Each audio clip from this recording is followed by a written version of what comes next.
Chapter 1. The Flower Festival of Matchmaking. The Flower Festival. At this time, in early February, the peach blossoms were in full bloom, heralding the arrival of spring. Guests gathered in clusters, with ladies competing in beauty and young men showcasing their literary talents, all in pursuit of romance. Yet, a few oblivious souls huddled in a corner of the garden, chattering incessantly and occasionally emitting raucous laughter. Perhaps having indulged in some libations, they spoke with reckless abandon, critiquing the men across the lotus pond, picking and choosing with disdain. This one won't do, he's too ugly. That one is decent looking, but his backside is lacking and his waist is even slimmer than mine, not to mention he's caked in makeup, so effeminate. Oh, look at those dark circles under his eyes, and his steps are unsteady, perhaps he's toiled in the fields all night, observing the zealous pursuit of suitors by Xie Xihe. Xie Xihe and Li Wanlan exchanged incredulous glances. Unable to contain herself, Xie Xihe exclaimed, Well, have you truly found someone? With an air of pride, Xie Xihe lifted her chin, revealing her graceful swan-like neck. Indeed, am not just choosing for myself, I must find a match for my mother as well. Ahem. The two girls nearly choked on their laughter. Xie Xihe retorted, Your father is still alive, and the general's residence hasn't fallen yet. Xie Xihe pouted, Not for long next year. The second branch will act justly and expose the evidence of treason, leading to our family's ruin at the hands of the emperor. Thus, I must flee with my mother post-haste. As for her father, who favored his concubines over his wife, she wished him to perish far away. Just tell me whether you'll assist or not. Li Wanlan scoffed. Are you trying to deceive me? Are you not concerned that your beloved Xie Xihe might be angered? You have painstakingly elevated him to the status of a renowned romantic scholar, just waiting for this autumn's examination to marry him. Didn't you seek out the gentleman orchid that Xie Xihe adores, intending to confess and compel him into marriage today? As if I would chase after a man. The mention of the gentleman orchid and forced marriage sparked Xie Xihe's thoughts, clearing the intoxicated haze from her mind. Alas, having returned to life, she had been so focused on finding partners for herself and her mother that she had forgotten about that detestable creature. In her previous life, she had expended considerable wealth to procure a gentleman orchid for Xie Xihe, only to be ridiculed by him for her lack of knowledge and for being boorish, leaving her humiliated in public. She became the subject of gossip, too ashamed to step outside. Afterward, he claimed that his actions were motivated by a desire to avoid leveraging the Xie family's influence, wishing to excel on his own merits and to marry her with honor, not wanting to subject her to ridicule by marrying a man of ill repute. Yet, she believed this clumsy justification wholeheartedly, even pleading with her father to introduce Xie Xihe and bribing examiners to secure his success. And what of him? Though the calamity had not befallen married women, when the Xie family was persecuted, he donned wedding garments and personally escorted her, a new bride, to the execution grounds, watching in sorrow as her life was severed, weeping bitterly as he laid her to rest. In his lifetime, he squandered her wealth, transforming from a starving, illegitimate son into a dashing libertine. After his death, he trampled upon her remains, achieving a reputation for deep affection, marrying a noble woman, and attaining high office. At this thought, she wished fervently for a block of tofu to collide with her head. Do not tarnish my innocence. I am not well acquainted with that Xie person. I am here today to seek a man. Xie Xihe chuckled. All right then, you wish to find a man? I shall assist you. If you fail, I shall not hesitate to punish you. Her delicate fingers pointed toward a gentleman clad in white among the crowd on the opposite bank. That gentleman in white on the right, so graceful, well-built, and handsome. Xie Xihe waved her hand in disdain. Oh, he is wearing last year's styles from Linglongfang. It is evident his family is not well off. I have no desire to engage in further charity. What about that one? He fancies my elder sister. And this one? He is enamored with my second sister. The two women exchanged glances, cracking their knuckles with rage, their teeth grinding in frustration. Xie Xihe boldly approached, twisting Xie Xihe's ear, and scoffed, Pray tell, how many in the capital have not succumbed to the allure of your two illustrious sisters' charms? Xie Xihe winced, swatting away the troublesome hand. I am not the one snatching your men. If you seek retribution, go to the instigator. Li Wanlan retorted sharply. Who would dare? The Duke of the State's military household wields immense power and has achieved great feats. Even the emperor pays them respect. And who does not know that the Xie family is fiercely protective? Who would dare provoke them? Xie Xihe found the situation amusing, pointing at herself with her delicate fingers. What of it? Am I not a member of the Xie family? Ha!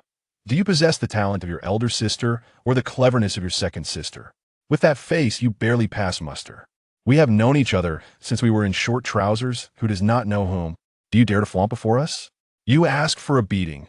The three engaged in playful chaos, chasing and teasing one another, drawing disapproving glances from the surrounding noble women. Yet, upon witnessing their faces, the onlookers swallowed their displeasure. They were not to be trifled with. One was a princess from the Chongping royal family, another the sole daughter of the wealthy minister of revenue, and the last, well, the Xie family held military might with a mere command. They could topple the throne. By that time, the flower viewing had long since concluded. The crowd gathered around the high platform, taking their seats according to rank. On stage, performances commenced, showcasing various talents: music, chess, calligraphy, painting, singing, dancing, and swordplay, all without restriction. Subsequently, noble women and young gentlemen could gift the flowers they had plucked to those they admired. If accepted, it signified mutual affection, paving the way for formal courtship the following day. If rejected, the flower could not be offered to another, for no one wished to settle. Upon seeing the trio approach, Princess Huiyan smiled and beckoned. Wanlan, you three little monkeys, do not crowd, come sit here. Wanlan grasped her sister's hand and cheerfully nestled closer, plopping herself down on the couch to the lower left of Princess Huiyan, intimately entwining her arm. And Your Highness, Xie Xihe and Zhou Xiaoya respectfully performed a curtsy before taking their seats. Wanlan, your mother has instructed me to help you choose a suitable husband. Do you have anyone in mind? The words were spoken as if the men present were at her disposal for selection. Xie Xihe's eyelids fluttered. It was no surprise that the eldest princess, who supported the emperor's assent, acted so dominantly. A fleeting shadow of pain crossed Li Wanlan's eyes, but she quickly resumed her playful demeanor, saying, Auntie, I do fancy them, but they must also fancy me. After all, love should be mutual, otherwise a forced relationship yields no sweetness. Upon finishing her words, Princess Huiyan's gaze darkened slightly as she withdrew her hand from her niece's grasp, her tone softening a degree. You are quite perceptive, much like your mother. Wanlan remained oblivious to the underlying tension, boasting, of course, my mother is remarkable, otherwise my father wouldn't be so deeply in love, never taking a second wife. Xie Xihe watched her carefree friend, wishing she could crack open her head to see if it contained anything but nonsense. Wasn't this fool claiming to be well-informed? How could she be unaware that Princess Huiyan's husband was a forced match? Chapter 2. A forced fruit is not sweet, yet it quenches thirst, however, judging by Princess Huiyan's demeanor. She seems to be aware that the rumors regarding the prince's impotence are mere fabrications, yet remains oblivious to the fact that Wanlan's mother is the prince's enduring obsession. His white moonlight. Otherwise, with just a few boastful words from Wanlan about her mother, Princess Huiyan would have undoubtedly silenced her with a single stroke. After all, in her previous life, upon discovering the truth, the entire family of the prince was annihilated, leaving not a trace behind, while the substitute concubine and her offspring were subjected to a gruesome fate of dismemberment and obliteration. Strangely enough, the prince survived, albeit in the guise of a male courtesan. Ah, what a merciless tigress. Whoever marries her is destined for misfortune. Xie Xihe shrank her neck, striving to minimize her presence, yet Li Wanlan continued to bounce around, oblivious to the gravity of the situation. Aunt, my mother says that true affection can only endure over time. It cannot be forced, or it will lead to resentment. Xie Xihe observed her reckless friend, incessantly signaling her with her eyes, but the talkative Li Wanlan remained utterly oblivious, inadvertently catching the attention of Princess Huiyan. Miss Xie, is there a discomfort in your eyes, or do you have some advice to impart? Detecting the chill in her tone, Xie Xihe steadied her composure and feigned displeasure, replying, Your Highness, I do not concur with Wanlan's words. In my view, a forced fruit may not be sweet, yet it serves to quench thirst. And possessing the fruit in my hands is preferable to witnessing others' affections, untroubled by doubt. Princess Huiyan rose abruptly, repeatedly murmuring these words. Her fierce and haughty countenance broke into a broad smile, and her gaze towards Xie Xihe softened considerably. This embroidered pillow is not as lacking as others claim. Miss Xie, your insights resonate profoundly with me. Even if my possessions are lost or damaged, I shall not allow them to benefit others undeservedly. Li Wanlan, utterly befuddled, felt as though the same topic was being discussed, yet she struggled to grasp the meaning. Xie Xiaoya's eyes sparkled with intrigue. So this is how it can be maneuvered? Miss Xie, do you have a particular person in mind? If you do, I shall certainly assist you in your matchmaking, Princess Huiyan declared with a grand flourish, exuding an air of dominance. Yet, despite her bold words, she did not genuinely believe that Xie Xihe would make a discerning choice. After all, the daughter of the general of the state, regardless of her lack of favor, remains an unattainable figure, and the higher the family status, the more challenging it is to pursue personal desires, as marriages are often arranged to solidify familial power. Xie Xihe, however, beamed with delight and was unreserved, her delicate fingers pointing towards a figure that stood out amidst the crowd. That one, the man in the azure robe. Princess Huiyan followed the direction of her finger, her expression perplexed as she stammered. But that is the gentleman wearing the white jade crown? Xie Xihe nodded vigorously. Clad in azure, the man stood there like a deity, his presence ethereal and unattainable. His features were refined and elegant, with eyes resembling a bottomless abyss, calm and profound. He bore the aura of a jade stone, polished by time, emanating a unique charm, and yet there was an inherent dignity and authority about him that commanded respect and evoked a sense of trepidation. Princess Huiyan's brow twitched. She acknowledged Xie Xihe's discerning eye but lamented, "Alas, you cannot choose him." "Why not? Did your highness not just say that I could select whomever I wished?" Xie Xihe and her companions were in a state of agitation after much effort. They had finally found a suitor who was pleasing to the eye, yet it seemed that their hopes were dashed. Princess Huiyan, with a headache, pinched her brow and said, "You should choose another. This one will not do."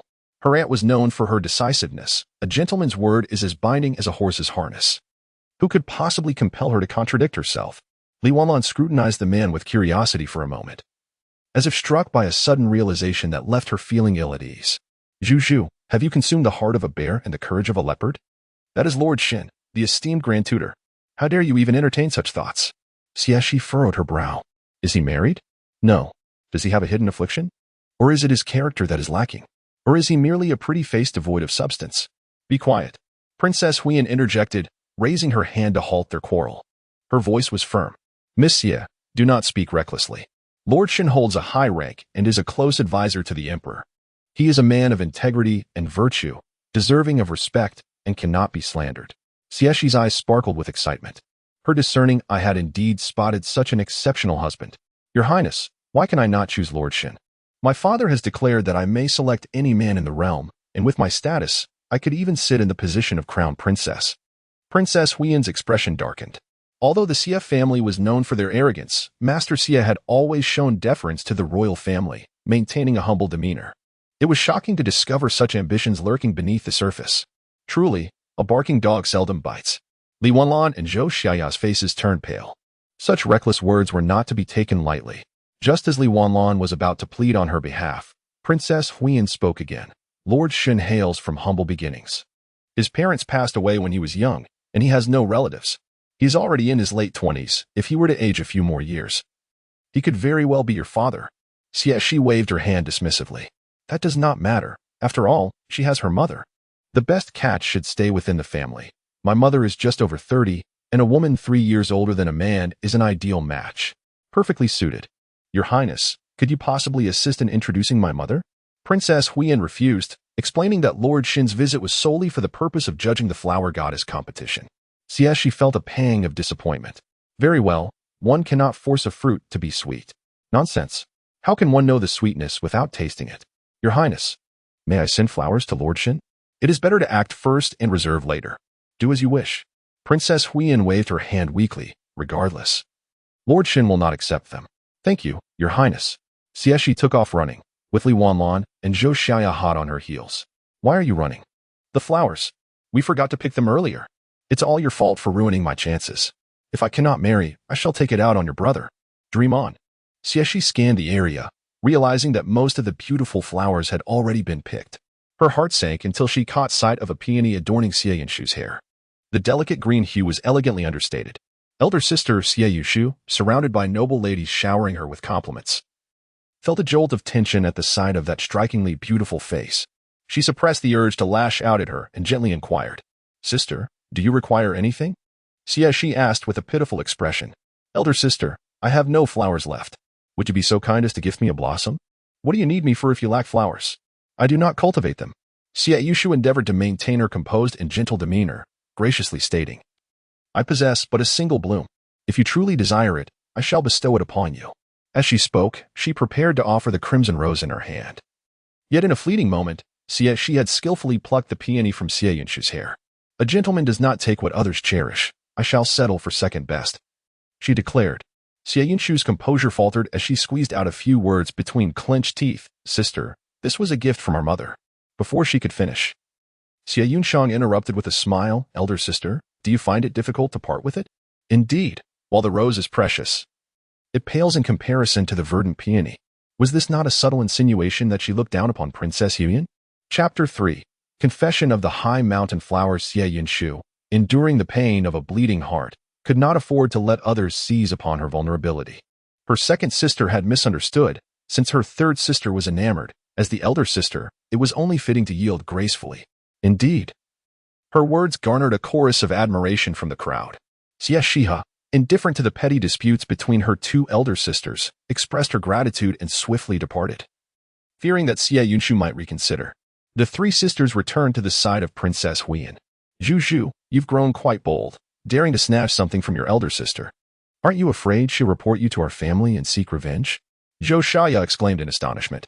Xie Xihe shrugged nonchalantly. "Elder sister is soon to be betrothed. She would prefer to avoid unnecessary conflicts. Besides, she aims to marry into a distinguished family, enhancing her prospects. If she truly reports me, what's the worst that could happen? I merely kneel in the ancestral hall. I'm quite accustomed to it." Li Wanlan pouted. "Young Master Fu is blind to the merits of others." Fixating on that viperous beauty, Zhou Shaya sighed. "Indeed, one must not be superficial in choosing a partner. It's imperative to look beyond mere appearance and lineage, and seek those of good character," Xie Xihe affirmed, her discerning gaze sweeping across the young men present as she continued her scrutiny. "Ah, that one seems promising, tall and robust, with a countenance full of vigor. He exudes an aura of integrity, clearly a man of worth. Your Highness, who is he?" Princess Huyan reflected upon her earlier impulsiveness in playing matchmaker and now regretted her actions, feeling ensnared like a fly in a web. Despite her thoughts, she followed the direction of the gaze, her heart racing in astonishment. "Miss Ye's eyes are indeed sharp. That is the heir of the northern town Marquis, He Wenqing. He has just returned to the capital with Marquis He Xiao after a remarkable campaign, having vanquished countless foes. Now, the barbarians seek peace with the great Zhou, ensuring safety in the northwest." Xie Xihe blinked, the name He Xiao sounding vaguely familiar, as if it had danced upon her ears before. Li Wanlan inquired, "Isn't the northern town Marquis unmarried? Where does this heir come from?" Princess Huyan replied, "True, he is unmarried. He Wenqing is an adopted son. As the Marquis has no biological heirs, he is akin to a true son. Interestingly, the current Marquis was also adopted by the previous one. What is the matter? A hereditary issue? Or perhaps they simply prefer not to bear children through traditional means, desiring for the fruits of others' labor? Fortunately, there is no marriage. Or else one could easily be burdened with cuckoldry," Xie Xihe mused internally, her eyes sparkling with excitement. The fact that the northern town Marquis was unmarried was fortuitous. Should she wed him, she would avoid the oppressive scrutiny of a mother-in-law and could preside over her own household. Furthermore, she could choose to have children at her discretion. If one proved disobedient, she would simply replace them with a more compliant child. "Oh my! What extraordinary fortune has befallen me today, discovering two exceptional suitors. Your Highness, I am immensely grateful," she exclaimed, and with that, Xie Xihe dashed away once more. When Xie Xihe beheld the woman before her, she had regained her composure. "Speak, third sister, what trinket have you set your sights upon this time?" Xie Xihe felt a twinge of embarrassment. After all, one should not monopolize all the opportunities. As I gazed upon Xie Yunxiang's head adorned with jewels, my attention shifted to the bare magnolia blossom in her hand. After a moment of contemplation, I redirected my gaze towards Xie Xihe. Ahem. Since my elder sister is soon to be engaged, she no longer requires such adornments. Why not bestow them upon me instead? Xie Yunxi's lips twitched. Did you not already take one? Are you planning to marry two men, dear sister? Xie Xihe thought that if she claimed the previous blossom was meant for their mother, Xie Yunxi would undoubtedly inform their father, leading to her demise. Oh, I merely took it for someone else. Whether my elder sister gives it to me or not is another matter. The audacity is overwhelming. Xie Yunshu's fingers trembled in anger. And seeing the troublemaker Xie Yunshang poised to speak again, she hastily thrust the rose in her hand into Xie Xihe's grasp. Pushing her away, they made their way out. Here, take it. Let us leave quickly. Do not linger. This time, she truly could not afford to be generous. My elder sister is ever so kind. Xie Xihe returned with a beaming smile. Barely settling back, they observed that the performance on stage had concluded, and the floral tribute segment was about to commence. The young men and women, their eyes sparkling with youthful exuberance, exchanged glances filled with unspoken affection, eager for the moment. Princess Huyan wasted no time, completing her remarks in just a few words. In the blossoms of spring and the moonlit nights, who can bear the longing of unfulfilled meetings? I wish for all your heart's desires to be realized. May you find your beloved. With her words, applause erupted in waves. Soon, everyone began to present flowers as gifts. Although predominantly men offered blooms while women received them, Xie Xihe's presence in the throng was not out of place. She stood resolutely before Master Shen, offering peonies with a slight bow, her demeanor earnest and sincere. Regardless of how extraordinary the actions of the woman before him were, Xinzi Yuan remained unflappable, calm and composed. For me? His voice, neither loud nor soft, resonated like the gentle chime of jade, soothing to the soul. Yet, the weight of his presence deterred direct confrontation with his fierce gaze. Yes, Xie Xihe managed to respond, forcing her composure. Wanlan was right. She must have been emboldened by a bear's heart and a leopard's courage to harbor such aspirations. Besides, could their gentle and kind mother truly hold sway over such a man? Finally, Xinzi Yuan set down his teacup, lowering his gaze to the woman before him. Her features were exquisitely beautiful, with almond-shaped eyes dark and luminous, reminiscent of stars twinkling in the night sky. The tension and fear caused her lashes to flutter like butterflies poised to take flight, a beauty that was simply enchanting. He did not rush to reply, his long, pale fingers tapping the table rhythmically, each sound reverberating like a hammer striking the core of her heart, amplifying her growing unease. The uncertainty of the moment was most unnerving. Time seemed to stretch indefinitely. Xie Xihe's complexion paled, beads of sweat dotting her forehead, until at last, the man spoke. Why? You possess the world in your heart. Revered and esteemed, a paragon of scholarship, handsome in appearance, embodying the essence of a gentleman. Xie Xihe flattered, her tone dripping with adulation. O mother, for you, I would sacrifice my dignity. Such flowery declarations of affection, so openly expressed, could stir even the most composed of hearts. And even Xinzi Yuan found his resolve wavering. Her dark, enigmatic eyes gazed upon the exquisite peony, its delicate green stems gently cradled in her soft, tender hands. Unlike the crimson dyes favored by the ladies of noble families, her nails were impeccably clean and rounded, a pristine white that hinted at an alluring blush. Lord Shen, I implore you, please acquiesce, the young girl pleaded, her gaze uplifted toward him, her eyes glistening with a clarity akin to a stone cast into a deep pool, stirring not waves but gentle ripples. Very well.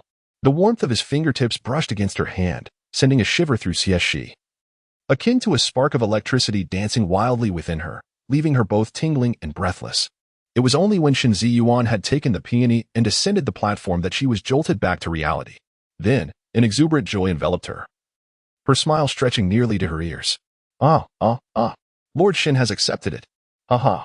I shall have a father. My father is so handsome. My father possesses such taste. Just wait and see who dares to bully me henceforth. The onlookers, witnessing Xie Xihe's exuberance, could scarcely contain their eye rolls. They did not perceive her actions as a declaration of affection toward Lord Shen, but rather as mere flattery, an attempt to curry favor in hopes of securing the title of flower goddess. After all, who among respectable families would dare to harbor ill intentions toward an examiner? Chapter 4. Is this a game of pursuit and retreat? And Qian, why has Miss Xie sought out Master Shen? Could it be that she is aware of your desire to become his disciple and is attempting to facilitate an introduction? A voice emerged from the crowd. Zhou and Qian's handsome features tightened, his displeasure evident. What a foolish woman. Master Shen is no ordinary person. She cannot hope to curry favor with him. After 10 years of diligent study, though I may not possess extraordinary talent, I am well versed in literature and philosophy. Should Master Shen ever accept me as a student, she would undoubtedly spread rumors claiming it was her doing, coercing me into marrying her. Such a scheming, self-serving woman, even if she is a daughter of the Xie family. Marrying her would only elevate my status, yet I, Zhou and Qian, a man of integrity and honor, disdain to be one who clings to the powerful. Upon hearing this, the crowd displayed expressions of admiration and respect. And Qian, unyielding and composed, indifferent to fame and fortune, commanded great respect. The crowd showered him with compliments and congratulations. Cold, aloof, and extraordinary, the young man wore the latest Hanlin attire from Linglongfang, and though his looks might have been merely average, they were accentuated to an extraordinary degree, akin to the literary star descended to earth. Alas, Miss Xie has sought you a gentleman orchid at great expense. Yet this is not the season for the orchid to bloom, one lamented. Zhou Qian pursed his lips, amidst the stench of wealth and excess. There are those who perish frozen on the streets. With such riches, it would be far better to aid the suffering. His lofty integrity earned him further admiration. And Qian, look, Miss Xie is approaching. She likely means to present you flowers in a declaration of love. Such captivating beauty, would it not be a pity to refuse? Just a fade, Zhou Qian replied, his words resonating powerfully. He then glanced at the hurriedly approaching Xie Xihe, his brows furrowing, revealing a hint of impatience. I will not marry. The remainder of his sentence remained unspoken. In the next moment, Xie Xihe brushed past him, causing Zhou Qian to stumble, nearly falling clumsily. Noticing the peculiar gazes of those around him, Zhou Qian's face flushed crimson. Xie Xihe turned back, exasperated. What is it? Zhou Qian was momentarily taken aback by her attitude. As if struck by a thought, he sneered. Are you attempting to play hard to get? Let me make it clear. I will never marry you. My wife must be well-read and virtuous, certainly not a pretty face devoid of substance like you. Xie Xihe rolled her eyes. I haven't even sought you out. It seems you are eager to invite scorn upon yourself. Marry me? What are you thinking? Is it because of your status as a mere son of a low-ranking official? Or perhaps due to your shamelessness in living off me, spending my money, donning the clothes I gifted you, and dressing yourself up like a fine specimen makes you think you amount to something? Upon her words, the crowd gasped in astonishment. While other points may be debatable, the exquisite Hanlin attire he wore was indeed priceless, scarcely attainable, with many scions of prestigious families unable to procure it. While Zhou Qian donned the finest version. In an instant, the gazes directed at Zhou Qian were filled with scrutiny and doubt. Zhou Qian's expression changed dramatically. Disregarding his anger and embarrassment, he hurriedly defended himself. No wonder in the past few days you insisted on making me wear the Hanlin attire. When I refused, you threatened to cut off my mother's medicine. It turns out you had this scheme in mind. If you cannot obtain it, you wish to destroy it. Xie Xihe, you are truly heartless. Although I do not harbor romantic feelings for you and only regard you as a sibling, my mother treats you as her own. She, with poor eyesight, stayed up late to make clothes for you, nearly blinding herself in the process. How can you justify your actions against her? Xie Xihe widened her eyes, insisting that was clearly for your father. Zhou Qian replied sternly, my father favors his concubines over his wife, demoting my mother to a concubine status. My mother has long severed ties with him and would never lower herself to please him.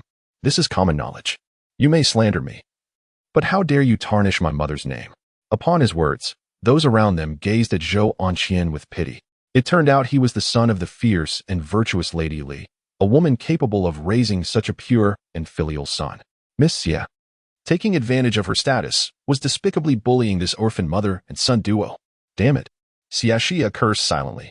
Who would have thought that the once admirable woman, who decisively divorced her unfaithful husband and became an idol for women everywhere, was now a failed strategist in a game of seduction? She merely spoke casually. Yet he took it to heart, eagerly seeking to marry another. Her mother had concealed this matter so well that even Zhou Qian was unaware, only uncovering the truth when he inadvertently witnessed her mother's excessive attentions towards her father. Zhou Qian stepped forward, his tone grave and sorrowful. Miss Xie, you have deep feelings for me. I, Zhou Qian, am not ungrateful. I had intended that after my studies, while I could not marry you, I would ensure you lived in wealth and safety. But now, you threaten my mother's life. As her son, I cannot bear to watch her suffer and perish without medicine. I will marry you, granting you the respect due to a wife and allowing you to manage the household. However, as for offspring, I am powerless. I simply cannot accept a vile and coarse partner beside me, nor would I wish to be buried alongside you after death. Are you satisfied now? Seeing Zhou Qian appear so distressed, Xie Xihe nearly gasped in disbelief. To manage the household? Your family has not a single coin to their name. You still depend on your father's wealth. You want to let me indulge in life, forcing me to live as a widow while I expend my resources for your family. And you deny me a place in your ancestral tomb to receive the offerings of future generations. Truly ridiculous. Was I blind in my previous life? Did I ever say I would marry you? What audacity you have! Have you looked in the mirror? I am the third miss of the General S household. What noble and talented suitor could I not find? Yet you think I would cling to you like a dog's tail. Zhou Xian frowned with impatience. Xie Xihe, who does not know of your deep affections for me? Besides me, who else would want you? Be careful with your games. You may lose control. If you do not agree, I will retract my words, and you may regret it later. I agree, she began. But before she could finish, Xie Xihe, anxious, tugged at her sleeve, pulling her aside. Are you out of your mind? Are you really going to agree to him? Impossible. Zhou Xiaoyao exchanged a glance with Li Wanlan, their eyes brimming with skepticism. Xie Xihe, exasperated, exclaimed, How can you not trust me? I am not playing hard to get. Zhou Xiaoyao pouted and retorted. If you want me to believe you, then confess to He Wenqing. Li Wanlan coldly interjected, He Wenqing is practically surrounded. Are you trying to let someone else get ahead so that you can justify remaining chaste for Zhou Xian, waiting for his return? Xie Xihe seized upon the crucial point and glanced aside, only to discover that a crowd had gathered nearby, with He Wenqing encircled by numerous noblewomen. If it weren't for his height, he might have been entirely obscured. How dare they steal from me? They seek death. Xie Xihe fumed. Her mother's engagement was secured, but hers was still uncertain. At her tender age, she had yet to even touch a man's abs and had no desire to meet her end in such a manner. Without a second thought, she took off running, leaving Zhou Xian behind. Chapter 5, A Frustrating Encounter. Zhou Xian. What kind of game of manipulation is this? Zhou Xiaoya and Li Wanlan exchanged apprehensive glances at Zhou Xian before following Xie Xihe and forcefully pushing into the crowd, relying on their noble status. They excluded the other young ladies from approaching even a fraction, resembling ferocious tigresses fiercely guarding their territory. Young Master He, please accept this flower. Xie Xihe extended a rose with a single hand, maintaining a decorous demeanor, her sincerity palpable. What nonsense! He Wenqing was nothing like the bashful suitors whispering sweet nothings. Instead, he was a taciturn figure with an air of ruthlessness. What was it? Was he unworthy? Are you playing hard to get? Xie Xihe raised an eyebrow, her impatience evident. The likes of the esteemed Shen Taifu had already been courted. What was he pretending for? Hurry up. I refuse to be a laughingstock in the capital again. With that thought, she unapologetically thrust the crumpled rose into He Wenqing's embrace. He Wenqing nearly gasped for breath. The surrounding noble ladies were incensed. Xie San, young master, he does not fancy you. Do not abuse your position. The Duke of Northern Town's estate is hardly inferior to the Xie family. Young Master Zhou doesn't he desire you? How could young Master He possibly take notice of you? You possess none of the grace or elegance of your two elder sisters. No wonder Master Xie prefers to dote on courtesans rather than acknowledge your mother. Smack.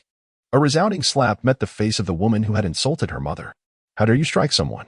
This is the princess residence, not your Xie family. The woman clutched her face in tears, too intimidated to retaliate. Xie Xihe lifted her chin with pride, her gaze haughty, akin to a peacock displaying its feathers. You are merely the daughter of a lowly fourth-rank official. How dare you speak of my mother?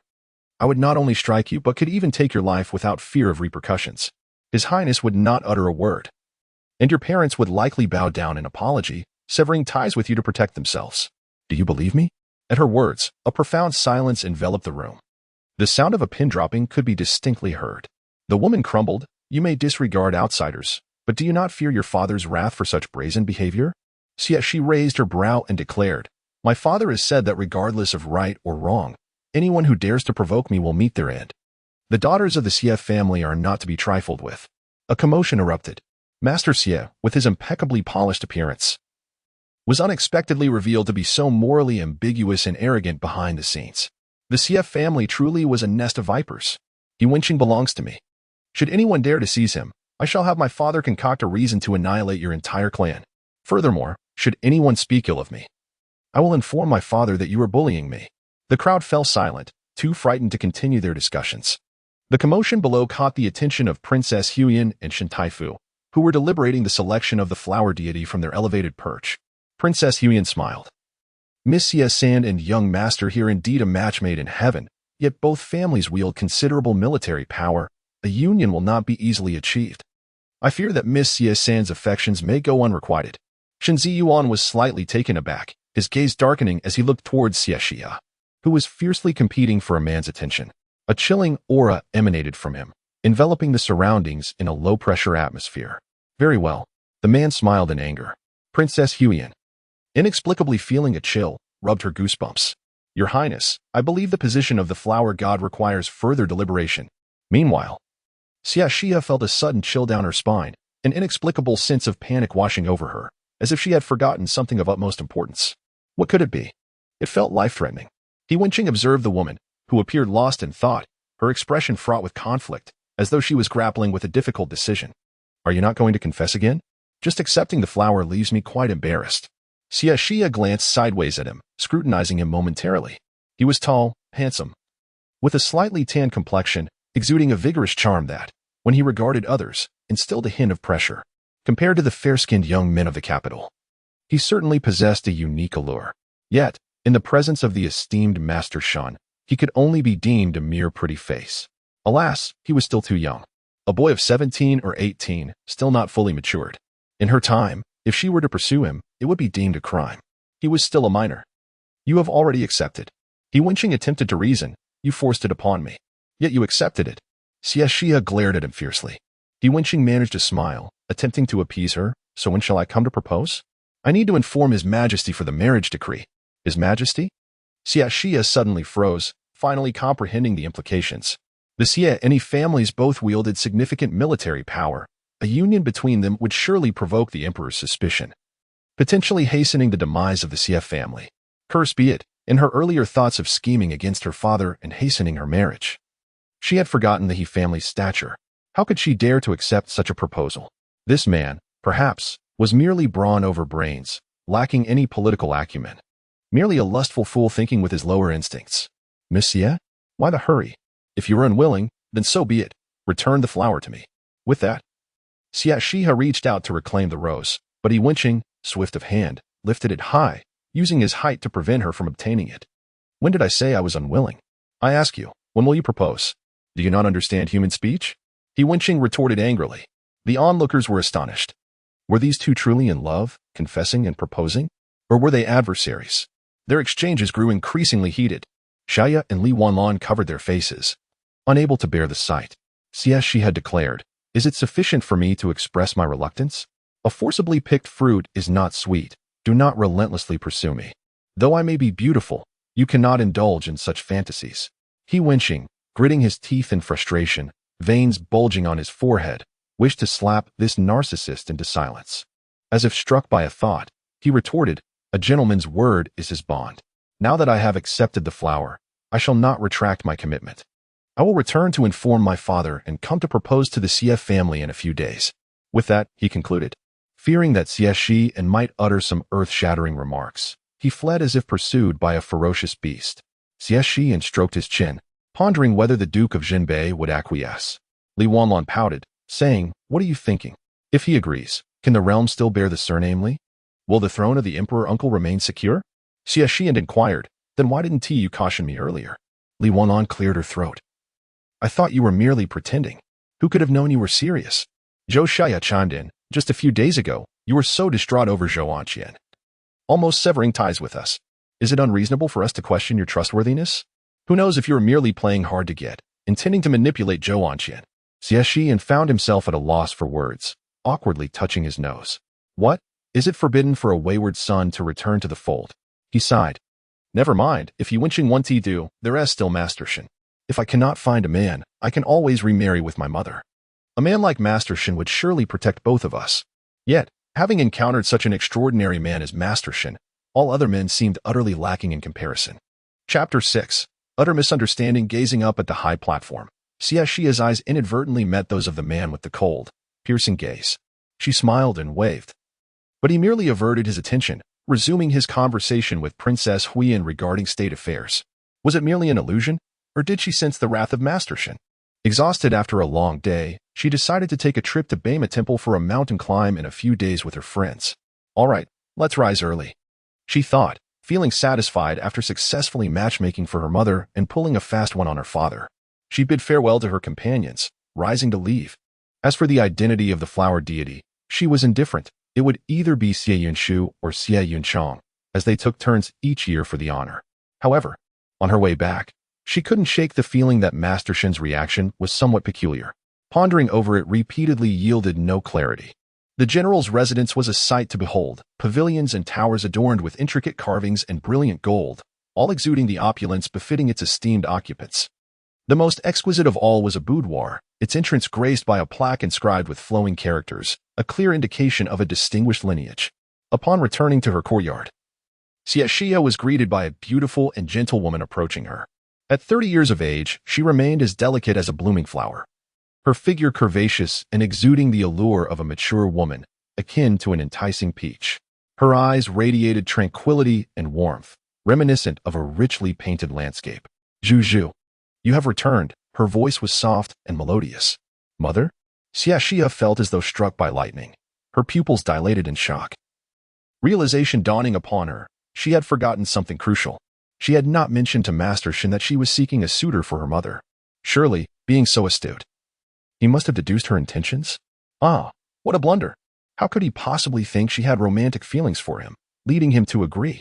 Was it conceivable that he held affections for her? Such a notion was preposterous. Despite her beauty, kindness, noble status, and intelligence, she would never presume to believe herself worthy of Master Shen. I might as well perish. I cannot bear to face anyone. Zhu, Mrs. Dong watched in horror as her daughter fainted, her eyes closing as she collapsed backward. She rushed forward to catch her, but was too late, and her daughter fell heavily onto the stone floor. Blood trickled from her hair, staining her beautiful face and rendering it pale as death. Someone quickly summoned the imperial physician. Just as Master Xie returned home after a day of official duties, intending to indulge in some tender moments with his concubine, he heard his wife's panicked cries. He stood frozen in place, astonished. Was this not the woman who always maintained an air of calmness and serenity? Years ago, he had brazenly entertained a courtesan in their marital chamber before her very eyes, and she had remained unfazed, even kindly shutting the door for them. What calamity could have transpired to evoke such terror in her now? Third Master, where are you off to? Fenger, you have been calling for you for quite some time, awaiting your review of their studies. A tender and enchanting woman intimately linked her arm with Master Xie Xihe's, her proud bosom brushing against the man. An invitation that was unmistakable. Under normal circumstances, Master Xie Xihe would have followed her without a second thought, yet now his feet seemed rooted to the ground, immovable. Yunyang, you should return first. I must investigate what has transpired, he stated. Madame Wang's eyes flashed with resentment before she chuckled. What could possibly be amiss? It is likely that the third miss has been spurned in her attempts at courtship, and, fearing the disgrace it may bring to the Xie family, is feigning illness to avoid punishment. Master Xie Xihe's expression darkened, his handsome visage brewing a tempest. While he may not have been fond of his daughter who constantly opposed him, it did not mean he was willing to see her humiliated by outsiders. The Xie family shall not be dishonored. A disgraceful affair. Summon someone to break that young man's hand. I wish to see how resilient his bones are if he dares to disregard the daughter of the Xie family. Madame Wang was taken aback, inwardly cursing her own indiscretion for forgetting that the Xie family was fiercely protective of its own. But we must not break his leg. What if he fails to achieve his scholarly pursuits, and then what of Xie Xihe and her disdain for this impoverished scholar? Master San, you absolutely must not do this. Zhou Anqian's reputation is well known. If anything were to happen, it would undoubtedly reflect poorly on the Xie family. The eldest daughter is in negotiations for marriage with the Duke's household. This is not the time to stir up trouble. Upon hearing this, Master Xie Xihe felt a sense of gratitude as he patted Madame Wang's hand, acknowledging her wisdom. Indeed, Yunyang is perceptive. Madame Wang blushed, replying, I am but a fraction of your esteemed wife. Before her marriage, she was among the most talented in the capital. Master Xie Xihe abruptly tightened his grip on her chin, his gaze icy. You are not worthy to be compared to her. Suddenly, a rough and displeased voice echoed from outside. Third brother, look at what kind of daughter you have raised. She has lost Sister Shu's position as the flower goddess. A tall and imposing figure strode into the courtyard, Master Xie, the true head of the National Defense General's residence. Master Xie Xihe was bewildered. How could this happen? Did not my elder brother speak with Princess Huyan? Master Xie waved his sleeve and coldly retorted, it was none other than Xiao Xie who angered Shen Ziyuan, resulting in the immediate replacement of the flower goddess. Fury ignited within Master Xie Xihe. That wretched girl dared to ruin my brother's good fortune. Summon her at once. Shortly after, a servant reported, the third miss is unconscious and cannot come. Madame Wang rubbed her sore chin. Master, the third miss is truly thoughtless. She feigned illness to escape punishment, causing distress to the madam. I recall that when Master nearly perished on the battlefield, the madam did not display such urgency. As if provoked, Master Xie Xihe erupted in rage. Even if she is on the brink of death, Bring her to me. Thus, the injured Xie Xihe was carried in. Blood staining the cotton bedding a deep crimson. The woman was not merely unconscious. Her pallid visage suggested she was on the verge of death. Master Xie spoke in a somber tone. What has transpired? Was it not said she was feigning illness? Dong Shi stared blankly at Master Xie-san, her tone flat. The Xie family may do as they please with me. Master Xie, displeased, remarked, is my sister-in-law dissatisfied with the Xie family? How is it that, despite being pampered and indulged, one has raised a thankless wretch? Upon noticing his elder brother's ire, Master Xie became anxious and urged, Dong, do hasten to apologize to your elder brother. Dong's complexion turned pale, yet she stubbornly declared, I would rather have my ashes scattered than seek vengeance for your elder brother. Master Xie's brow furrowed in confusion. Had this woman not always been submissive? What madness had overtaken her today, daring to confront even the elder brother? Did she not know that he detested being contradicted? When he was enraged, he would sever ties with all, even kin. Dong, your further prattle will only delay Zhu's treatment. It would be far better to swiftly apologize and seek your elder brother's forgiveness than return to care for Zhu.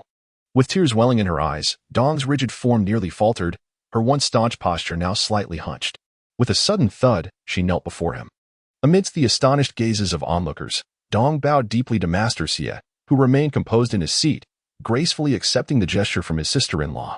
Chapter 7. The Exchange of Spouses, is that enough?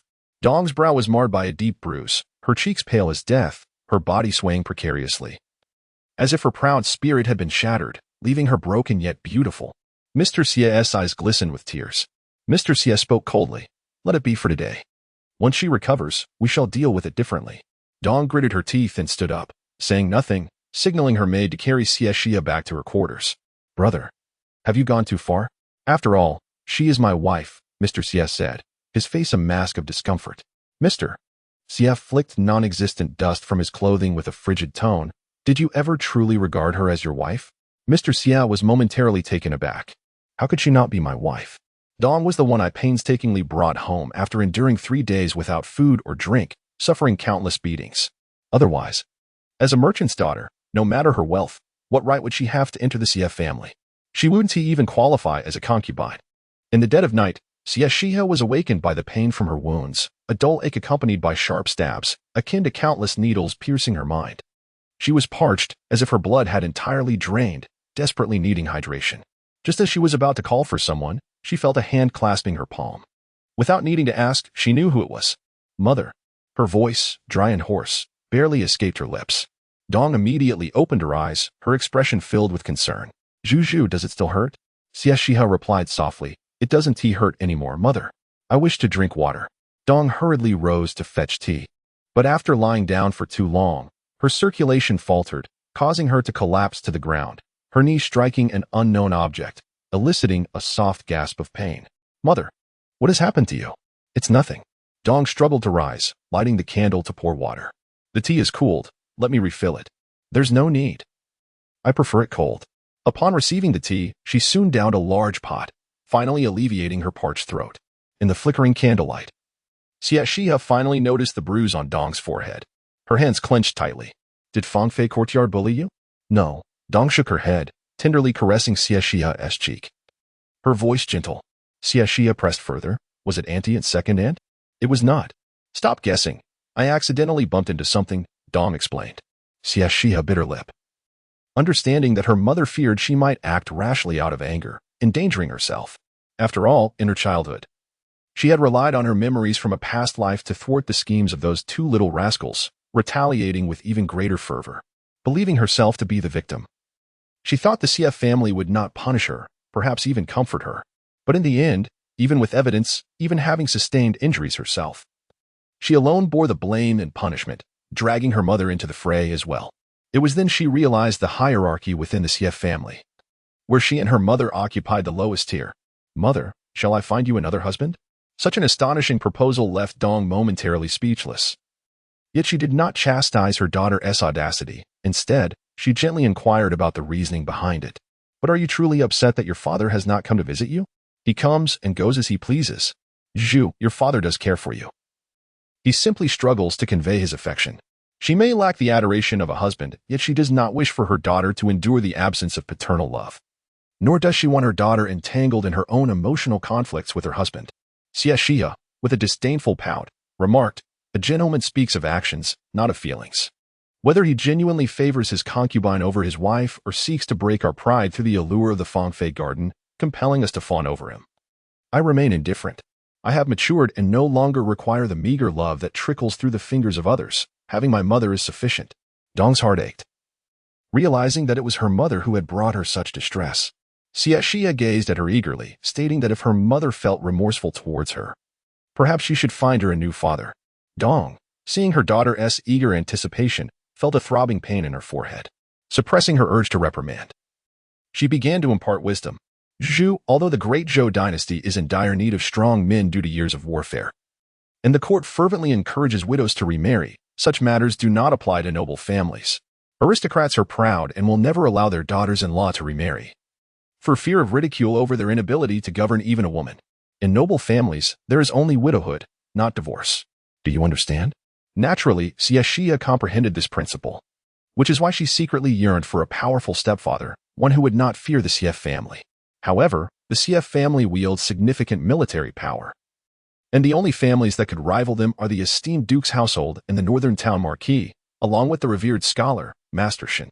The Duke's heir is set to marry Xie Yunshu, and with the Duke having a legitimate wife, it would be a fate worse than death for her mother to become a mistress.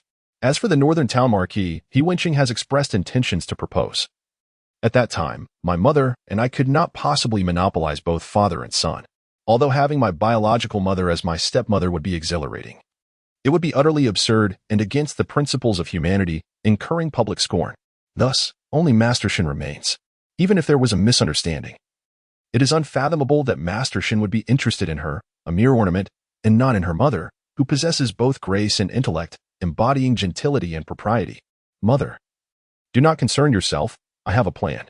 Upon hearing this, Dong felt an even greater headache and swiftly shifted the topic. "Do not fret over your father and me. During the flower festival, has anyone confessed their feelings to you? Do not deceive me." She was genuinely worried about her daughter marrying Zhou Anqian. Although she had never met the man, the fact that he could shamelessly extort money from women revealed much about his character. Xie Xihe could only respond honestly. He Wenqing mentioned that he would come in a few days to propose. "Who is He Wenqing?" "He is the son of the northern town marquis, He Xiao." Dong stood frozen in place, clenching her fists, her voice hoarse and dry as she murmured, "It has been so long." Xie Xihe blinked and asked, "Mother, what did you say? Your voice was too soft. I couldn't hear you clearly." "It's nothing. I merely meant that this is a good match. The northern town marquis is upright and magnanimous, and his son's character should not be lacking. It is getting late. You should rest now. I wish my mother could accompany me as I sleep." The following day at noon, the scorching sun bathed the earth in its golden light. The maids had already finished their lunch and were huddled in the shade, whispering softly, cautious not to disturb their mistress inside. When Xie Xihe awoke, a dull ache throbbed at the back of her head, and she noticed that her mother was no longer by her side. Wan He, a lively and endearing little maid, peeked in through the beaded curtain. Upon seeing Xie Xihe awake, her bright, tear-filled eyes sparkled as if they had found their guiding star. "Miss," she exclaimed, her voice trembling with emotion. Witnessing her distress, Xie Xihe, feeling a pang of worry, quickly inquired, "What is the matter?" Wani sobbed. "The Duke of Jinbei has come personally to propose, but the Xie family has refused and wishes to arrange a different marriage." Chapter 8. The unraveling. Xie Xihe and Ling were taken aback. "So soon? Just yesterday, a confession was made, and today preparations for the betrothal gifts were already underway. Could it be that He Wenqing had harbored feelings for her all along? No, that couldn't be right, even if the He family were fools. Was the Xie family mad enough to disregard the emperor's reservations and agree to a marriage alliance? Was the accusation of the Xie family seeking power and usurpation in their past merely a fabrication? Indeed, if not for ulterior motives. How could they possibly consider an alliance with the esteemed Duke's household and the powerful northern defense marquis? Their ambitions were glaringly apparent.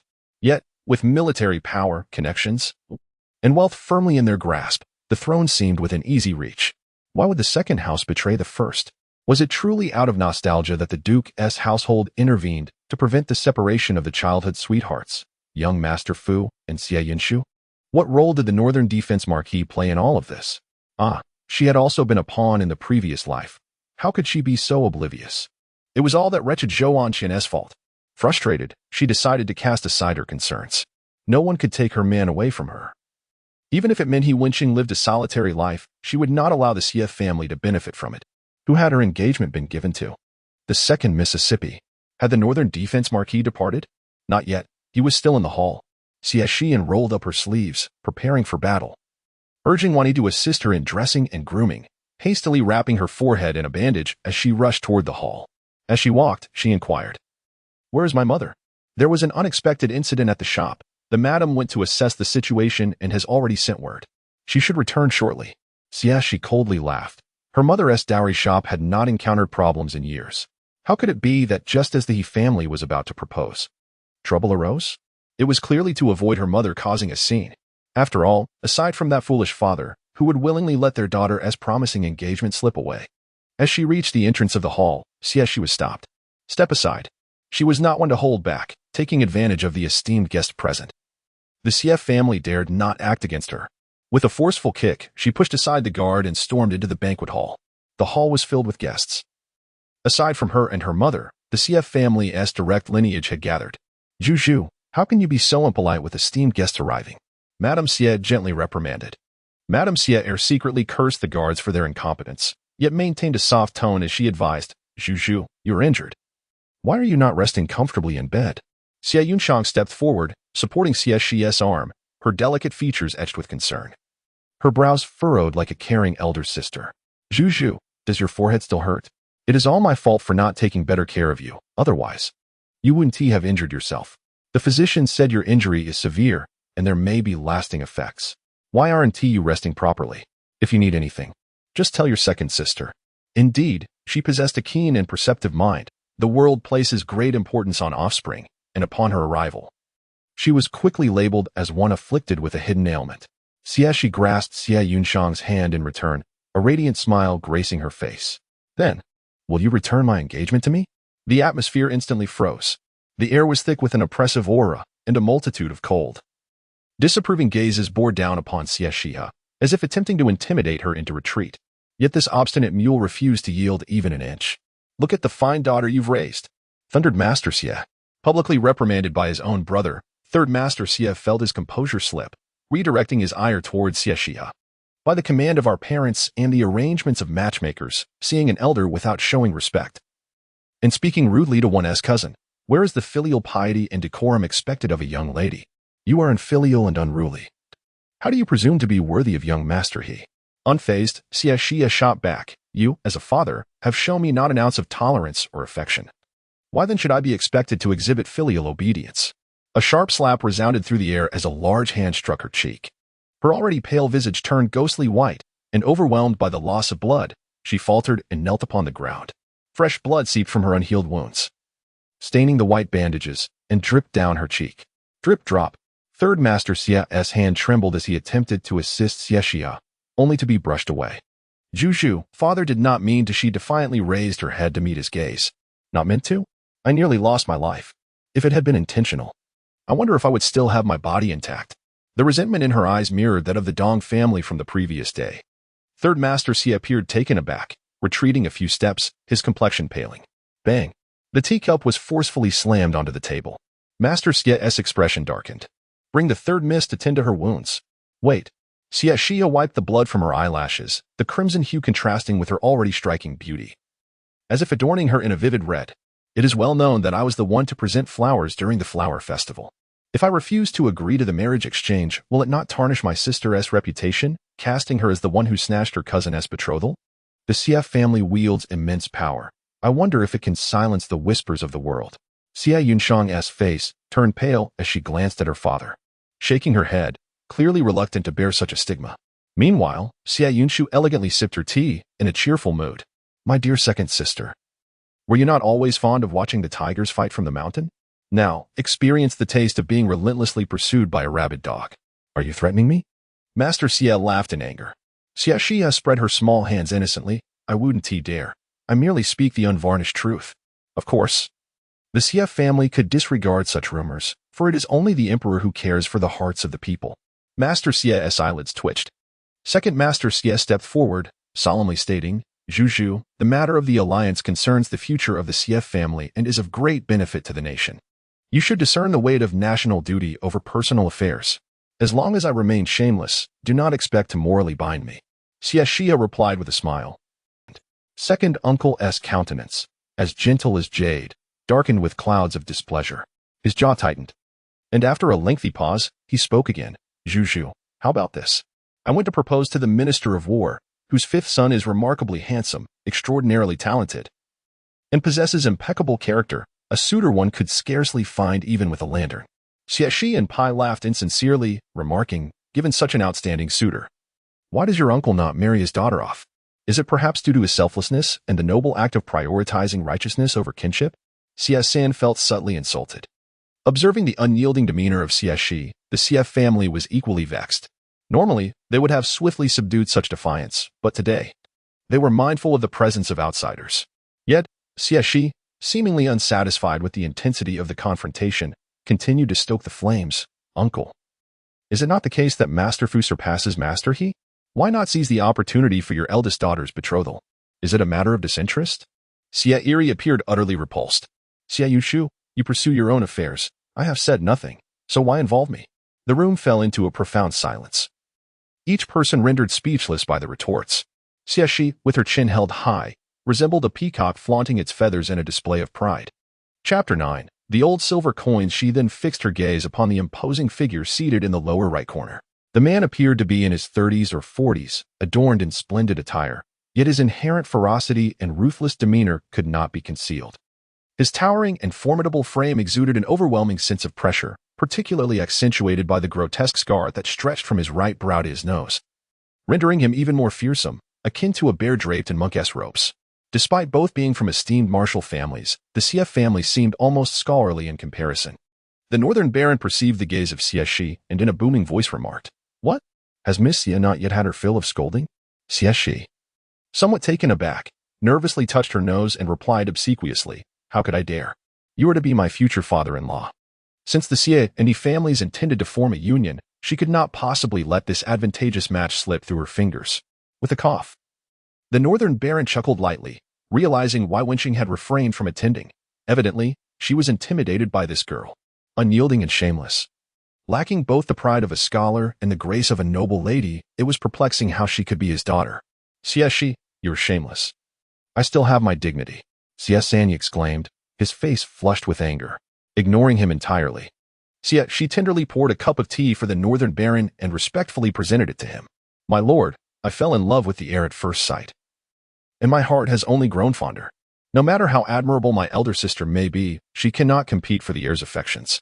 You must not disregard his feelings and disrupt our destined union. The onlookers gasped at her audacity. How utterly shameless. Xie Dajuan spoke solemnly, my lord. You can see for yourself that it is not that the Xie family is unwilling to marry off their daughter, but rather that Xie Xihe is simply unworthy. I fear that a failed match may lead to enmity instead. Xie Xihe was taken aback. Did this imply that the northern baron was not inclined to arrange a marriage? How could it be? Xie Yunshan was so astute and gentle, capable of captivating any man with her every smile. Had the northern baron lost his sight to overlook her? How absurd. I am not lacking either. I am the most beautiful in the world. The northern baron observed the girl gazing intently at him and could not resist offering her a handkerchief. Xie Xihe, slow to comprehend, eventually realized what was happening. She wiped the blood trickling from her forehead and tucked the handkerchief into her sleeve. She had already devised a plan to utilize the excuse of returning the handkerchief to visit the northern baron's residence and cultivate a relationship with Wenqing. If all else failed, she would board the carriage and pay later. Lost in her thoughts, she noticed the northern baron extending his hand once more. Bewildered, she hesitated to return it. The northern baron carefully folded the handkerchief and placed it close to his heart. This gesture momentarily stunned Xie Xihe. Recalling the embroidered Huan flowers that were typically reserved for women, she began to understand. Perhaps the northern baron was cherishing the keepsake of a lost love, mourning the youth that had slipped away, vowing never to remarry. Oh dear, my condolences, she mused inwardly. The northern baron, rigid with tension, found himself both amused and exasperated. You truly are a devoted daughter. General, the Xie family's young lady is a paragon of beauty and intelligence. Either of them would be more than suitable for my son, yet Wenqing holds a particular affection for Miss Xie. Xie Xihe was anxious and said, Lord Ho, the young master has just returned to the capital. If he spends a few more days with my daughter, he will surely develop an affection for Sister Chang. The Jinbei Marquis glanced at Xie Yunshan, his gaze lingering for a moment on Xie Yunshu's head, before shaking his head and replying, "Children are a burden. No matter how much I cherish them. Sigh, let us not dwell on it." His unspoken thoughts left much to the imagination. Xie Dajuan noticed the brief pause in the Marquis's gaze. After a moment of contemplation, he spoke solemnly. "If Lord Ho does not favor Sister Chang, perhaps you might consider Sister Xu. She is well educated and accomplished in various arts, and she can converse with the young master." A thunderclap struck Xie Yunshu as the teacup in her hand shattered on the ground, producing a jarring sound. She looked at her father in disbelief, her eyes brimming with tears. "Father, I have known young Master Fu since childhood. How could you do this?" Xie Yunshan felt equally distressed. When did the daughters of the Xie family become so lowly, treated like mere commodities to be chosen and discarded? Xie Xihe suddenly cast a sharp glance at Xie Dajuan, a flicker of dark intent in his eyes. "Brother, are you seeking to monopolize?"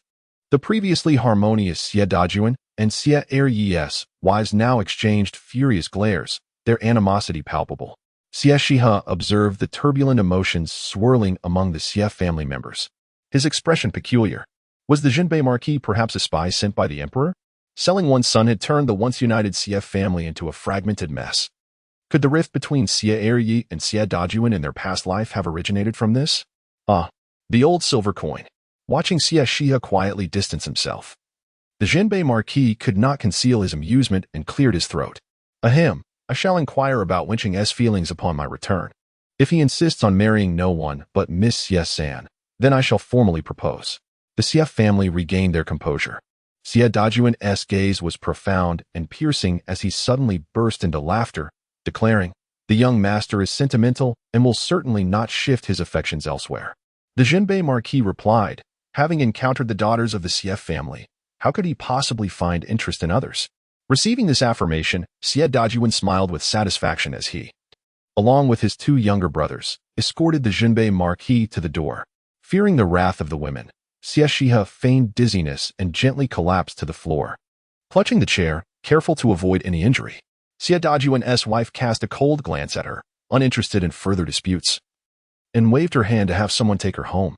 After all, until a suitable match was determined, Xie Xihe was temporarily out of the equation. At the entrance of the general's residence, Dong Shi had just disembarked from the carriage and hurried towards the courtyard, completely oblivious to the several imposing men standing nearby. The woman moved with urgency, her clothing dampened with sweat, her alluring figure accentuated, and her cheeks flushed, rendering her even more captivating. Xie Sanyi observed the Jinbei Marquis fixated on his wife, his countenance darkening, with murderous intent evident in his eyes as his hand instinctively reached for the whip at his waist.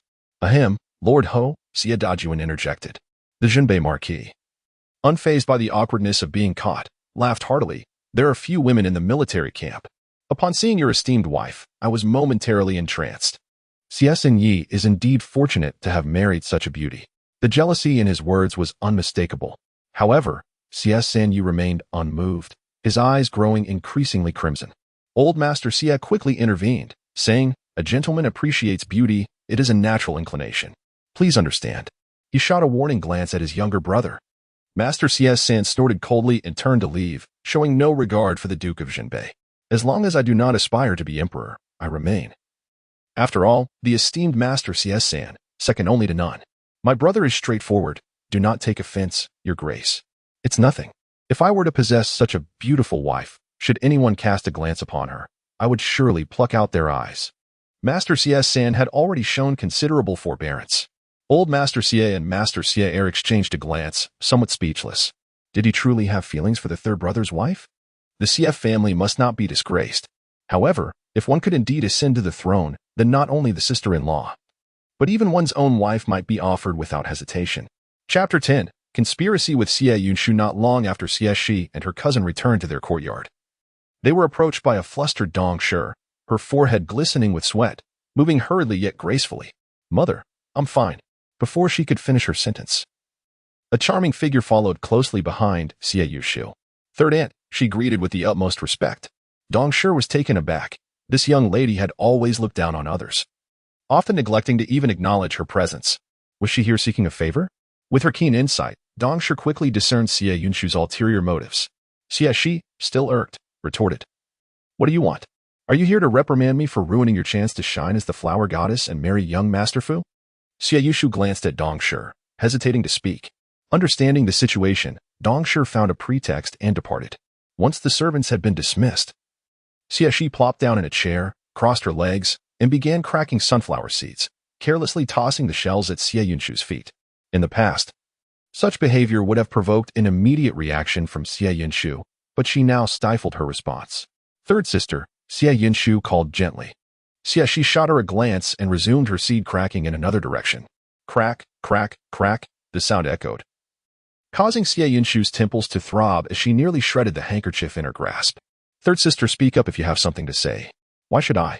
It's not like I'm passing gas. Xie Xihe was exasperated. Her sister's irritating demeanor remained unchanged. Third sister, do you wish to marry young Master He? I can assist you. Not at all. Xie Yunshu felt on the verge of losing her mind. Then why did you make such a scene earlier? If it weren't for the North Town Marquis, your father would likely have broken your legs by now. Third sister, are you really going to let second sister snatch your engagement away? Xie Xihe remarked. Young Master He possesses both literary and martial prowess, and his handsome demeanor is truly a treasure to be missed. Xie Xihe added thoughtfully. I do not appreciate second sister stealing my engagement, but if it were for eldest sister, I would gladly accept it. Upon hearing this, Xie Yunshu realized that Xie Xihe had already guessed her intentions and was toying with her. Her face paled, the facade of elegance and grace crumbling. She candidly asked, Third sister, what would it take for you to agree to marry young Master He? Xie Xihe grinned mischievously. You need to beg me. If you do, I shall help you. Humph. Since third sister is not genuinely interested in collaborating, I shall seek out second sister instead. She would undoubtedly relish the opportunity to claim your engagement with such a distinguished young man. With that, Xie Yunshu's face flushed with anger as she stormed off. Yet, within a short span, she returned, visibly flustered. You knew all along that the North Town Marquis has no regard for second sister, didn't you? Without lifting her gaze, Xie Xihe pointed to the watermelon on the table, her meaning unmistakable. I am not your maid. Do not push your luck. Xie Yunshu could no longer contain her frustration. Xie Xihe simply cleaned her ears and fell silent once more. Ultimately, she found herself reluctantly presenting the watermelon directly to Xie Xihe, her demeanor exceedingly cordial. Third sister, I implore you to assist me. I have been inseparable from Rongheng since childhood. Our hearts are entwined. Therefore, I beseech you to marry Xie Xihe. Once this matter is accomplished, I shall grant you anything your heart desires. Xie Xihe raised an eyebrow. What if you regret this later? I require your assistance now. Xie Yunshu retorted through clenched teeth. And if I succeed, what if you fail? Consider my visage. What man could possibly resist its allure? Moreover, Xie Xihe is already enamored with me. Even if the Duke of Northern Town does not favor me, he would still not disregard Xie Xihe's affections.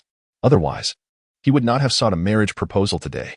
Xie Yunshu glanced at her own captivating face, even marred by injury, and then at her ample bosom and delicately slender waist. Enchantress, what do you intend to do? Xie Xihe leaned closer, whispering a few words into her ear. Is it truly that simple? Xie Yunshu asked incredulously. Indeed, as long as you accomplish this task, I shall ensure your union with Fu Shitzi. Should you doubt me, I can swear an oath. If I break my promise, my father shall remain a lonely widower, doomed to an ill fate. Xie Yunshu impatiently interrupted. Very well. I hope you will honor your word. Otherwise, you shall face consequences that you cannot bear, and your mother will also be implicated. With that, she gracefully turned and departed. Xie Xihe watched her retreating figure for a moment, then suddenly chuckled, resuming her enjoyment of the sunflower seeds while basking in the comfort of the vibrant sunset and gentle breeze. Curled up in her chair, her almond eyes half closed, she resembled a languorous cat. As evening descended, Xie Xihe and Dong Shi were dining together, engaging in lively conversation without adhering to the customary silence expected during meals. Their exchange continued until a figure, reeking of alcohol, stumbled through the door. Upon witnessing the cheerful scene at the dining table, his inebriated visage contorted with anger. You couldn't even wait for me to eat? Do you still regard me as your husband and father? His accusatory tone was immediate. You haven't graced us with your presence in over half a year. Why should we wait for you? Xie Xihe retorted, brimming with indignation. Dong Shi quietly instructed a maid to set another place at the table. Rising, she attempted to assist Xie Xihe into a chair, only to be brusquely waved aside. His gaze filled with contempt. Get away. Xie Xihe steadied her mother, murmuring, He's drunk again. Mother, please stay back to avoid being harmed. Dong Shi gently patted her daughter's hand. Xie Xihe staggered, kicking aside a chair that obstructed his path. He plopped down in the seat recently vacated by Dong Shi. Casting a furious glance at the modest spread of 2 meat dishes and 3 vegetable dishes. With a thunderous slap, he struck the table, causing Xie Xihe to wince in sympathy for his aching hand. Is the Xie family incapable of providing for you? You consume so little. Even the family dog eats better than you. Truly, the daughter of a merchant is unworthy of the table. Dong Shi remained impassive, as if she had not heard the venomous words. After enduring years of such humiliation, one becomes indifferent. However, Xie Xihe could not bear it and retorted sarcastically. My mother's bridal dowry is worth 10 miles of red wedding decorations. Why should it be your burden to provide? Impudent. Xie Xihe, filled with rage, raised his hand. Xie Xihe glared back. Are you planning to strike me again? If you possess the courage, then strike me dead and see if the Duke of Jinbei will spare you. The mere mention of the Duke of Jinbei ignited a fuse within Xie Xihe, causing his fury to escalate as he fixed his icy, piercing gaze upon the Dong family. How could one flaunt their disgraceful behavior with a daughter as scandalous as this, whose every word revolved around men, eliciting nothing but revulsion? You have gone too far. It is one thing to humiliate me, but how dare you insult Zhu? She is your daughter, a woman of refined demeanor, who had embraced gentility her entire life, could only respond with red-rimmed eyes, enduring the humiliation with grace. You are still my woman. How dare you entice other men in my presence? Dong Ro. Let me make this abundantly clear. In life, you belong to me, and in death, you shall be my ghost. You shall never escape me. Chapter 11. The pain of the Dong family. Xie Xihe forcefully grasped Dong's hand, pulling her close and gripping her chin with overwhelming strength. Dong struggled in agony. But the disparity between a man's and a woman's strength was vast, especially considering that Xie Xihe was a seasoned warrior. Dong, a delicate woman, was akin to a mayfly attempting to shake a tree. What are you doing? Let go. Xie Xihe rushed forward, attempting to pry her father's iron-like arms apart. Yet they remained unmoved. In a moment of desperation, she bit down, the metallic taste of blood flooding her mouth as she nearly took a chunk from him. Xie Xihe merely cast a cold glance her way before returning his gaze elsewhere. To a man who had survived the battlefield, such a minor injury was inconsequential. Someone, take the young lady away to rest. With a simple command, the sycophantic servants, who had spent their days flattering and praising the lady's kindness and generosity, rudely seized Xie Xihe's arms. They carelessly dragged her out, her head colliding with the table. Fear enveloped Xie Xihe. Would this mad dog do something to her mother? Father, I was wrong. Please do not harm mother. It is all my fault. I spoke disrespectfully. Mother has done nothing wrong. Father, spare her. I will relinquish the engagement. Is that not enough? Despite her desperate struggles, the strength of the 7 or 8 servants was insurmountable. Even the supporting late, he was captured. Father, please spare mother. I will bow and apologize. It is all my fault. Punish me as you wish, but mother is innocent. I beg you, let her go. Her heart-wrenching cries echoed throughout the Zhu pavilion. Xie Xihe coldly observed the scene, leaning close to Dong's ear, whispering, for showing disrespect to your father. You shall receive 20 strokes and be confined to the ancestral hall for 3 days. My lady, do you think our dear daughter will endure this? Dong glanced at the fresh blood seeping from her daughter's forehead, painfully closing her eyes as tears streamed down her cheeks. What do you intend to do? Do you truly not know, my lady? Dong bit her lip, her pale lips stained with blood, adding a touch of color to her pallor. Very well. That single word was laden with humiliation. Yet, Xie Xihe appeared in high spirits. Release the young lady and summon the physician to redress her wounds. If anything befalls her, I shall not spare you wretched dogs. Yes. The servants resumed their obsequious demeanor, cautiously releasing Xie Xihe and smoothing her wrinkled dress. Xie Xihe rushed forward, grasping Dong's hand with concern. Mother, are you all right? Dong smiled gently, shaking her head despite her chin being bruised and purple. Zhu, I am fine. You should return to your room and rest. I need to discuss your engagement with Xie Xihe with your father. Xie Xihe hesitated before a triumphant smile spread across her face. She knew that the scoundrel would surely take into account the Jinbei Marquis and would not dare harm her or her mother. As long as the Xie family aspired to the throne, they could not afford to offend the Jinbei Marquis. However, she overlooked the fact that Xie Xihe was a madman. Very well, father. If you continue to bully mother, I shall report you to the Jinbei Marquis. Surely, uncle will deal with you then. As she departed, Xie Xihe could not resist leaving one final threat.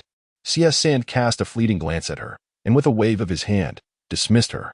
Dongshi took out a handkerchief to wipe the blood from her daughter's forehead and urged, Zhu, it's time to return home. All right, mother. You should rest early as well. Xie Xihe covered her head with the handkerchief. Although her entire body ached from being torn apart and she felt dizzy and weak from blood loss, an overwhelming joy bubbled within her. She had finally triumphed over the Xie family for the first time. After years of oppression, she had finally turned the tables and claimed her rightful place. That night, Xie Xihe had a delightful dream in which she triumphed over all, trampling her unworthy father beneath her feet while the haughty members of the Xie family wept profusely on their knees, begging for her forgiveness. Even upon waking, she remained elated. The moment she opened her eyes, Wani joyfully approached her with a letter, beaming as if she had encountered a momentous event.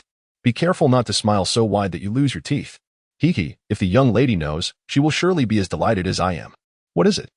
Xie Xihe inquired with interest, sitting up in bed as she accepted the envelope. Before she could even open it, the familiar handwriting on the envelope caused her to toss it aside in shock, nearly landing in the basin beside her. Take it away, take it away. Her reaction startled Wanhee. My lady, this is a letter personally delivered by young Master Zhou. Weren't you eagerly awaiting it before? Why the sudden change in demeanor? Have you become foolish with joy? You are the foolish one, Xie Xihe retorted. Wanhee hesitantly touched her nose and asked, Are you truly not going to read it? Young Master Zhou even sent me to convey a message to you. After a moment's contemplation, Xie Xihe decided to listen. What did he say? Young Master Zhou remarked that your behavior yesterday was coarse and overbearing, tarnishing his reputation. If you do not publicly apologize, he will never forgive you. Damn. Young Master Zhou also mentioned that he knows you are thin-skinned, so he only requires you to clarify things at Qifeng Building. Xie Xihe rolled her eyes. Although Qifeng Building was a place for dining and drinking, its decor was elegant, infused with the essence of literature. Under her deliberate promotion, it had become the favored gathering spot for scholars and intellectuals. Apologizing there would mean being drowned in spit by those who prattled on about righteousness and morality. She had experienced the sharpness of their tongues before. My lady, are you going? Go too.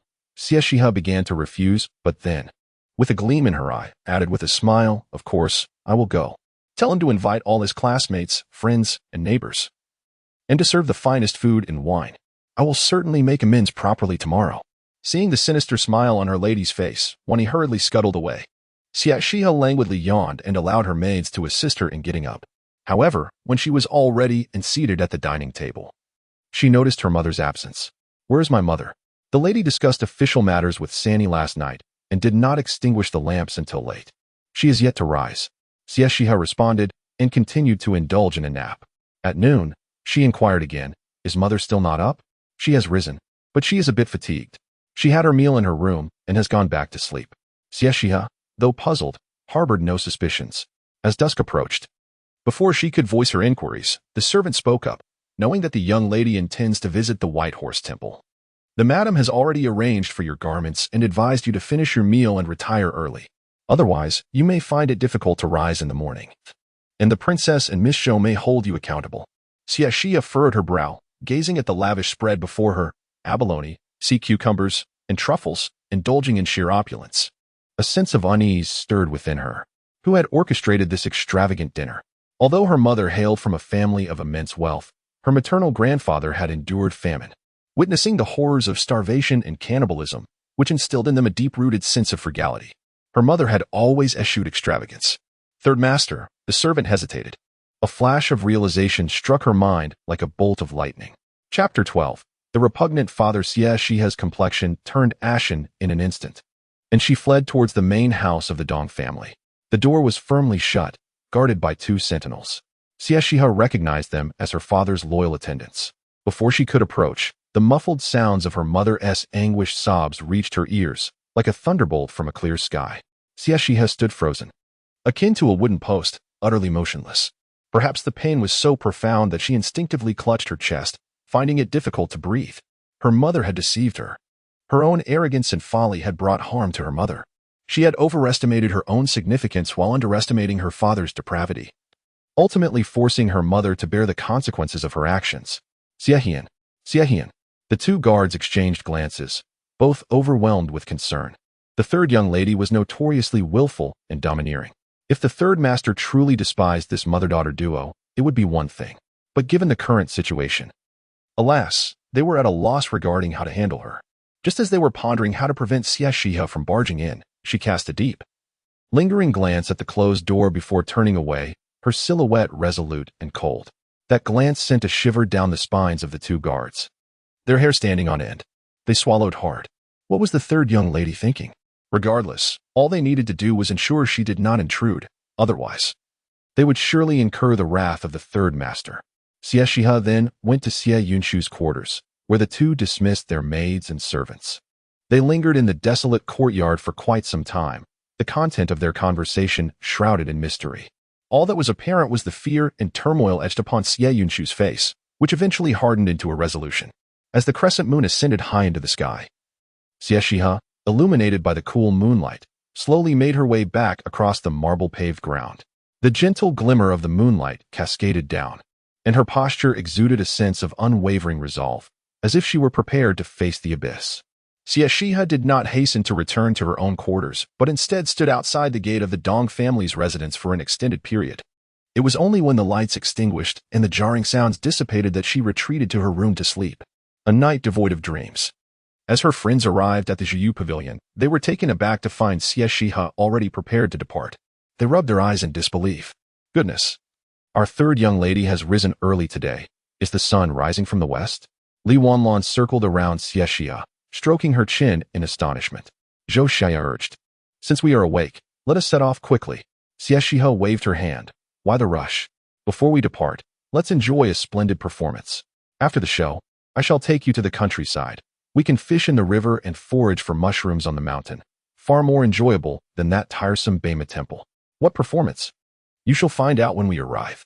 As they were about to leave, Xie Xihe clutched her stomach and pulled Xie Xihe back, pleading, "Let us eat first.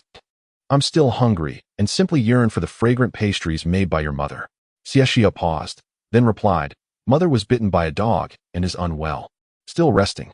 I invite you to Qingfeng Tower to dine." "What? Then I shall go take a look."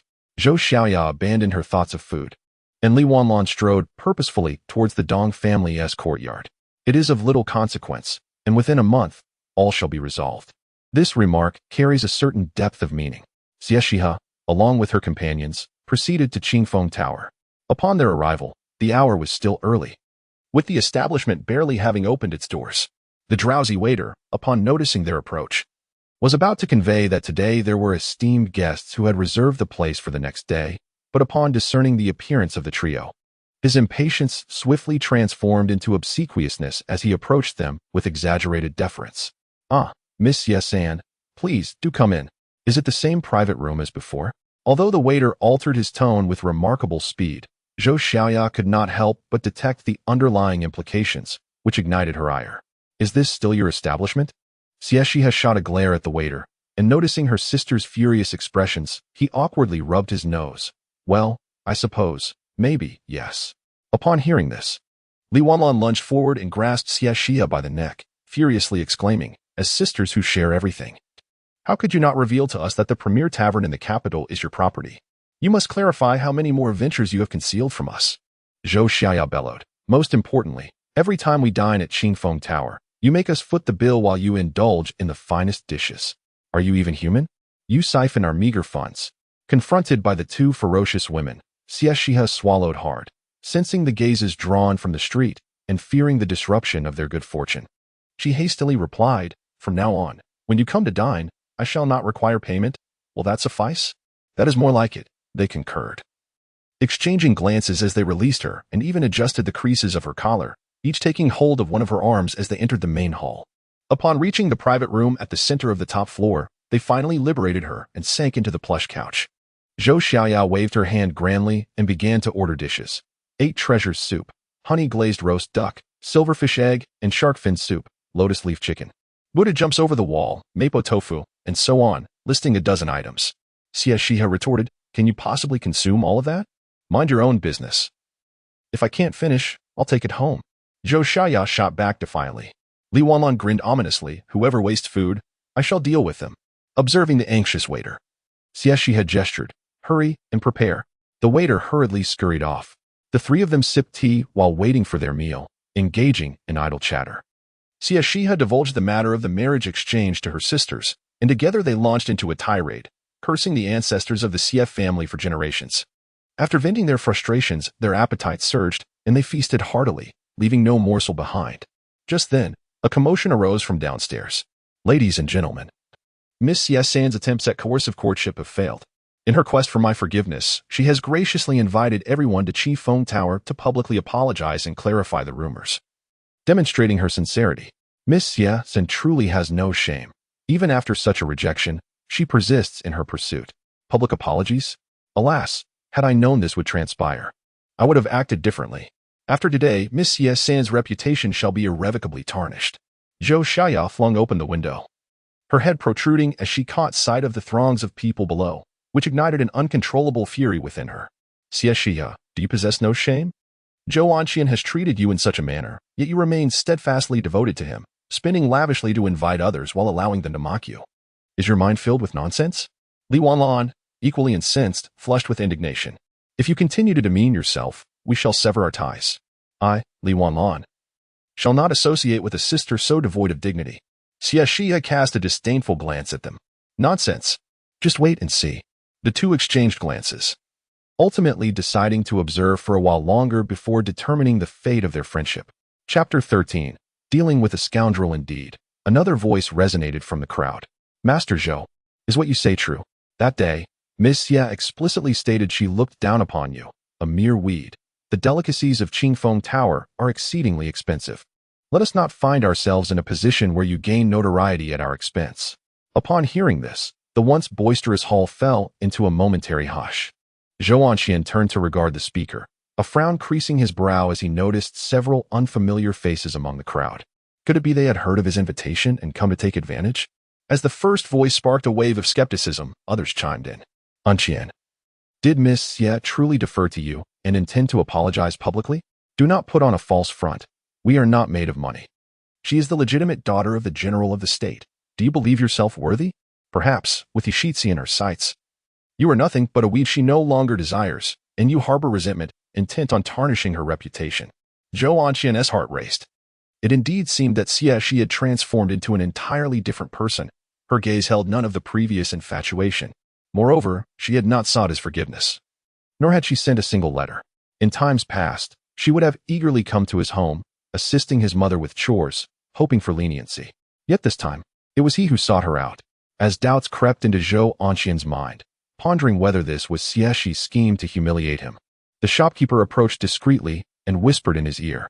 Instantly, the anxious Zhou Anqian regained his confidence, proclaiming loudly, "Fear not, everyone. Today, I declare that you may eat and order freely. I shall compel Miss Xie to kneel and beg for my forgiveness to prove my innocence. It is not I, Zhou Anqian, who is unworthy of her. Rather, it is she who shamelessly pursues me." With these words, the atmosphere in the room ignited. Flattering remarks erupted, and even the noble youths who had come to observe displayed a hint of sincerity. After all, should Zhou Anqian, a commoner, truly marry into the Xie family, he would be soaring to great heights. Another serving of abalone and sea cucumber. One serving is not enough. Make it 3. Bring forth your finest daughters. Where would we be without beautiful companions for our feasting and revelry? Innkeeper, summon the ladies from the neighboring Wangyu Pavilion. At this declaration, all eyes turned towards Zhou Anqian. The Wangyu Pavilion was renowned for its exquisite courtesans, all strikingly beautiful and exceptionally talented, much adored by scholars, though their sole drawback was their exorbitant cost. Zhou Anqian waved his hand grandly, exclaiming, "Innkeeper, do not delay. Go invite them at once." The shopkeeper nodded eagerly and made his exit, unperturbed by the potential repercussions. For after all, Wangyu Pavilion was also owned by his master. They were one family, destined to profit together. Xie Xihe and Li Wanlan exchanged glances. Recognizing Xie Xihe's cunning scheme, their brows furrowed in concern. "Zhu, are you not wounding yourself while striking your enemy? Today's expenses, even without profit, will amount to over 10,000 taels. Even if you sold Zhou Anqian's entire lineage, it would not suffice." Xie Xihe grinned widely, her eyes glinting as she surveyed the gathering of young masters. "Do you see them? Zhou Anqian finds himself devoid of funds, while others are affluent. I have gathered all the necessary personnel. Unless the debts are settled, none shall exit this establishment." Li Wanlan shivered. "Truly, you are ruthless." Xie Xihe chuckled. Having offended this group of noble heirs, there seems to be no place for Zhou Onqian in the capital. Xie Xihe laughed as well. What do shame and loss matter? There are far worse things to come. Zhou Onqian, I shall surely avenge the grievances of my past life.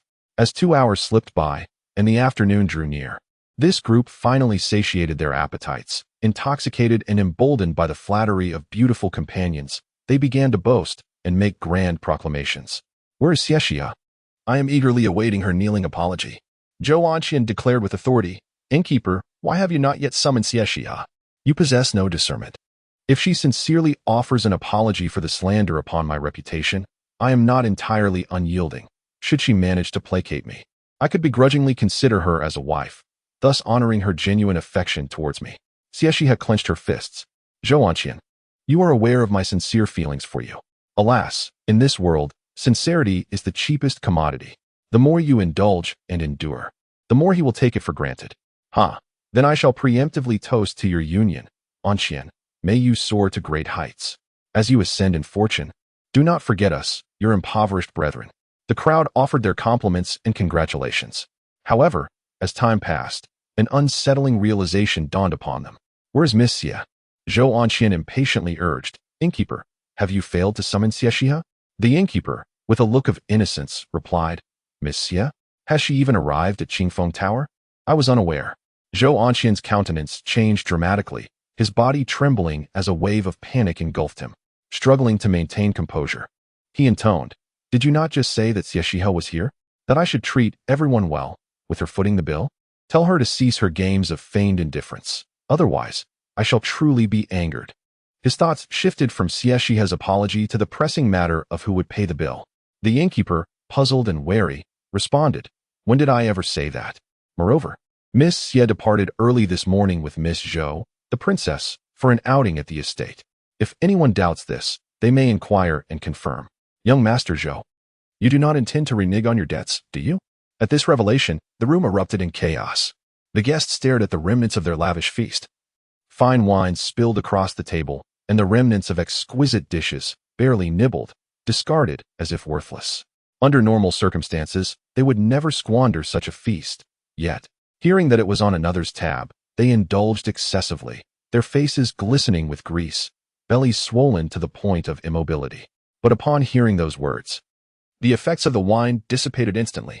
Zhou Onqian, it was you who invited us. Did not expect us to foot the bill. Innkeeper, seek Zhou Onqian for payment. It is not our concern. I am returning home. Yes, go to Zhou Onqian.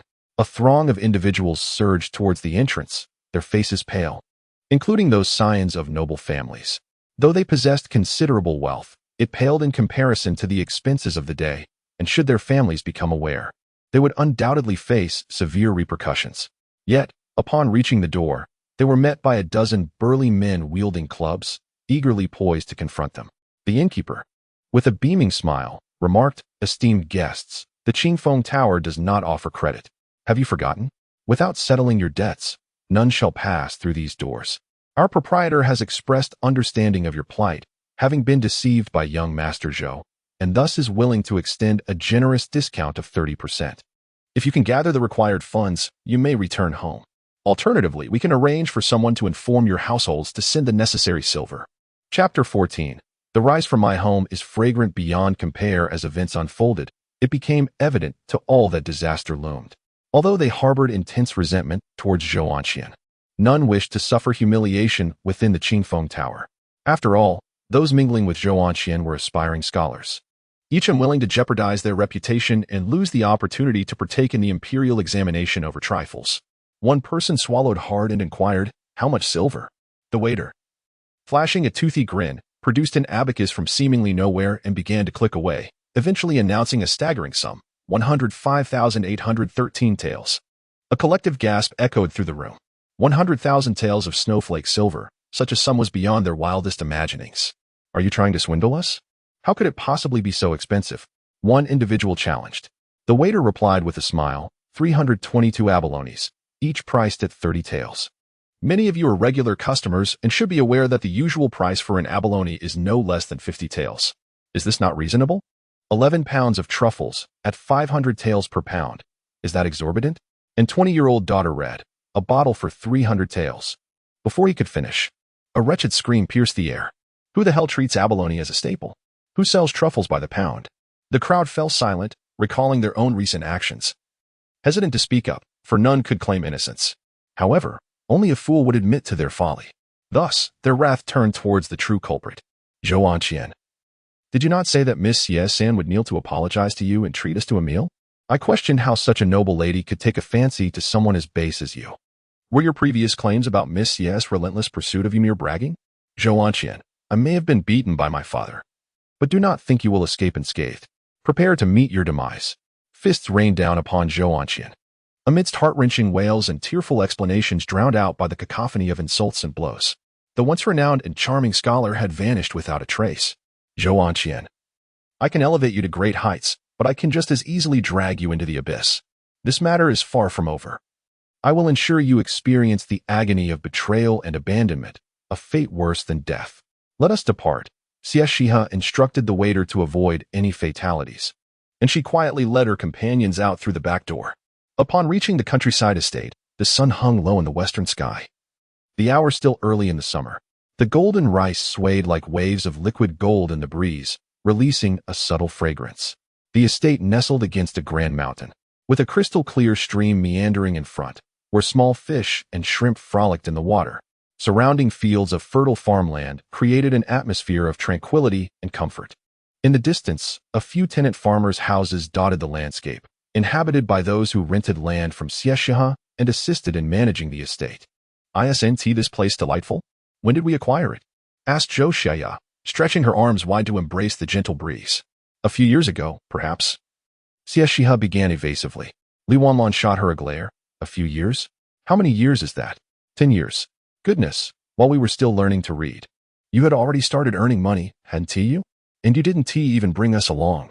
Are we no longer good sisters? Xie Xihe and Yi leapt up at these words, pointing their fingers at the two individuals and berating them, who claimed that merchants are lowly. Our status is esteemed, and we are not concerned about food and clothing. Why must we squabble like merchants over trifles? What is it? Are you envious now that you see me prospering? Regretting your words, perhaps? The two stood there, awkwardly enduring the tirade without daring to retort. Eventually, overwhelmed by the incessant chiding, they attempted to divert the conversation. Oh, look at these rice stalks, tall and robust. They must be delicious. Indeed, indeed. They appear larger than the rice we eat at home. What variety is this? Xie Xihe shot them a disdainful glance and turned her gaze toward the golden grain shimmering in the distance, pouting in disdain. These grains are not plump at all. What is so good about them? Li Wanlan protested. My father's estate is in the prosperous Jiangnan region, where sunlight is abundant and the soil fertile. Yet, even the grains sent to the capital each year are not this large. Xie Xihe scoffed. That is because you have never tasted the best. Zhou Xihe chimed in. What? Is your family's rice more fragrant than others? My rice is indeed more fragrant than that of others. Xie Xihe declared proudly, raising her chin and striding ahead. Li Wanlan and Zhou Xihe exchanged glances, puzzled by her behavior. Wait for us, they called, hastening to catch up.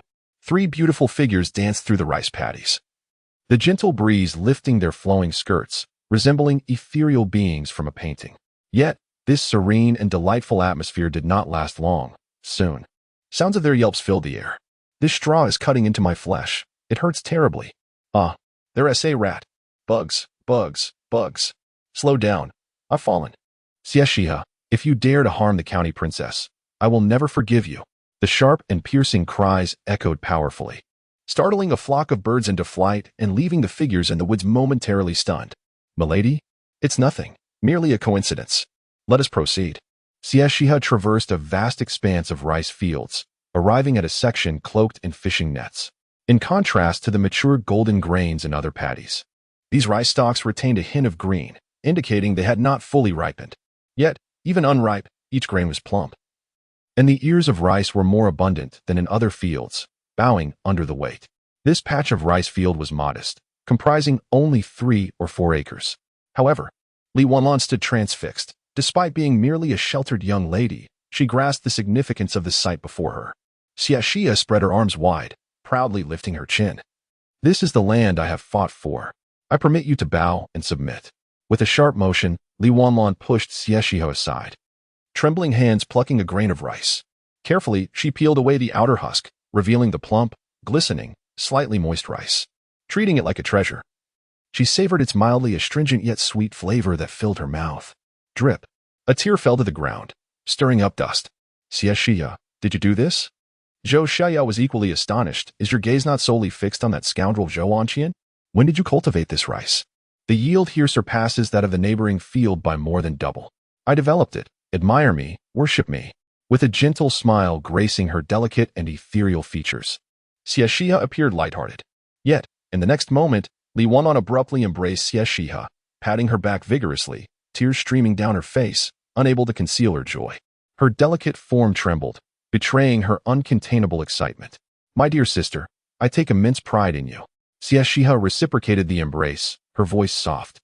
As if making a vow or a promise, no one will go hungry again. Xie Xihe's eyes also glistened with tears. 2 years prior, during the drought, Wanlan had accompanied Wang Chopping to inspect the territory, and even the prosperous Jiang and experienced desolation and the horrific reality of cannibalism. Since then, they understood that deep within Wanlan's heart lay a heavy burden. Chapter 15, Can You Be My Father? A heart tied by the saying, the rich feast while the poor freeze. She even called off her engagement to her wealthy fiancé, who lived extravagantly and was oblivious to the suffering of the common people. In a fit of rage, he left home to wander alone, only to be consumed by starving refugees. From that moment on, the once proud and aloof princess transformed into a heartless figure, masking all her sorrows with laughter. Even the princess of Chongping believed her daughter was untroubled by love. Yet the three sisters understood the unspoken pain each harbored within. Thank you, Zhu. Thank you, Li Wanlan cried uncontrollably, tears streaming down her cheeks, disregarding her appearance. As she wept with a heart torn asunder, releasing the pain she had kept hidden, Xie Xihe's eyes glistened with moisture. She casually wiped the corners of her eyes and stood still, allowing Li Wanlan to lean against her. Xie Xihe supported the two, her back against Xie Xihe's. As the setting sun cast its glow, the three shadows intertwined, painting a poignant picture of sisterly affection. Time passed unmeasured until Li Wanlan finally ceased her sobbing. Her gaze clear, she solemnly inquired, "What will you do with this rice?" Xie Xihe produced a handkerchief and, with irritation, wiped away Li Wanlan's tears and snot, exclaiming, "If you want to know whether it's for the Xie family or the emperor, just say so. No need for such pretense." Li Wanlan coughed awkwardly. "Isn't it difficult for me to ask directly? After all, this rice was specially developed by you to soothe my heart. I shouldn't be greedy. Hoping to turn it over to the royal family, that would be too ungracious." Xie Xihe rolled her eyes. "What are you thinking? Specially developed for you? Do you think you're that important?" Li Wanlan felt touched. Xie Xihe, intrigued, asked, "Then why did you research this rice? It's not an easy task. Even the brilliant Master Shen hasn't figured out how to increase the yield." Xie Xihe, brimming with pride, shook her head, her tassels jingling, her large almond eyes sparkling with uncontainable joy. "Of course, I am motivated by compassion for the world. I cannot bear to see the common people resort to cannibalism in their desperation. I am gifted, a prodigy, a child of destiny." "Enough. Stop," Xie Xihe huffed. "You are all simply envious. I am indeed a woman who embodies all the world's beauty." Xie Xihe scoffed. "We all know your true character. You would never rise early without profit." Li Wanlan spoke seriously. "Now tell me, why did you suddenly change your mind today and bring us to this estate?" Xie Xihe rubbed her nose, realizing she could not deceive her half-sisters, and reluctantly confessed, "I have taken a liking to Master Shen and wish to please him, hoping he will become my—" Before she could finish, Xie Xihe gasped, pointing behind her, trembling, her lips quivering, her cheeks pale as though she had seen a monster. Xie Xihe rubbed her ears. "Why are you shouting? If someone didn't know better, they might think Master Shen was right behind me." Xie Xihe swallowed hard, casting a glance to indicate her to look back. Li Wanlan's face also turned pale, fear compelling her to retreat a few steps. Xie Xihe, however, waved her hand in irritation. "Enough with the pretense. I've inquired, and Shen Taifu is out in the countryside today, inspecting local conditions. There's no way he would be here." As her words fell, an unsettling realization dawned upon Xie Xihe. "Out in the countryside? No way. It can't be that coincidental. It just happens to be my village, does it?" Stiffly, she turned around to see not far behind her the elegant figure clad in azure standing there, seemingly grounded in the fields yet appearing as if suspended among the clouds, perpetually unattainable. Shen Taifu. The man approached step by step, a waft of ink fragrance enveloping him, his tall and slender form blocking the scorching sunlight, a chilling aura seeping into her bones, causing Xie Xihe to shiver involuntarily. What a remarkable coincidence. What kind of twisted fate is this? No, it's the heavens bestowing a father-daughter bond. Just as they spoke of him, he appeared. Was it not a testament to their unspoken connection? Dad. The girl's voice rang out, bright and melodious. Shen Ziyuan's eyelids twitched. The calm demeanor he maintained amidst tumultuous circumstances crumbled entirely, his expression darkening, as if a tempest was brewing within him, an oppressive aura hanging heavily above. Dad? His thin lips parted, akin to ancient, unyielding ice. Xie Xihe's face stiffened, realizing her thoughts had escaped her lips. Gazing at the frost-laden visage of the man, a tremor coursed through her heart as she sought help from her two companions. Yet, upon turning, she found that Li Wanlan and Xie Xihe, who had been by her side moments before, had already fled, having dashed several hundred meters away in mere moments. The two had scurried into the estate, slamming the door shut behind them, then collapsing onto the stone steps, gasping for breath, exchanging glances filled with relief at having escaped. Had she lost her sanity? To propose Shun Taifu as her stepfather. After all, who was Shun Taifu but the esteemed Shen Ziyuan? A man so revered that even the princess would hesitate to claim him as a husband. Thus, when she presented flowers to both Shen Taifu and he Wenqing, was it not an earnest desire for her aunt to remarry, rather than a mere attempt to cast a wide net? If Master Xie were to learn of this, he would likely be furious with his dutiful daughter. He was still alive, and here she was, contemplating bestowing upon him a green hat. Yet this was not the crux of the matter. The idea of Shun Taifu becoming her stepfather was an affront of the highest order. Would he not take drastic measures against her? Surely, he wouldn't. The two exchanged glances, their trust in Shun Taifu's character unwavering, but who could endure such humiliation? You push me, I push you. They jested, shoving each other for a while, neither daring to return and offer assistance. In the rice fields, Xie Xihe knelt on the ground, weeping profusely, tears brimming in her eyes, a faint flush creeping to the corners of her gaze. Striving to awaken the man's compassion with her most delicate and pitiful demeanor. Shen Taifu, please listen to my defense. No, my explanation. Shen Ziyuan's eyes, devoid of ripples, glinted with a shadowy light as he stood with his hands clasped behind his back, the shadows enveloping the woman within, their proximity allowing him to catch the faint fragrance of her essence. He couldn't help but frown and take a step back. Xie Xihe's eyes brightened, and she intensified her lamentations. Lord Shen, you possess an admirable integrity and a noble demeanor, with unparalleled talent and esteemed virtue. Your striking appearance, commendable conduct, and elevated status have earned you the deep affection of both the populace and scholars. Such a man as yourself is a rarity in this world. The more I extol your virtues, the more convinced I become, as if seeking such a lofty figure as a stepfather is entirely justifiable. If Master Shen were to bear any blame, it would solely be for being too remarkable, thus inadvertently stirring the hearts of others with unworthy thoughts. Master Shen, given your age and yet the absence of a spouse, it must be that you have not found a suitable companion who resonates with your essence. However, my mother is different. She is as beautiful as a flower, gentle and virtuous, exceptionally talented, and possesses great wealth. Apart from her, I cannot envision anyone more fitting for you. Rest assured, there is no need to concern yourself with my father. In a few days, I shall arrange for him to remarry, or rather, find a new lady for him. Therefore, would you consider becoming my father? Chapter 16. What do I mean to you? The young girl gazed at him with longing, radiant as the blossoms of the flower festival, reminiscent of a star-studded sky. And you? What do I mean to you? Xie Xihe suddenly lifted her head to meet the man's deep, dark gaze, a complex array of emotions enveloping her. Her heart tightened, an indescribable panic surging within her. Xie Xihe shook her head, dispelling the incredulous thought. How could such a lofty figure truly take notice of her, a brash and coarse face? After all, even someone like Zhou Wanqian, a mere illegitimate son, looked down upon her. She must be out of her mind, mistaking others' tolerance for affection. A man like Shen Ziyuan could not possibly be so shallow as to be swayed by mere appearances. Master Shen, I have never enjoyed a father's love since childhood. Thus, upon seeing you, I feel an innate closeness and wish to be part of your family, to bask in your protection. Suddenly, Shen Ziyuan smiled, his laughter tinged with self-mockery. He leaned down, his warm fingertips gently aiding Xie Xihe to her feet, then stepped back a few paces, creating a distance that, though not far, felt like an insurmountable chasm. Miss Xie, I regret to inform you that I have no intention of marrying. His voice was as smooth as jade, yet laced with detachment. Ignoring the bitterness in her heart, Xie Xihe fixed her gaze upon him.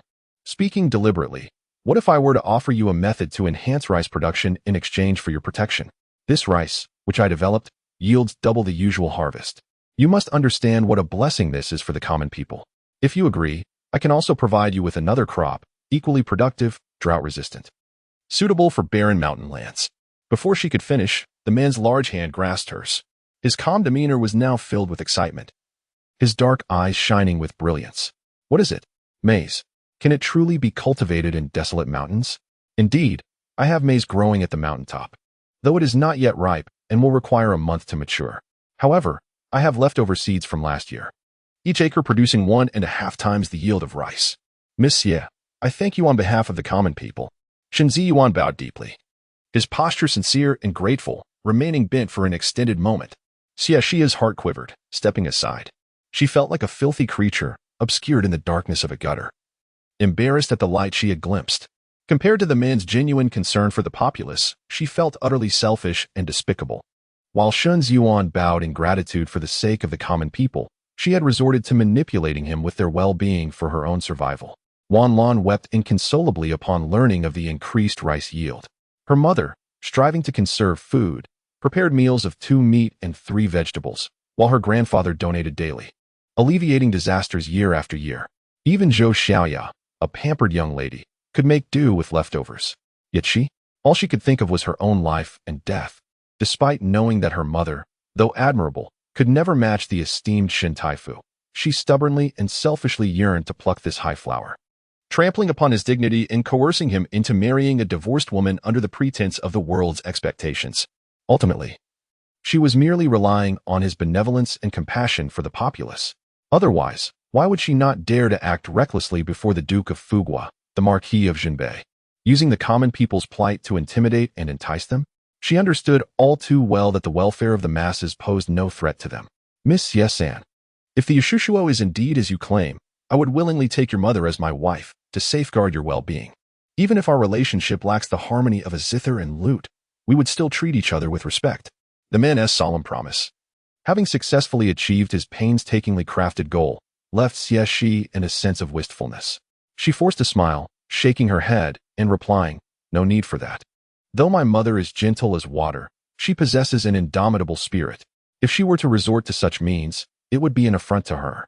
Should she learn that I threatened Shen Taifu, she would likely be sorely disappointed in me, realizing that her carefully nurtured child has turned out to be a selfish little wretch." Shen Ziyuan was momentarily taken aback. Yet, Xie Xihe had already waved to the distant village head. "Lord Shen, I am unwell and find it difficult to climb the mountain. The village head will escort you to inspect the Yushishuo. The rice is nearing harvest, and you may take it all. In a few days, I will send someone to deliver methods for increasing the yield to your residence." With that, she slightly inclined her body in a graceful bow. "Lord Shen, I bid you farewell." Thus, she walked away without looking back, her figure vanishing amidst the rice fields, leaving behind a gentle breeze that carried a faint trace of her fragrance. Shen Ziyuan stood there, resembling an ancient ice sculpture, unmoving. "My lord." The village head observed the dazed man, scratching his head. "Let us go." Xie Xihe returned to the village, standing at the door, gazing at the distant azure figure blending into the forest, unable to regain her composure for a long while. Damn it, could she truly regret it? Such a lifeline, as sturdy as steel, such a noble and handsome father, and she simply let go. She must be mad. The modern-day self-serving individual had surprisingly chosen to put others before herself. Forget it. Let her consider it an act of kindness to release him. Shen Ziyuan, soaring like an eagle in the sky, why should she drag him into the mire of the Xie family? Xie Xihe, since I cannot marry your mother, I shall have to marry you. Fear not, I shall certainly find you an excellent match, one that the Xie family cannot refuse. I am curious to see whether you, my dear brother, or the throne holds greater importance. Is the Xie family truly as unassailable as they claim, united in heart and purpose? Bang! A door was kicked open. "Come out." Xie Xihe and Li Wanlan wept, huddled together, watching the woman in a frenzy, cowering in the corner. "Your rejection is not our fault. Lord Shen Taifu is magnanimous and will not harm you.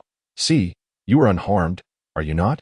Xie Xihe cracked her knuckles, approaching them with a twisted smile, her movements causing chaos that echoed through the air. accompanied by laughter filled with pain and gasps for mercy. Time passed, though it felt endless.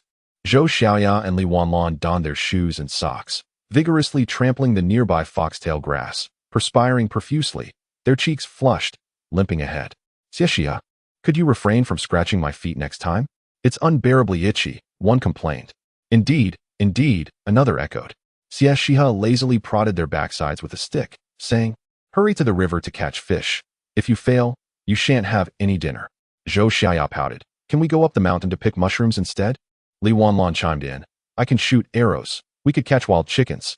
Wild chicken stew with mushrooms would be delightful. Xie Xihe glanced at the lush hills behind them. Pursing her lips, I merely wish to eat fish and shrimp. Will you catch any or not? We will. The two exchanged glances, swiftly shedding their shoes and descending into the river in their socks. Meanwhile, Xie Xihe sat on the bank, idly gnawing on a piece of foxtail grass, her gaze vacant, her thoughts seemingly adrift. Wow, a large carp. Wanlan, hurry, it's swimming towards your side. Where? Where? Right beneath your feet. Quick, grab it. Chapter 17. Unwittingly alluring, the melodious and cheerful laughter of the young women echoed across the fields, the splashes of water reflecting a spectrum of colors under the sunlight. Their cheeks flushed like the hues of dawn. Juju, come down and play, called out Xie Xihe. Xie Xihe rubbed the back of her head, which throbbed slightly, contemplated for a moment, but ultimately succumbed to temptation, swiftly shedding her shoes and socks to step barefoot into the riverbed. The stones, smoothed by years of erosion, were not sharp but rather comfortably rounded, making each step quite pleasant. The cool river water and the gentle breeze created a sense of unparalleled comfort. Shrimp, Li Wanlan exclaimed. You must be seeing things. Xie Xihe retorted, casting a disapproving glance. I mean, there's a shrimp on your foot. Li Wanlan hurriedly splashed through the water, and before Xie Xihe could react, she seized a river shrimp that was nestled on her instep. The shrimp was small, about the length of a finger, yet it brandished its pincers with a showy bravado that made one salivate. Xie Xihe, you better go put on your socks, or else you'll catch foot rot. And we want to be able to enjoy this delicious shrimp, Li Wanlan sighed. You're the one with foot rot. How ridiculous. Oh, stop fighting. You'll scare all the fish away. What will we eat then? The three of them erupted into playful chaos, chasing one another joyously. Even when one of them stumbled and fell, soaking themselves completely, they remained unfazed, continuing their frolic. For spirited young girls, merriment held far greater significance than mealtime. Time slipped away unnoticed, and soon the trio, wrapped snugly in blankets, curled up on the bed, awaiting the maids to prepare hot water for their baths.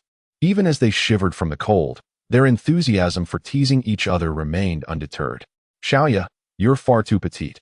Your future children might starve. Ah, Juju, you might end up overfeeding your kids. Better than your kids having nothing to eat. Li Wanlan's mischievous hand stealthily slipped beneath the blanket, her cool fingertips brushing against Xie Xihe's waist, startling her to the brink of jumping out of her skin. Are you trying to kill me? Your man might just perish in bed from this. Xie Xihe chimed in, leaning closer. Let me have a feel. Get away. Seeing the two women with mischievous glints in their eyes, Xie Xihe could not help but swallow hard, tightening the blanket around herself before leaping from the bed. Xie Xihe and Li Wanlan exchanged knowing glances, grinning wickedly as they flung off the covers and pursued her, unadorned. Run. If I catch you, you'll be in for a punishment. Hee, I'm coming. By the time Xie Xihe finally escaped from the wash, her legs felt weak, her breath coming in heaves. Juju, don't leave. Come back. We'll help you wash. Xie Xihe waved a cloth in the air. Li Wanlan cast a flirtatious glance. We will ensure you are pampered. Pa. Xie Xihe spat, covering her ears as she leaned against the doorframe. With a resounding bang, she slammed the door shut, unable to silence the raucous laughter echoing from within. Covering her ears, she walked away, muttering, I can't hear you. I can't hear you. Just nonsense. The courtyard is modest, comprising merely 3 chambers for rest. Passing through a small garden leads one to the outer courtyard. Evening Lotus, is the meal ready? I'm on the brink of starvation. As I lifted the curtain, Xie Xihe's expression shifted, and she abruptly fell silent, hastily lowering the curtain as if attempting to conceal herself. How could he be here? Miss Xie, please do come in, he said, his voice as crisp and clear as a mountain stream. This is my estate, after all. Is your invitation truly necessary? The woman remained hidden behind the curtain, motionless, while the man sat at the tea table, savoring his beverage, his posture regal, rendering the room's opulent decorations mere dust in comparison. Why do you not enter? Are you afraid of phantoms? Xie Xihe and Li Wanlan had unknowingly emerged, and upon seeing their friend standing like a guardian deity, they curiously lifted the curtain for a glimpse, only to recoil in fright. Lord Shen has arrived. Why do you not keep him company? Li Wanlan whispered, her heart racing. Xie Xihe urged, when a guest arrives, how can the host hide away? Xie Xihe rolled her eyes. It is rather inappropriate for a lone man and woman to be alone together. Perhaps you both should accompany me? Ahem. I seem to have neglected my cleanliness earlier. I must return to wash up, lest I offend Lord Shen's eyes. My stomach aches. I need to relieve myself. As they prepared to leave, the two exchanged knowing glances and, in an instant, vanished from the courtyard, locking the door behind them, their voices faintly instructing the maid to serve the meal in the inner chamber. Xie Xihe, what happened to our promise of sisterhood through thick and thin? Have you truly abandoned me? Lord Shen, the woman bowed respectfully. Shen Ziyuan unconsciously tightened his grip on the cup, his fair fingers turning pale from the pressure. His throat constricting, and an unusual emotion flickering in his cold, serene gaze. The woman before him, unadorned by makeup, her hair flowing in the breeze, wore a delicate white garment that accentuated her exquisite figure. Her face flushed, her apricot eyes glistening, and her lips glowed with an inviting sheen, embodying the very essence of someone cherished, resembling a captivating enchantress. I apologize for my uninvited presence, Miss Xie. I hope for your understanding. His voice, once crisp, now carried a husky allure, tinged with desire. It is an honor to host Lord Shen. Might I inquire if your visit pertains to the corn harvest?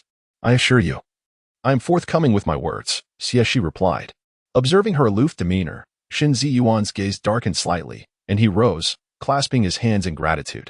Evening Lotus entered. Lifting the curtain, Lord Shen, Miss, shall we proceed to the courtyard for the meal? Xie Xihe gritted her teeth. Did I ever say I wanted to eat? Yet the grumbling of her stomach served as a reminder not to feign indifference. Hunger would soon take its toll. Taking a deep breath, she smiled and inquired, Lord Shen, as the hour grows late, would it not be prudent to dine first, and we may discuss matters afterward? What say you? Your wish is my command. The stone table outside the courtyard, though modest in size, served as a setting for Xie Xihe and Shen Ziyuan, who sat facing each other. Their exhaled breaths mingled, creating an atmosphere laced with subtle tension. Wani stood nearby, attending to them. Master Shen, do try this. The river shrimp was personally caught by the young lady. She urged. This carp has an exquisitely tender texture. Master Shen, please indulge a little more. The crispy crab, though not meaty, is delightfully crunchy and aromatic. What do you think, Master Shen? Xie Xihe observed the mound of food in Shen Ziyuan's bowl and then glanced at her own empty dish. A vein throbbing at her temple. Wanhe, she called. Ah, I have no food to eat. I have no time, young lady. You should serve yourself, the maid retorted. Xie Xihe was nearly beside herself with frustration. I taught you to ascend in status, not to trample upon those below you, nor to be ungrateful. The man interjected. I do not appreciate the presence of others while dining. You may leave now. Wanhe hesitated in her serving, cautiously assessing Shen Ziyuan's expression. Upon realizing he bore no anger, she resumed her cheerful demeanor and departed. From a distance, one could hear her boasting to other maidens about her close interactions with the esteemed gentleman, evoking envy among her peers. Chapter 18. 10 years ago, impudent girl. Return your monthly allowance. Xie Xihe huffed, biting her chopsticks. The stir-fried river shrimp was indeed delightful. She should give it a taste. As she gazed at the shrimp in her bowl, she momentarily paused, only to lift her gaze and find the other person's chopsticks still extended towards her. I am not a child. I can serve myself. Are you not hoping for me to serve you, dear father? The elder's care for the younger is a matter of course. You need not be constrained by formalities. Heh. Silence enveloped the meal, words unspoken. Xie Xihe continued to eat, while Shen Ziyuan occasionally offered her dishes. She did not refuse, yet each time her eyes fell upon his long fingers, they would wander momentarily in reverie. Though they were indeed the same hands, his exuded a blend of strength and grace, like an exquisite work of art meticulously crafted by time, commanding a formidable presence with every gesture. In a fleeting moment of nostalgia, Xie Xihe recalled the warmth lingering on her skin when his fingertips had brushed against her hand while presenting flowers. If those hands were to roam across her form, would they carry the same warmth? This austere, almost saintly man, would he one day succumb to desire and lose himself? As these thoughts coursed through her mind, her already flushed cheeks deepened to a hue reminiscent of freshly spilled blood, the teasing from her friends earlier igniting a tingling sensation within her. The strange stirrings in her body rendered her complexion a tumultuous canvas of pale and crimson hues. How dare I indulge in such fantasies about this man? She chastised herself. Stop thinking. No matter how beautiful the hands, they were still capable of mundane tasks, such as wiping after nature's call or digging for nasal treasures. Observing the girl whose countenance shifted like a painted plate, Xie Xihe set down his chopsticks, his brow furrowing in concern. He placed his large hand upon her forehead. His fingertips were warm, yet felt as if molten lava flowed through them. With a snap, the taut nerves in her mind unraveled. Xie Xihe abruptly stood, shaking off Xie Xihe's hand, her face aflame, struggling to articulate her thoughts. Why you? What are you doing? Xie Xihe frowned, disregarding the reddened back of his hand. You're not burning up. Is your wound hurting? No. Do not feign strength. If you fall ill, you must speak up, or the one to suffer will be you alone. I am not a child. All right, calm down. His tone and manner provoked a tempest within Xie Xihe. I am not a child. I know to speak when I am unwell. Do not treat me like a child. Xie Xihe, feeling a headache coming on, pinched the bridge of his nose, perplexed as to why the young lady had suddenly become enraged. He could only relent to her words and offer an apology. My apologies. It was my choice of words that was inappropriate. Please do not be upset. At his words, the corners of Xie Xihe's mouth curved into a smile. Though she was aware that Shun Taifu's indulgence stemmed from matters regarding grain, it still felt remarkable. After all, one rarely hears of anyone compelling Shin Taifu to apologize. Cough. It's nothing. They resumed their meal in silence. The table soon cleared of its offerings. Yet, before Xie Xihe could digest her meal, Xie Xihe obstructed her path. Miss Xie, regarding the rice yield increase. Before he could finish, he was interrupted. Shin Taifu, this way please. Realizing there was no escape from the inquiries, Xie Xihe decisively led the person to a cozy tea room. She settled into a comfortable position and ordered a variety of refreshing fruits. The fragrant aroma of tea wafted through the air, soothing the soul. From the initial discussion on agricultural surpluses to the later explorations of foreign customs, ranging from astronomy to geography, Xie Xihe could articulate her thoughts with unique insights on any topic. Xie Xihe's demeanor grew increasingly serious, his expression marked by a hint of astonishment as he occasionally jotted down notes on paper. The tea was replenished numerous times, while the fruits remained untouched. As night descended, the moonlight poured down, casting a soft glow through the window onto the shoulders of the two, creating an ethereal beauty that transcended the mundane. Miss Xie was well-versed in history and possessed an extensive breadth of knowledge, earning admiration from those around her. Xie Xihe personally poured the tea for her. Does Master Shen believe I am speaking nonsense or merely plagiarizing? After all, I am notoriously uninformed, Xie Xihe remarked curiously as she accepted the teacup with both hands. Admitting that others excel beyond oneself is a difficult endeavor, especially when it concerns a woman of perceived lower status. Much like her mother, who, despite being exceptionally talented and more learned than most men, was never acknowledged for her brilliance by her father, who instead sought to belittle and demean her based on her lineage, as if that would enhance his own stature. Though he loved her dearly, he never considered nurturing her aspirations, only desiring her submission through masculine dominance. The men of the feudal dynasty were utterly despicable. Who would I plagiarize? A clear and pleasant voice interjected, accompanied by a smile that resembled the enchanting thaw of winter snow under the warm sun, breathtakingly beautiful. I, Xie Xihe, acknowledge the talents of this remarkable woman. Who dares to refute that? Xie Xihe chuckled. Such words, though brazen and audacious, seemed humble when spoken by Xie Xihe. For who in the world did not recognize him? A literary titan, a mountain towering over his peers, a deity deserving of reverence. Even if he were to declare a deer as a horse, others would only question their own vision. Have you ever considered being my father? Perhaps having heard such sentiments repeatedly, Shunzalan remained calm, his eyes flickering with a hidden light, as if contemplating something profound. Why do you always wish for your mother to remarry? In a fleeting moment, myriad thoughts swirled in Xie Xihe's mind, and ultimately, she feigned nonchalance and replied, I believe the Xie family will inevitably face ruin. I wish to take my mother and flee. Xun Xiuan's expression shifted slightly, his deep, silent eyes sharp as a torch, seemingly able to pierce the depths of one's soul. His fingers lightly tapped on the table, his demeanor inscrutable. After a moment, he finally spoke. How did you come to know this? A tremor coursed through Xie Xihe's heart.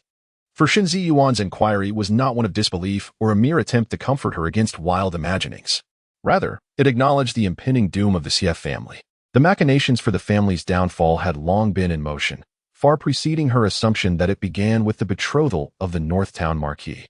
Was it initiated 3 years ago when the Xie men stationed at the border returned to the capital? Or 5 years prior when the Xie family sacrificed the lives of thousands in the border town to ensnare and decimate enemy forces, seeking accolades and rewards? No. The sudden utterance jolted Xie Xihe and Ming back to reality, and they realized that they had inadvertently spoken their innermost thoughts. A pallor washed over their faces, fear gripping them at the thought of being suspected by Master Shen of knowing too much. The agonizing memory of a past life, where she met her demise by beheading, loomed vividly in her mind, rendering her incapable of remaining composed as the pressure mounted. What was that?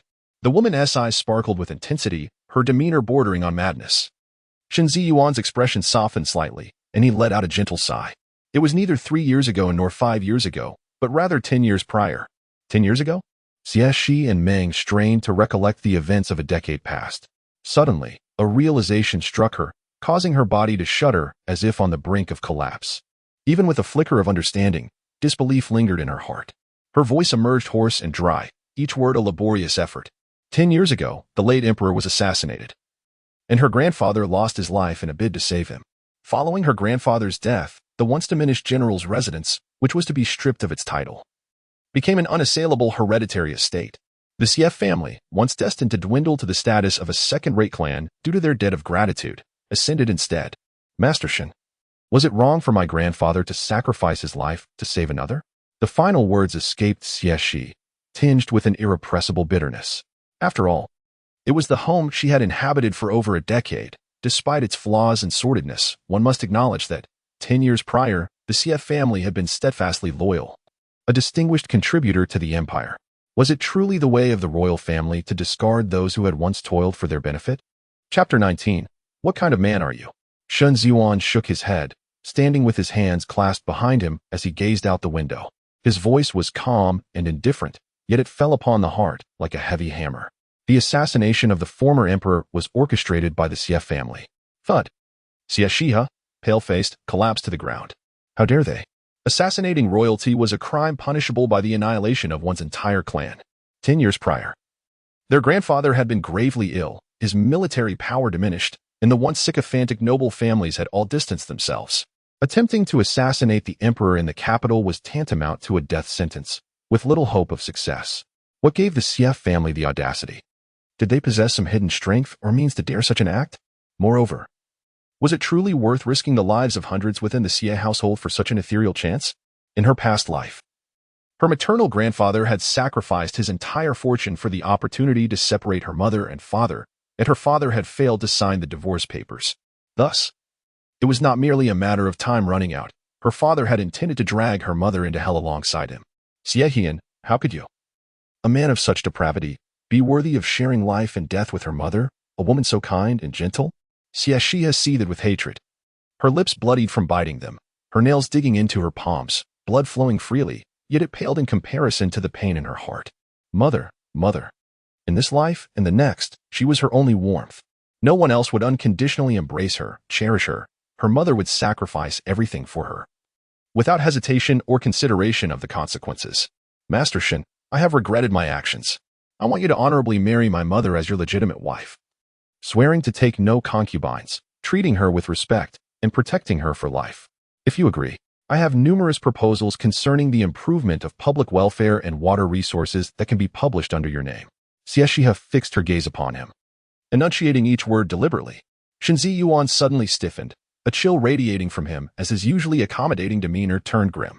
His fists clenched tightly, and his brows furrowed as if struggling to contain his emotions. Do you realize what you're saying? His voice was cool, laced with an undertone of warning. Any ordinary person would have been rendered speechless with fear. Yet, Xie Xihe raised her chin defiantly, refusing to back down. I am indeed despicable and shameless. As long as I can protect my mother, I would resort to any means, whether coercion or violence. Master Shen, do you not pride yourself on your selflessness and dedication to the world? Are you unwilling to sacrifice your own marriage for the well-being of the populace? What kind of man are you? Bang. The teacup crashed heavily onto the table, water splashing everywhere. Xie Xihe, a voice, cold and piercing, swept in like a tempest of fury. Xie Xihe involuntarily flinched but quickly straightened her neck, stubbornly refusing to bow her head. The atmosphere grew tense, silence enveloping the room. Even the crickets and frogs outside ceased their sounds, fearing to provoke the man's wrath, while the maids had long since vanished from sight. And even the two within the inner chamber playing cards were left pale with fright. Tick-tock. There were no sobs, no whimpers. Only the sound of tears striking the ground, neither heavy nor light, yet akin to boulders crashing upon the heart. Time seemed to stretch indefinitely until the man's weary, raspy voice broke the silence. If this is what you think, then I concur. Upon hearing this, Xie Xihe felt tears brimming in her eyes. The world around her blurring like an array of spices invading her mouth, the bittersweet flavors flooding her heart. Miss Xie, although I am unaware of how you came to learn of the secrets of the Xie family, you must understand the gravity of the situation. Control your tongue, or I shall be unable to rescue you. Furthermore, possessing a jewel can be a crime. Given your current predicament, it is unwise to display excessive worth. I shall commend your contributions to His Majesty once the matter concerning the Xie family concludes, and rewards will follow accordingly. Do you have anything further to say? Xie Xihe opened her mouth, as if she had a multitude of thoughts to express, yet in the end, no words escaped her lips. All she managed was, "My mother is well." The young girl gazed at him with eyes, glistening with tears, clear as spring water, just as they had been when they first met. Shenzhen merely smiled, adjusted his wrinkled garments, drained the last sip of his tepid tea, and turned to leave, uttering not a single word. His silhouette was tall and aloof, as ever, exuding an air of noble indifference, like a deity devoid of desire. Xie Xihe remained kneeling on the ground, staring vacantly at the open door as the evening breeze swept in. She curled herself up, attempting to find warmth. After a while, she rose, poured herself a cup of hot water, and then called her two sisters to join her for dinner. Unlike the usual chatter, they sat in silence, merely pushing rice around their bowls. Xie Xihe and Li Wanlan exchanged worried glances. "Zhu, something feels amiss, doesn't it? You should stop eating." As Xie Xihe was about to serve herself a third bowl of rice, Xie Xihe firmly stopped her. "What are you doing?" Xie Xihe pouted, clearly displeased.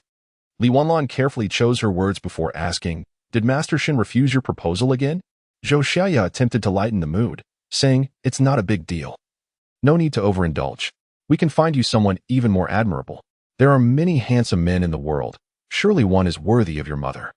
Xie Xihe remained silent. The sisters grew increasingly concerned. Ordinarily, Zhu would have retorted by now, as she was always one to stand her ground. "Zhu, what is wrong with you? Is there anything we cannot discuss among sisters?" Faced with their inquiries, Xie Xihe felt her mind muddled, uncertain of her own feelings. She should have been joyful, yet her heart felt as if a heavy stone was pressing upon it, suffocating her.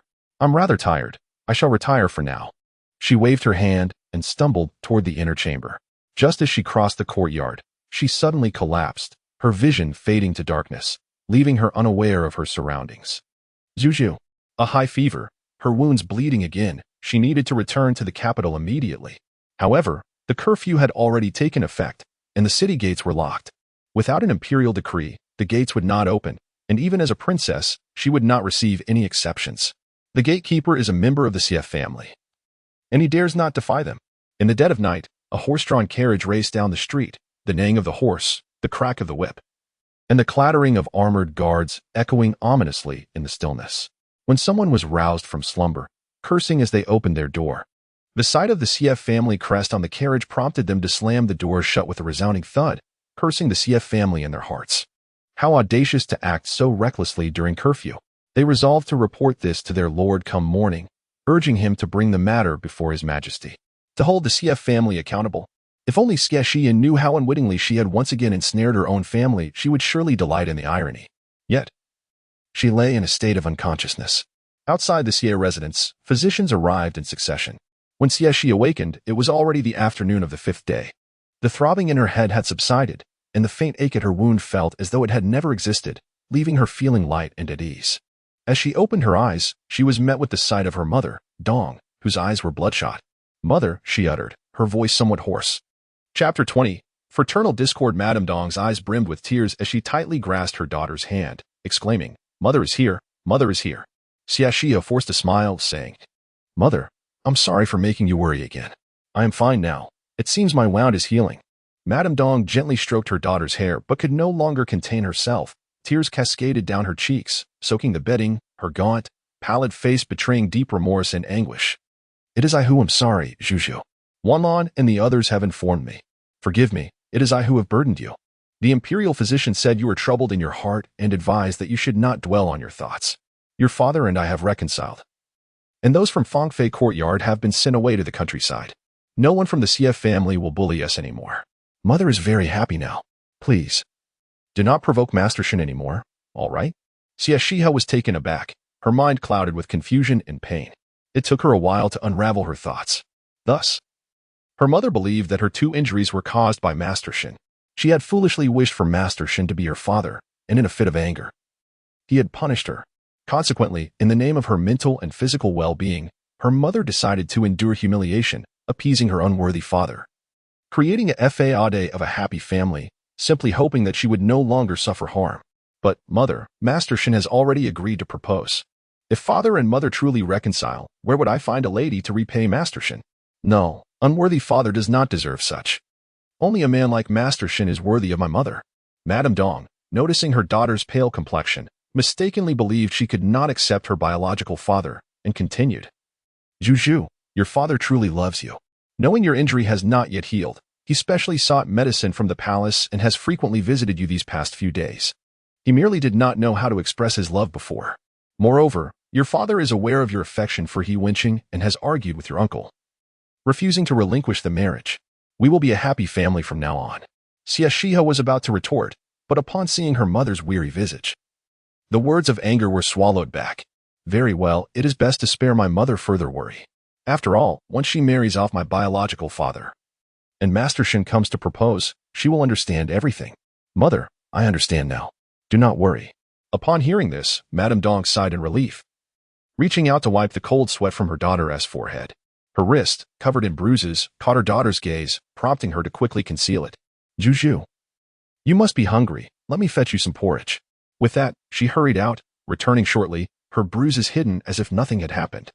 And she began to feed her daughter small spoonfuls of porridge. After a few sips, Xie Xihe shook her head to decline further. Then rest well. The physician said you have endured great suffering and must take care to recover. You cannot afford to be injured again, or you will truly suffer lasting consequences. All right. Madame Dong left quietly, and the maids promptly closed the door, standing vigil outside. Wanha remained by the bedside, anxious that her mistress might feel unwell. Wanha, what has transpired outside these past few days? After contemplating for a moment, Wanhi shook her head and said, It's nothing much. The Duke of Northern Town has come to our residence again to discuss a marriage proposal, and both the eldest and second young ladies are vying to please him. But has anything been decided? It's quite strange that no agreement has been reached regarding the union as of yet. This old duke seems intent on stirring the pot. Is he not satisfied until the Xie family is torn asunder? By the way, there has been another development in the household. Steward Li from the outer court reported that the first wife is not managing her household properly, creating quite a commotion. It is alleged that she has been turning a blind eye to the misappropriation of thousands of taels from the treasury by a treacherous servant, and has even withheld the monthly wages of many servants, who now kneel at the main courtyard demanding an explanation from the first wife. Ultimately, it was the master who intervened to quell the situation, yet the steward's authority was halved and shared with the second wife. Xie Xihe chuckled. Has it already escalated to a case of dogs biting dogs? She asked. During my days of unconsciousness, has the eldest sister come to visit? Yes, Wanhi replied. The eldest young lady mentioned that she has matters to discuss with you once you awaken. Xie Xihe nodded, realizing that her state of unconsciousness had disrupted their plans, which in turn had prevented Xie Yushu from exposing that disgraceful incident, thus allowing the outside world to remain tranquil. Wanhi retrieved several letters from a box, her expression somewhat peculiar. Master Zhou has sent many letters these days, even delivering the green bracelet you have long desired personally, claiming he will arrive in grand style after his success in the imperial examinations to take you as his bride. He waits at the usual place every day to meet you. Xie Xihe accepted the bracelet, gazing at the flawed jade bangle, marred with cotton-like blemishes, and couldn't he help but let out a self-deprecating laugh. This was the heirloom bestowed by his mother upon her daughter-in-law. Objects deemed worthless by the maids of the Xie family were once coveted treasures in her previous life. For the sake of this bracelet, she had expended vast sums of silver, seeking the finest doctors and precious medicinal materials for her mother, sending them like flowing water. Yet, until the wedding ceremony, She had never received the bracelet. She had subtly hinted to Zhou Anqian, but he had dismissed her, calling her an uncultivated and boorish face. Unworthy of such a family heirloom. Wani blinked, inquiring, Miss, do you think Master Zhou has had a change of heart and realizes your kindness towards him? What are you thinking? Xie Xihe retorted, a dog cannot change its nature. He is nothing but a wide-eyed wolf. She rolled her eyes. Suspecting that Zhou Anqian had noticed the cessation of her mother's medicinal supplies and, with the autumn examinations imminent, desired the CF family's assistance in securing a reputable tutor.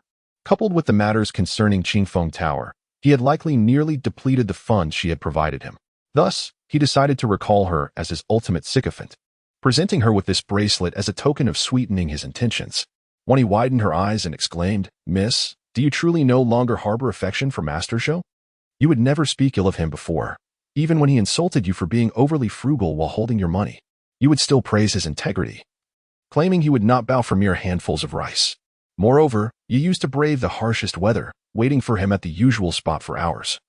Asserting that his studies were demanding, and merely standing there was already quite a relief for him. Xie Xihe's face flushed crimson, hastily interrupting, enough. Do not speak further.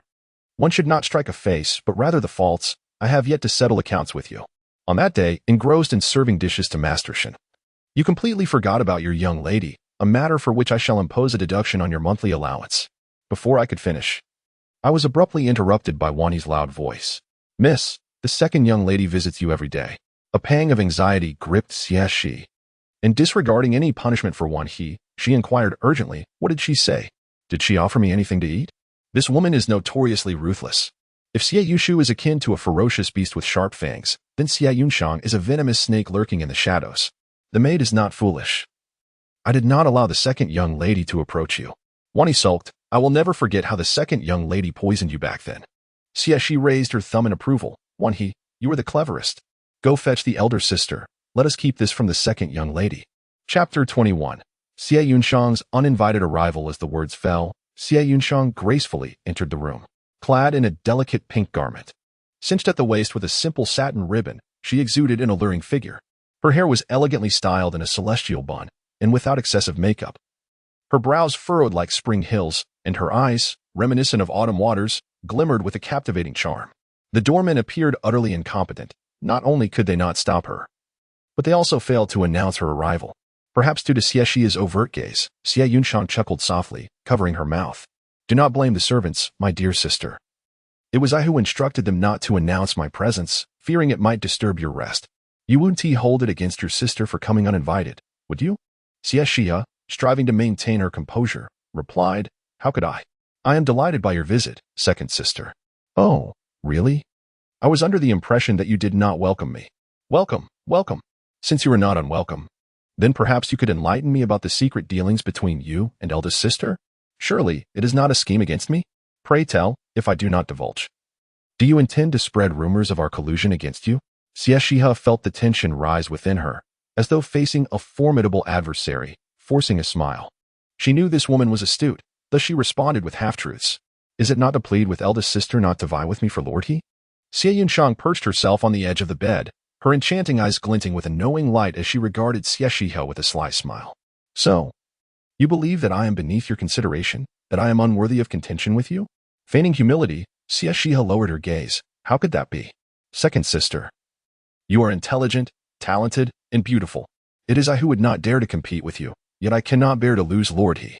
Thus, I sought counsel from eldest sister, hoping she, enamored by Lord Fu, might not contend with me. Once I resolve matters with eldest sister, my chances of a favorable union will surely increase. Xie Xihe believed her reasoning was sound, without a single flaw. However, Xie Yunshang leaned closer, delicately lifting Xie Xihe's chin.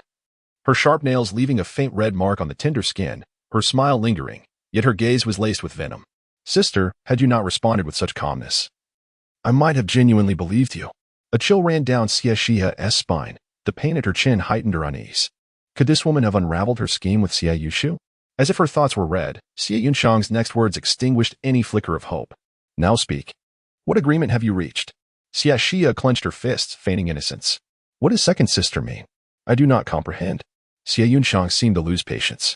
Surely, you must be aware of the banquet that Xie Yushu is to host. If that eludes you, we might as well discuss the guest list. Or perhaps, The matter regarding the princess of Huiyan caught in a scandal. Do you comprehend now? Xie Xihe felt a surge of panic. Hadn't he just stated that nothing had transpired outside? Had she known earlier about the exposure of the princess's scandal, she would not have allowed Xie Yunshang to manipulate her so easily. Indeed, she regretted choosing such a foolish maid as her confidant. And what of Xie Xihe? Was she truly so naive? It was surprisingly effortless for others to discern that she was the one spreading rumors. What did the second sister intend to do? Xie Yunshang gently pinched her delicate chin and smiled, saying, "What is there to do? I merely envy the deep sisterly bond between the eldest sister and the third sister and wish to join you." Xie Xihe, scratching her ear, felt she had misheard. Surely, it wasn't meant in that manner. Xie Yunshang shot her a glance. What? Just because Xie Yushu disdains someone, I must as well? If you all look down upon them, does that make me a collector of discarded items? While she expressed her grievances, Xie Xihe could not suppress a gulp of disbelief, asking again. But didn't the second uncle want you to marry Yishitsi? Aren't you afraid he will be angered? Xie Yunshang's gaze turned slightly cold. He regards me as a mere plaything to be chosen at will. Does he not fear my heart might be wounded?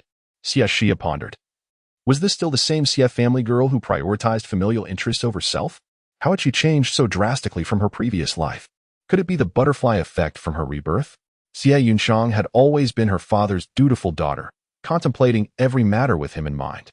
She could not believe that the grand moralistic betrayal of Qin by Xie Xihe occurred without Xie Yunshang's influence. Second sister, shouldn't you reconsider? She implored, not wishing to invite a wolf into their den. Xie Yunshang cast her a cool glance, piercing through her thoughts. What? Do you think I am merely pretending? Xie Xihe forced a smile, flattering. It's not that I think so. It's just that aiding us offers you no benefit. Xie Yunshang let out a cold laugh. Xie Yushu dares to betray the Xie family for Fu Rongheng. You, foolish girl, dare to scheme against Princess Huiyan for your own happiness. Do you believe I, Xie Yunshang, am inferior to you? If none of you wish to be puppets of the Xie family, why should I play the marionette? In just a few short sentences, Xie Xihe felt a tremor in her heart, as if she were meeting a completely unfamiliar person. In a feudal society that upheld male superiority and rigid morals, where women were expected to embody virtue and obedience, could such a rebellious day truly arrive for a woman ingrained with such principles? Yet, a girl of 15 or 16 was indeed at the peak of her youth. And what do you desire, second sister? Merely survival. With a gasp, Xie Xihe nearly dropped her jaw, suddenly glancing around in fear of eavesdroppers, her complexion pallid. Such words were not to be spoken aloud. Xie Yunshang dismissively waved her hand. Calm down, I have already sent the servants away. It is just the two of us. Her keen insight truly was no idle boast. Xie Xihe felt genuine admiration. No wonder the Xie family faced the dire fate of power struggles and extermination in her past life. The second branch had discovered the only path to survival through a grand betrayal, not only enduring but rising as newfound nobility in the court. Although the first branch also survived, it was due to Xie Yunshu's manipulation of the duke's power, exchanging a royal heir before execution with a condemned prisoner. One remained resplendent in nobility, while the other lurked in the shadows like a rat. Thus, one could glimpse the terrifying depths of Xie Yunshang's character. In the end, only her third chamber became a victim of the ambitious and sinister schemes of the Xie family. Alas, she lacked the powerful childhood companion and the astute mind to navigate treacherous waters. How ironic it is that fools are deemed unworthy of existence. How did the second sister come to know of the impending collapse of the Xie family? She was greatly intrigued. Upon hearing this, the smile on Xie Yunshu's face gradually faded, her nails digging into her palm, revealing a hint of suppressed rage. You truly understand the Xie family's ambitions. The sudden surge of anger startled Xie Xihe, and upon observing Xie Yunshu's furious and resolute gaze, he couldn't help but wish to strike himself down. Damn it. This wretched creature was merely probing. I had said that my recollections of a past life allowed me to foresee the Xie family's inevitable downfall. Yet how could Xie Yunshang be so certain that the Xie family would conspire for the throne and ultimately face failure? Simply based on the marriage alliance with the Northern Duke? Chapter 22. The terrifying heart of the seven apertures. Initially, I harbored mere suspicions. Considering the Xie family's long-standing loyalty to the country, their lives wrapped in the fabric of battle. Yet, to my astonishment, my Navi third sister possessed more knowledge than I anticipated. Sister, I truly underestimated you. Indeed.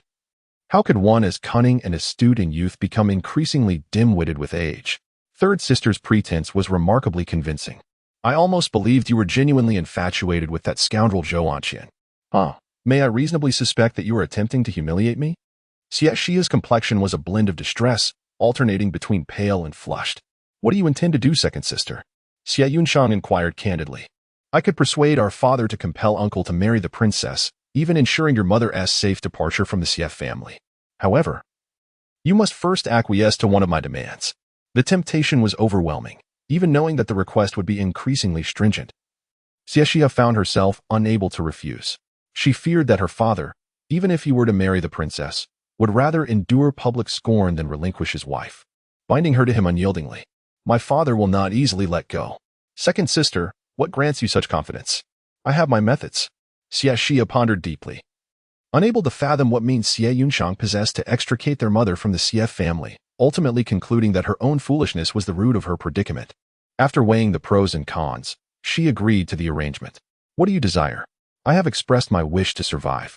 If the second sister merely seeks survival, there are countless ways. Why then, must you belittle yourself to seek my collaboration? You need not concern yourself with my affairs. Pa, insufferable proud one. Xie Yunshu rose gracefully, her fingers delicately brushing away the wayward strands of hair from her forehead, her smile as gentle and obedient as ever. There is no need for the banquet. Plotting against the Xie family at the general's residence is tantamount to courting death. In 10 days, the birthday celebration of the noble consort will be held at the palace. With that, she departed elegantly, not waiting for a response. Xie Xihe remained silent. So, to conspire against the Xie family at the general's residence is folly, while scheming against the royal family within the palace is a path to survival. How absurd. Unless Princess Huiyin is blind and enamored with her scoundrel father, she would surely meet a more gruesome fate after the incident. As this thought struck her, it was akin to a flash of lightning illuminating her mind. Indeed, although her wretched father was reluctant to remarry, Princess Huiyin was a staunch supporter of the emperor. If she could infiltrate the enemy's ranks and undermine the Xie family from within, she might even lend her assistance.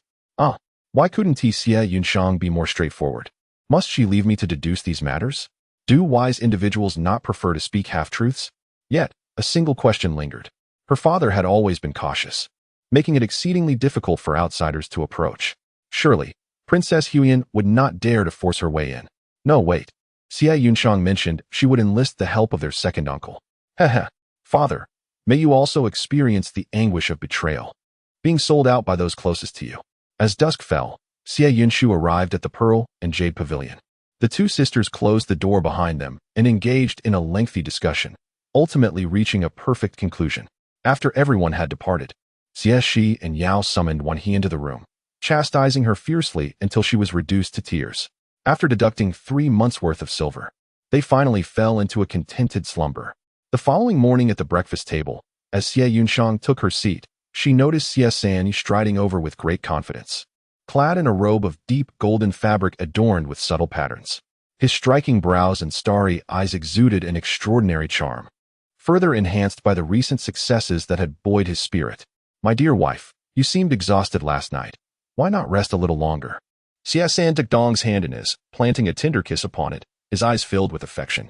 Dong's cheeks flushed, and she gently freed her hand, tenderly wiping the sweat from his brow as she softly inquired, have you been practicing martial arts again? With the Xie family's branch stationed at the border, you needn't exert yourself so. Xie San responded gently, practicing martial arts strengthens the body and should never be neglected. If you are concerned for me, why not rise early tomorrow to accompany me? There is no need for you to serve tea or water. Your mere presence is enough to satisfy me. With that, he gazed at Dong with an expression of vulnerability. Very well, Dong replied softly. During the meal, Xie San tenderly served his wife, carefully removing bones and fish spines, displaying an endearing demeanor that would prompt anyone witnessing it to praise him as a devoted husband. Xie Shi clenched her teeth in frustration. Damn it, you pretentious fool. No wonder mother speaks so highly of you. You truly know how to put on a show. You must have been a chameleon in your past life. Father. Her voice rang out like a thunderclap, startling Xie San, who instinctively withdrew his hand from beneath Dong's skirt, caught off guard. He reflexively raised his hand as if to strike, but then restrained himself, gently patting his daughter's head instead. Juju is here too, Xie Shi added through clenched teeth. I've always been here. Xie San produced a large luminous pearl from his pocket, asking, Juju, do you like this? Of course.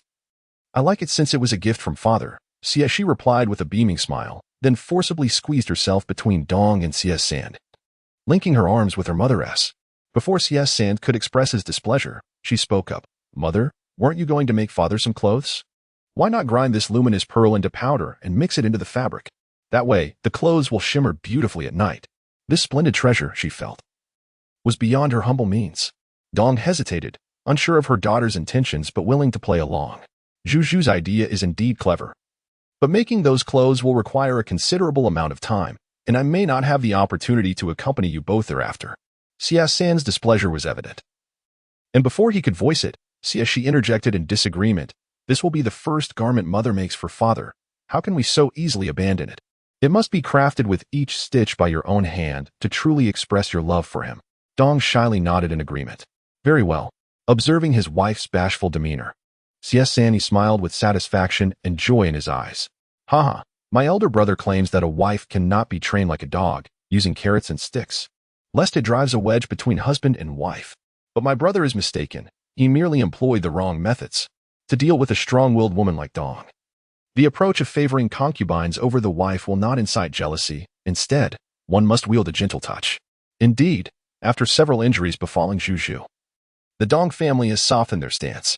His efforts spanning over a decade have not been in vain. The chaste and virtuous maiden in bed is indeed exceptional, contrasting sharply with the bold openness of Yunyang. Though their daughter has reached the age of 15, Dong remains as bashful and naive as a young girl. It is one thing to have a courtesan submit beneath him, yet to elicit delicate moans from a pure-hearted goddess is an unparalleled source of overwhelming satisfaction that he finds irresistible. The lewd glimmer in a man's eyes compels Dong to clench his fists. Your husband? Master Xie Xihe regained his composure and spoke. It is settled then. During this period, I shall trouble you to craft garments for me. By the way, the recent revelation regarding the prince consort of Princess Huiyan, who has taken a concubine, has incited the emperor's fury, leading to the execution of his entire family. The external circumstances are tumultuous. I advise you to remain indoors for the time being. Princess Huiyan has commanded the imperial guards to hunt down any remnants of the prince's family throughout the city, and the blood at the execution grounds has yet to dry. Be wary not to provoke her. The final remark was directed towards Xie Xihe and he. For the matter of Princess Huiyan selecting a husband for her during the flower festival would certainly have reached the ears of the Xie family. Chapter 23 Farewell to Zhou Anqian. During this period, Dong had been tirelessly caring for her daughter, oblivious to the matters of the outside world, and was now utterly astonished. Princess Huiyan held deep affections for her husband, and despite his frail health, she had never sought another man to bear her children. It was unimaginable that he would betray her. Master Xie scoffed, declaring, "What frail health? The prince has fathered 3 sons and a daughter with his mistress, the eldest already in her teenage years."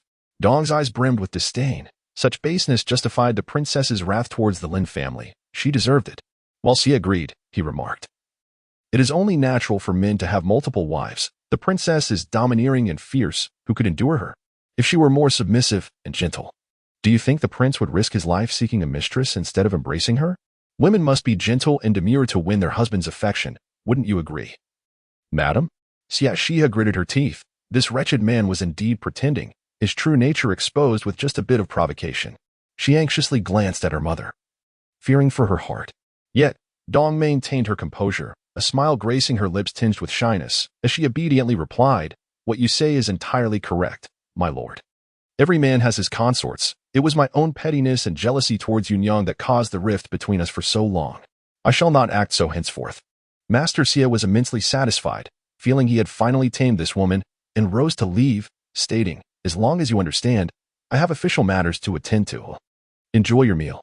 Dong stepped forward, gently smoothing the creases of his garment, softly advising, "My lord, take care." With his head held high and a content heart, Master Xie departed. Xie Xihe cautiously spoke up, "Mother, you?" Dong did not rush to respond. She elegantly wiped her lips, waved her hand, and the maids obediently exited, closing the door to grant them privacy. "Mother, when have you ever been jealous of Aunt Wang? Have you not loved father?" Xie Xihe felt a pang of anxiety. Although their father was strikingly handsome, her mother was not the sort to be swayed by mere flattery. Dong's eyes sparkled as she revealed the remnants of bruises on her arms, unabashedly exuding happiness. "Zhuzhu, I love your father dearly. In the past, I held myself in high esteem and was unwilling to share him with others. But now that your father has returned to me and banished Aunt Wang and the others, I shall no longer act ungratefully. Moreover, do not think these bruises are marks of harm inflicted by your father. You have yet to marry and do not understand that this is an intimate matter between a man and a woman, one that brings joy. So, do not worry for me. I am very happy now. Xie Xihe wore a look of utter dismay, akin to having swallowed something unpleasant. She had never encountered such a situation, but she had certainly witnessed others. Was it her mother who had not seen the world? Or how could she consider such mistreatment as anything but normal? So, her mother was not merely submitting to their father for her sake, but was genuinely deceived by him? How infuriating. Juju, I still need to sew clothes for your father, so you should return and rest early. By the way, for lunch, there is a chicken soup simmered with a millennium-old ginseng. Do have a little, but don't drink too much, as excess may be detrimental to your health. Xie Xihe was momentarily taken aback. A millennium-old ginseng? Is that true? Such a rarity is not even possessed by royalty. Indeed, the next moment, she heard Dong's voice. This is your father's treasured possession. I do not ask you to be grateful, but do remember your father's kindness towards you, and cease to oppose him. For it will not serve your interests. Juju, as long as you are happy and safe, I shall be content. The final sentence startled Xie Xihe. And realizing the implication, she quickly suppressed the rising moisture in her eyes and obediently nodded. Understood. Juju is the most obedient. After Xie Xihe departed, the dining hall was left empty. Dong sat in her chair, motionless for a long while. Eventually, fatigue overtook her, and she commanded, "Someone, I wish to bathe and change." "Madam, did you not just bathe this morning? Do as you were told. Spare me your chatter." The impatience in her voice made the maidservants pout in disdain. Yet they complied and went to fetch water. As Xie Xihe reached the entrance of the Zhuyu pavilion, she saw Wani rushing towards her. Her face flushed with urgency. Miss, it's terrible. Young Master Zhou is waiting for you at the general's residence. He says if you do not meet him, he will come to beg for your forgiveness until you relent." "What a scoundrel. This wretched fellow dares to threaten me?" Xie Xihe cracked her knuckles, eager for an outlet for her frustrations. If this had occurred in the past, it would have been a troublesome matter, easily leading to scandal. After all, despite Zhou Anqian's tarnished reputation, he was still a talented scholar, and scholars are notoriously proud, often bowing to heaven, the earth, and their parents. If he truly kneels before her, her reputation would be irreparably damaged. However, now the situation was remarkably simple. Go summon the guards. We shall confront the great talent Zhou. All right. Wan He, belatedly understanding, nodded vigorously and hurried off to gather a large group of guards. In the past, she would have struggled to muster such support. But now, with her mistress favored, even she, as a maidservant, enjoyed the rising tide of fortune. Outside the general's residence, a crowd had gathered, with townsfolk whispering and pointing. Due to the reputation of the Xie family and the incident involving Princess Huiyan, the atmosphere was tense, and they dared only to murmur amongst themselves. Yet, their words were filled with discontent towards the Xie family and pity for Zhou Anqian. After all, who could look upon such a proud and aloof scholar standing in the blazing sun at the entrance for so long, pale and emaciated, with a bundle of thorny twigs by his side, and not feel a twinge of compassion? How pitiful, regardless of any faults Zhou may have. He is a man who has already lowered himself to apologize in such a manner. What more could Miss Xie want? Women ought to be gentler and more yielding. Creak. The door swung open. Xie Xihe immediately caught sight of the man clad in coarse, hempen clothing, thin and pallid, yet standing tall with an air of pride. The weariness in his eyes was unmistakable, his lips pressed tightly, resembling fragile, beautiful glass. Upon seeing the woman, his eyes suddenly reddened, and he reached out, yearning to embrace her, yet hesitated, embodying a poignant blend of affection and timidity, reminiscent of one wounded by love. Xie Xihe silently cursed under her breath. How could there be so many theatrical men these days? Just like her scoundrel father, Zhou Anqian was no different. Was there something about her that irresistibly attracted such despicable men? Juju, you finally agreed to meet me. Zhou Anqian stepped forward, exuding an air of deep sentiment. Xie Xihe, repulsed, covered her nose and retreated a few paces. When was the last time you bathed? Or did you soil yourself? It reeks. The moment those words escaped her lips, the carefully crafted image of Zhou Anqian's romantic allure shattered instantly. The crowd recoiled, eager to distance themselves from the unpleasant scene. Chapter 24. Establishing a persona. Zhou Anqian's face turned ashen, the veins on his forehead bulging, and his jaw clenched tightly. After a prolonged moment, he finally managed to regain his voice. Juju, it might be that I broke a sweat this morning while hauling rice at the dock. And in my haste to be early, I bought you the most exquisite silk flower, as I had no time to change my clothes. Please do not be angry with me, will you?" As he spoke, he retrieved a delicate pink silk flower from his bosom. Although it lacked monetary value, its craftsmanship was exquisite. Upon hearing this, the crowd's disdain transformed into admiration, and they increasingly praised Zhou Anqian's deep affection, urging Xie Xihe to forgive him. As if her refusal would mark her as petty and materialistic, Xie Xihe raised an eyebrow, bemused by his newfound cleverness and apparent display of vulnerability. Unfortunately for him, she was not easily swayed by such tactics. She dabbed at the corners of her eyes with a handkerchief that had once been in contact with onions, instantly becoming misty-eyed, her gaze reddening as she feigned sorrow. "Master Zhou, how could one as noble as you ever be drawn to a mere trinket like myself? If you truly held affection for me, would you dare to humiliate me publicly during the Festival of Flowers? What you have done today is not a reflection of your true desires. Is it not because your mother's supply of bird's nest and fish maw has been interrupted that you are compelled to come here?" Zhou Anqian, who had been about to defend himself, furrowed his brow at her final words, his eyes brimming with sarcasm. "Each time you send those precious medicinal herbs, they are merely the remnants of valuable materials. Where is this bird's nest and fish maw you speak of?" However, recalling his mother's admonitions, he suppressed his irritation and gently inquired, "Zhu, my mother is gravely ill, while bird's nest and fish maw are nourishing. They are of no benefit in treating her ailments. You must be mistaken." Xie Xihe was momentarily taken aback, but she quickly regained her composure, her expression becoming increasingly complex. "Li Sure, you truly possess a heart of stone. In your quest to establish an image of lofty pride, you would deceive even your own son. No wonder Zhou Anqian disregards my kindness. It seems you have been the one orchestrating this all along. It is no wonder that whenever I send valuable medicinal herbs or delicacies, Zhou Anqian is never present. I had thought he was merely too bashful to be seen as someone living off a woman, but now it appears you deliberately keep him away to obscure my contributions." She chuckled darkly, her thoughts brimming with disdain. "Are you not aware of the advantages Zhou Anqian would gain through our union? To satisfy your possessive desires, you are willfully sabotaging my relationship with him, gambling with your son's future." With this realization, Xie Xihe clenched her fists. "You wish to construct a persona? Then I shall expose your true nature. When your precious son learns the truth, discovering that his virtuous, self-reliant mother is in fact a scheming, despicable wolf in sheep's clothing, I shall relish seeing whether he remains so foolishly loyal. Master Zhou, you may wish to investigate the records of my apothecary and restaurant. Each month, I send precious medicinal herbs and delicacies to your family, all meticulously documented. If you doubt this, inquire with your neighbors. While they may not witness every delivery, they are certainly aware of it. Alternatively, you might consider checking the willow tree in front of your mother's courtyard. It often emanates the scent of medicinal herbs. A physician well-versed in herbal medicine could discern the types of herbs merely by scent. Other medicinal herbs also include scraps. But the century-old ginseng holds significant value and is sold intact, devoid of any undesirable remnants." Upon hearing the last statement, a deep flush instantly surged to Zhou Anqian's pallid face, stripping away his final shred of dignity. His body swayed unsteadily, almost losing balance. He strode forward, and although the guards intended to stop him, Xie Xihe waved them off, allowing Zhou Anqian's large hand to grip her arm tightly. Despite the pain, witnessing Zhou Anqian's anguished struggle brought her immense satisfaction. "What you say is untrue.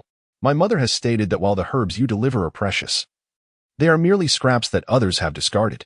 She refuses to accept such pity, yet you insist she consume them, seeking to leverage gratitude for your own ends. She weeps daily, her condition worsening, but she does not wish for me to be shackled by you, toiling late into the night to sew clothes in repayment for your supposed kindness. How could my mother be the ungrateful, deceitful wretch you portray her to be? Xie Xihe has endured enough suffering in this life. Spare her, for she values her dignity and honor above all. If the world were to slander and speculate about her, she would find it unbearable to continue living." With these words, Zhou Anqian knelt, his knees crashing heavily to the ground, his proud head bowed, a face marred by humiliation and desperation. The declaration sent shockwaves through the crowd, and all eyes turned with fury towards Xie Xihe. Had it not been for the ample protection of the Xie family, the townsfolk might have hurled their eggs, vegetables, and stones at her. "Miss Xie, though the Xie family wields considerable influence, do not overstep your bounds. What sort of hero is it to bully a single mother and orphan? If you possess any true courage, go and eradicate the barbarians instead. To force a scholar into such a predicament, Miss Xie, can you truly sleep soundly at night?" The cacophony of insults surged forth. The doors of other noble households along Zhuke Street swung open, with many stepping out to witness the unfolding scene. Even Lady Wana quietly cautioned that the matriarch was aware of the situation and had commanded her to handle it swiftly, lest family discipline be invoked to quell the public's wrath.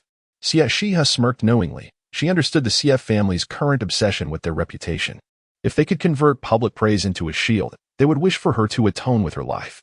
Yet, in the face of such peril, she remained remarkably composed. Words alone hold no weight.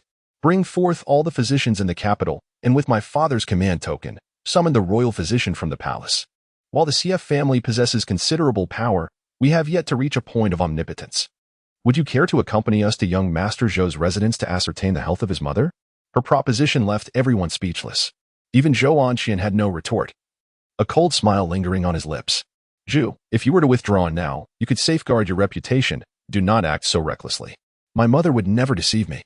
Observing Zhou Anqian's unwavering confidence, Xie Xihe merely smiled and refrained from comment, choosing instead to savor the unfolding drama. The Xie family's guards were swift and efficient, and before long, they had summoned all the physicians in the city, along with not just the royal physician but 2 other court doctors as well. Ahem, Miss Xie-san. When the guards of the Xie family entered the palace, Master Shen was coincidentally engaged in political discussions with His Majesty. Upon hearing about the matter concerning Lady Li, he became quite curious. Consequently, His Majesty dispatched 2 imperial physicians to thoroughly investigate the situation. I hope you can understand.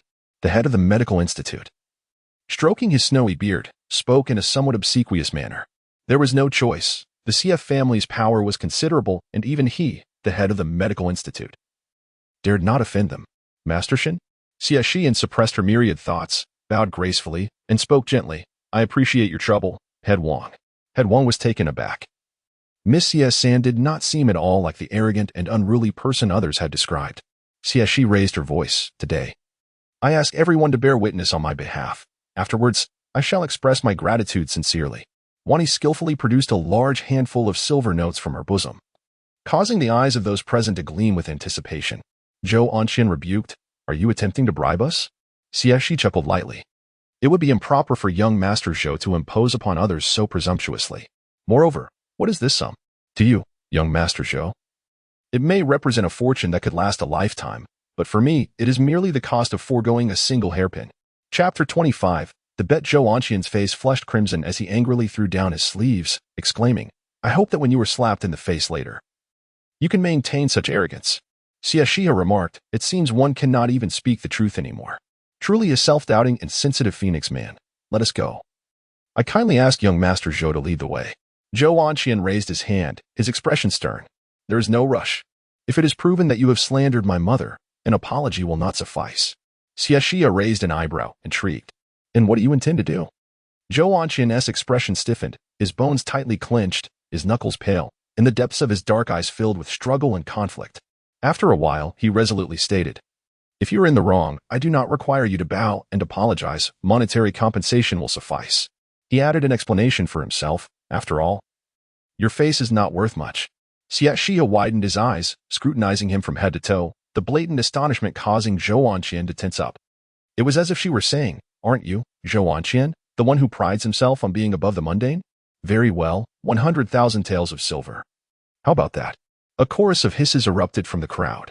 100,000 taels of silver, an entire year's expenses for the soldiers at the border. The Xie family is indeed quite wealthy. Zhou Anqian scoffed, Your father truly dotes on you. Upon hearing this, Xie Xihe became even more animated, loudly proclaiming her father's limitless affection. My father told me not to fear trouble. He will support me. Even if I am beaten or injured, he will clean up after me. Moreover, you said that the Xie family is large and prosperous. 100,000 taels is nothing. The crowd stood at the entrance, listening to Xie Xihe boast for a quarter of an hour until Zhou Anqian could no longer bear it. Are you going to leave or not? Reluctantly, Xie Xihe closed her mouth, lamenting the loss of such a splendid opportunity for promotion. She glared at Zhou Anqian with resentment. Tell me, if it is proven that you are in the wrong, what price will you pay? After all, I am talking about 100,000 taels of silver. As a man, you cannot possibly offer less than I. Zhou Anqian's face reddened with indignation as he gritted his teeth. What do you intend? Xie Xihe casually tossed out her demand. I want you, Zhou Anqian, to personally inscribe a word upon your mother's face. What word? Cheap. Zhou Anqian erupted in fury, roaring as if he had suffered a grave insult. Xie Xihe, what? Do you not even believe your own mother? hence you dare not. One word in exchange for 100,000 taels of silver is indeed a lucrative deal. You. Zhou Anqian's eyes brimmed with rage, yet he ultimately relented. Fine. I shall do as you wish, provided you do not further entangle us mother and son.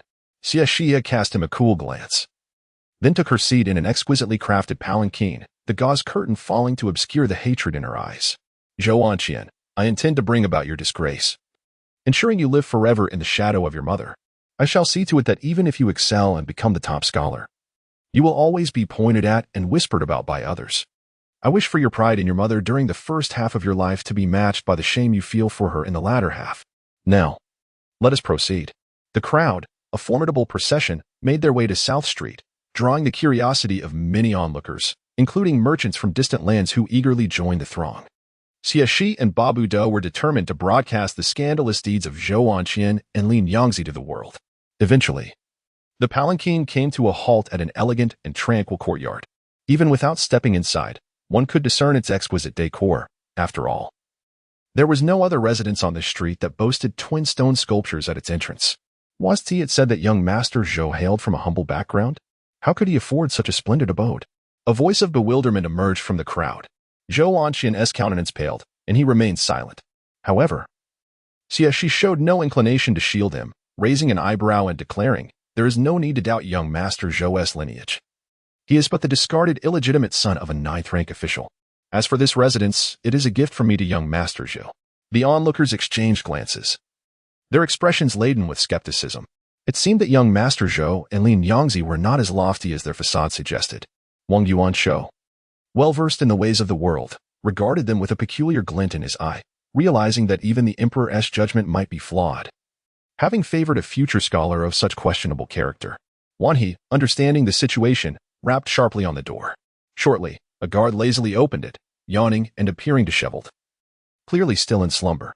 Upon seeing the throng, he was taken aback, but upon recognizing Wan He's visage, he raised his chin in haughty disdain. What do you want? If you startle the mistress, I shall break your legs. Zhou Anqian furrowed his brow. His mother often praised Li Hui's genial nature. Had she been misled? Wan He, adopting a humble demeanor, inquired, brotherly, is the mistress at home? The guard waved dismissively, grumbling, with such dreary weather, where else would she be but at home? Implicit in his words was the suggestion that on fair days, she would venture outside. Hadn't Lin Yangzi been bedridden with a grave illness? As they stood outside, doubts began to creep into the minds of the crowd. This Lin Yangzi was not the one they had envisioned. Zhou Anqian, sensing the oddity of the situation, stepped forward to interrupt their exchange. Is my mother resting in bed? The guard's eyes widened, suddenly realizing that this impoverished lad clad in coarse linen was indeed the haughty young master of their household. Truly, appearances can be deceiving, stripped of his finery. He resembled the common folk. Yet, despite his musings, the guard respectfully bowed. Young master, you have returned. The mistress has been worried for your safety and hasn't eaten lunch. Xie Xihe glanced at the sky, momentarily silent. The crowd too fell into a hush. It was hardly lunchtime yet.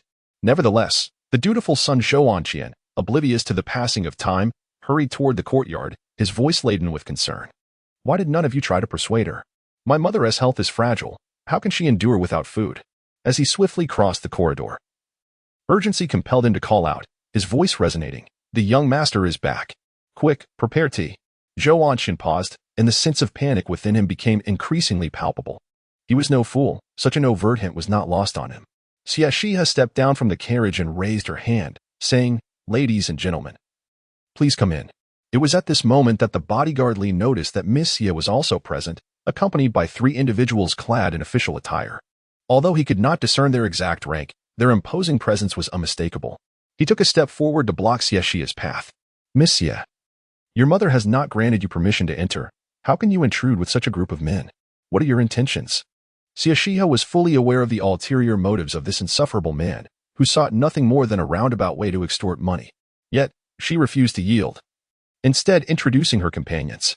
Please stand aside, Li. They are esteemed court physicians and renowned doctors from the capital, here specifically to treat my aunt's ailment. Chapter 26. The inexpressible Lady Li Li's guard scoffed, declaring, What esteemed physicians? They seem more like quacks to me. The so-called miracle doctor you consulted before prescribed countless remedies. Yet my lady's condition only worsened after taking them. Those nourishing delicacies, such as bird's nest and shark fin, would have been far better. Precisely what I needed to hear. Xie Xihe observed the astonished expressions of those around her with satisfaction, and with a mere wave of her hand. The Xie family guards promptly restrained Li's guard, rendering him utterly speechless. Gentlemen, please proceed. Do not let her ailment linger. She could not afford to allow those two vile scoundrels the opportunity to conspire.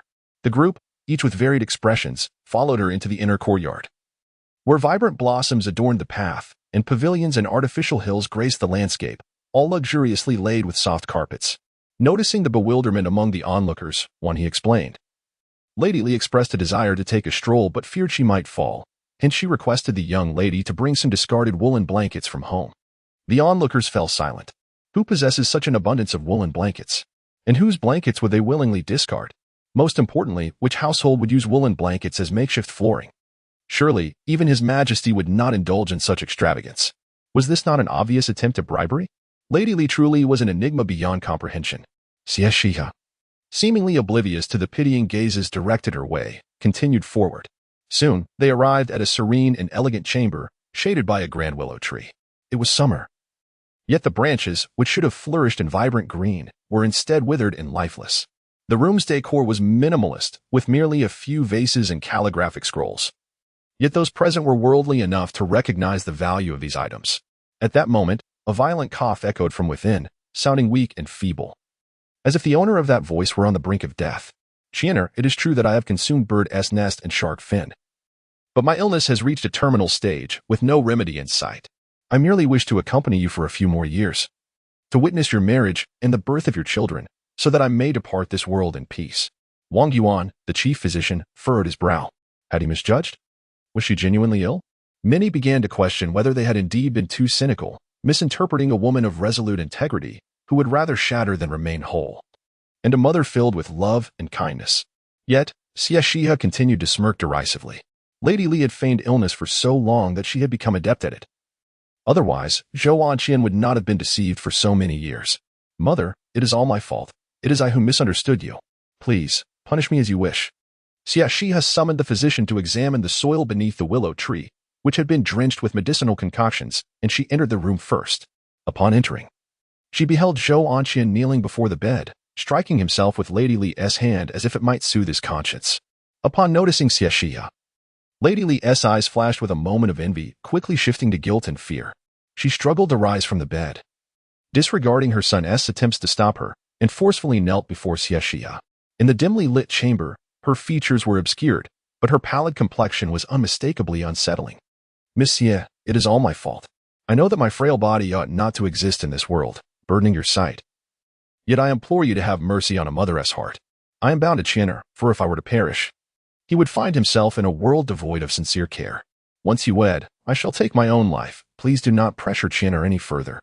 Allow me to offer you this counsel. He harbors feelings for you. Your attempts at manipulation will only serve to tarnish his dignity and ultimately fracture your bond. Zhou Anqian supported Madame Li with great effort, holding her tightly as they embraced, casting fierce glares at Xie Xihe, as if she were the villain seeking to ruin their mother-son relationship. Mother, do not plead with her. She is nothing but a venomous, jealous woman. Xie Xihe nearly succumbed to disgust.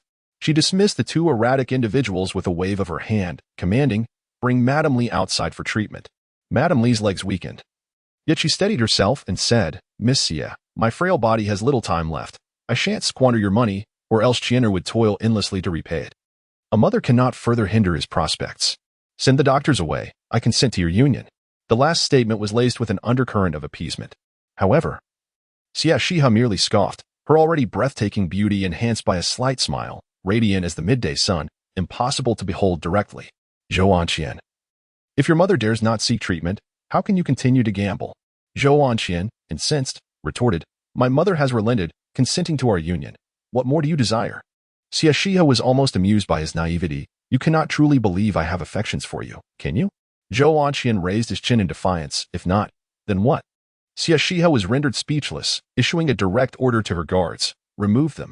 If anything goes awry, I shall take responsibility. Qianer. Madame Li trembled in fear. Zhou Anqian shielded his mother protectively, glaring fiercely at Xie Xihe. What do you intend to do? If you have a grievance, direct it at me. My mother has done you no wrong. Xie Xihe replied with a cold smirk. To cleanse your mother's reputation. Upon hearing this, Madame Li felt her strength wane. Had Zhou Anqian not reacted swiftly, she would have collapsed. As she gasped for breath, her eyes fluttered shut, attempting to feign unconsciousness. Xie Xihe could not help but roll her eyes. Feigning unconsciousness will only make treatment more convenient. Madame Li abruptly opened her eyes, her gaze burning with rage as she hissed through gritted teeth. What must you do to let us be?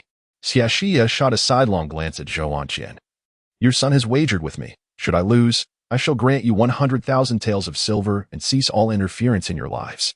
Madame Li's eyes sparkled with fleeting joy, only to be swiftly overshadowed by dread. But if he loses, the word vile shall be branded upon your face. A resounding slap echoed through the air. Zhou Anqian, in disbelief, clutched his face. How could the mother who had never scolded him in his life strike him? Madame Li, filled with fury, pounded on her beloved son's back, seething. I am your mother. How dare you use me as a wager? Ungrateful child, I toiled to raise you. And this is how you repay me? You conspire with outsiders to bring me harm. I shall strike you down, you infilial wretch. Zhou Anqian stood motionless, his expression vacant and his eyes hollow, enduring his mother's tirade as if he had reached the limits of his endurance. Xie Xihe observed for a while, listening intently until boredom set in, before languidly interjecting. Madame Li, this wager has captured the emperor's attention. You cannot evade it. Madame Li's movements faltered as she suddenly lunged forward, seizing Xie Xihe's wrist and pleading in a hushed tone. Zhu, my beloved daughter-in-law, you will certainly assist your mother. Will you not? This scene caused Zhou Anqian's eyes to flicker. Was not his mother the one who despised Xie Xihe the most? Had she not often proclaimed that Xie Xihe was coarse and overbearing, unworthy of her illustrious son? Moreover, had she not instilled in him from a young age the principle of unwavering integrity, teaching him to resist oppression and never submit to evil? Did you not declare my unworthiness? No, mother only acknowledges you as her daughter-in-law. Chapter 27 The Collapse of Faith. Xie Xihe scoffed, disdainfully breaking free from Lin Yangzi's grasp, and swiftly wiped her face with a handkerchief, revealing the natural skin beneath the thick layer of foundation that had fallen away. Amidst Lin Yangzi's exclamations, she forcefully took hold of her and approached Zhou Anqian, her demeanor calm as she inquired, Zhou Anqian, have you ever encountered a terminally ill patient with such strength in their hands? She exposed the crimson mark on her wrist, the delicate skin of her arm marred by a glaring bruise. Have you witnessed a bedridden patient with such a rosy complexion and apparent health? Zhou Anqian turned to look, noting the striking contrast between the pale, flushed skin beneath Lin Yangzi's discarded makeup and the dull complexion surrounding it. Mother, you. Lin Yangzi, covering her face, wept bitterly, at a loss for words. Yet, Xie Xihe would not allow her to retreat like a timid turtle. Zhou Anqian, you have been deceived. Your mother has feigned illness from the very beginning, merely seeking your father's pity. Unfortunately, your father has long seen through her, choosing to endure public scorn rather than remain married to her. Divorce? Zhou Anqian trembled, casting a startled glance at Xie Xihe. With a light laugh, she revealed the truth she had diligently uncovered over time. Your father never wished to reduce your mother to a concubine. He only sought a separation or divorce. It was your mother who clung desperately to him, preferring to be a concubine rather than part ways. Your father has not neglected the welfare of you both, sending silver each year, yet your mother, for the sake of her pride, would rather see you starve and beg than accept his generosity. Having spoken, Xie Xihe, still unsatisfied, called for Wang Yuanshou and others to enter. Wang Yuanshou, have you uncovered the truth? Wang Yuanshou, indignant and flushed with anger, trembled with rage, his hands shaking. Had it not been for those nearby restraining him, he might have torn Lin Yangzi apart. So many precious medicinal herbs, even after all this time. The potent scent still lingers. Lin Yangzi, your feigned illness is one thing, but how could you waste such valuable medicine? The roots of the willow tree have softened. Do you realize how many lives could have been saved? Lin Yangzi, covering her face, dared not respond, curling up on the ground like a quail, consumed by tears. Wang Yuanshou, exasperated, pounded his chest in frustration, declaring, Miss Xie-san, I must return to the palace to report this. Panic seized Lin Yangzi. If the emperor were to learn of this, her head would surely roll. Casting aside her dignity, she clung to Wang Yuanshou's leg, pleading with a hoarse voice, No, please. Absolutely not. I am still so young, just beginning to enjoy a good life. I do not wish to die. Wang Yuanshou, do not report this to His Majesty. Though elderly, Wang Yuanshou remained vigorous, disdainfully kicking her away.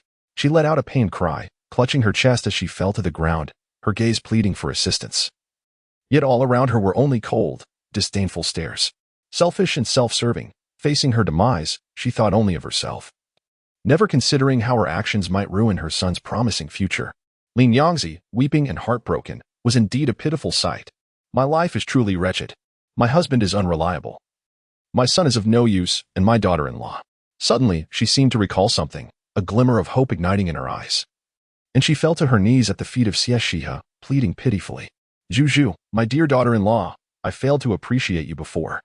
You spent countless treasures to invite renowned physicians to treat my illness, providing me with delicacies, jewelry, and fine clothing. Whatever I desired, you graciously provided.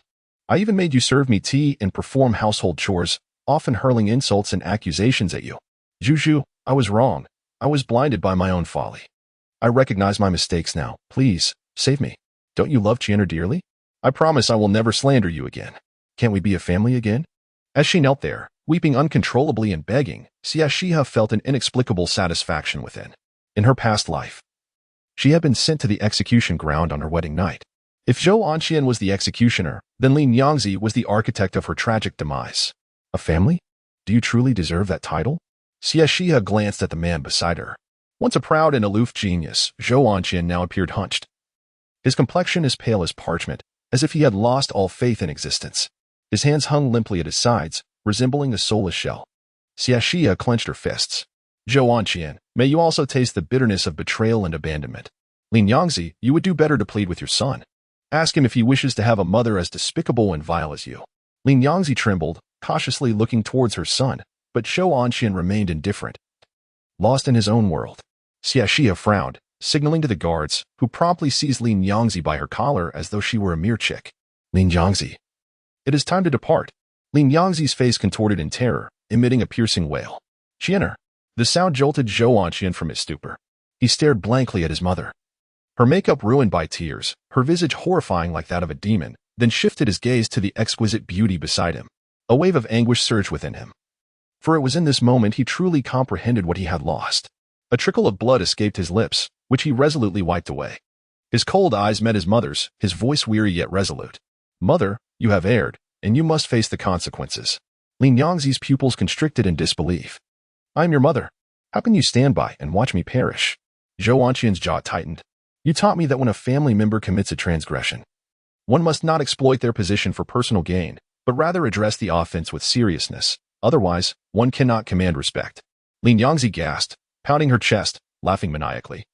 A bitter self-mockery in her tone. Haha, truly, you are my son. Cold-hearted and ruthless, just like your father. Zhou Anqian clenched his fists, his nails digging into his palms. Blood oozing, betraying the indifference he projected. He shut his eyes in anguish. Mother, if there is a next life, I will strive to rise above. So you will no longer need to scheme. Lady Li let out a cold laugh, her crimson eyes fixed on him with unabashed hatred.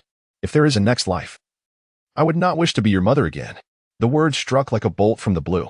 Zhou Anqian's face turned pale as he staggered back a few steps.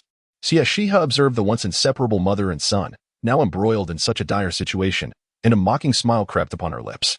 In the previous life, Zhou Anqian had been so unyielding, sending his newlywed wife to the execution ground, while Lady Li praised her son for his selflessness, claiming to have raised him well. Now, facing the repercussions of his own actions, she was about to experience the methods of her own beloved son. Stepping forward, her voice rose high enough for all present to hear. Young Master Zhou, this is merely our wager. His Majesty will not intervene, thus your mother shall not perish. Isn't that right, Director Wang? Director Wang's pupils constricted, a chill creeping up from his soles, as he looked at Xie Xihe with a mixture of astonishment and dread. Chapter 28. A mother's mistake should be acknowledged. The demise of Lady Li marked the most favorable conclusion to this farce. No matter how vile the deeds, they will inevitably fade with the passage of time. Zhou Anqian need only remain in obscurity for a few years, and he shall rise again as a hero. However, should Lady Li continue to live with such a despicable mother by his side, Zhou Anqian would be burdened with infamy, crushed beneath the weight of societal judgment, and forever deprived of redemption. Furthermore, the estrangement between mother and son would only breed mutual resentment. Miss Xie's methods were exceedingly ruthless upon reaching this thought. Chief Wang's demeanor grew increasingly respectful. Indeed, the emperor merely sought to clarify the doubts of Grand Tutor Shen. Wishing to ascertain whether Lady Li was as fierce and tenacious as the rumors suggested, raising a prodigious talent all on her own. Grand Tutor Shen had once advised that if this were true, it could be recorded in the annals for future generations to admire and learn from. Yet, If false, His Majesty would not pursue accountability, for it was merely a private matter. At these words, the crowd erupted in astonishment. Their gazes toward Zhou Anxian filled with sympathy and pity. A once-in-a-lifetime opportunity had slipped away. Xie Xihe's expression was complex. Was Shen truly assisting me? Or was he aiding Zhou Anxian? Nevertheless, with his statement, no one dared to forge falsehoods. It was no wonder that Chief Wang and his peers were so diligent and meticulous, sparing no detail. Master Zhou, there is no need for you to sacrifice your kin for the sake of righteousness. Let this matter rest here. Zhou Anxian abruptly turned to Xie Xihe, his eyes brimming with tumultuous emotions, pain, guilt, resentment, and perhaps even joy, all tangled together. Was this your intention? Though framed as a question, his tone conveyed certainty. Xie Xihe smiled subtly, offering no response, but instead directing her gaze toward Lady Li, who appeared relieved and grateful, a broad smile gracing her lips. Lady Li, though you have wronged and humiliated me, I have regarded you as my own mother and have shown filial piety for many years. Today's actions are merely to vindicate my name. I do not seek your life. Upon hearing this, Lady Li let out a cold, piercing laugh. Her voice saturated with malice. We share no blood. I have harmed and slandered you, yet you can still spare my life. Yet my own son, whom I raised with my own hands, seeks my demise. Zhou Anxian pressed his lips tightly together, his form trembling, nearly losing his balance. Xie Xihe had gently reassured him. Master Zhou, you are exceptionally talented, with a bright future ahead. You must consider your own well-being. Lady Li glared at her son with venomous eyes. Yes, his future was more important than his mother's life. Xie Xihe added, 3 years of mourning is preferable to having a mother with a tarnished reputation. Zhou Anxian could no longer contain himself, regarding her with a pained expression. We are already estranged. Do you wish to instigate further? Xie Xihe chuckled softly, offering no reply.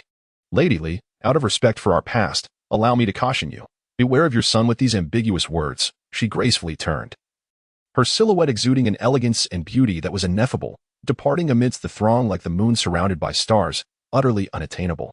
Zhou Anxian stood in a daze, his head bowed, long lashes concealing all traces of emotion. Time slipped away, though he could not discern how long it passed. He disregarded the disarray surrounding him. Lifting his gaze towards his mother, who was venting her fury with reckless abandon, he uttered a single phrase. I have lost. My mother must accept her punishment. Lin Yang's eyes widened with fury as she retorted, How dare you? However, Zhou Anxian remained silent, turning to leave. Before Lin Yang could revel in her perceived victory, she noticed her son approaching with a glowing red needle in hand. What are you doing? She stammered, her pupils constricting in terror as she retreated a few steps. Cornered by her son's relentless advance, she stumbled and fell to the ground, trembling against the wall. No, you cannot use me as a wager. I did not consent. Don't come any closer. If I mark myself with the word disgrace, you too will face ridicule. Xie Xihe, and he did not compel you to swear an oath. If you wish to uphold your promise for the sake of reputation, I can inscribe the word upon your face, he replied calmly. I will no longer venture outside. I shall not bring you shame any longer. I was wrong. Spare me, please. I am your mother.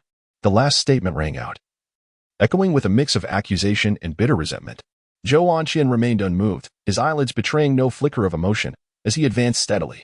Mother, this is what you deserve. No, no. The heart-wrenching cries pierced the heavens. Time seemed to stretch indefinitely before Zhou Anxian departed with the bloodied needle in hand, bearing the weight of thorny branches on his back, each step reverberating like a bowing salute. Each stride leaving a crimson imprint as he made his way towards the imperial palace. His pace was resolute, imbued with a sense of irrevocable determination. Unaware of Zhou Anxian's actions, Xie Xihe returned home, brimming with exuberance. However, upon reaching her doorstep, she was intercepted by Xie Xihe and Li Wanlan. They circled her as if she were a rare specimen, marveling at her transformation. Your illness has truly been cured. The palace's secret remedy is indeed extraordinary, even restoring your sight. Sister, you no longer harbor feelings for Zhou Anxian, do you? Xie Xihe rolled her eyes in exasperation, exclaiming, I have said countless times that I do not like Zhou Anxian. Can you not comprehend human speech? Li Wanlan laughed. Isn't seeing believing? Xie Xihe, rubbing her hands together in excitement, suggested, let us celebrate. With a sense of relief from shedding a significant burden, Xie Xihe waved her hand dismissively, saying, Speak. Where shall we go? Li Wanlan pondered. Somewhere we can drink and dine, preferably with beautiful dancers and singers. Xie Xihe's eyes sparkled with anticipation. Is there such a place? Xie Xihe licked her lips and raised an eyebrow, teasing, What about handsome men? The two quickly waved their hands in protest, retreating in alarm.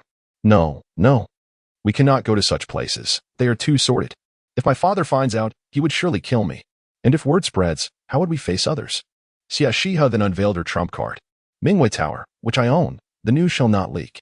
In the capital, there are two premier establishments of pleasure, both featuring courtesans who sell their talents rather than their bodies. The Forgetting Worry Pavilion is home to young maidens, while Mingwei Tower is renowned for its male entertainers, particularly the illustrious Mingwei Gongzi. The melodious sound of the flute is renowned for lingering in the air for 3 days without ceasing. Moreover, he was a carefully nurtured scion of nobility, proficient in the arts of music, chess, calligraphy, and painting, as well as in the composition of poetry and prose. Thus, it is not solely the uniquely eccentric individuals who are drawn to him. Even esteemed ladies of high birth occasionally visit, such as Princess Huyan, a regular patron of the Mingwei Tower. However, young maidens who have yet to marry seldom make an appearance, mindful of their reputations. Should one attend? Xie Xihe and Li Wanlan exchanged glances, their cheeks flushed, swallowing nervously. Who would strictly adhere to the conventions of womanhood and abide by the rules? It is merely a matter of insufficient allure and elevated risk, rendering them unable to bear the consequences of exposure. Yet, if there were no danger, if one could remain invisible, this would imply that the authorities could not apprehend you. Hence, the notion of refraining from nefarious deeds becomes mere nonsense. Chapter 29. A stroll through the Flower Tower. An hour later, 3 figures cloaked in black, leaving only their eyes visible, stealthily appeared at the back entrance of the Mingwei Tower. They tiptoed inside, guided effortlessly by a servant, and ascended to the top floor, overlooking the scene below. Everything came into sharp focus. The establishment exuded a facade of understated luxury, every corner imbued with elegance. Amidst the revelry, with cups clinking and laughter echoing, a sense of decorum prevailed. Even the inebriated patrons hushed their raucousness, reluctant to reveal their base natures. Despite being a den of romance, the ambience was surprisingly refined. Summoned the moonlight, the morning sun, and the cold stars commanded Xie Xihe with great grandeur. Before long, 3 remarkably handsome men entered. The foremost among them possessing an unparalleled beauty, tall and striking, his skin flawless, surpassing that of any woman. Yet, his demeanor was cool and aloof, with sharp brows and piercing eyes, reminiscent of a lotus flower, beautiful to behold, yet untouchable. However, his first words shattered all illusions. Master, his voice, soft and enchanting, was utterly captivating. Master, you have finally arrived. Since entering the tower, I have yet to serve you, Master. I have recently learned a new dance. Do you like it? The 3 men, their garments partially undone and postures alluring, approached, their warm breaths causing the 2 innocent maidens to blush fiercely, retreating to the corners in embarrassment. Master, these 2 girls are truly adorable. It feels as though we are bullying innocent maidens. Xie Xihe regarded the 2, who resembled quails, with disdain, unable to bear the sight. Just moments ago, they had appeared so bold, yet now they were more akin to timid mice. With a light cough, she interjected, "They are still young." "Take it easy," understood the trio. Exchanged glances, straightened their spines, and in an instant, the playful charm faded away. One bore an aristocratic coldness, another an audacious dominance, while the last radiated a gentle warmth. The 2 maidens, Xie Xihe and Li Wanlan, gazed in astonishment, their eyes wide with desire, as if they wished to pounce upon their targets. The raw intensity of their stares could overwhelm even the most seasoned courtesans. "Let us dance. Sing," they exclaimed in unison. "Xie Xihe, how could you have found it distasteful just moments ago?" Mingwei inquired. "Just singing and dancing will suffice," Xie Xihe replied, rubbing her temples in exasperation, implying that unsavory methods should be avoided. Yes. With the command given, the trio began to showcase their talents. Mingwei played the flute, evoking the essence of a celestial being under the moonlight, while Chaoyang strummed the zither, his long fingers dancing gracefully over the strings. Hanqing wielded his sword. Blending softness with strength, the trio's synergy was impeccable, exuding elegance and beauty. Xie Xihe lounged languidly on a chaise longue, indulging in fruits fed to her by a male attendant, sipping fine wine, and reflecting on the joys of life. First-rate beauties, second-rate performances, and we are but the dregs. The lingering melodies, sweet and melodious, captured the attention of those below. Isn't that the sound of Mingwei Gongzi's flute? Indeed, wasn't he supposed to be resting today? Perhaps he has some influential connections. In a cacophony of voices and lively chatter, 2 men engaged in serious discussion within a private room furrowed their brows in displeasure. A deep, rugged voice resonated, imbued with an air of menace. Despite the mingling of various characters attempting to maintain a facade, the noise was overwhelming. It seemed that Wenqing was not merely a nuisance. Although the moonlit pavilion was a place of frivolity, it was also celebrated for its tranquility and elegance. A voice, cool and clear like jade, interjected, "No matter. Huayan, it has been many years since we last met. Let us set aside business today and reminisce. I have a matter I wish to inquire about, dear brother. Having spent over a decade at the borders, how does the landscape differ from that of the Great Zhou?" Meanwhile, the trio upstairs remained blissfully unaware of the tumult below, continuing with their music and dance. "Miss, do taste this grape. It is remarkably sweet," one of them exclaimed. "Oh, but my pear is even sweeter. If you indulge, you shall be bound to me for all years to come." The male attendants, while not as striking as the three ladies of the moonlit pavilion, possessed charming looks and sweet tongues, effortlessly captivating the inexperienced pair. Coins and notes flowed freely, as if they were without value, into the waistbands of the attendants. Xie Xihe mused, "Indeed, the wealth of women is the easiest to acquire. Should we consider transforming the moonlit pavilion or perhaps establishing a more discreet venue exclusively for affluent ladies?" A saying came to mind, "My wretched feminine virtue is safeguarded only by poverty." Zhu, overwhelmed by the sights before her, blushed as she concluded. "I once believed I was quite fickle, today enamored by looks, tomorrow by dexterity, and the next by voice. However, I now realize that I am rather steadfast in my simple carnal desires." A spray of water escaped as laughter erupted. Xie Xihe coughed, her cheeks flushed. Li Wanlan, donning a look reminiscent of a beauty lost in thought, appeared to be in high spirits, her words tumbling out unfiltered. "Zhu, is there more? I feel it is insufficient." Xie Xihe glanced around, reluctant to speak. "More than a dozen is still not enough. My dear sister, you cannot indulge solely for your own pleasure while neglecting your sisters. We share our fortunes. Sister, we are wealthy. Let us add 10 more. No, make it 20. Was this an ancient version of a bar? Indeed, men who could resist their baser instincts seemed as rare as a pig climbing a tree, while women with wealth who lacked carnal desires were as unlikely as a comet colliding with Earth.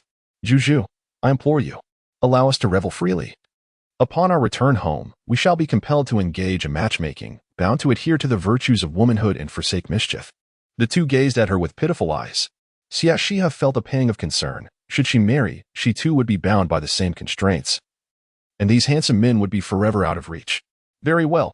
I shall descend personally to procure some handsome gentlemen for you." With that declaration, under the admiring gazes of the two women, Xie Xihe tightened her black cloak, concealing herself save for her expressive eyes, and descended the stairs to personally seek out companions. Crouching furtively in the corner, glancing around and gesturing, occasionally issuing instructions to the nearby matron with utmost deference. The scene drew the attention of two individuals who had just emerged from a private room. Could this be the master of Minghua Tower? I find myself curious to ascertain the identity and influence of such a person, perhaps linked to the Dong family's enterprises. Ah, the Dong Business Association. Renowned for its philanthropic endeavors? Perhaps it is best not to provoke any trouble. Let us depart. The man strode purposefully towards the exit, but after a few steps, he noticed his companion lingering behind, eyes fixed intently on the figure clad in black, prompting him to inquire with puzzlement, "What is the matter? Have you encountered an acquaintance? You should return first." Observing the fury etched on his friend's face, the man paused, intrigued. For it was indeed rare for this composed individual to exhibit such a change in demeanor. "Shall we go take a look?" Indeed, after finishing the task of selecting individuals, she dashed upstairs, blissfully unaware that two imposing figures trailed closely behind, intimidating enough to leave the matron too frightened to offer any warning. "Have you made your selections?" "Yes, I shall be there shortly." Chapter 30. Father, I was wrong as Xie Xihe and the figure in the black cloak unraveled their attire. They caught sight of Zhou Xiaoya's hand nearly grazing the male attendant's abdomen, prompting them to cast an irate glance in her direction. Just a glance would suffice. Aware of her transgression, Zhou Xiaoya retracted her hand, yet her tongue remained unrestrained. "Where is he? Why hasn't he arrived yet?"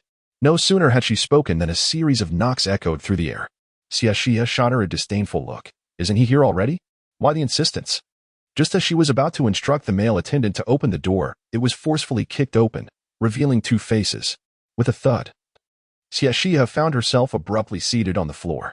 Shen Ziyuan's expression was dark as storm clouds, his jaw clenched, and his elegant visage was marred by fury.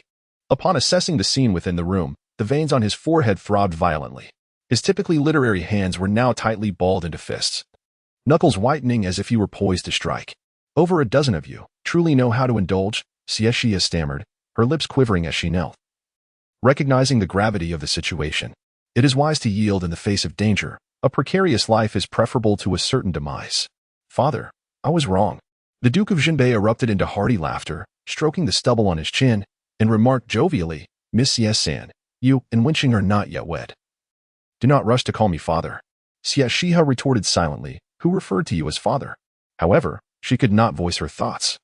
For the Duke of Jinbei was her nominal future father-in-law, and offending him was not an option. At that moment, the two tipsy sisters, startled by the presence of Shen Ziyuan and the Duke, regained their sobriety, their faces pale as they knelt behind Xie Xihe, their heads nearly buried in their chests. Wishing for a crevice to hide within, Shen Taifu, Duke, they stammered in recognition. Upon hearing their addresses, the surrounding handsome men turned ashen, dutifully kneeling. Their garments tightened under the cold gaze of Shen Ziyuan, trembling as they concealed their alluring forms. The Duke of Jinbei surveyed the room, his eyes landing on the plush and inviting couch, the opulent decorations, the scattered fruits and wines upon the table, and the array of captivating men kneeling before him. A wave of bitterness washed over him. To think he, the illustrious Duke of Jinbei, had toiled for over a decade at the border, subsisting on coarse bread and never having encountered a woman. Upon returning to the capital, he refrained from frequenting brothels, fearing unnecessary misunderstandings. Yet, these young maidens, despite their tender age, reveled in life's pleasures. A profound silence enveloped the room, broken only by the sound of sweat dripping onto the floor. Xie Xihe felt the pressure of her sisters nudging her from behind, and her teeth clenched in irritation. If it weren't for their desperate rescue in a past life, she would have dragged them out to face their fate. Father, Shen Taifu, Duke of Jinbei, we acknowledge our mistakes and shall not repeat them. Xie Xihe and Li Wanlan quickly chimed in. Shen Taifu, we recognize our errors. We should not have visited the flower house. We should not have indulged in wine, nor mingled with men. We promise it will not happen again. Shen Taifu, please do not inform my father, or he will surely punish me. I was wrong. I accept my punishment, and I shall never dare again. As the two individuals sat in trepidation, Shen Ziyuan gently raised his hand, addressing them, Your Highness, Miss Shou. Please rise. Li Wanlan and Xie Xihe exchanged glances, astonished that the typically austere and strict Master Shen had so easily released them, yet they obediently stood up. Thank you, Master Shen. Shen Ziyuan settled onto the soft couch and, just as he reached for the wine chuck, Xie Xihe promptly filled 2 cups and respectfully presented them to the 2 men. Master Shen, Lord Ho, this is peach blossom brew. Li Wanlan chimed in. This wine is a rare treasure from Mingwei Tower, crisp and slightly sweet, beneficial for health, and it does not intoxicate. Shen Ziyuan's gaze turned slightly frosty as he toyed with the jade wine cup, while Lord Ho downed his drink in one gulp, praising it. Although it lacks potency, it is indeed fine wine. Shen Ziyuan took a small sip, observing the handsome men kneeling before him. His dark, cold eyes resembled a deep pool covered with a layer of ice, emanating a hint of chill. Gentlemen, please continue. Xie Xihe quickly signaled to Mingwei, who nodded imperceptibly and beckoned his brothers to resume the music and dance. Unlike the previous soft melodies, the new tunes were vigorous battle songs. The flutes sound bright and clear, the zither's notes melodious, and the sword dance harmoniously balanced between strength and grace. Throughout this time, the 2 sisters diligently served, more attentive than the maids, swiftly pouring tea and wine, and presenting fruits, busy beyond measure. After a while, the atmosphere grew warmer. Li Wanlan quietly reminded, Ahem, Master Shen. Zhu is still kneeling. Shen Ziyuan raised an eyebrow, and then Li Wanlan hesitated to speak further, casting an apologetic glance at her sister, silently conveying, It is not that I do not wish to help you, but rather that I cannot. Xie Xihe, kneel, she thought. Who told you to be caught in the act, or rather, caught in pairs? Enduring the discomfort of her aching knees, she dared not move, especially knowing that Shen Ziyuan was intentionally punishing her, making her refrain from begging for mercy. As the performance concluded, Excellent, excellent, excellent, Lord Ho exclaimed, clapping loudly, his admiration unmistakable. The 3 young masters of Mingwei Tower had indeed lived up to their reputation. The 3 bowed and clasped their hands, saying, Your Grace, you flatter us. Xie Xihe sighed in relief, grateful that Mingwei had understood her subtle hint and refrained from performing romantic ballads such as Seeking the Phoenix or Longing for Each Other. Otherwise, she could not have guaranteed their safety. Suddenly, Shen Ziyuan spoke again. You are all exceptionally talented individuals, yet you humble yourselves here. Is it not a pity? Would you consider becoming instructors in the solitary garden, guiding lonely children to adulthood? Bang! Chaoyang and Hanxing immediately knelt, their eyes glistening, their expressions profoundly moved. "We are willing." Mingwei, however, hesitated. Unlike Chaoyang and Hanqing, he was not an orphan but the son of a condemned minister, shunned by the world. Moreover, he had a debt of gratitude to his master at Mingwei Tower and could not abandon him. "Master Xie, I cannot accept." Ultimately, Mingwei declined. Xie Xihe was on the verge of tears, lamenting, "Oh, my 3 pillars of support, to have been so ruthlessly pried away. This strategy to undermine us at the very foundation is indeed ruthless." Master Shen's index finger lightly tapped the table, his gaze shrouded in inscrutable darkness. "Why? My lord treats me exceedingly well. I have no desire to betray him." Upon hearing this, the expressions of Hanqing and Chaoyang shifted subtly. Their eyes filled with remorse as they regarded Xie Xihe. After a moment's hesitation, they too altered their stance. "Master Shen, we appreciate your goodwill, but we too are unwilling." The Duke of Jinbei's countenance darkened, and he reprimanded coldly, "You are utterly ungrateful. Although the lonely garden may not rival the opulence of Mingwei Tower, it is a place of integrity, providing sustenance and a future where one can marry and bear children with dignity. Given a chance, one may even serve in the court. Your vision is indeed myopic." Hanqing and Chaoyang trembled, their faces paling. The Xie family has always been fiercely protective, and Xie Xihe was no exception. Overcoming her fear, she stood up abruptly, glaring furiously at the Duke of Jinbei. Chapter 31. The music plays on, the dance continues, their loyalty is unwavering. Is there truly a fault in that? Should one be ungrateful, calculating like a cold-hearted wolf, for the Northern Duke to deem such behavior as wise? The Northern Duke was momentarily taken aback by the scorn directed at him, preparing to unleash his fury, but as he beheld the fierce woman before him, hands firmly planted on her hips, his gaze seemed to drift, as though peering through her at another presence. Ultimately, he merely rubbed his nose in silence. "Xie Xihe." The mere utterance of those 3 words caused Xie Xihe, who had been vociferously challenging the heavens and the earth, to retract her neck and glance at the displeased Shen Taifu, forcing a smile. "I did not speak amiss." Shen Taifu furrowed his brow tightly. "If you truly cared for them, you would understand that relying on beauty to charm others is not a sustainable path." Xie Xihe pursed her lips. At a loss for a retort, her spirits dampened as she cast her gaze downward. A man's ambitions lie beyond. And even if she provided them with luxurious comforts for their twilight years, it would scarcely fill the growing void within their hearts. "Minwei, you should accompany Shen Taifu." Her face wore a calm facade, yet inside, she felt as if she were weeping uncontrollably. "Ah, my pillar of support. If you leave, my Mingwei Tower will surely perish." Minwei, however, shook her head. "Just let the cold stars depart. If I were to leave as well, what would become of you?" Xie Xihe, tears welling in her eyes, exclaimed, "Minwei, I adore you dearly." The words hung heavily in the air, an oppressive atmosphere enveloping the room, rendering it stifling, the temperature plummeting. Minwei glanced at the visibly enraged Shen Taifu, and then at her sobbing master, her expression shifting to one of bemusement. Coughing lightly to mask the awkwardness, she said, "Master, I actually find the solitude garden quite appealing. I shall join you." A thunderclap of shock ensued, as if struck by lightning. Xie Xihe burst into a heart-wrenching wail, her cries resonating with despair and anguish, a lament that echoed through the room. At that moment, a series of knocks resounded upon the door. "Who is it?" inquired the Northern Duke. Shen Ziyuan seemed to recall something, his eyes gleaming with a cold light, his tone devoid of its usual calmness, brimming with unrestrained fury. "Miss Xie, the individuals you summoned have arrived." Xie Xihe gasped, startled, a hiccup escaping her lips. She shook her head vigorously. She had no intention of opening the door. With a dozen people inside, she could not even safeguard her Mingwei Tower. If those individuals were allowed entry, would her head remain securely upon her shoulders?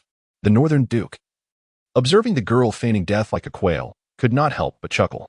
Rising from his seat, he sauntered toward the door with mischief in mind. As he passed by Xie Xihe, she clutched his leg in desperation. "Father, spare me my life." Unable to contain himself any longer, the Northern Duke erupted into laughter. "Ha! Miss Xie, today you find yourself in quite the predicament. I had thought no one could ever tame you." Xie Xihe grimaced, refraining from reply, her grip tightening as she resolved not to let go, even if it meant her demise. Yet, in the next moment, Shen Ziyuan had already risen to open the door. And as a procession of over 20 exquisitely adorned young men entered, each exhibiting their own charm, even the Northern Duke could not suppress the twitching of his lips, raising a thumb in approval. "You truly are remarkable." Xie Shi and Yu Kuwu resolved to sell their sisterhood for survival. "Lord Shen, behold, it is all Zhou Xiaoya and Li Wanlan's desire for handsome men that compelled me to act. I am a law-abiding citizen." Zhou Xiaoya and Li Wanlan seethed with rage. their eyes brimming with fury. "Lord Shen, Xie Xihe is slandering us," they exclaimed. "Indeed, it was she who brought us here.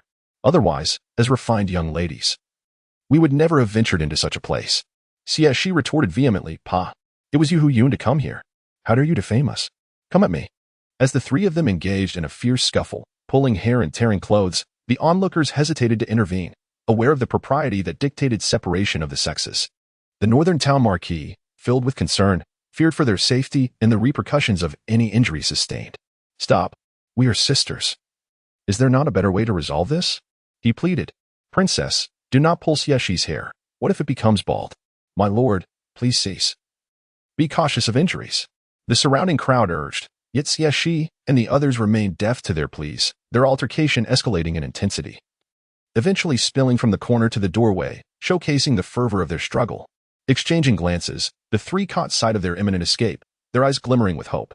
However, at the very moment they approached the threshold, a chilling voice rang out with a sharp warning. "Halt!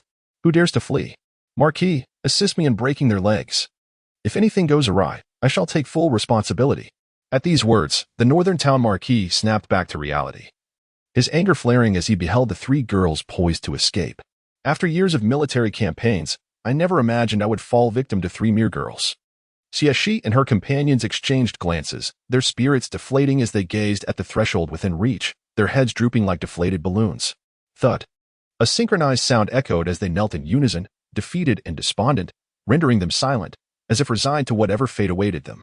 Though they appeared subdued, an air of defiance lingered. Shen Ziyuan was amused by their demeanor, his laughter resonating, delightful yet provoking a shiver down the spine. "My lord, I kindly request you escort the princess and Miss Zhou home personally." The northern town marquis glanced at the despairing Xie Xihe, unable to suppress a tinge of pity. "May fortune favor you," he thought. In a fit of desperation, Xie Xihe implored, "Father, please, I am your son's beloved. How can you disregard my fate? You depend on me for your future care. Beware, or I shall ensure when Qing does not carry your coffin." The northern town marquis, nearly choking on his anger, retorted, "Scram! Father, my dear father." The marquis, exasperated, cleared his ears and forcibly pried Xie Xihe's hands away. In a display of roughness, he grasped each sister as if they were mere chicks, unceremoniously kicking them out. However, out of consideration for the reputation of her daughters, they were draped meticulously in black cloaks. As they departed, a lingering phrase was left behind. "Dear sisters, we shall retrieve your remains."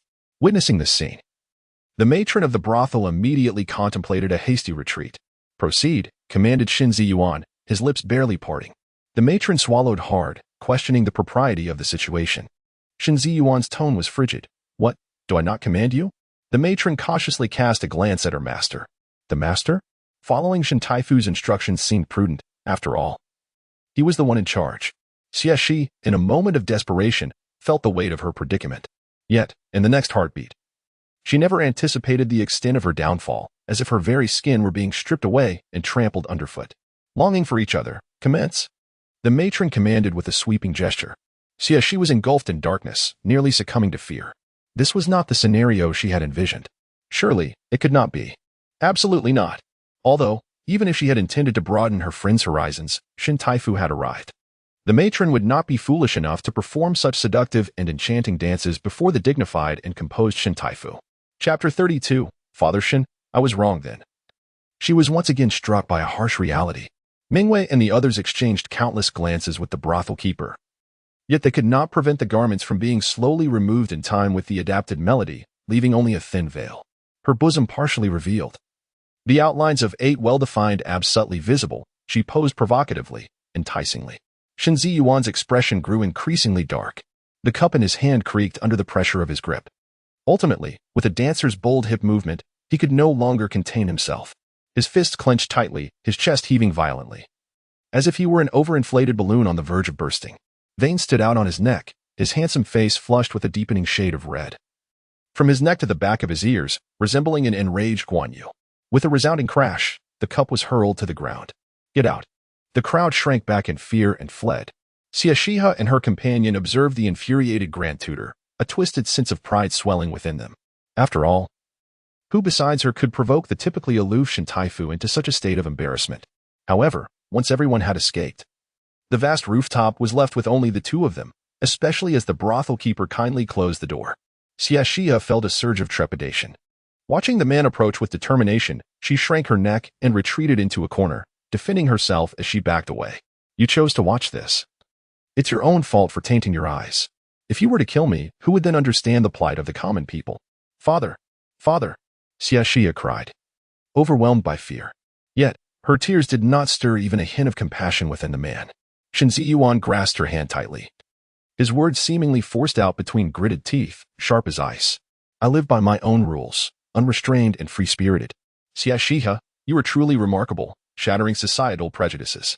You established the Wangyu Pavilion and Minghui Tower, two thriving establishments, disregarding moral and legal constraints.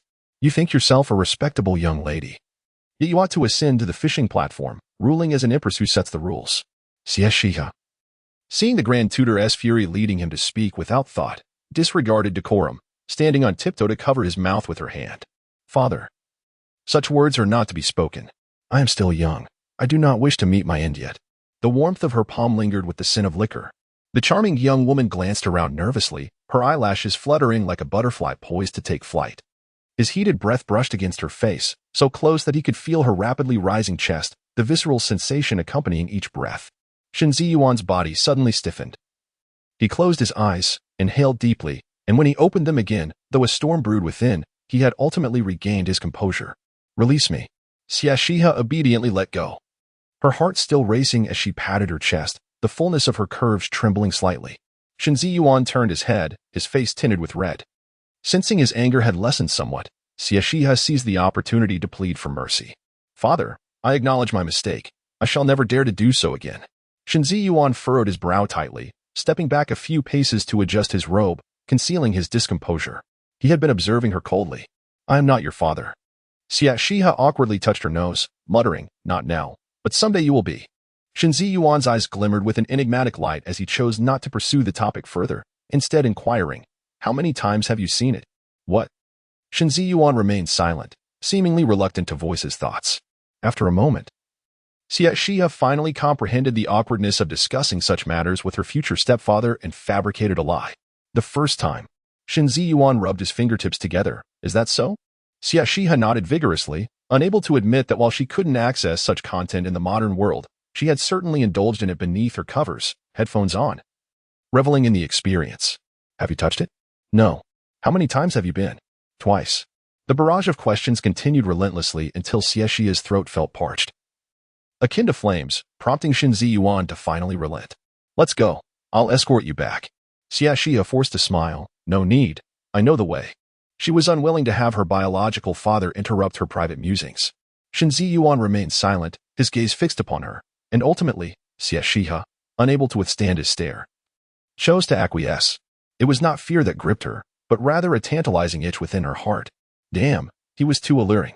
Xie Xihe wrapped herself in a black cloak, trailing dejectedly behind the man as they boarded the carriage at the back entrance of the Shen residence. The carriage, though not as lavishly spacious as the Xie family's, boasted a simplicity and comfort, equipped with a small square table adorned with a few books. Xie Xihe obediently seated herself in a corner, while Shen Ziyuan paid her no mind, withdrawing several official documents from the drawer and engrossing himself in their review. His expression was austere, his focus unwavering. The setting sun cast a golden hue upon his cheek, illuminating one side with fiery brilliance while leaving the other pale and stern, rendering his already breathtaking visage a masterpiece of divine craftsmanship. Xie Xihe felt a blush rise to her cheeks. Indeed, a man at work was the most captivating. Observing him as he wrote and ground ink, she found it cumbersome and rolled up her sleeves to assist him. The phrase red sleeves at fragrance seemed fitting in that moment. As night fell, the carriage lingered at the Xie family's back door for an unknown duration until Shen Ziyuan finally set down his pen. Glancing at the darkening sky with a slight frown, Shenbo, why didn't you call for me? Shenbo, the coachman, replied. It was my instruction not to disturb you. Xie Xihe rubbed her sore wrists, straightened her wrinkled skirt, and then descended from the carriage. Shen Taifu, take care. The young woman smiled radiantly, waved her hand, and slipped through the back door, disappearing from sight. Shenbo inquired, where to, my lord? To the palace. Shenbo glanced at the somber sky, reminding his master that the palace gates had likely closed by now. After a moment of silence, Shen Ziyuan replied, to the residence of the Grand Princess. Just as Xie Xihe entered through the back door, she was suddenly seized by Wan He, who dragged her into a nearby thicket of flowers. "What are you doing? You startled me." Wan He quickly covered her mistress's mouth, scanning the surroundings with vigilance as she whispered. The incident with Madame Li has stirred quite a commotion. Third Master is furious to learn that you disobeyed orders and ventured outside. Now he is in a rage. The guards have been instructed to vigilantly watch the main entrance, informing that should they apprehend you, you would be taken directly to the ancestral hall, where it is said they intend to break your subordinate's legs. You ought to keep your voice down and first seek out the lady, for she may provide you with refuge. Xie Xihe felt a surge of indignation. His breath momentarily caught, his face flushed with anger. What madness is this? Zhou Anqian has come to confront me, and I am not permitted to resist? Moreover, I have not brought shame upon the Xie family. I have earned a commendable reputation. What right does he have to strike me? When he rolled her eyes, remarking, "You are slandering the third master at the threshold of the Xie residence. Do you truly believe I cannot hear you?" Xie Xihe felt a wave of embarrassment wash over him. When he continued, "Young Master Zhou has publicly sought forgiveness, kneeling for 3 hours outside the imperial palace. His Majesty has summoned him, and now the entire capital is abuzz with tales of young Master Zhou's unwavering integrity and loyalty." Xie Xihe could only utter a curse in disbelief. When he pressed on, His Majesty, feeling pity for him due to his mother's plight, has granted him permission to return to his paternal family, allowing him to participate in the upcoming imperial examination as a legitimate son. Xie Xihe was at a loss for words, utterly bewildered. Chapter 33. Do you realize your mistakes? Yet, Wani still found her not sufficiently devastated. Hesitating for a moment, she finally gritted her teeth and spoke. "Miss, young Master Zhou is a good man. He has been deceived by Lady Li. Upon discovering the truth today, he knelt and bowed, leaving his home burdened with shame to seek forgiveness outside the palace. His body is battered and bloodied, having knelt under the scorching sun for so long that the physician warned if he were delayed any further, he might lose his life. Miss, young Master Zhou has also been misled, and he has already paid the price. Can you not forgive him?" Xie Xihe pressed her lips together, her complexion paling slightly, a chill surging from the soles of her feet, rendering her shivering. Zhou Anqian was merciless. He was harsh on others, but even harsher on himself. A single act of self-mutilation had tarnished his reputation, deceiving even his own maidservants. "Miss, young Master Zhou loves you." Before losing consciousness, he kept murmuring your name, insisting he would seek His Majesty's understanding to allow him to participate in the imperial examination, fulfilling his promise to you. "What promise?" "To achieve success and marry you." Silence ensued. After being pushed to the brink of despair, there came an overwhelming quietude. The corners of Xie Xihe's lips twitched, her eyes glistening with a tinge of crimson. She had trampled him underfoot, shattering his dignity and ruining his reputation. How could he possibly rise again? He was nothing but a despicable rogue, a selfish hypocrite. Did his status as the male lead grant him immunity? During this time, Xie Xihe had come to realize what had led a modern young woman, educated for 9 years, to be so easily manipulated by him, to serve him like a beast of burden. What could compel a lady of high birth to elevate a lowly bastard, bestowing upon him wealth, power, and serving as his stepping stone, even to the extent of aiding his romantic faade, assisting him in his ascent? The answer was singular. He was the protagonist of this world, and she, his golden finger. Upon this revelation, Xie Xihe nearly crushed her silver teeth in frustration. So, her chance to be reborn, was it divine intervention, a compensation from the heavens for the inadequacy of his own son, for his poor character? Suddenly, the rapid clashing of armor drew near. As Xie Xihe raised her hand, a red glow filled her vision. Several guards holding torches stood before the flower bushes, their eyes piercingly fixed within. "Third Miss, shall I escort you out, or will you come willingly?" The guard stated expressionlessly. Xie Xihe signaled to Wani to remain hidden, then stepped through the flowers, adjusting her leaf-clinging garments to conceal her inner trepidation. "Let us go." Curse it, the guards had mobilized. Was it truly necessary? She had merely spoken ill of her worthless father. Xie Xihe deliberately delayed, sauntering slowly, as if ants were about to be crushed beneath her feet, longing for Wani to summon her mother for rescue. The guards made no effort to hasten her, as if they were aware of her intentions. Yet, no matter how she dawdled, she eventually reached the ancestral hall. The hall was brightly lit. Master Xie sat in front of the altar, sipping tea. Upon closer inspection, not only was her despicable father present, but also members from both the first and second branches had gathered. Not just the legitimate offspring, but even the illegitimate ones were in attendance. Gazing upon the unfamiliar faces, Xie Xihe was taken aback, her jaw nearly dropping in astonishment. The Xie family clearly distinguished between legitimate and illegitimate offspring. The latter were excluded from the family register and ranked. They were never even afforded the opportunity to meet their legitimate counterparts. Throughout her life, aside from the few from Fengfei courtyard, she had never encountered a single half-sibling. Yet now, they were all present. Kneel. The voice from the high platform commanded. In the face of such an imposing presence, Xie Xihe dared not act defiantly. She swallowed hard and obediently knelt, enduring the scornful, derisive, and inquisitive gazes that scrutinized her. Was this the crude, arrogant, and uninformed third miss? The Xie family bore such a fool, a true disgrace. She was far inferior to my clever and astute sister. Her mother hailed from a merchant background. And had it not been for the third master's infatuation, she wouldn't even qualify for the status of a concubine. How remarkable could her daughter possibly be? The legitimate line was hardly commendable either. The illegitimate offspring murmured among themselves, seizing this rare opportunity, eager to trample her underfoot to prove that they were no lesser than the legitimate heirs. Xie Xihe furrowed her brow and cleared her throat, casting an irritable glance around. Instantly, the atmosphere fell silent, as if a chill had swept through. Xie Xihe, do you acknowledge your wrongdoing? The third master of the Xie family rose, idly toying with a whip, his tone frigid, resembling an interrogation of an enemy rather than a conversation with his daughter. Xie Xihe blinked innocently, attempting to evade accountability. What wrong have I committed? Under the luminous glow of the full moon, the gentle light cascaded down, illuminating the tear-brimmed eyes of the exquisite woman, instilling a sense of pity in those who beheld her. Crack. The whip sliced through the air with a sharp crack. You have shown disrespect to your father, publicly tarnishing his reputation, disobeyed his commands by venturing out without permission and failing to return home, and engaged in a scandalous affair with a man, making it widely known, thereby tarnishing the reputation of the Xie daughters. As a legitimate heir, you have enjoyed the privileges of the Xie family's resources, yet you remain crude and arrogant, devoid of any refinement. Failing to repay the family's kindness, you instead jeopardize its honor. Having committed such heinous offenses, you exhibit no remorse and dare to contradict your father in public. A crime upon a crime. With each accusation enumerated, Xie Xihe's complexion paled. Did they intend to shatter her spirit, rendering her obedient, or were they truly seeking her demise? The Xie family adhered to strict rules and hierarchical distinctions that one time. She merely confronted her father and bit him, according to family rules, warranted 20 strokes of the cane, 20 lashes. Even grown men would be rendered bedridden. Yet now, with so many charges laid against her. Indeed, upon hearing this, Xie Yunshu and Xie Yunshan's expressions shifted dramatically, although they cared little for her fate. Her demise would undoubtedly disrupt their plans.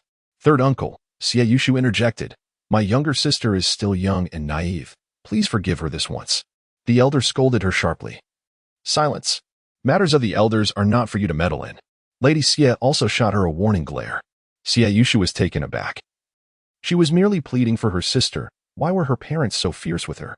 Xie Xihe, in her frustration, exclaimed, damn it. Did she not merely obstruct the path of these individuals? Must they truly seek to condemn her to death? Moreover, the esteemed heir was, after all, her betrothed. She bore no resentment towards them for seizing her engagement. Yet, they audaciously attributed the cause of their internal strife to her. How amusing it is that, previously embroiled in turmoil, they now unite with a singular purpose to eliminate her. Father, I acknowledge my mistakes. I shall not dare again. Please spare my life. Will you? I am your flesh and blood, the sole legitimate heir of the third house. My mother has but one daughter. The true instigator has now become a desperate plea for salvation. Xie Xihe gazed pitifully at her callous father, for he held no vested interest in her plight. To her surprise, however, Master Xie scoffed disdainfully. If everyone were to act as you do, recklessly abusing their status and disregarding familial rules, how could the legitimate heirs of the Xie family command respect? When one heirs, one must bear the consequences of their actions, even if you are my own daughter. I shall never engage in favoritism. Chapter 34. Deserved death. Upon uttering these words, the assembly erupted in astonishment. All the illegitimate offspring gazed at Master Xie Xihe with reverence, applauding fervently. Master Xie Xihe is selfless. I, Xie Xihe, would gladly perish on the battlefield for your sake. Such a legitimate lineage is indeed worthy of our utmost protection. Xie Xihe appeared utterly dumbfounded. Damn it. Am I destined to be a stepping stone? Everyone seems eager to leverage my demise for their own fame. Despite his grumblings, survival remained paramount, especially considering that his mother had not arrived for quite some time. It was evident that he had failed to deliver any warning. Father, you cannot truly intend to execute me, can you? A hint of unease crept into Xie Xihe's heart. given his father's current fervor. If he did not orchestrate a grand spectacle, would it not be a waste of time? Indeed, he soon heard Master Xie Xihe affirm with a nod. Your crimes are unforgivable. Death is the only penance. At these words, Xie Xihe's mind went blank, his voice hoarse and dry as he desperately inquired, Father, you are merely frightening me, aren't you? Xie Xihe, in a panic, disregarded her mother's attempts to restrain her and sprang to her feet. Third uncle, you are being excessively harsh. No matter her faults, my third sister does not deserve death. Slap. A resounding blow. Xie Xihe gazed in disbelief at her father's raised hand. Her eyes instantly reddening as tears streamed down her cheeks, leaving a mark of a swollen bruise on her delicate, pale face. The force of the strike was evident. Father. You. Despite his beloved daughter's injuries, Master Xie displayed no remorse, instead rebuking her, You unfilial wretch, return at once. Even Madame Xie regarded her daughter with discontent. Xie, why are you so disobedient today? Did you not previously dislike Xie? Why now? Do you defend her so fervently? Xie Xihe bit her lip, obstinately asserting. I simply believe that third sister's crimes do not warrant death. Madame Xie sighed, embracing her daughter, and gently advised, Sure, sisterly bonds must be tempered with discernment. If Xie survives, how will you three sisters navigate the rivalry between the heirs of the He and Fu families? Do you wish to witness a bitter feud between your mother and your second aunt? The unity of the Xie family is essential for great achievements. Mother. I know you understand my feelings for Master Fu, yet Master he is equally commendable, possessing both literary and martial prowess sufficient to match you. Xie Xihe wept in silence. And upon realizing her daughter was unyielding to her words, Madame Xie ceased to press the matter, though she felt anguish for her daughter. She also needed to consider her son's future. Seeing the once favored Xie Xihe reduced to such a state, Xie Xihe fell into despair. The Xie family was resolute in seeking her demise. How ruthless, how utterly merciless these individuals were. Mother, I am sorry. I am utterly worthless. I could not extricate you from suffering. I can only hope that my death might grant you an escape from the Xie family. Mother, if there is a next life, I would still wish to be your daughter. Master Xie Xihe observed his daughter, resigned to her fate, with no trace of compassion or guilt. Instead, revealing a satisfied smile. Xie Xihe, you are irredeemable. The failure to educate you is my fault. I did not teach you well in the past, and today I shall take matters into my own hands. Wait, Xie Yunshang interjected, slowly rising to offer a graceful bow to the assembly. Third uncle, permit me a word. Although Xie Xihe was displeased, he could not disregard the sentiments of his astute niece. His tone softened considerably. Speak, Chang'er. Xie Yunshang, embodying elegance and gentleness, spoke with a measured cadence, her words fervent and imbued with conviction, rendering her quite persuasive. I have gathered some knowledge regarding today's events. Third sister acted out of necessity to vindicate herself. Now that we have reached this juncture, further discourse proves futile. The gravity of this matter hinges upon the actions of the Xie family.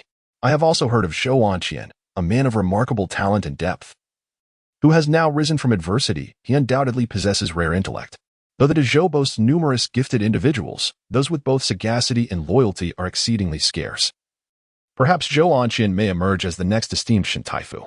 Furthermore, with Zhou Anqian's familial ties being tenuous, should he unite with third sister, it would surely position the Xie family favorably. At this point, Xie Yunshang paused, adding, It is far easier to conquer than to govern. The final remark left the audience in confusion, yet Xie Dai and Xie Xihe exchanged contemplative glances. Weighing the pros and cons, Xie Dai spoke first, Third brother. Let this matter rest. Zhu is still young, and once married, she will surely mature. Xie Xihe, stroking his beard, offered a warm suggestion. Third brother. Zhu is your sister-in-law's only daughter. If she were to truly perish, it would break her heart. Xie Furen and Xie Furen, having reconciled, began to counsel as well. Third brother, what Chang'er says holds merit. Clearly, Xie Yunshang's words struck a chord, in stark contrast to Xie Yunshu's rambling. Xie Xihe marrying Zhou Anqian would not impede familial alliances. Rather, it would attract loyal talents to the Xie household. Repurposing resources, why not embrace such a prospect?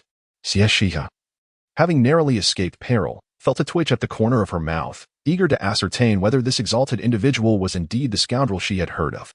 Exhausted from a day of turmoil, Xie Xihe lacked the energy to contemplate the ramifications of a union with Zhou Anqian.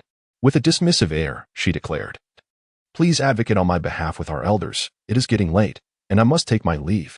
Indeed, Xie Dai nodded slightly. Return home and rest, otherwise your mother will worry. Xie Xihe added affectionately. Yet, in the next moment, crack. As Xie Xihe turned away, a sharp sound pierced the air, followed by an agonizing pain in her shoulder, causing her to scream and collapse to the ground. "Third brother, what are you doing?"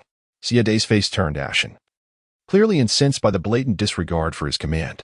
A vivid lash mark appeared, extending from her right shoulder down to her spine, the flesh torn and bloodied, instantly soaking her pristine garments. Xie Xihe's complexion drained of color, her forehead beaded with sweat as darkness encroached upon her vision, nearly causing her to faint. Yet, she clenched her teeth, striving to maintain her consciousness. "Do you wish to kill me?" At this moment, Xie Xihe and Fong had come to a stark realization. Xie Xian's resolve to kill her was so profound that he would stop at nothing. Over the years, although her relationship with her despicable father had been fraught with discord, there had been moments when he, in sheer joy, wept upon her birth, cradled her delicately to lull her to sleep, and had been flustered by her cries. He had even pursued the mischievous children who had tormented her, disregarding his dignity. Running through several streets, she had believed that there remained a sliver of paternal affection between them. She thought that his earlier attempt on her life was merely a fit of rage. Yet, she was gravely mistaken. Her expectations of a twisted lunatic possessing a heart of compassion were utterly absurd. "You are damned." Just 3 words, cold and piercing, laced with an inexorable intent to kill. The strikingly handsome visage, so reminiscent of Xie Xihe, bore an unmasked ferocity. The whip in his hand stained with fresh blood and flesh, rendering him akin to a hellish demon, perhaps due to the chill in her heart. Even in her utmost fury, Xie Xihe remained remarkably composed. She meticulously dissected the situation. "You wouldn't dare think that with my death, you could lay claim to my mother, would you?" This succinct phrase stripped away Xie Xihe's facade of selflessness, revealing his grotesquely twisted true nature. A murmur of astonishment rippled through the crowd as they began to whisper among themselves. Chapter 35. The pitiful soul of unattainable desires. Xie Xihe struggled to rise, her body swaying precariously, yet she straightened her spine, exuding a fierce pride. "My mother, virtuous and wise, a paragon of literary talent renowned throughout the capital, was meant to spend her life with her childhood sweetheart. Yet, you forcibly seized her, coercing her into marriage with you by threatening the fortune and life of my grandfather. Your disdain for me stems from the belief that I have usurped my mother's affection, does it not? Now, you seek to manipulate our reconciliation, only to find me a mere obstacle, an irritant to your eyes. Do you long to rid yourself of me swiftly?" Each probing question stirred a tempest. Even the self-serving members of the Xie family found it hard to accept. Even a tiger spares its young. Yet Xie Xihe would go so far as to endanger his own daughter to monopolize his wife. What a grotesque manifestation of malice. "Nonsense. I share a deep bond with my wife. We are united in matrimony." He raged, accusing her of slander, his fury only amplifying. Xie Xihe's anger twisted into a sinister smile as he descended the platform, discarding the whip in his hand and drawing forth the guard's long blade. "For the sake of our bloodline, I shall grant you a swift end." Unfazed, Xie Xihe held her head high, meeting his gaze with unwavering resolve. "Xie Xihe, you are but a pitiful soul, yearning for what you cannot possess. In an attempt to win my mother's heart, you shamelessly consorted with courtesans on your wedding night, showering your concubines and illegitimate offspring with affection in hopes of inciting jealousy. Yet, my mother remains impervious to your schemes. In truth, you should be grateful for my existence. Without me, she would never have uttered a word to you throughout her life." Wide-eyed wolf. With each word, Xie Xihe's countenance darkened further, the air thickening with a palpable menace. Upon uttering the final 3 words, his face flushed crimson, veins bulging on his forehead, his grip on the blade tightening until his knuckles turned white, his eyes ablaze with a murderous intent. Xie Xihe raised an eyebrow, taunting. "Do you wish to kill me? You would do well to consult your 2 esteemed brothers and see if they would consent to such an act." Xie Xihe scoffed, confidence radiating from him. "My brothers and I have faced countless battles together, sharing life and death. We have fought side by side. Would they ever aid you after this humiliation? Juju, you are clever, but you ought not to insult me. Accept your fate. I shall take good care of your mother." With that, Xie Xihe raised his hand high, the blade gleaming ominously under the moonlight, descending with ruthless force. "Die." Yet, Xie Xihe remained resolute, standing her ground. Just as the blade was about to descend upon her, it was abruptly deflected by a teacup, crashing to the ground with a deafening sound, shattering the tiles beneath it. Fragments flew, and a single strand of hair floated down gracefully. "Elder brother." Xie Xihe whirled around, his gaze landing on his brother's still raised hand, his pupils constricting in disbelief, fury boiling within him. Clang! The blade slipped from his grasp, hitting the ground with a sharp, resounding echo. Old Master Xie coughed lightly into his hand, his stern visage betraying a hint of discomfort. Third brother, enough is enough. Zhu does not deserve death. She is the only child you have with your wife. Second Master Xie interjected, third brother, elder brother speaks for your own good. He fears that in a moment of rage, you may truly harm Zhu, leading to irrevocable regret. Such words were indeed eloquent. Yet they failed to obscure the stark reality of Third Master Xie's betrayal by his own brothers. You have lost. Xie Xihe gently parted her lips, her barely audible voice resonating like a heavy slap across the face. Ha. Third Master Xie laughed, his tone reminiscent of a night owl, akin to a chilling wind sweeping through barren branches, sending shivers down one's spine. Yet it was also imbued with a sense of sorrowful self-mockery.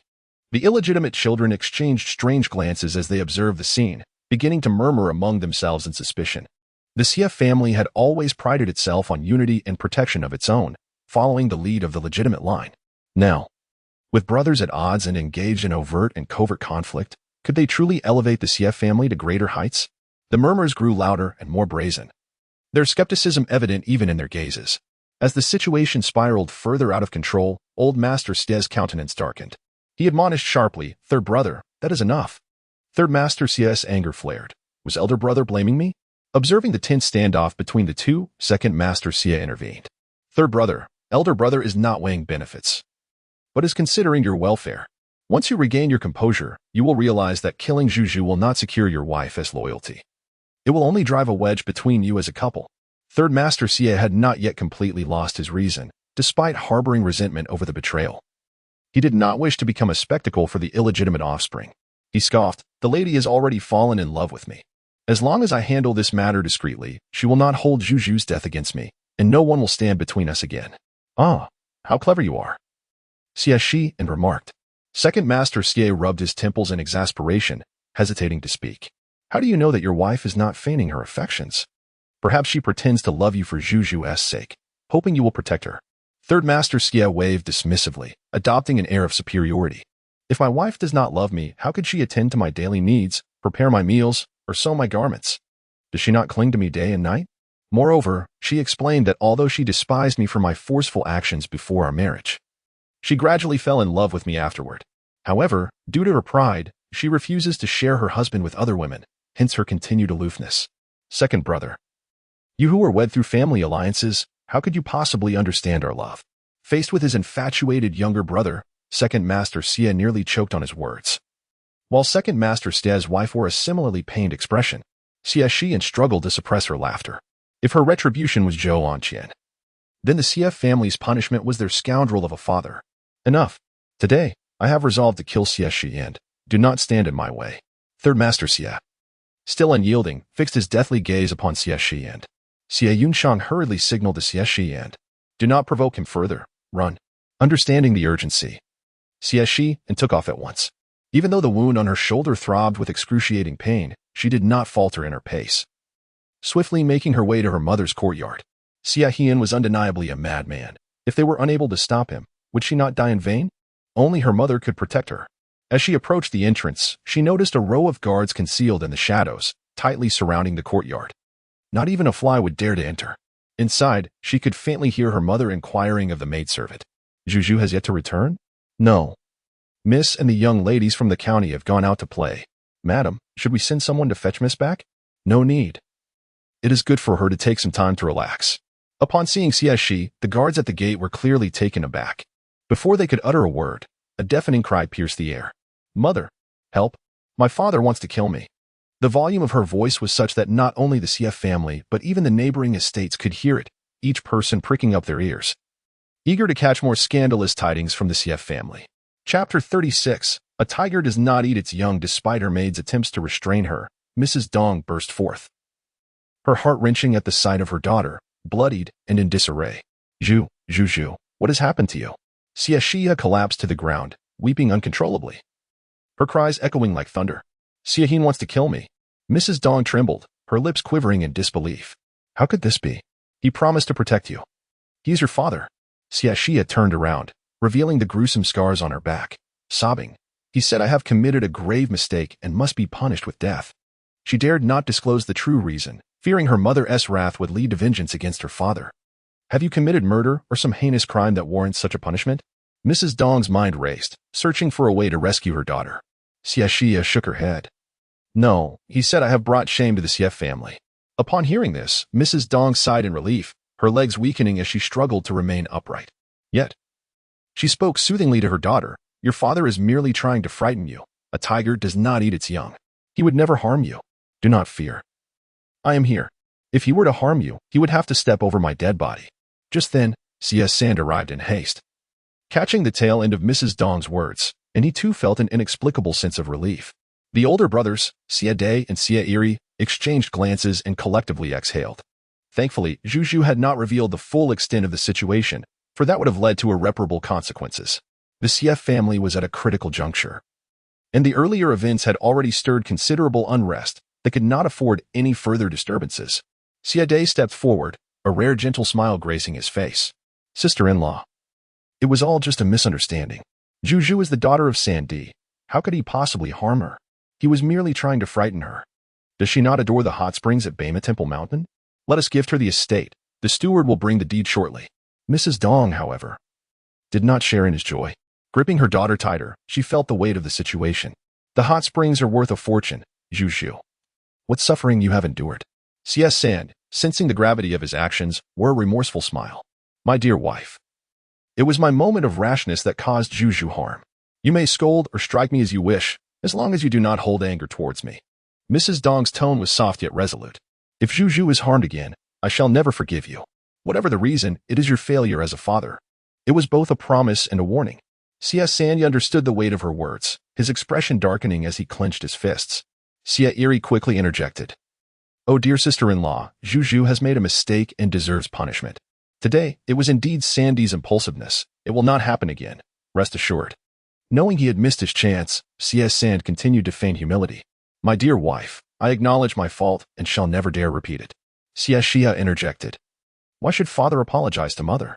It is I who deserves an apology. You wronged me. How can a father apologize to his daughter?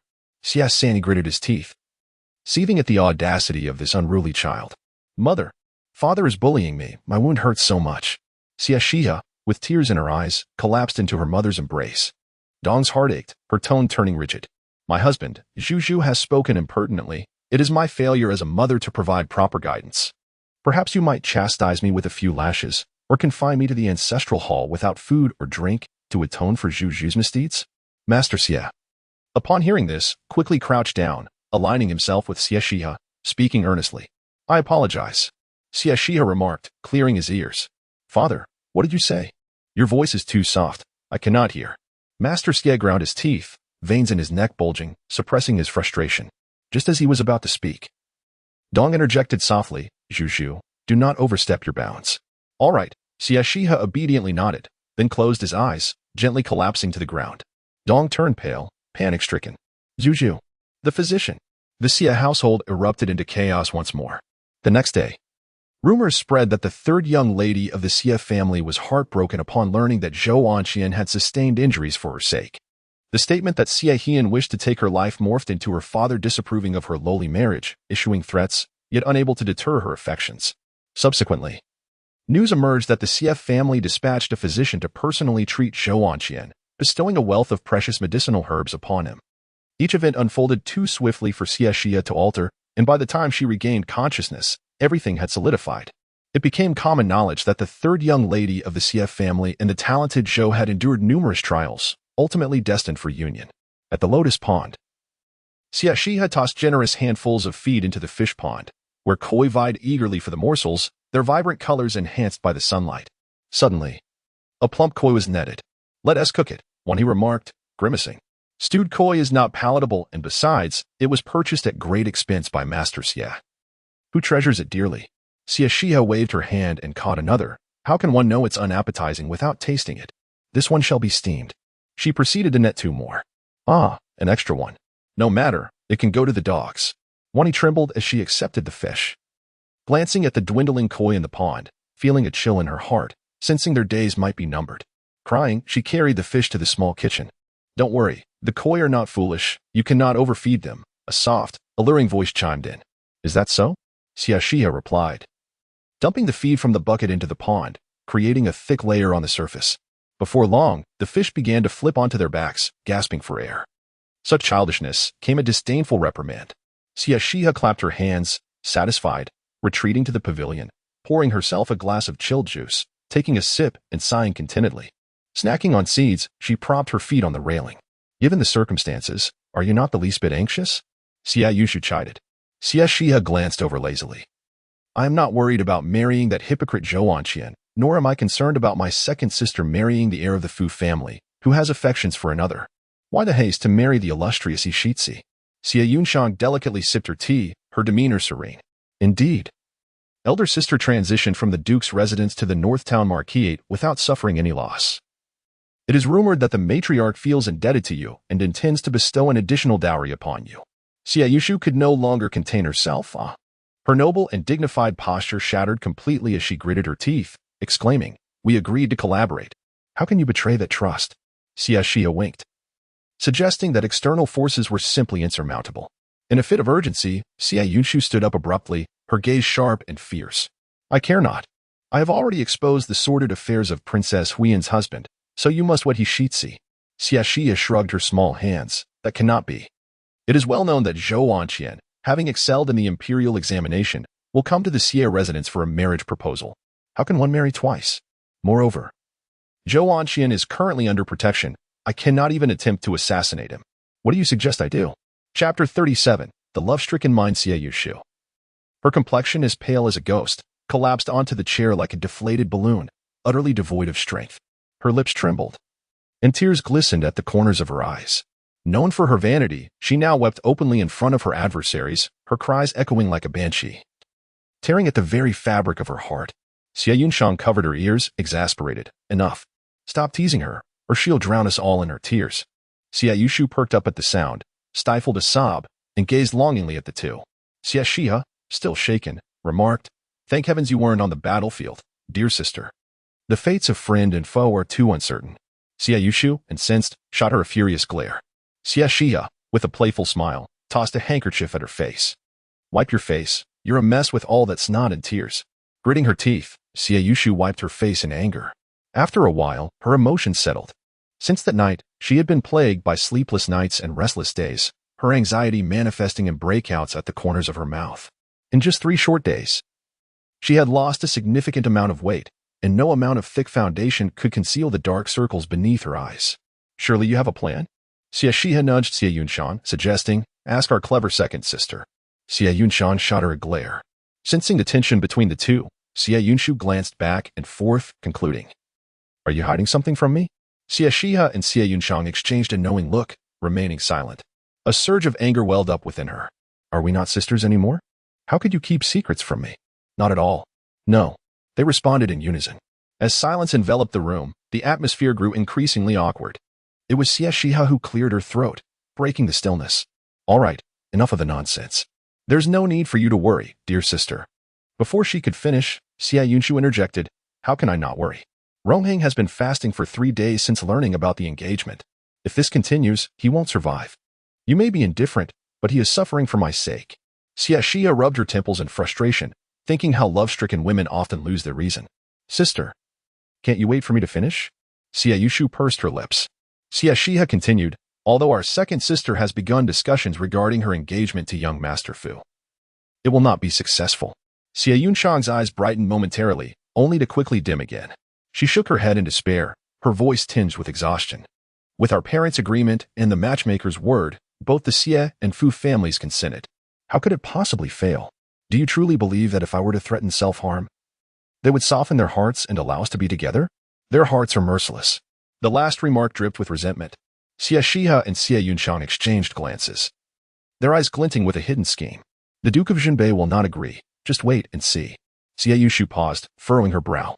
If I were to marry into the Duke of Jinbei's household, he would be overjoyed. Why would he ever oppose it?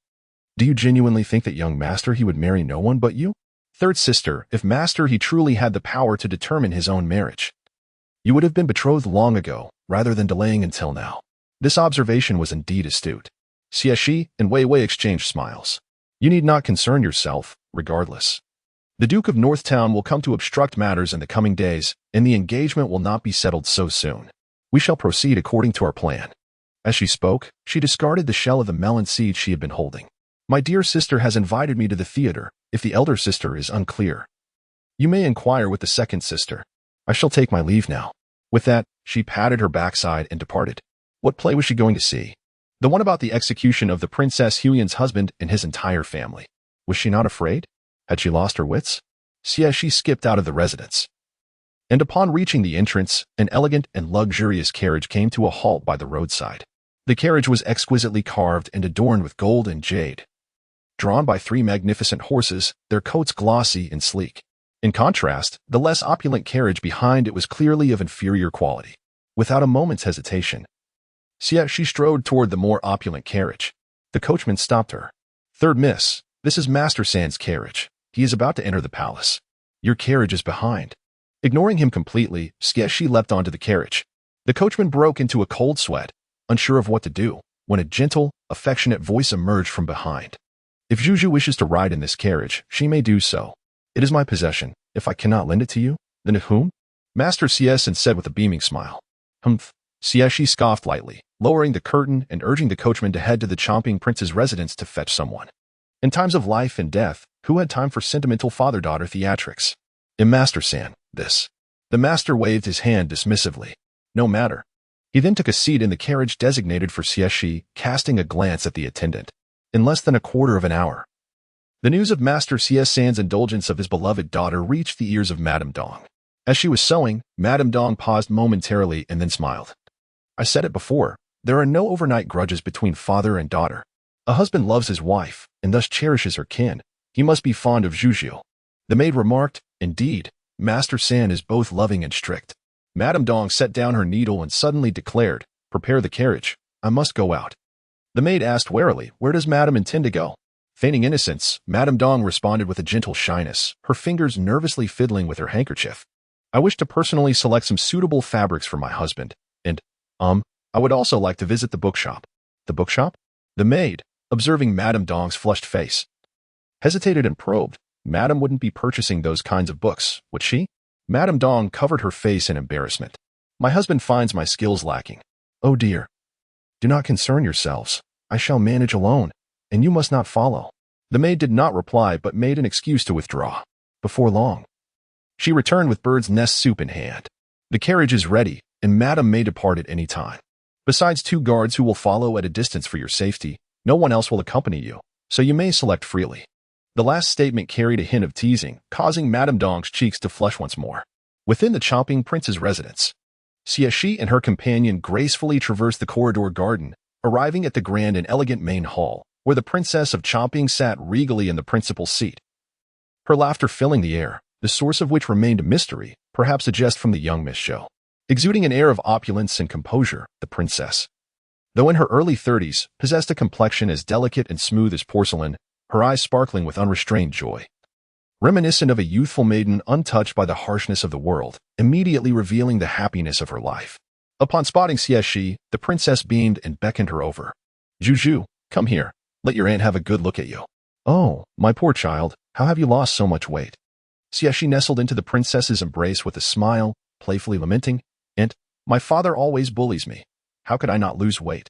The princess furrowed her brow, tenderly caressing the young woman's gaunt cheek, and suddenly proposed, "Otherwise, you may marry into the royal residence, and I shall protect you." Chapter 38. Is he my biological father? Upon uttering these words, the individuals present were momentarily stunned. Prince Chomping stroked his short beard, a jovial smile illuminating his round face as he cheerfully proclaimed, "This matter is feasible. I shall enter the palace shortly and request my elder brother to bestow a marriage." Lianen, the heir of Prince Chomping, abruptly rose. His handsome visage, reminiscent of the princess, cracking under the strain of fear, utterly devoid of his previous grace. "Mother, no matter how fond you are of Zhu, there is no need to push your own son into the abyss." The princess, incensed, slammed her hand on the table, exclaiming, "What nonsense are you spouting? Zhu, such a charming and obedient girl, is hardly unworthy of you." Observing the reddening of his wife's hand from the forceful strike, Prince Chomping shot his son a fierce glare before gently blowing on his palms. "This wretch is not worth your ire. If he refuses to marry, we shall simply find another heir. Zhu shall not suffer." "Is he my biological father?" pondered Lianen. "My father, in a bid to spare my sister-in-law from injustice, intends to replace his son's position as heir. For a fleeting moment, even the princess fell silent, not in defense of her son, but contemplating the feasibility of this situation. My dear, do you think the third or the fourth would be more suitable? The third is dashing and charming, yet rather fickle. The fourth, however, is composed and self-restrained, albeit seemingly disinterested in women. The fifth is also commendable, though he is rather young. Xie Xihe, with a furrowed brow, interjected, if I recall correctly. The fifth is merely 8 or 9 years old, and not long ago he was trailing behind me, calling me sister. Prince Chomping, however, wholeheartedly agreed, stating, a woman 3 years older than a man is a treasure. The elder one understands tenderness better. If the fifth can wed Xie Xihe, it shall be his fortune. Tomorrow, I shall enter the palace to request my elder brother to confer the title of heir upon him. The princess responded with delight. Xie Xihe is so capable. Once she enters the family, I can entrust the household affairs to her, allowing us to travel freely. As the conversation grew increasingly absurd, Xie Xihe could no longer contain herself. Auntie, my father intends to marry me off to Zhou Anqian. The princess waved her hand dismissively, maintaining her composure. He is not a worthy match. A girl as exceptional as Xie Xihe deserves someone far superior to that scheming hypocrite. Prince Chomping, adopting a more serious demeanor, repressed his smile and spoke solemnly. Xie Xihe, if you consent, I can request my elder brother to issue a decree for the marriage. No matter how audacious the Xie family may be, they would not dare openly defy a royal command. Your aunt and I have watched you grow since childhood. You share a sisterly bond with Wanlan, and the fifth has known you since childhood. Marrying into the royal household is your best option. Li Wanlan also urged, Xie Xihe. Both our parents are in agreement. Please accept this. If you delay marrying, you will only be tormented by the Xie family. During this time, she and Xie Xihe had visited the Xie residence countless times, only to be turned away each time with the excuse that the young lady was recuperating and should not be disturbed. They were even barred from entering the main gate, revealing the dire circumstances Xie Xihe faced within the Xie family. Xie Xihe chimed in, if you do not favor them, you could also consider my brother. My parents are quite fond of you. Even Li Anan, who had vehemently resisted moments ago, stepped forward now, gently patting her shoulder, his eyes revealing a trace of compassion. If it comes to that, I shall begrudgingly accept the honor of marrying you. Xie Xihe's eyes glistened with unshed tears, her heart heavy with a bittersweet ache. She understood that acquiescing to this proposal was the wisest course of action, even if the son of the Li family did not love her. He would at least respect and care for her, ensuring her a life of happiness and freedom within the royal residence. Yet, the more she contemplated this, the more she felt the weight of dragging them down with her. She now felt like a burden, a misfortune for anyone who drew near. The Xie family had already entangled too many in their turbulent waters. Even the grand vessel of the Chomping Wangfu could not withstand such tumult.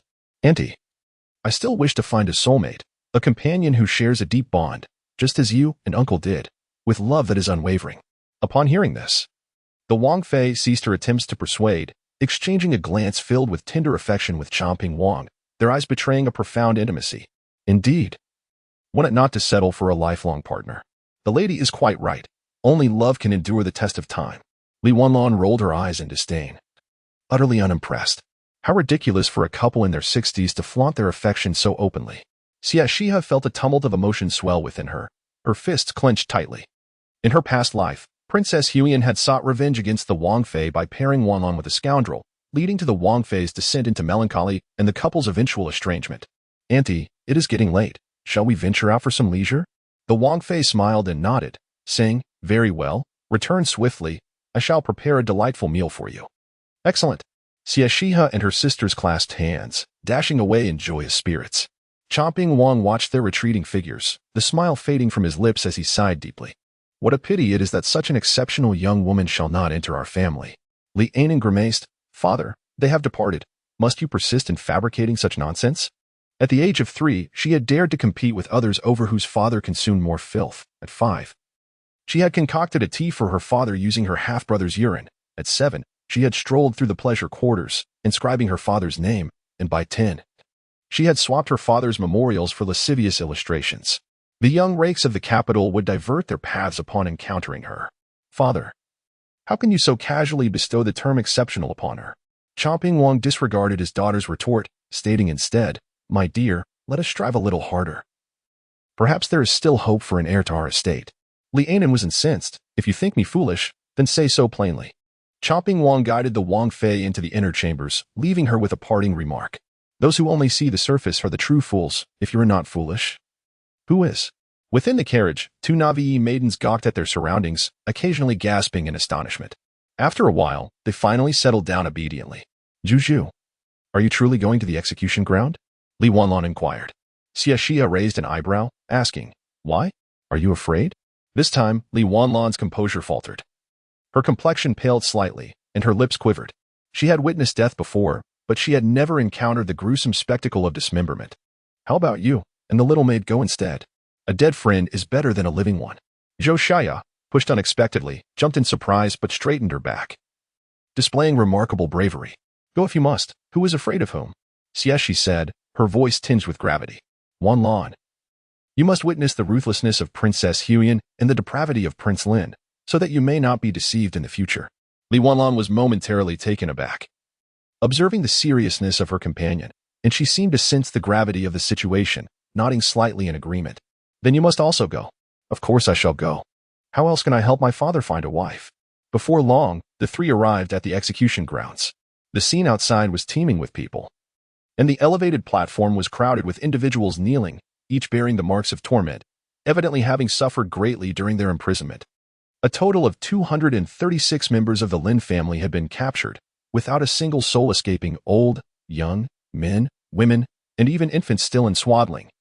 All were present. The heart-wrenching cries of the babies echoed through the air, evoking deep sympathy from onlookers. The crowd murmured in discontent, condemning the cruelty of Princess Huyan. Chapter 39. Does Laozi have morality? Xie Xihe tugged at Li Wanlan's sleeve. Wanlan, how can such a young child understand? Isn't the princess being too ruthless? Li Wanlan furrowed her brows, casting a hesitant glance at her cold and unyielding aunt on the high platform. I will ask my aunt later if she can spare that child. Don't go, Xie Xihe interjected, halting her. Xie Xihe inquired in surprise. Why not? Isn't Juju always the kindest? Xie Xihe pointed to the 5 children huddled in the corner, questioning, Are they not also young? Can you save them all? Li Wanlan fell silent. Born into royalty, she understood the profound implications of collective punishment. Only through ruthlessness could imperial power remain stable. However, Xie Xihe was oblivious to such complexities. Unlike her peers, she was a true sheltered flower, unacquainted with the harsh realities of the world, filled with fervor. She asserted, We have the ability to save them, so why shouldn't we? Saving a life is worth more than constructing a grand pagoda. Besides, the prince's mistake should not burden his family, who labored to raise him. Before Xie Xihe could respond, a gentle voice interjected, The Lin family is inherently corrupt. They are not virtuous, and their existence is a calamity for the nation. Without turning around, Xie Xihe continued to face forward, while Xie Xihe widened her eyes in astonishment. Zhou Anqian, when did you arrive? Zhou Anqian no longer exuded the previous aloofness. Instead, he appeared more restrained, exuding a gentle elegance. His gaze was fixed intently on Xie Xihe's back, his eyes lowered to conceal the loneliness within. I just arrived and saw you all. I wanted to inquire if Juju is feeling better. Li Wanlan retorted with disdain. What do you have to discuss with him? Are you not afraid of tarnishing your own reputation? Unfazed by the insult, Zhou Anqian remained composed, continuing the earlier topic with a confident demeanor tinged with ambition. The Lin family, originally a mere 7th-rank official, ingratiated themselves with the princess to attain their current status, yet they failed to acknowledge her grace, instead colluding to deceive His Highness. Over the years, they have bullied others, even their own children who have just begun their studies, beating classmates and insulting teachers. As the saying goes, you can tell a child's future at 3 and their character at 7. They're unworthy of salvation. Right, Juju? Xie Xihe finally turned to face him. Her gaze as cold and indifferent as that of a stranger, devoid of any emotion. You are mistaken, young Master Zhou. I merely believe that neglecting to educate is the father's fault. The prince's reckless behavior cannot be divorced from his family's indulgence. Moreover, since they have enjoyed the glory brought by the prince, they must also bear the consequences of his actions. As for those children, if properly guided, they may yet become good people. However, considering the grimness of their future lives, death may indeed be a form of liberation.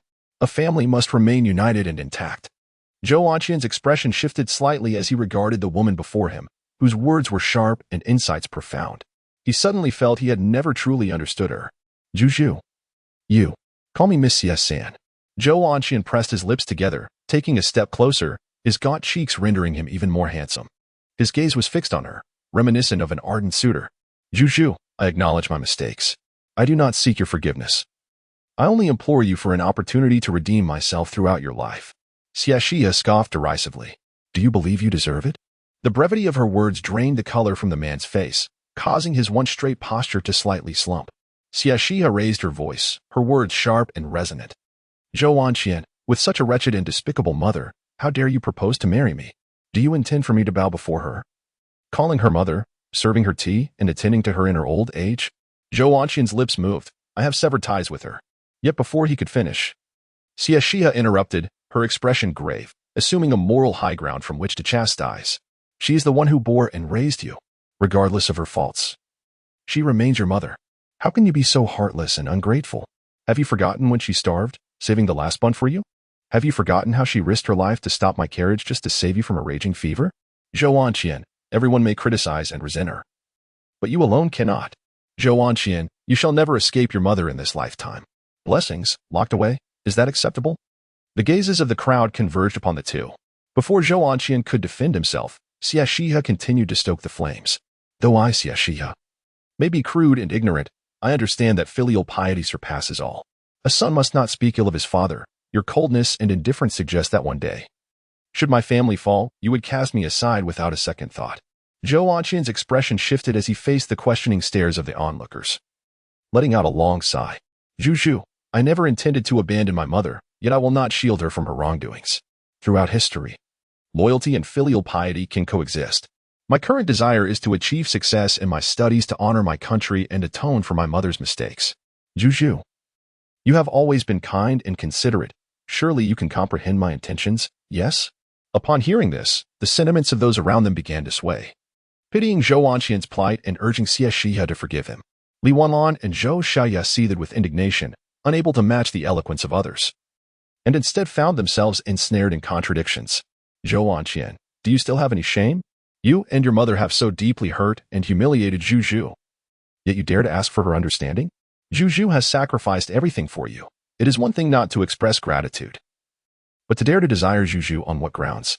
Zhou Wanqian curved his lips into a smile, declaring, it is precisely because Zhu has treated me with unwavering sincerity that I cannot betray her genuine heart. I shall strive to become the top scholar. Bearing her away in a grand procession, Xie Xihe, exasperated, pointed an accusatory finger at him. Are you truly incapable of understanding human language? If you genuinely wish to repay Zhu, you should keep your distance. Zhou Wanqian shook his head with a smile, looking at Xie Xihe as if she were a Navi child, utterly exasperated. You do not understand. Zhu has tarnished her reputation for my sake. Apart from me, no one will genuinely care for her. Those of high status who may marry her would merely covet the power of the Xie family. If you truly wish for Zhu's well-being, you should encourage her to marry me instead. Xie Xihe and Li Wanlan were so enraged that their faces turned crimson, and they rolled up their sleeves, preparing to confront the situation head-on. But Xie Xihe intervened, preventing them from escalating the conflict.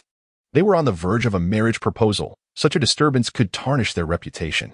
Zhou Wanqian gazed at Xie Xihe with profound affection, his tenderness seemingly capable of melting hearts, yet the ambition lurking in his depths was glaringly apparent. Zhu, my uncle has consented to our union. Do refrain from throwing a tantrum. Last time, you nearly caused him to bleed from anger, and surely you do not wish for him to suffer due to your actions. He remarked, straightening his posture with an air of righteousness.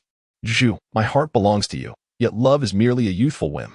A man must stand tall and steadfast, dedicating himself wholly to his duties, even unto death. In these times, the great Zhou requires individuals of talent, and I truly lack the time and energy to indulge you. You have always been understanding and gracious. You will surely comprehend my burdens, will you not? Xie Xihe chuckled lightly. Do I possess any moral integrity? How dare you attempt to morally bind me? Chapter 40. Your Highness, my father is quite remarkable. A sharp slap echoed as it landed squarely on Zhou Wanqian's handsome face, the force compelling his head to turn aside, leaving a vivid red imprint. What is the matter? Just because you are a talented scholar, do you truly believe yourself to be indispensable? Does the Zhou cease to exist without you? Are there no other worthy men in this world? You possess neither achievements nor acclaim, nor do you have the looks to match. At 18, you remain a mere impoverished student, while Master Shen excelled at the age of 15. And you? At 15, you were still fretting over your next meal. Your plight more tragic than the song of a thatched cottage battered by autumn winds, and the village children pitying your old frailty. Zhou Wanqian's eyes burned crimson, fists clenched. his entire being trembling. The onlookers recoiled in fear, watching the sharp-tongued Xie Xihe, swallowing hard. Such venomous words. Li Wanlan and Xie Xihe gazed in awe, starry-eyed. Even Princess Huyan, perched above, watched this spectacle with keen interest. Had she possessed such a tongue? Would she not have spared herself the bloodshed that once flowed in torrents and the ire of the elders? Another resounding slap. The sound was so loud that even the family of the prince, lost in their own suffering, could not help but glance over, eager for one last morsel of gossip. What? Do you wish to retaliate? Ungrateful wretch. Zhou Anqian managed to squeeze out a few words through clenched teeth. You have gone too far, Xie Xihe. Have you not considered the consequences? Xie Xihe raised an eyebrow. What? Do you intend to seek revenge after marriage? Zhou Anqian fell silent, his meaning unmistakable. Xie Xihe chuckled. What do you think? A toad wishing to eat swan meat. Who do you think you are to marry me? Even if all the men in the world perished. I would never wed you, understand? A chorus of hisses arose from the crowd. Such cruel words. Zhou Anqian's complexion shifted through shades of green and white. Resembling a palette of vibrant colors, his chest heaving with rage. Xie Xihe, aside from me, who else could you marry? Xie Xihe fell silent. Is it the courage bestowed upon you by Liang Jingru? Li Wanlan rolled her eyes. My parents were just pleading for Zhu Zhu to enter the family. Do you really believe you can compare to my brothers? Zhou Xihe added mockingly, truly, please do not take yourself too seriously. Zhou Anqian let out a cold laugh. Zhu Zhu, your companions are truly remarkable. His words implied that Li Wanlan and the others were fabricating tales. Xie Xihe understood that this man had always looked down upon her. His willingness to marry her was merely a combination of guilt and self-interest. In his eyes, she would forever be that coarse, arrogant vase devoid of substance. He could marry her, and she ought to be grateful, overwhelmed with joy. You spend your time entangled with me. Why not seek out your mother? After all, if she were to starve, you would need to observe 3 years of mourning. Zhou Anqian's expression changed drastically. What nonsense are you spouting? My mother is perfectly fine at home. She would never starve. Xie Xihe's lips curled into a smirk. Her apricot eyes sparkling with mischief and mockery. Did you not pride yourself on your lofty ideals, returning all the land deeds and silver to me? Your mother now finds herself destitute and wandering the streets, a predicament that has persisted for several days. One cannot help but wonder if this will lead to the arrival of half-siblings for you. The utterance sparked an uproar among the crowd, leaving everyone incredulous as they gazed at Zhou Anqian, unable to fathom how he could leave his own mother bereft of any possessions. A woman, alone and infamous. Left to roam the streets for days, one can easily infer the dire consequences that may ensue. Zhou Anqian's fist clenched tightly, his gaze darkened. Zhu, after all, is your future mother-in-law? How could you be so heartless? The crowd murmured in confusion, questioning what Miss Xie had to do with this affair. Yet, Xie Xihe merely smiled. Unfazed. What of it? I have arranged for someone to deal with your mother. What can you do about it? Young Master Zhou might as well visit the city god temple in the northern part of town. Zhou Anqian's complexion turned a shade of iron. For the northern area was known for its remoteness, a dwelling for the dregs of society, and the city god temple was notorious as a refuge for beggars. Someone spoke up, young Master Zhou. Miss Xie's words hold some truth. The city god temple often serves as a shelter for those with nowhere to go. And the Dong family business sends people daily to offer charity. Lady Li could very well have gone there. You should go see for yourself. Delay could lead to trouble. Zhou Anqian bowed to the crowd in gratitude, casting a deep glance at Xie Xihe before turning away.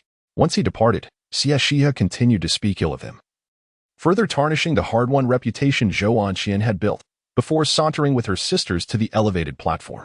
Princess Huyan, observing their approach, paused momentarily before smiling and waving. What brings you here? Surely, you are not here to plead for leniency? The last remark carried an undertone of warning. Li Wanlan felt relieved that she had abandoned the idea of interceding on his behalf.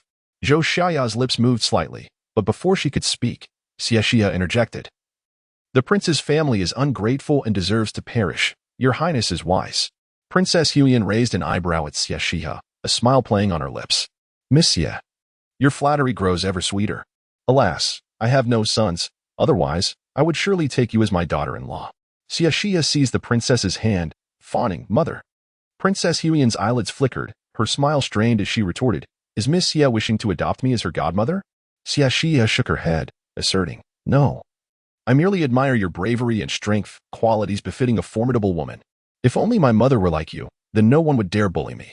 Upon hearing this, Princess Huyan's expression hardened slightly, her eyes revealing displeasure as she coldly admonished, Though your mother hails from a merchant background, she is gentle, intelligent, and exceptionally talented. To be her daughter is a blessing. Do not be ungrateful. Rather than feeling intimidated, Xie Xihe's eyes sparkled with delight. After all these years, Princess Huiyan was the first outsider to commend her mother. Your Highness possesses a discerning eye, truly exceptional. I am in awe. The sincerity in her gaze caused Princess Huiyan to falter, perplexed by the complexities of this young girl's thoughts, one moment desiring a different mother, the next expressing pride in her own.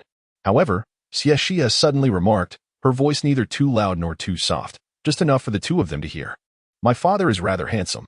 Your Highness, please consider this. Suddenly, the teacup was shattered, producing a jarring sound. How audacious. Princess Huiyan's expression turned tumultuous. Her enchanting phoenix eyes tinged with crimson, and her piercing gaze struck like daggers towards Xie Xihe and the others, cold and bone-chilling, imbued with a murderous intent. Please forgive me, my aunt. Li Wanlan hurriedly pulled Xie Xihe and knelt down, though she was unaware of how her companion had provoked their aunt. She valiantly shielded her behind her. Aunt, if Zhu has spoken out of turn, I apologize on her behalf. She did not mean it. Please do not hold it against her. Xie Xihe's complexion also turned pale, as she could not fathom why Princess Huiyan reacted so vehemently.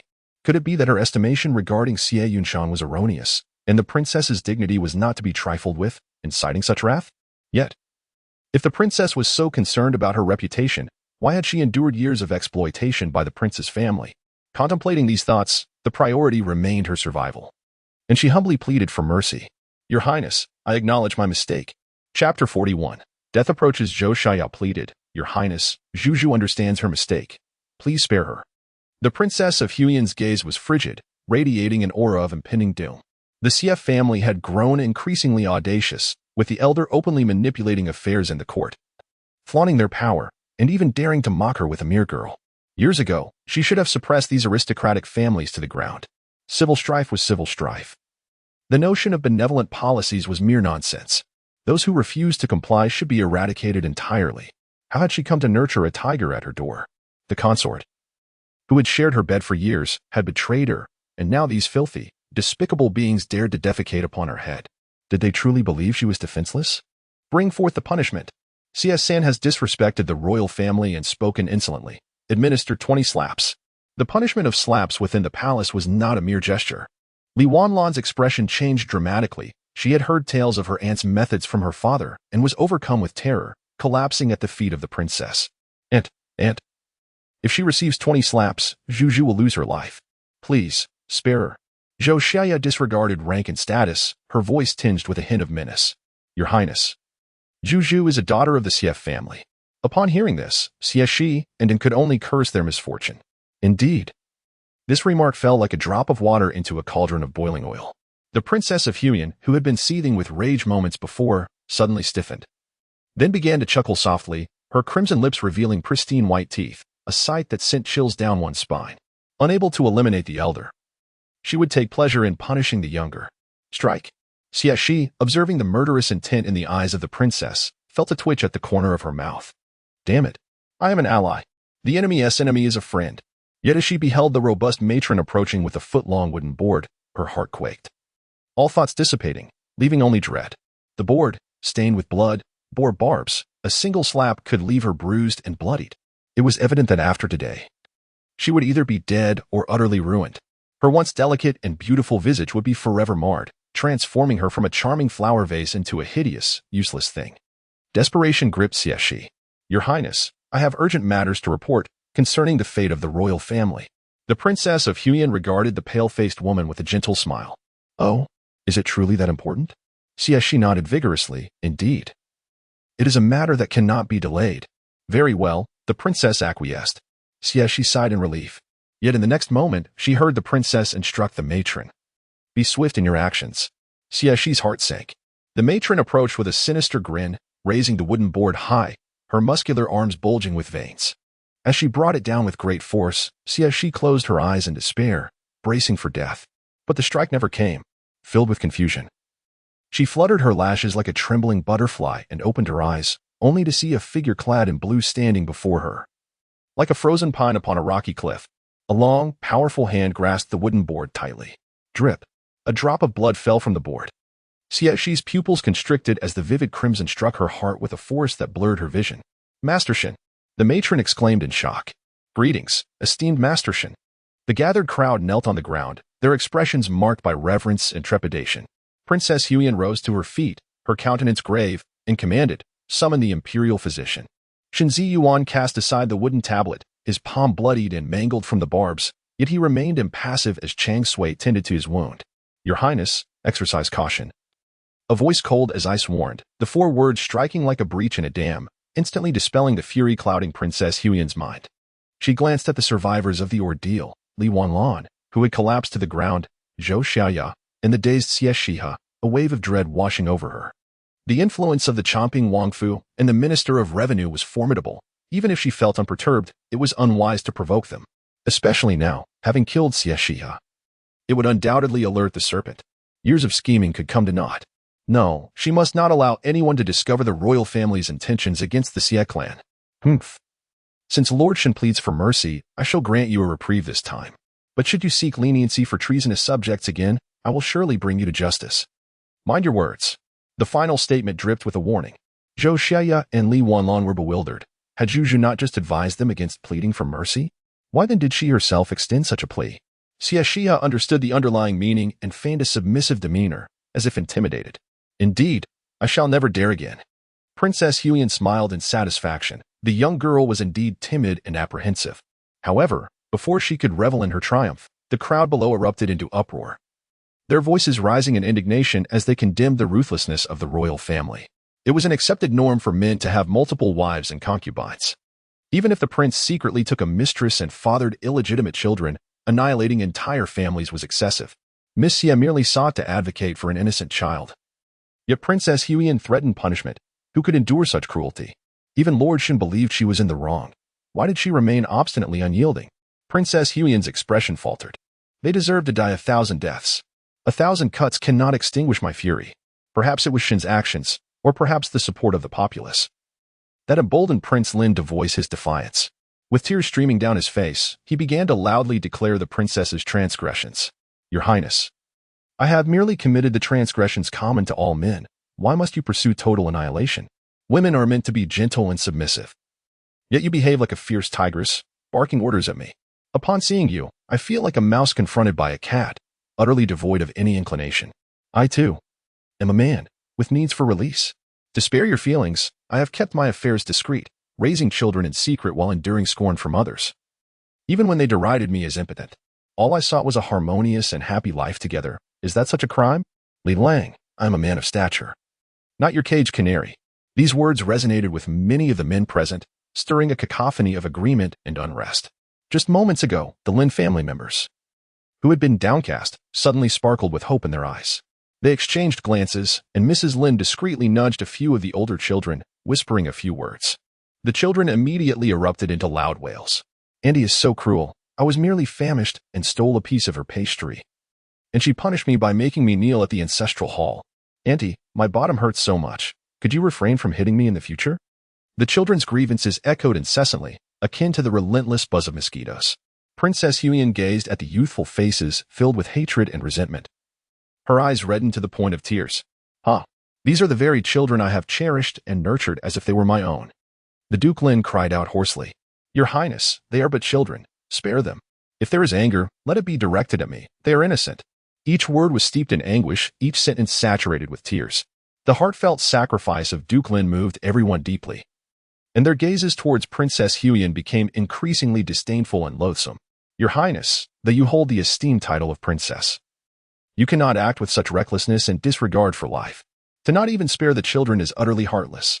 Chapter 42. The mightiest advocate. Princess Huyen, consumed by fury, broke into a mocking smile as she seized the guard's sword, its gleaming blade poised at the throat of Prince Lin, rendering him as silent as a goose ensnared by a grip. "Speak. Were you not quite the orator? Continue," she taunted. "You partake of my provisions, yet dare to curse my lineage. You are truly unaware of the vastness of the heavens and the earth. I could extinguish your life with greater ease than squashing an ant." With a resounding slap, the sword struck Lin's handsome visage, draining the color from his once flushed cheeks, leaving him trembling. Just as he was about to plead for mercy, he caught the stern gaze of Master Shen and straightened his spine, gritting his teeth. "Had you not coerced me into marriage, I would have pursued academic accolades and served in the court, thus avoiding your shameful treatment. You have obliterated my future and stripped me of my dignity as a man, and you expect me to be grateful for your so-called favors? Princess Xie, incensed, retorted. It was you who sought power and prestige, groveling before me. Otherwise, how could you ever be in line for the title of Prince Consort? Prince Lin, however, scoffed. Had I truly coveted power, would I have established a separate residence while wholeheartedly seeking your favor and siring offspring? Ensuring the Lin family basked in wealth and honor for generations? Is that not a better fate? Princess Xie, infuriated, was acutely aware of the truth yet found herself at a loss for a rebuttal, wishing she could strike herself in frustration. Witnessing Lin's smug demeanor, she could no longer restrain her wrath. She would rather bear the burden of public scorn than allow him to live. The sword raised high. Master Shen's expression shifted as he prepared to intervene. Suddenly, a light, airy voice pierced the tension. To act like a harlot while seeking to establish a facade, Prince Consort. You are indeed remarkable. At these words, silence enveloped the room. Princess Xie's blade halted midair as she turned to behold the radiant beauty of Xie Xihe, who gracefully rose, brushing dust from her skirts, moving with an elegance that mirrored the clouds. Sunlight illuminated her exquisite face, reminiscent of a celestial being, filled with compassion for the world. Princess Xie's eyes sparkled. The mightiest advocate had arrived. Although she was uncertain why Xie Xihe chose to assist her, it did not deter her from swiftly retracting her blade and retreating, fearful of being caught in the crossfire. As she passed, the crowd scattered like startled birds. Avoiding the impending confrontation, Master Shen's gaze shimmered, akin to scattered starlight, reminiscent of winter snow melting under the gentle warmth of the sun, his smile dazzlingly beautiful. Suddenly, a warm cup of tea was thrust into Xie Xihe's hands. Startled, she turned to the aloof, regal man beside her, her eyes lingering on his bandaged hands. Tightening her grip on the teacup, a barely audible voice whispered, "For your throat." Xie Xihe felt her troubled heart, akin to a wrinkled fabric, smoothed and warmed by a gentle hand. Sipping the tea to soothe her throat, she held the cup tenderly. With Master Shen nearby, the words she had almost spoken were swallowed back, replaced by eloquent rhetoric. Prince Lin, as a subject. Your disrespectful words towards Her Highness reflect a lack of loyalty to the imperial family.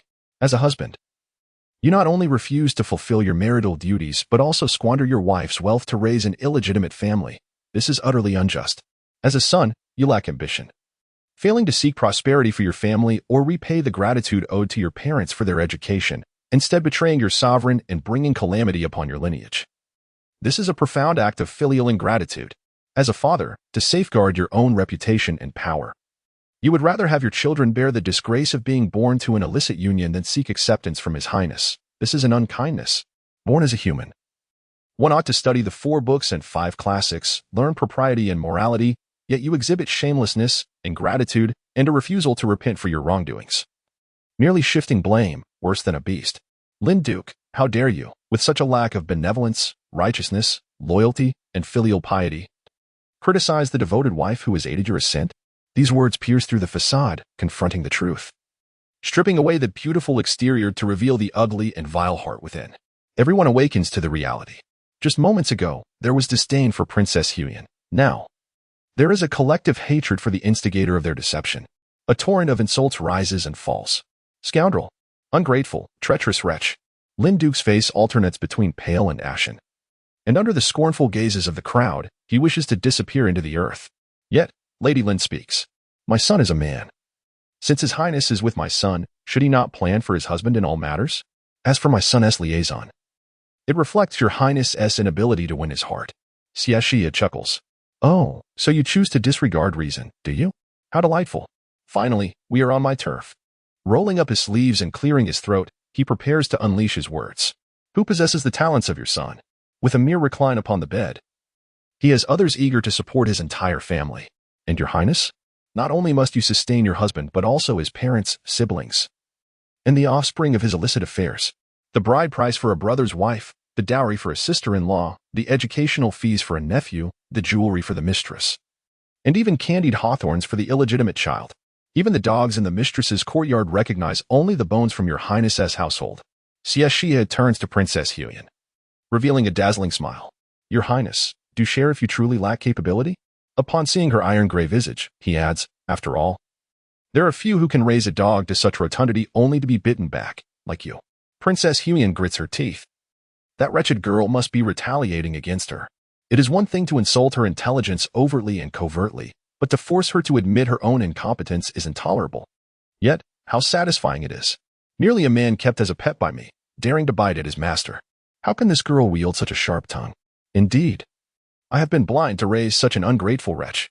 Xie Xihe smiles with satisfaction, her eyes sparkling as she surveys the assembly, raising her voice to inquire. Among the men present, who possesses greater capability than the Duke?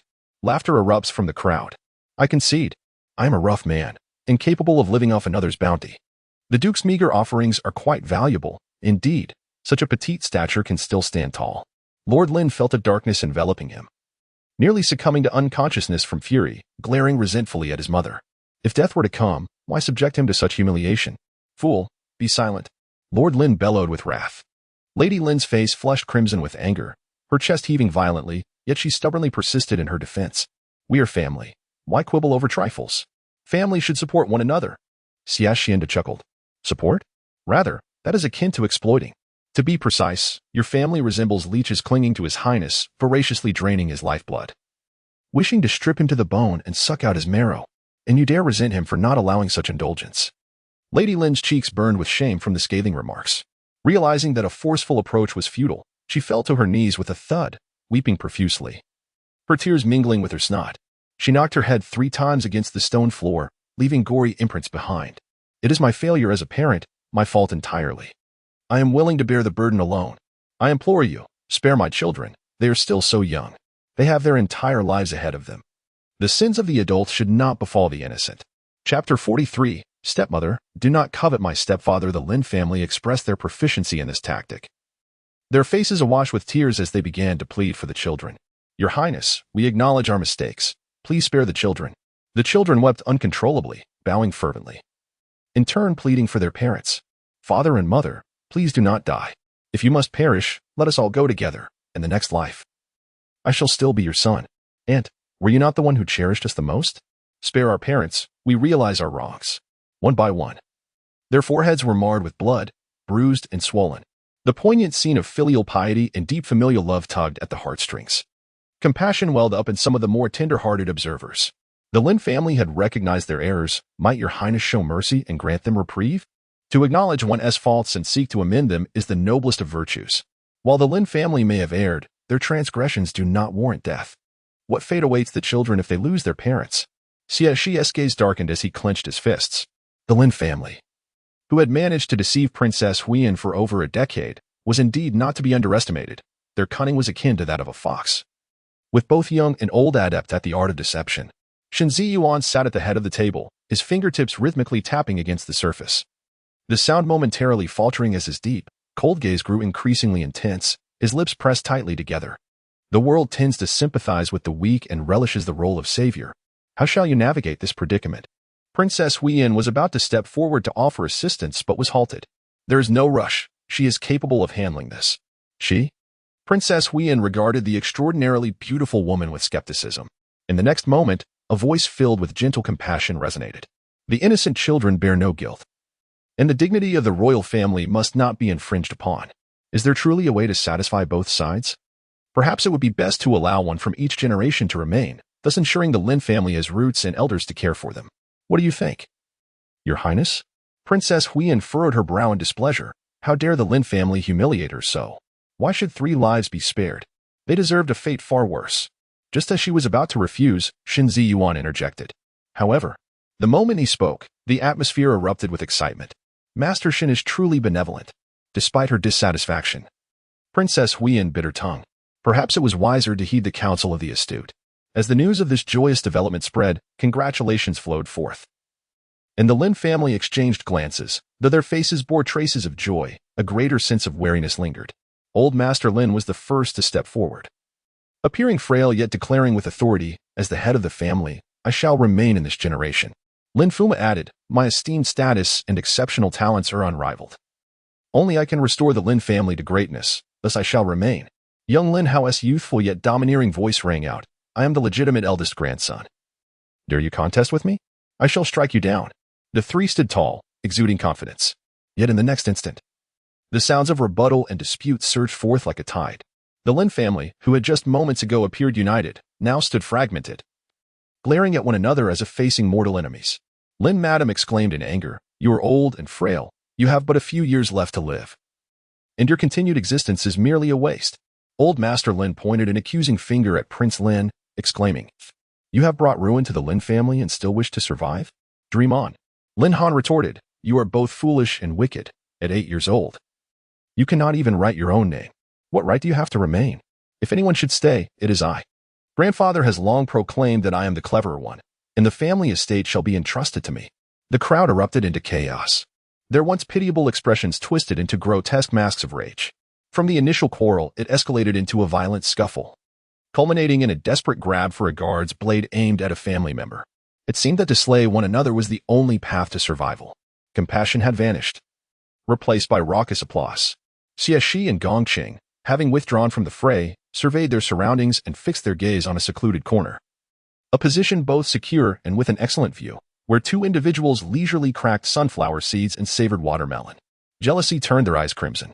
Li Wanlan, observing the fearsome figure nearby, hastily presented a slice of watermelon, assisting him into a chair. "Master, please take a seat." Xie Xihe ingratiated, "Master, you have worked hard. What would you like to eat? Sunflower seeds or grapes?" Xie Xihe proudly lifted her chin, declaring, "Both." Xie Xihe immediately responded, "Yes, yes. I shall have someone peel them for you." "No, I shall do it myself." "You deserve it, Master, for allowing us to witness such a splendid performance." "Open wide, Master." The trio frolicked and reveled amidst the gruesome spectacle of life and death, delighting in the carnage. Princess Huyen commanded her guards to ensure the prince did not perish, then settled comfortably into a chair, crossing her legs in sheer satisfaction.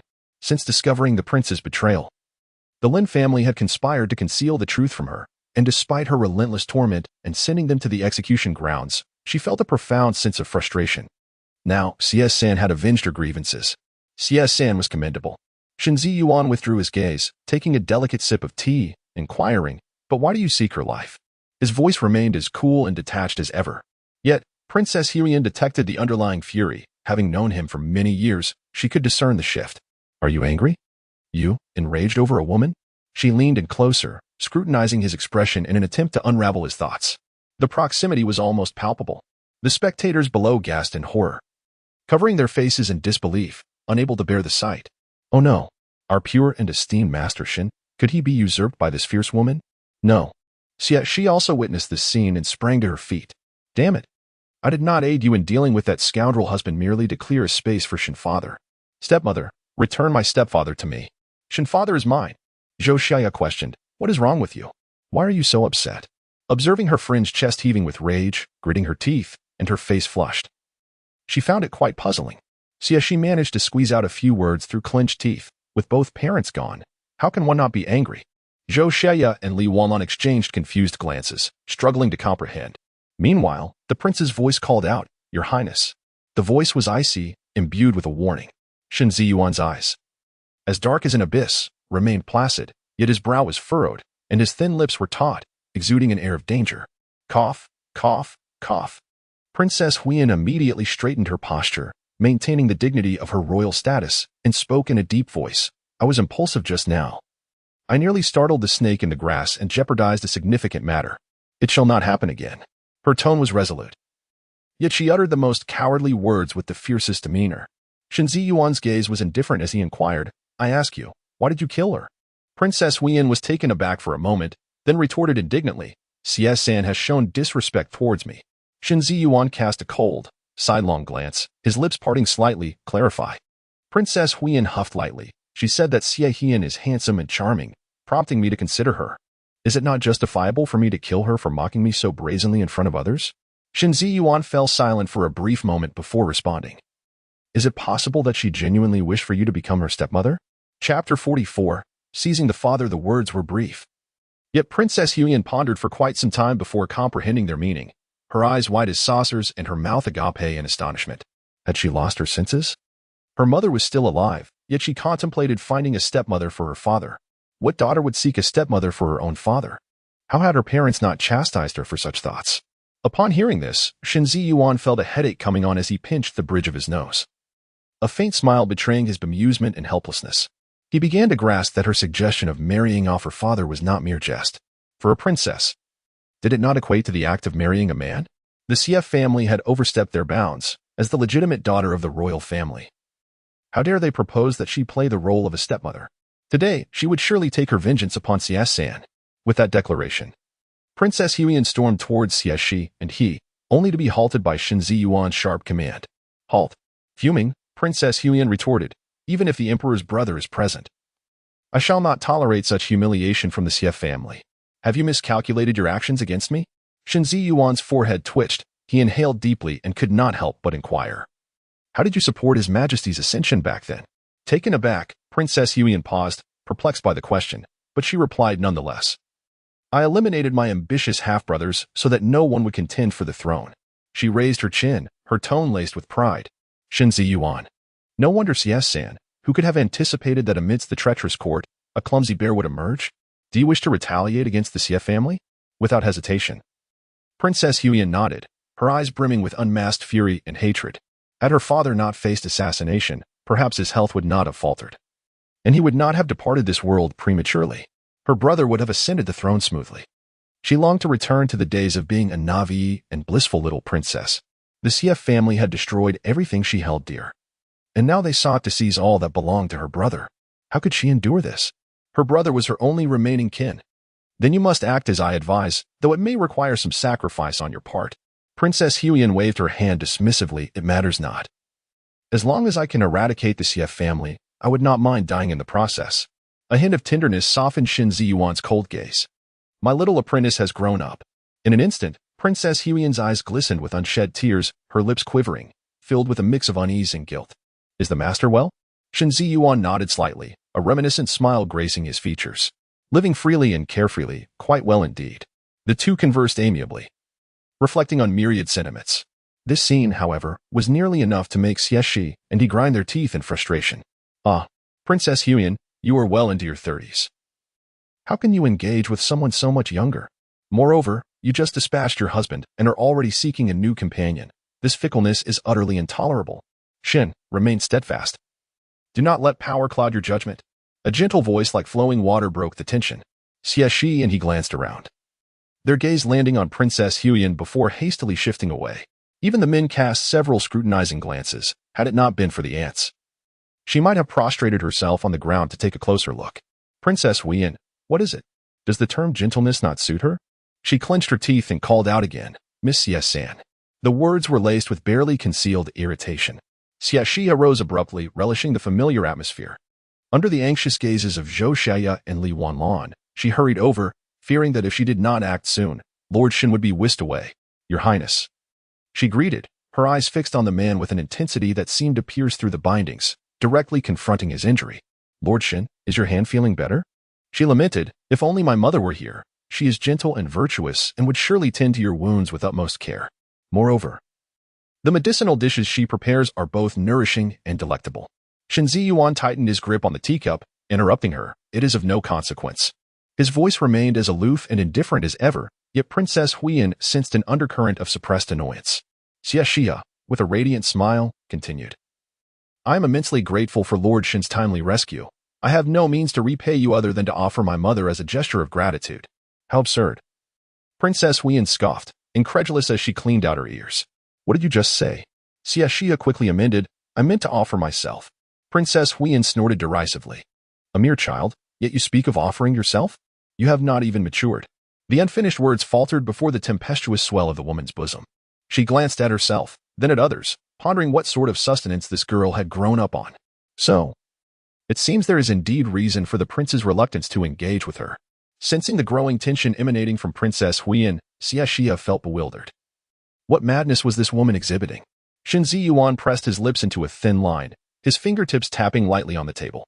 Your Highness, choose your words carefully.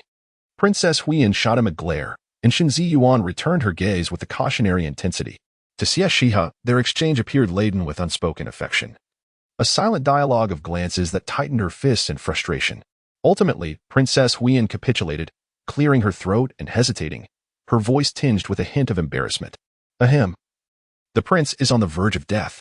I am plagued by a profound sense of emptiness and solitude. I have heard that Miss Xie's father is quite admirable, and I am inclined to consider him as a candidate for the prince. What say you? Xie Xihe's cheeks flushed crimson, not from excitement, but fury. This is too much. You have barely begun your dalliance and already wish for me to bear witness to your romantic entanglements? Lord Shen, you have grown heartless. This is a grievous betrayal. You promised to be like a father to me, yet now you seek to climb the heights of Princess Huiyan, forsaking my mother. Had I known, I would not have offered you a single grain of rice. You treacherous fiend, how could you lead me astray? And now you allow Princess Huiyan to intimidate me, urging me to retreat, so that you may emerge unscathed, maintaining your facade as the honorable and principled Lord Shen. A gentleman may be slain, but he must not be insulted. Princess Huiyan may choose not to embrace the role of my stepmother, but to covet my stepfather is entirely out of the question. I am but a naive girl, rarely stepping beyond my door. Having never encountered a man, how could I possibly recognize a suitable father figure? The girl, shyly covering her face, fidgeted in embarrassment. Princess Huiyan. The two remained silent for an extended period. Xie Xihe cast a glance at the man with an unusual expression, letting out a barely audible huff through his nostrils. My mother, possessing both beauty and talent, was gentle and amiable. Any man who had encountered her would find it impossible to regard any other as worthy. The Princess Huiyan, akin to the foulest fish, twitched her lips and furiously reprimanded Xie San. Undaunted, Xie Xihe raised her head defiantly, her gaze fierce. Your Highness seeks to usurp my father, and I am forbidden to retort? Even if you are of royal blood, you cannot wield your power to seize a subject's husband. Just as water can support a boat, it can also capsize it. Reckless actions cannot endure. Shen Ziyuan interjected with a warning. Do not speak so recklessly. This declaration ignited a fire that consumed the remnants of her rationality. Xie Xihe glared at him fiercely, each word resonating with conviction, reminiscent of a protective wolf cub. Once he has become my father, he shall remain so for life. Who dares to take him? I will not rest until we settle this. Shen Ziyuan fell silent for a moment. Could it be that the father the Highness spoke of was not mine? As the words hung in the air, the tense atmosphere descended into a silence thick with awkwardness. Chapter 45. Enraged, why can't I comprehend? What does it have to do with Master Xie San's father? The young disciple? Xie Xihe blinked, glancing here and there, before finally asking, Does your Highness wish for my father, Xie Xihe, to become your prince consort? Princess Huiyan nodded decisively. Yes. She fell into silence once more. What a joke. Just moments ago, I merely mentioned it, and you threatened me with violence. Yet now, you take the initiative to propose becoming my stepmother. Do you truly think me a fool? As soon as I consent, you would undoubtedly brand me a traitor and eliminate me, allowing you both to soar together. Am I right? You two old coins. Shen Ziyuan gazed at the woman, whose expression oscillated between a grimace and a cold smile, and felt a headache coming on. Just as he was about to speak, she interjected, as a daughter. How could I meddle in my parents' marriage?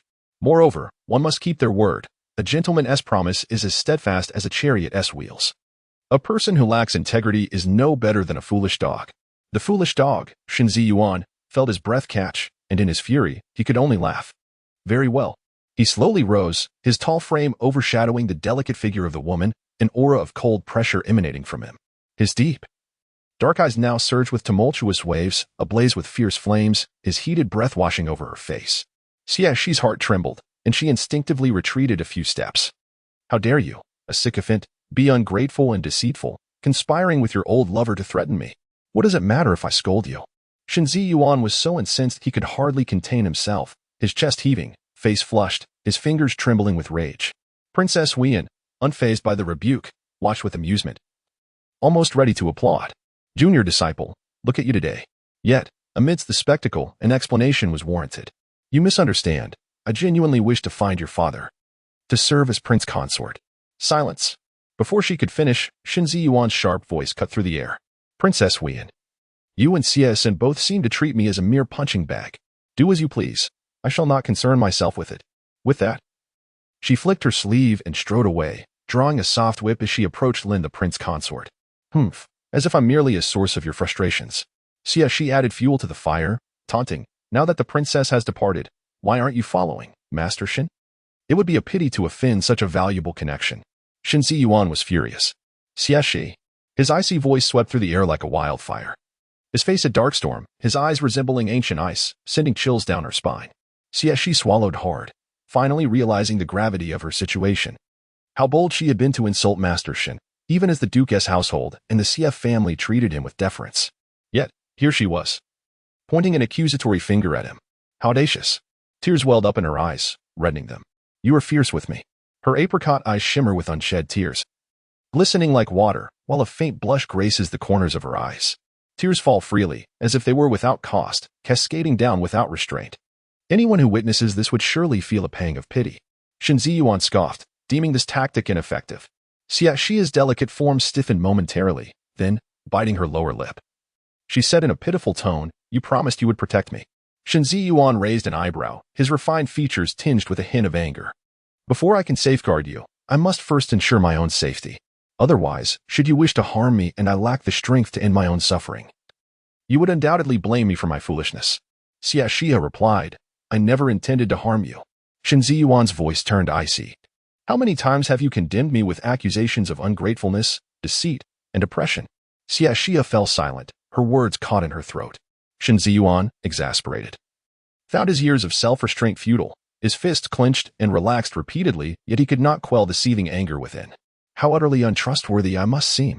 At that moment, Xie Xihe realized that she might have misunderstood the nature of their relationship, but upon seeing the man's barely contained fury, she nervously swallowed, striving to maintain composure. She coolly suggested, "Shen Taifu, let us converse when you have calmed down." With that, she turned on her heel and departed.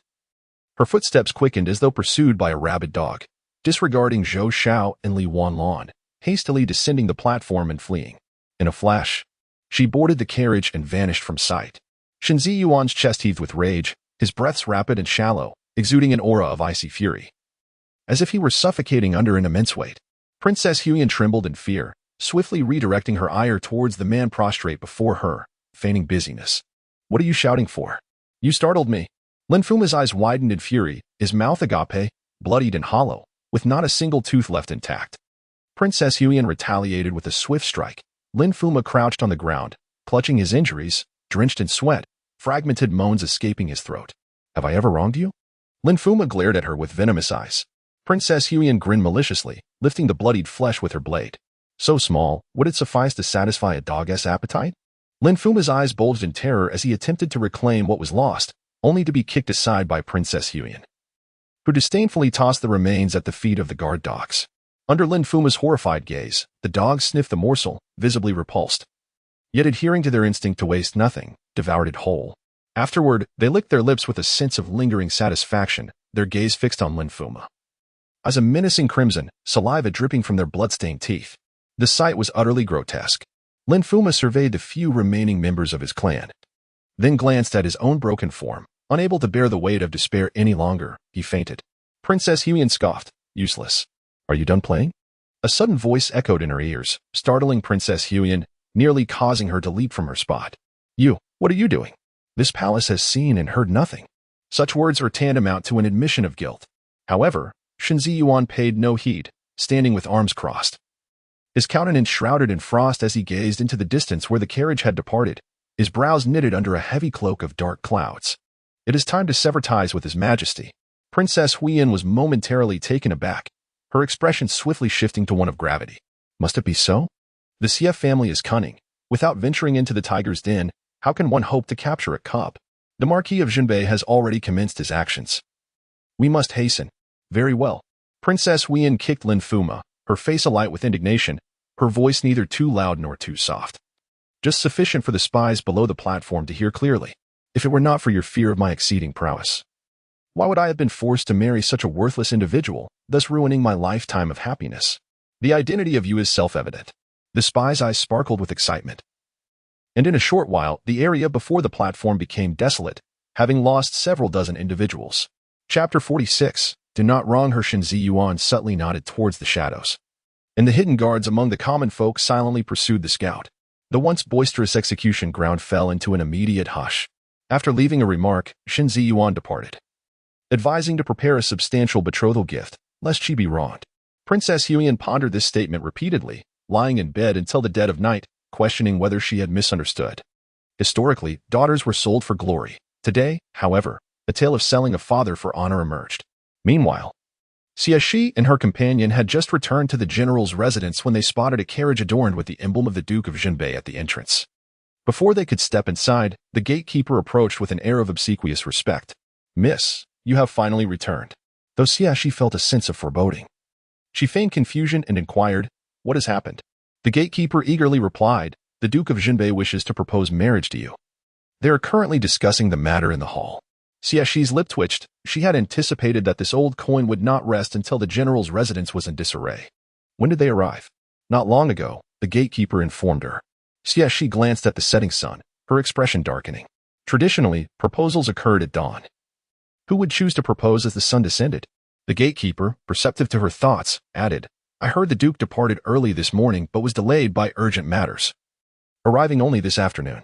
Urgent matters? Today, aside from Princess Huyan's affairs, nothing else of consequence occurred in the capital. The date for the punishment had long been set. If the Duke intended to intervene, he would have done so sooner.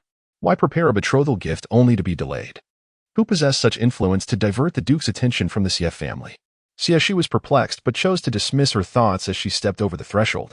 The path from the entrance to the main hall was lined with betrothal gifts, boxes brimming with gold, silver, and precious jewels, each piece of considerable value. As servants and maids offered sycophantic congratulations, wearing a perfectly modest smile, she made her way directly to the main hall. Before she crossed the threshold, she could distinctly sense the undercurrent swirling within. A deeper smile graced her lips. The second brother had secured a connection with the Duke of the State.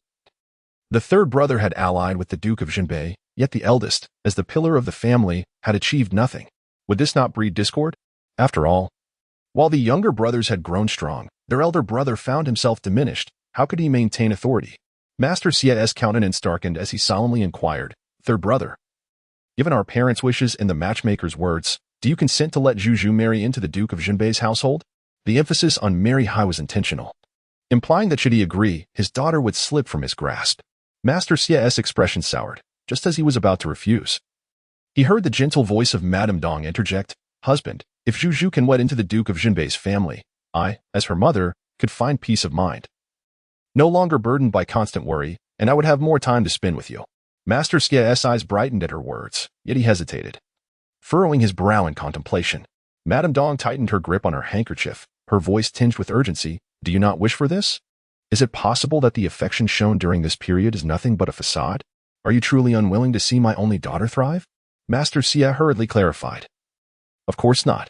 Madame Xie scoffed. "Brother, have you completely disregarded your elder brother? Do not forget, he once shielded you from a blade, nearly sacrificing his life." Master Xie's expression darkened. Did his sister-in-law imply that he had not also shielded his elder brother? Madame Xie's lips quivered before she softened her tone. "I merely wish to remind you, dear brother, that with our mother gone early and our father often away at the borders, it was your elder brother who painstakingly raised you." Master Xie found himself in a tormenting struggle, caught between his wife and daughter and his elder brother, which filled him with anguish. He grew increasingly resentful of the root cause of all this turmoil. The Duke of Jinbei, his eyes glistening with unshed tears, stroked his beard in feigned confusion. "Why does Master Xie regard me with such ferocity? Is today's betrothal gift lacking in sincerity?" Master Xie ground his teeth. "Did you not profess your affection for Miss Xu? Why the sudden change of heart today?"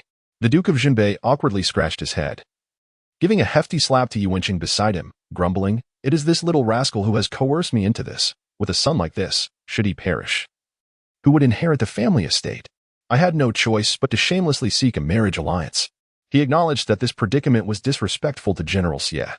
Yet he genuinely desired to unite with the Xie family, thus tripling the betrothal gift to express his earnest intentions in courting Miss Xie as his son's future wife. Yuanqing also rose at the opportune moment to bow deeply, sincerely stating, "Uncle Xie, I truly harbor feelings for Miss Xie. Should you consent, our He family will surely follow your lead." All eyes swiftly converged on old Master Xie. The veins on his forehead throbbed. If the He family were to take his third son as their guiding star, could he maintain his own position? Yet, he could not outright refuse to achieve greatness. He required the alliance with the He family. Just then, the Duke's gaze fell upon Miss Dong, his eyes betraying unabashed admiration and fervor, revealing a predatory ambition.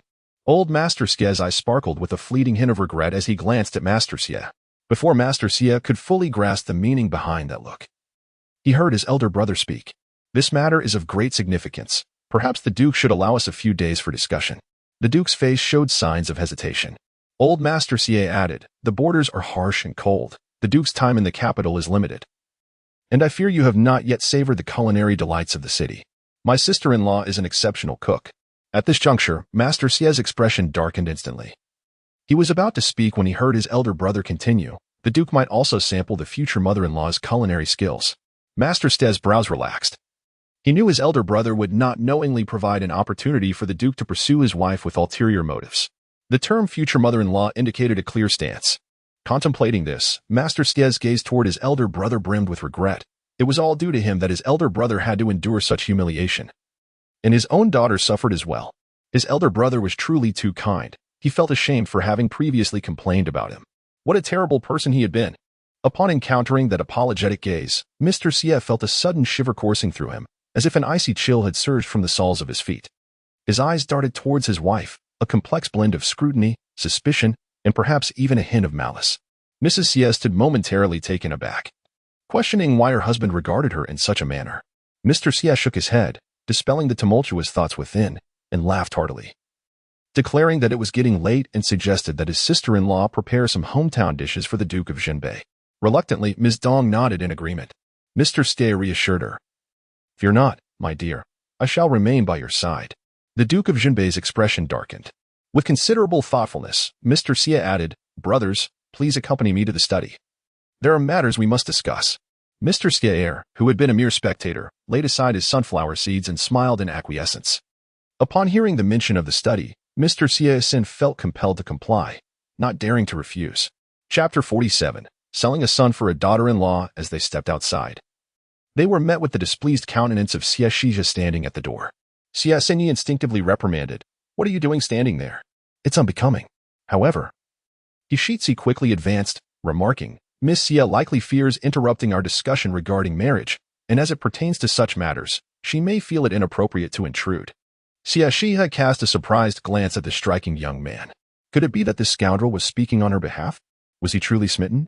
Perhaps it was permissible. He possessed decent looks and a commendable physique, though she wondered if he was merely a pretty face without substance. The blatant scrutiny sent a chill down Xie Wenqing's spine.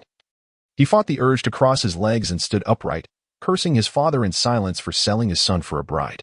Xie Xihe then commanded, "Your mother is preparing a meal. You shall assist her. Xie Xihe is to be your future husband, and you must show him the utmost respect, without any impertinence." Xie Xihe obediently nodded, "Yes." After the three departed, Madame Xie fixed a cold, penetrating gaze upon Xie Xihe's face and sneered. "Using beauty to ensnare a partner is not a lasting strategy, Zhu. If you were wise, you would relinquish your hold on what does not belong to you, lest you find yourself at a disadvantage in the end." Xie Xihe smiled. "Are you not always teaching me that misfortune is a blessing?" Madame Xie's expression darkened, and she stormed away in fury. Xie Yushu said nothing but followed suit, her lips curving in a barely concealed smirk. With the third sister marrying into the He family, their father would certainly not allow his power to wane. The marriage alliance with the Duke's residence would ultimately revert to her. Madame Xie cheerfully offered her congratulations and departed with Xie Yunshan, who followed suit, ever the obedient and gentle daughter. Once the members of the first and second households had left, only 4 individuals remained. Dong Shi maintained her usual composure as she led the way, saying, "Lord Ho, please proceed." The North Town Marquis followed closely behind, striding purposefully yet synchronizing his steps with hers, mirroring her movements gracefully. As the evening glow spread across the sky, the contrasting figures of the two seemed particularly harmonious in the gentle breeze. However, the two trailing behind were less in sync. Xie Wenqing affectionately approached, wishing to walk alongside Xie Xihe, yet she felt uncomfortable, striving to distance herself from him. "The road is wide. Why must you crowd me?" Xie Xihe placed her hands on her hips, asserting herself. Xie Wenqing, taken aback, pressed his temper. "Miss Xie, we shall be a family in the future. Could you not be a little kinder? Family?" Upon hearing that word, Xie Xihe felt as though she had awakened from a dream.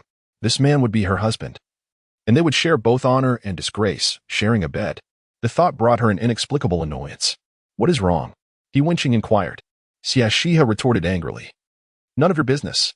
Xie Wenqing, half amused and half exasperated, asked, "Have you forgotten you are a woman? What is it? Do you wish to test the waters early?" Xie Xihe shot him a disdainful look. "You are shameless." With that, she turned on her heel and walked away. Xie Wenqing stared at her retreating figure, nearly losing his breath in disbelief.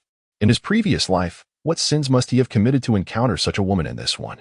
"Oh dear, father, you must compensate me doubly." In the Zhuyu Pavilion, Xie Xihe had scarcely crossed the threshold of the kitchen when he was unceremoniously pulled out by the Northern Town Marquis, who glared at her with displeasure. As a young lady who has not even touched the spring water, you should not come in here to cause chaos. Xie Xihe retorted, You, a general who has committed acts of murder and arson, are capable of such delicate work? Do not mistake salt for sugar. The northern town marquis fell silent. He then produced a milky white Hittian jade pendant from within his robes and handed it to her, saying, Take this and play with it elsewhere. Xie Xihe raised an eyebrow, accepting the pendant and toying with it in her hand. Just as the northern town marquis let out a sigh of relief, Xie Xihe removed the jade bracelet from her wrist and handed it to him. It was evident that the bracelet was far more valuable than the pendant. My mother, though of merchant descent, is a priceless treasure, beyond measure. You cannot afford her. The northern town marquis suddenly stiffened, his expression darkening, an invisible pressure enveloping the surroundings. With a menacing aura looming large. Get out. Xie Xihe's complexion paled, yet she defiantly blocked the kitchen door. Her mother, so gentle, must not be bullied by this old silver coin. This scoundrel had always resorted to unscrupulous means to sow discord within the Xie family. This is my home. That is my mother. She is a married woman, northern town marquis. Know when to stop. Just because you lack the ability to find a wife. Do not covet another man's wife. The northern town marquis ground his teeth, his scars twisting into a more fearsome visage due to his rage. Xie Xihe hesitated before stepping forward to mediate. Father, you get lost. All right then. Xie Xihe promptly retreated. The atmosphere grew tense once more, heavy with the sense of an impending storm, saturated with the scent of blood from countless battles. The man glared fiercely, while the woman widened her almond-shaped eyes. Their gazes locked, neither willing to blink, as if the first to yield would be the one to lose. A gentle voice, as soothing as water, shattered the stalemate. All right. Juju, come in. With just those 6 words, the northern town marquis deflated like a punctured balloon, his head drooping. Casting a pitiful glance at the kitchen, yet too fearful to even cross the threshold. Gentle Miss Dong, may I assist you? How could I dare? The northern town marquis holds a high position. How could I let you enter the kitchen? But I could. Her words were abruptly interrupted. Juju, come in. Xie Xihe proudly lifted her chin, strutting into the kitchen like a peacock in full display. Bang. The kitchen door slammed shut. The northern town marquis was left with a face full of dust, awkwardly rubbing his nose and glancing at his chuckling adopted son, whom he kicked in irritation. Useless. You can't even handle one woman. Xie Xihe pouted. You're impressive, yet you were also driven out, weren't you? The northern town marquis fell silent. They exchanged glances. Both brothers equally matched in their shortcomings. Inside the kitchen, smoke swirled around. Dong rolled up her sleeves, revealing her fair and delicate wrists. Her slender fingers, akin to jade, skillfully sliced the vegetables as the gentle sunlight poured in, casting a warm glow upon her enchanting visage, reminiscent of a celestial painting. Mother. The Marquis of Jinbei harbors ulterior motives towards you. Please be cautious, warned Xie Xihe. Dong paused her movements, then chuckled. I am already in my 40s. How could a man of such renown be interested in a woman like me? Do not indulge in such fanciful thoughts. Xie Xihe shook her head, her tone grave. I did not imply that he desires you, mother. Given his stature, he has access to countless women. You must not be deceived by his flowery words. To be candid, he seeks to sow discord within the Xie family, targeting you deliberately, and the Xie family seems complicit in this. Otherwise, not a single maid would be absent to assist you. In any case, please remain vigilant. Dong's expression stiffened, her smile strained, reflecting a mix of disbelief and concern. Yes, indeed. How could the illustrious Marquis of Jinbei possibly take notice of someone like me? Xie Xihe blinked, sensing an unsettling tension. Mother, are you upset? Chapter 48. A vicious assault on the future stepfather. Madame Dong sighed softly, caressing her daughter's hair. Juju, do not overthink. Lordy is a good man, and you shall find happiness together. Xie Xihe bit her lips, replying, Mother must also be happy. Madame Dong gazed at the closed door, her expression momentarily distant, before smiling and saying, As long as you are happy, Mother shall be happy too. No, we shall be happy together. Very well. The mother and daughter embraced, enveloped in an indescribable warmth. Half an hour later, Xie Xihe emerged from the kitchen carrying dishes, while he winching swiftly approached to assist. After glancing around and finding no one, he inquired, Where is your father? He gestured with his chin, following his gaze. Xie Xihe spotted the Marquis of Jinbei leaning against the window, gazing inside with an almost infatuated intensity. Goodness, this old scoundrel has no shame. Suppressing her anger, Xie Xihe entered the kitchen, snatched the ladle from her mother's hand, and splashed cold water towards the window. Juju, Madame Dong exclaimed in surprise. Xie Xihe feigned innocence, blinking her eyes and tearfully stating, "I'm sorry, mother, it was unintentional. I just saw a fly on the window and wanted to help shoo it away." Madame Dong peered through the window at the drenched figure, her expression peculiar. The Marquis of Jinbei gritted his teeth. No wonder Master Xie despises Zhu. It's not without reason. Who would he be annoyed by such a glaring presence? Xie Xihe whimpered, "Mother, you wouldn't he be angry with me over an outsider, would you?" Madame Dong disapprovingly tapped her forehead. "Do not do that again." Xie Xihe's tears transformed into laughter as she linked her arm with her mother's. "I knew you were the best, mother. You are mine, and no one can take you away." This declaration of ownership made the Marquis of Jinbei grit his teeth in irritation. However, Madame Dong cast him a glance, and he obediently wiped the water from his face, eagerly moving a chair. "Miss Dong, please sit." He then added, somewhat begrudgingly, "Zhu, you too." Witnessing this, Xie Xihe grew increasingly wary. Such submissiveness hinted at ulterior motives. Ignoring the offered chair, she squeezed herself in between the Marquis and Madame Dong. "If the Marquis finds the dishes unpalatable, he may dine at my uncle's. I am certain he would extend a warm welcome." The Marquis seemingly ignored her, preoccupied with serving Madame Dong. Yet, upon recognizing the familiar dishes, his eyes welled with tears, a grown man sobbing uncontrollably. Xie Xihe widened her eyes in disbelief. "Goodness, how shameless. Playing the victim to elicit my mother's sympathy, is it? After more than a decade, I finally get to taste this again," he rasped, filled with emotion. Xie Xihe rolled her eyes. "Why not say, thank you for remembering what I like to eat?" "Thank you, Ronyang." Suddenly, Xie Xihe stood up abruptly, stammering, "Ronyang?" The Marquis noticed her shock, a glimmer of pride evident in his brow, his smile stretching nearly to his ears. "Zhu, I have known your mother far longer than you." Xie Xihe's heart ached with a bittersweet pang as tears cascaded down her cheeks, her lips trembling in distress. The Northern Duke, reveling in his amusement, continued, "We grew up together, shared the same bed, covered ourselves with the same blanket." Before he could finish, he was abruptly interrupted by Dong's sharp command, "Silence." The Duke's expression faltered, his smile fading as he awkwardly tugged at the corners of his mouth. "I'm not lying," he insisted.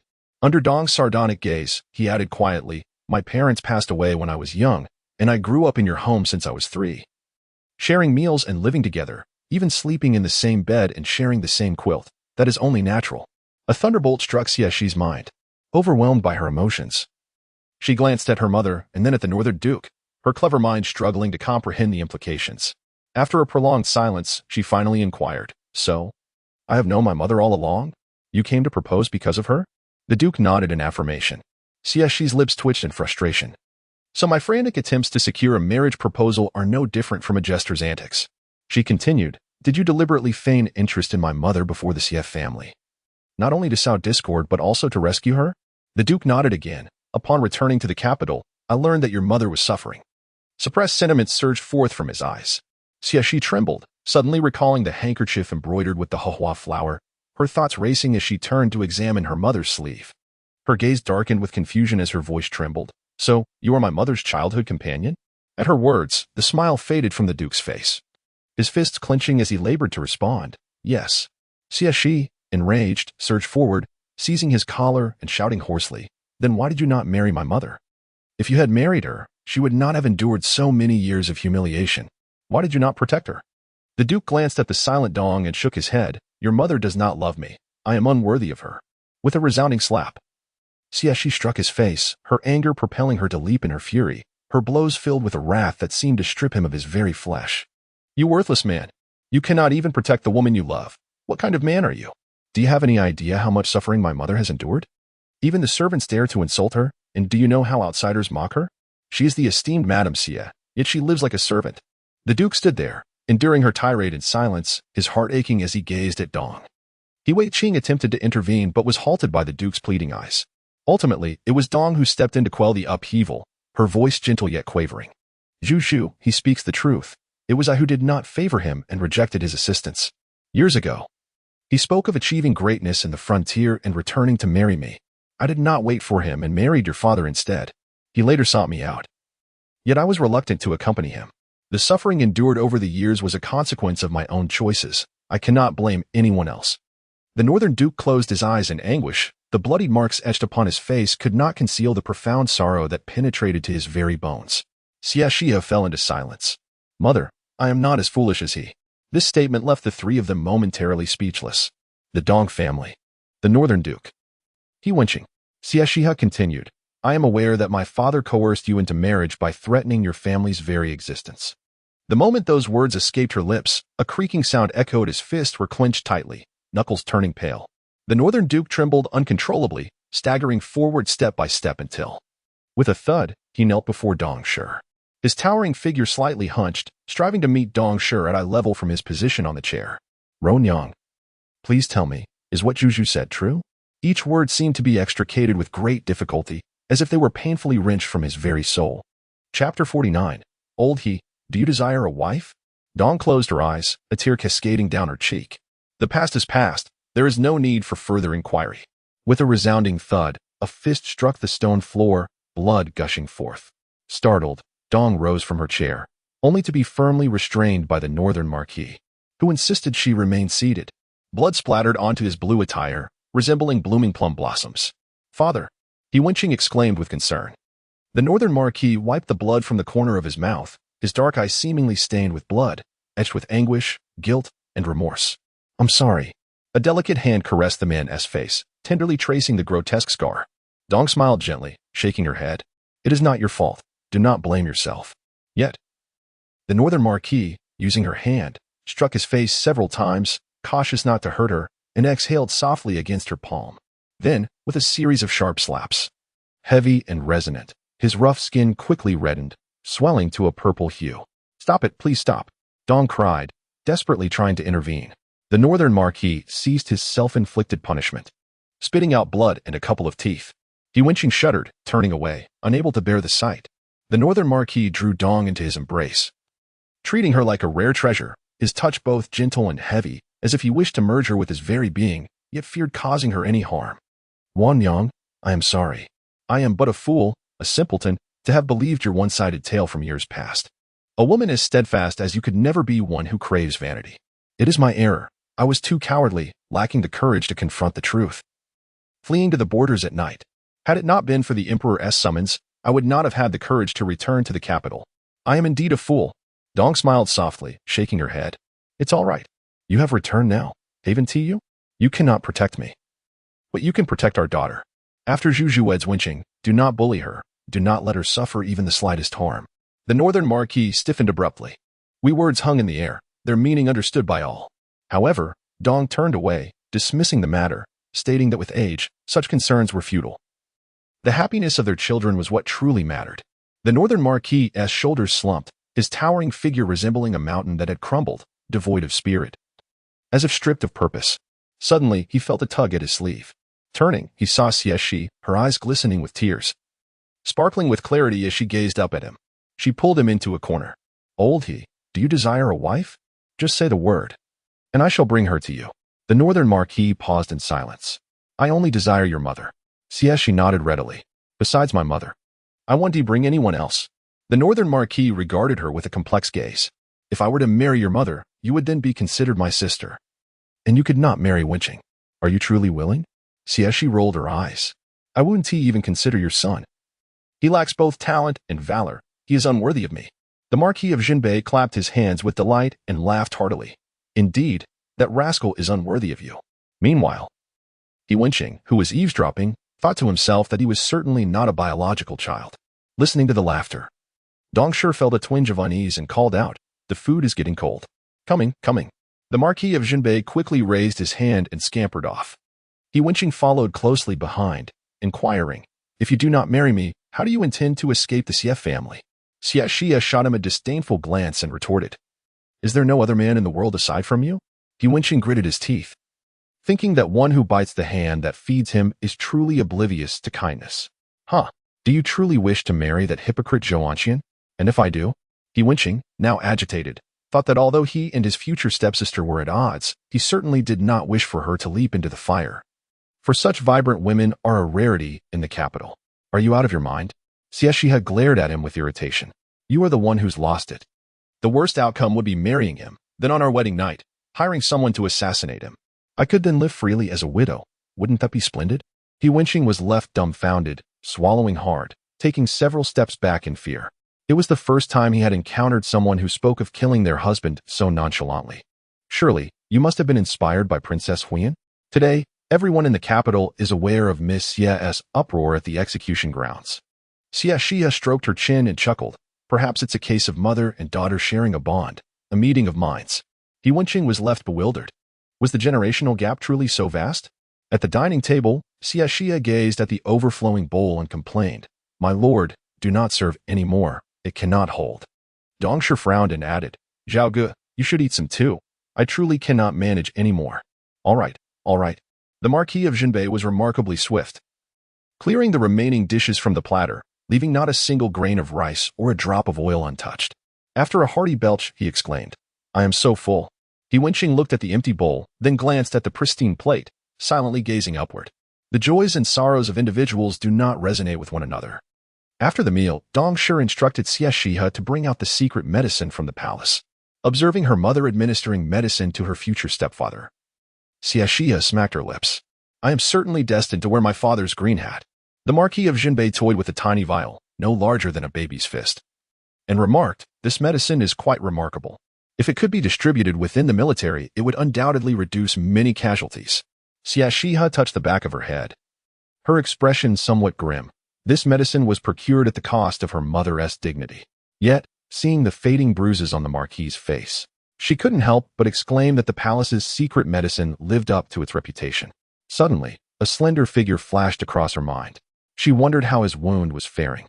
Would the emperor bestow such a precious medicine upon him? Perhaps she should visit the Grand Tutor's residence tomorrow, to inform him that she had a new father now and no longer needed him. Suddenly, Dong Shi posed a question. "Zhu, the events of yesteryear were executed with utmost secrecy by your father, and he meticulously erased all traces afterward. Given the passage of so many years, how did you come to know of this?" Her voice remained as gentle as water, yet her gaze was piercing and astute. Xie Xihe was momentarily taken aback. She could hardly claim that she possessed memories from birth to explain her awareness of the matter. Instead, she could only respond, "I heard it from Master Shen." When faced with uncertainty, it is prudent to shift the burden onto Master Shen, as he is tall enough to bear the weight of the world should it collapse. Upon hearing this, Lady Dong furrowed her brow tightly, a flicker of wrath evident in her demeanor. "Do you still have ties with him? Are you truly unafraid of death?" The Northern Marquis, upon hearing her words, hurriedly interjected, "Shen Zuan possesses exemplary character. He would not harm Zhu." Lady Dong fixed him with a cold stare, prompting the Northern Marquis to promptly seal his lips. "Brother, I apologize. It is not that I refuse to defend you, but rather that I too suffer from bronchitis." Xie Xihe offered an awkward smile, yearning to clarify, yet uncertain where to begin. "Mother, you have misunderstood. My previous injury was not inflicted by Master Shen." Chapter 50. The ruthlessness of the Dong family. Dong was resolute in uncovering the truth behind the events. Coldly, she commanded, "Speak." Xie Xihe had no choice but to recount the happenings surrounding the Huazhao festival, detailing everything except the conspiracy of the Xie family. Her tone was calm, akin to discussing mundane matters such as eating or relieving oneself. However, Dong's expression grew increasingly peculiar, wishing she could vanish into a crevice of the earth. After a lifetime of self-restraint and propriety, how could she have given birth to such a bold and reckless daughter? It was one thing to seek a suitor for her mother, but to sell her father for glory. The Marquis of Jinbei and He Wenqing listened with rapt attention, occasionally expressing their astonishment with impressed gestures. How could you dare to act so towards the esteemed Master Shen? Dong felt a flush of embarrassment on her own behalf. How could she ever be worthy of Master Shen? The mere thought left her feeling mortified. Initially, Xie Xihe felt no particular concern, but witnessing the reactions of those around her, she gradually realized that perhaps she had indeed overstepped. "Mother, it's not my fault. If anyone is to blame, it is Master Shen for his overly gentle temperament. He is the easiest to bully." The Marquis of Jinbei was left speechless, unaware that his good brother could be so easily taken advantage of. Who, amidst a million soldiers, could engage in light-hearted banter, wielding words like weapons, leaving their enemies humbled? Who, at such a tender age, could outwit a gathering of scholars, earning a place among the gods? Moreover, who else, with such pettiness, had plotted against him, only to find themselves either imprisoned or brought low? Zhu, one must not judge solely by appearances. Some individuals, though they may seem radiant and noble, may not possess virtuous hearts, he imparted earnestly. Xie Xihe nodded obediently, eager to hear more. Indeed, one cannot judge solely by appearances. Take you, for instance. While your looks may not be exceptional, your heart is exceedingly kind. The Marquis of Jinbei snorted with laughter. He Wenqing could no longer contain himself, spitting out a mouthful of water, clutching his belly with mirth. Haha, look at your father now. Dong's eyes sparkled with amusement, a smile gracing her lips, reminiscent of a plum blossom blooming defiantly in the harsh winter, breathtaking and poignant. The Marquis of Jinbei was entranced. Ronyang, you remain as beautiful as ever. Dong's smile faltered, her cheeks flushing with a delicate hue, yet she suppressed her bashfulness and shot him a glare. What nonsense are you spouting with the child present? The Marquis grinned foolishly. Once they are gone, I shall tell you all in due time. Xie Xihe rolled her eyes dramatically, thinking, what do you mean gone? I intend to outlive you. When you pass, I can bury you and mother in opposite corners of the world and find handsome men to serenade by your graves daily. Quack. Quack, quack. Suddenly, a rhythmic croaking filled the air. The Marquis of Jinbei sprang to his feet, gazing out into the courtyard, fists clenched, exuding an aura of impending violence. His imposing frame tensed. Dong, puzzled, asked, what is it? He took several deep breaths, suppressing the murderous intent surging within him, and gravely replied, they have arrived. Dong, taken aback, inquired, who? He Wenqing explained that in order to create an opportunity for his father, Mr. Xie deliberately dismissed the surrounding guards and servants, prompting the father to send individuals to watch from the shadows, ready to inform him if the members of the Xie family arrived. Dong's expression changed drastically. She pondered what kind of incident might compel Mr. Xie to resolutely betray his own brother, yet she must not cross the madman's bottom line, or today would likely end in disaster. In the next moment, a cacophony erupted. The group turned to see Xie Xihe, who had overturned tables and chairs, leaving dishes shattered on the ground, surrounding them in chaos. Before they could react, she began to tear her dress in disarray, tears streaming down her face as she cried out, rushing toward the Marquis of Jinbei. Help!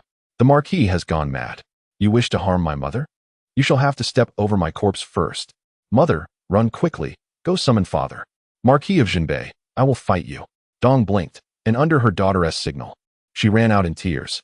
Yet, upon seeing a figure approaching through the bamboo grove, she paused, glancing at her neatly arranged attire. Her eyes flickered, as if she was making a critical decision. Help me, my husband. The already anxious Mr. Xie was startled to see his wife rushing toward him, collapsing into his embrace. However, the first thing he did was not to inquire about the reason for her distress, but rather to push Dong aside and scrutinize her attire. Her clothing was disheveled, her neckline slightly open, revealing a full curve, with faint red marks visible on her fair skin.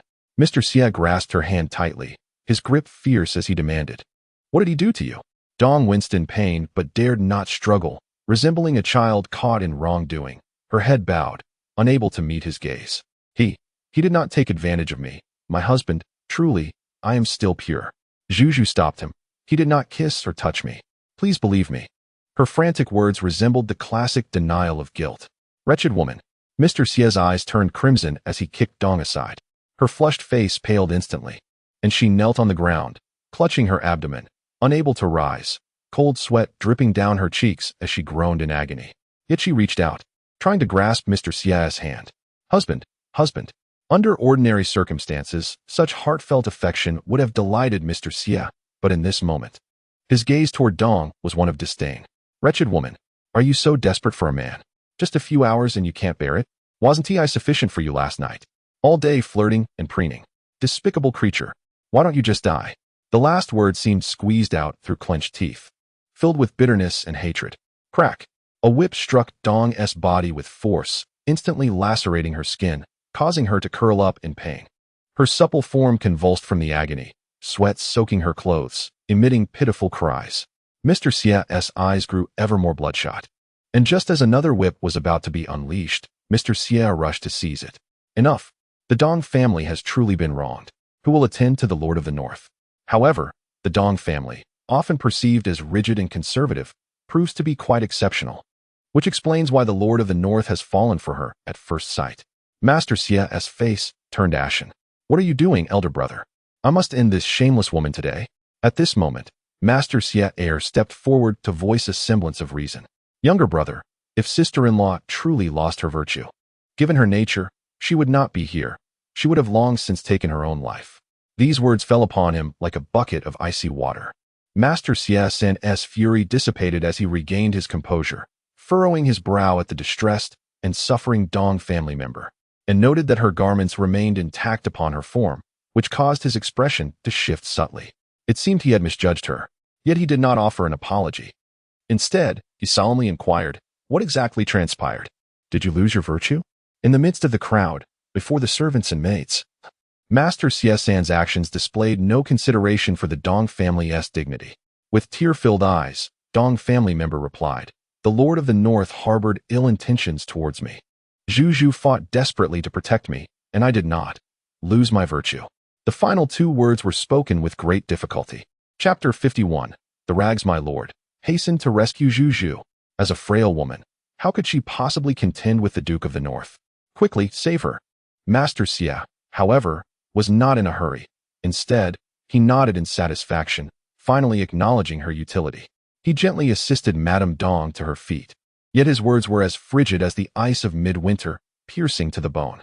"Madam, next time you meet with a man, do dress modestly." Madame Dong responded in a voice as delicate as a mosquito's buzz, her lowered eyelashes concealing the mockery in her eyes. She was tormented by men in her own home.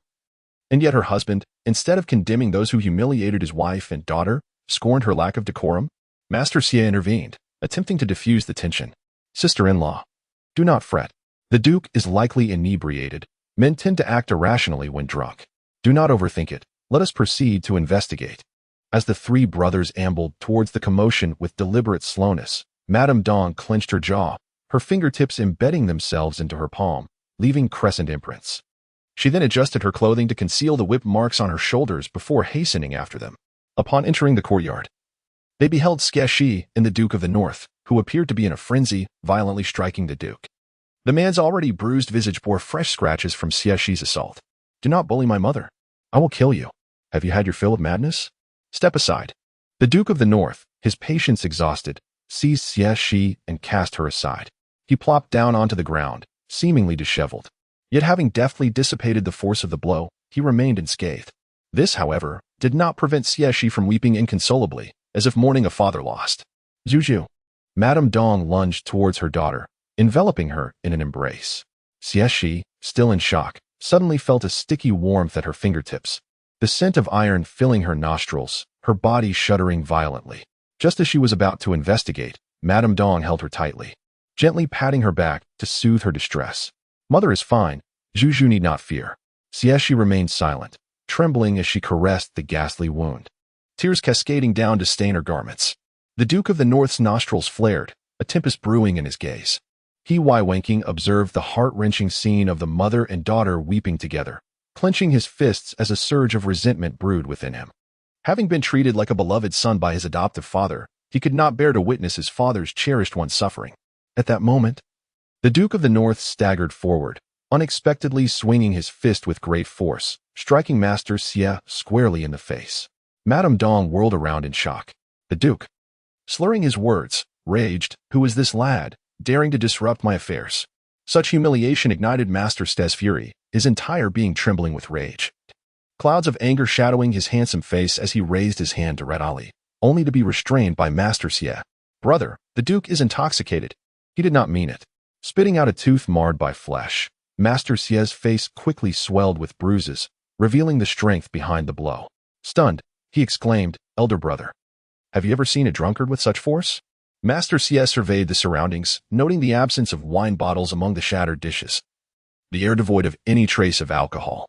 Yet, he could not bluntly inform his younger brother that the Duke was merely a gallant hero avenging Madame Dong. One could only scold. It is commonplace for martial artists to possess considerable strength. Third brother, after years away from the battlefield, bore a wound before without so much as a whisper of complaint. Yet now, you cling to minor injuries with such tenacity. Where is the slightest trace of the esteemed Xie family's valor? If father were to learn of your current fragility, one might wonder if the coffin lid would hold. After receiving a reprimand from his elder brother, young Master Xie's countenance darkened, yet he dared not retort, redirecting his ire towards the Northern Marquis. Even so, has the Marquis not overstepped? The Northern Marquis chuckled, somewhat awkwardly yet defiantly. Young Master Xie, feeling embarrassed, had mistakenly taken the esteemed lady for a mere concubine after indulging in too much horse urine. Old Master Xie's eyes flickered. And with a jovial tone he remarked, "It is all a misunderstanding. It is also true that Zhu has made a mountain out of a molehill." Inadvertently offending the Marquis, I sincerely apologize. Upon hearing this, the Northern Marquis hastily clasped his hands in gratitude. Truly, General Xie is a man of understanding. Young Master Xie's face was as cold as frost, his eyes ablaze with fury, his fingers rubbing against the soft whip at his waist. Unwilling to let the matter rest, would the Marquis not provide an explanation for today's events? He was no turtle, allowing others to trample over him without recourse. The Northern Marquis hesitated, uncertain of how to respond, casting a pleading glance towards old Master Xie. Their eyes met, seemingly plotting something. Second Master Xie observed their exchanged glances, his expression flickering as he rubbed the jade thumb ring on his finger, deep in thought. Suddenly, he clutched his chest and coughed violently. "Elder brother, my old ailment has recurred. I am not well and shall take my leave." Upon hearing the mention of an old ailment, old Master Xie's expression shifted slightly, and he instructed, "Then return home swiftly to rest. I will ask the head of the Wang family to prescribe a remedy for you tomorrow." Elder brother. Second Master Xie was assisted by a servant as he departed, his movements quick, clearly wishing to avoid entanglement in this troublesome affair. Old Master Xie stepped forward, patting his younger brother's shoulder, speaking earnestly. "Zhu and third sister-in-law have not suffered any serious harm. Third brother, for the sake of our elder brother, let this matter rest, shall we?" Third Master Xie gazed incredulously at his elder brother. "Is this truly my blood?" Old Master Xie pulled him aside, lowering his voice. "Third brother, if the Xie family's grand affairs come to fruition, what woman could you not have? Why cling to that tarnished one?" The words tarnished one pierced Third Master Xie's heart like a dagger. He knew that Dong had not lost her innocence, yet the sight of her disheveled appearance earlier, along with the red mark upon her chest, lodged in his throat like a thorn. Dong had been sullied. She was no longer the pure maiden. Yet, even if he were to forsake her, he would sooner see her destroyed than yield her to another. "Elder brother, that is utterly inconceivable." With that, he waved his hand and declared loudly, "Let it be known that from this day forth, Dong shall be confined to the Fon Hall to pray for the Xie family's blessings. Without my command, no one is permitted to release her. Whoever dares to free her, I will make it a matter of life and death." Old Master Xie's countenance darkened. "Do you truly wish to proceed in such a manner?" Third Master Xie's expression remained unchanged, his tone as unyielding as ancient ice. "One cannot permit officials to kindle a fire while forbidding the common folk from lighting a lamp." Uncle Xie's pupils constricted, realizing that third brother was aware. The next moment, he heard Xie Xihe speak. "Elder brother, your lofty ambitions are commendable, yet it should not come at the expense of your brother's happiness." Uncle Xie pressed his lips together in defense. "I merely believe that the Dong family is unworthy of you. It is a matter of utilizing resources wisely." However, Xie Xihe merely chuckled derisively and shook his head. "Is this truly for my benefit, or do you doubt me? Elder brother, we share the same blood and are bound by life and death as brothers. You raised me. Should you call upon me, I would willingly offer all that I possess for you. What are power, status, or women worth? Even my life, if you require it. I would not hesitate to sever my head to serve as a stepping stone for you. Why then do you treat me as a fool, guarding against me and plotting against me time and again?" With that, Xie Xihe disregarded his elder brother's reaction and stepped forth from the shadows, his gaze icy as it fixed upon the Dong family. "Did you not hear? Send the Dong family to Fuan Hall. They shall never leave until death." Chapter 52. A heart one yearns for. Together until the inn nestled in the most remote corner of the general's residence, the Buddha and hall stood neglected for years, overgrown with wild grass, its roof leaking and walls crumbling, a place even mice shunned. Xie Xihe, and her eyes wide with fury, exclaimed, "Have you lost your mind? What wrong has my mother committed to deserve this treatment?" Madame Dong shielded her daughter behind her, fearful of provoking this lunatic. Xie Xihe observed the tender bond between mother and daughter, a sardonic smile curling at the corners of his mouth. "You have no one to blame but yourself for being so ineffectual that you cannot even protect your own mother." A raging fire ignited within Xie Xihe's chest, a searing intensity that nearly drove her to madness. Lord Jinbei stepped forward with a derisive laugh. "With such a disreputable mother, one can only assume the daughter is of similar ilk. Let this marriage be dismissed." Xie Xihe's face paled, but realization struck her. This was a tactical retreat. "Indeed," Xie Xihe interjected, "my daughter Shuer is an exceptional match for your esteemed son." Lord Jinbei merely pursed his lips, casting a disdainful glance at Xie Xihe. "No, thank you."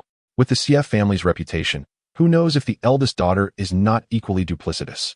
Such words not only humiliated Xie Yunshu, but also trampled upon the dignity of the Xie family.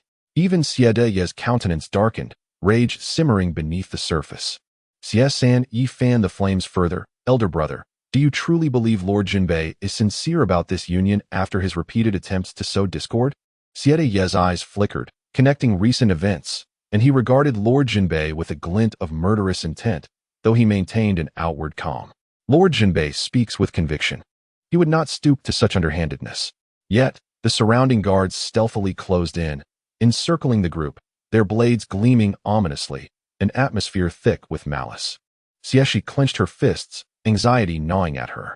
He Wenqing discreetly drew a dagger from his belt, preparing for a desperate fight. Madame Dong, however, gazed intently at the towering figure of the man before her, her lips curving into a smile filled with unwavering trust. It seemed that with him around, the world could be held aloft. Lord Jinbei laughed, his voice booming and resonant, his eyes clear and unclouded, a stark contrast to his earlier drunken stupor. In that moment, he did not rush to defend himself, but instead shook his head in disappointment. This is not about sowing discord, it is merely a test. Matters of marriage are of great significance. I have my life at stake, and I must ascertain the sincerity of the Xie family. At this juncture, if you cannot even part with a woman, how could I expect to share in the feasting and revelry with the Xie family? Xie Xihe secretly gave a thumbs up. Truly, he was a seasoned strategist, adept at turning the tables. Xie Deye's expression softened slightly, the frost beginning to thaw, as if touched by a gentle spring breeze. He clasped his hands in apology. Brother He, your considerations are not without merit. This is indeed a misstep on the part of the Xie family. Lord Jinbei snorted dismissively, remaining obstinately silent. Xie Deye glanced at his younger brother and continued, as for Madame Dong, her humble origins may suit Brother He. Yet, Lord Jinbei raised a hand, impatiently interrupting, enough, let us not dwell on this. Wenqing, we shall take our leave. Having spoken, he stormed out with He Wenqing, only to be halted by the guards. He Wenqing's palms were drenched in sweat. The Duke of Jinbei turned around and pointed an accusatory finger at Mr. Xie, exclaiming, "Are you attempting to resort to coercive measures? Bah! How could the general's household produce such characters like you? What a disgrace it is for a man of such valor to have spawned 3 pieces of scum. Deceitful and indecisive. If you possess the audacity, then slay me. I would at least commend your courage." Mr. Xie scrutinized his expression, leaving no detail unnoticed. And after a moment, he smiled. "Brother He, you have misunderstood. You are a hereditary Duke of Jinbei, and even His Majesty must think thrice before daring to act against you. It is merely that my subordinates lack discernment. I hope you can forgive them. In a couple of days, I shall pay you a visit to express my family's sincerity." The Duke of Jinbei did not respond affirmatively, yet the coldness in his demeanor softened slightly. Mr. Xie relaxed his clenched fist and cheerfully said, "Get out of the way quickly. Who gave you the audacity to obstruct the Duke of Jinbei?" The guards swiftly parted, creating a clear passage. The Duke casually tossed a few remarks before striding away with an air of arrogance. Those who achieve great things do not concern themselves with trifles. Those who reach such heights have trampled over countless corpses. Do not indulge in feminine compassion. Watching the imposing figure depart, Mr. Xie gritted his teeth in anger. "Elder brother, why not eliminate the threat entirely? Then his military power would fall into our hands." Mr. Xie cast a cold glare at him, making Mr. Xie shudder. "Elder brother, you, third brother, have you forgotten how father met his end?" With that, Mr. Xie left, leaving behind a thunderous silence. Mr. Xie stood there, as if all vitality had been drained from him, his once proud stature now hunched in despair. Even the mother and daughter, Xie Xihe and Dong, paid him no mind as they vacantly exited the courtyard, unaware of their destination. The guards exchanged glances, ultimately deciding against carrying out the order and opting to wait until the next day when the third master had calmed down to inquire further. After all, they had witnessed how doting he had been towards Dong these past few days. Once the crowd dispersed, Dong gently reassured her daughter, "Zhu, it is all right. Do not worry." Xie Xihe suddenly snapped back to reality, glancing at her mother's shoulder. The flesh was torn, exposing the bone beneath. Her thin garment was matted with blood, staining her front and back. "Mother, let me blow on it. Blowing will make it hurt less, right?" Xie Xihe tenderly exhaled, tears streaming down her cheeks as she carefully retrieved a healing balm, fearful of causing her mother further pain. Dong smiled and shook her head. Mother feels no pain today. Mother is very happy. Xie Xihe was taken aback, lifting her gaze to meet her mother's. At that moment, she realized there was no relief in her mother's eyes. Only a profound joy radiating from within, a brilliance that was truly dazzling. Mother.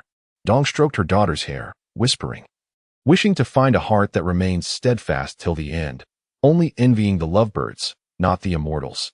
Zhu, mother is so happy. Such candid words were unheard of by Xie Xihe and had never graced her mother's lips.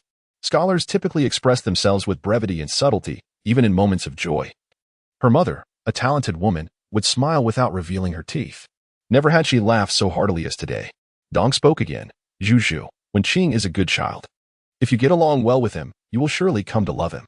Moreover, marrying into the Duke of Jinbei's household would bring me peace of mind.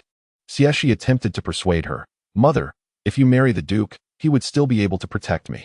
What if the Duke harbors jealousy towards me and seeks to sabotage my happiness? Dong shook her head decisively. He is not that kind of person. Xie Xihe. Dong, with a complex expression, gently caressed her daughter's cheek and said softly, Zhu, only when you are happy and joyful will I find delight. Xie Xihe's eyes brimmed with tears. The selfless love of a mother felt overwhelmingly heavy. She wished her mother would be a little more selfish, considering her own needs rather than giving everything selflessly for her. Chapter 53.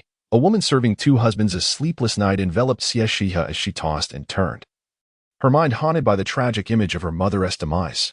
It seemed that someone had attempted to rescue her before the execution, but her mother had resisted. Breaking free from that person's grasp, she had uttered, if I am not here, Zhu will be lonely. In her final moments, her gaze was filled not with resentment, but with profound love. After the head fell, that individual knelt on the ground, gently wiping the blood from her mother's cheek. Cradling the bloody head as if it were a rare treasure, Xie Xihe clutched her heart, curling up in a helpless ball. Overwhelmed by feelings of guilt and self-loathing that nearly consumed her. Would her mother have endured so much suffering had she never existed? Mother, if your happiness could be assured, I would prefer I had never come into being. As dawn broke and the first rays of sunlight filtered into the inner chamber, Wanhee entered, only to find her young mistress already dressed and seated steadily at the vanity. Mistress? It is still early. How did you rise by yourself? Noticing Wanhee limping in, Xie Xihe paused slightly. What happened to you? Wanhee, with her pale and emaciated visage, glanced around and feigned ignorance. Oh, I merely returned home secretly for a brief visit and accidentally fell. It's nothing serious. I shall recover in a couple of days. Xie Xihe tightened her jaw. Wanhee was an orphan, so where could her hometown be? Yet, she refrained from pressing further, for she understood that knowing the truth would not change her inability to avenge Wanhee. Gather yourself. I must visit the Grand Tutor's residence, she declared. Wanhee, filled with concern, replied, at this moment, perhaps it is best for you to remain indoors. Last night, several were taken to the mass grave from the third master's courtyard. You would not wish to add fuel to the fire. Xie Xihe shook her head. The fire is not yet fierce enough. Although the methods of the Duke of Jinbei might save her mother, he underestimated the ruthlessness of the Xie family. With Xie Xihe's shamelessness, he would not only offer his sister-in-law to gain power, but would also lay all the blame upon her mother. To be both a harlot and to seek respectability, this is the nature of the Xie family. Thus, she must ensure that Princess Huyan marries her despicable father, thereby allowing her mother to extricate herself from the Xie family's clutches. A woman as noble and virtuous as her mother should never bear the stigma of infidelity while struggling to survive. Wanhee became anxious, pacing the room. Please, wait a few days before you go, until the third master's anger has subsided. Xie Xihe resolutely declined. If I do not act now, it will be too late. Years ago, in his pursuit of her mother, her despicable father had enraged her grandfather to the point of spitting blood, which led to his illness and ultimately to the assassination attempt a decade ago. Had her grandfather been in good health at that time, perhaps he would not have sacrificed his life for his son's future. This was the source of her father's torment, as well as the root of his deep yet twisted affection for her mother, which had led to years of torment. He sought to break her mother's pride in a misguided attempt at redemption. But what did this have to do with her mother? Yesterday, her uncle had used their grandfather's death to provoke her father, who likely would not refuse any longer. Given his nature, he would never willingly relinquish his beloved wife to another. With such thoughts swirling in her mind, Xie Xihe could no longer contain herself, barely taking time for breakfast before hastily making her way outside. Wanhee, you should rest at home.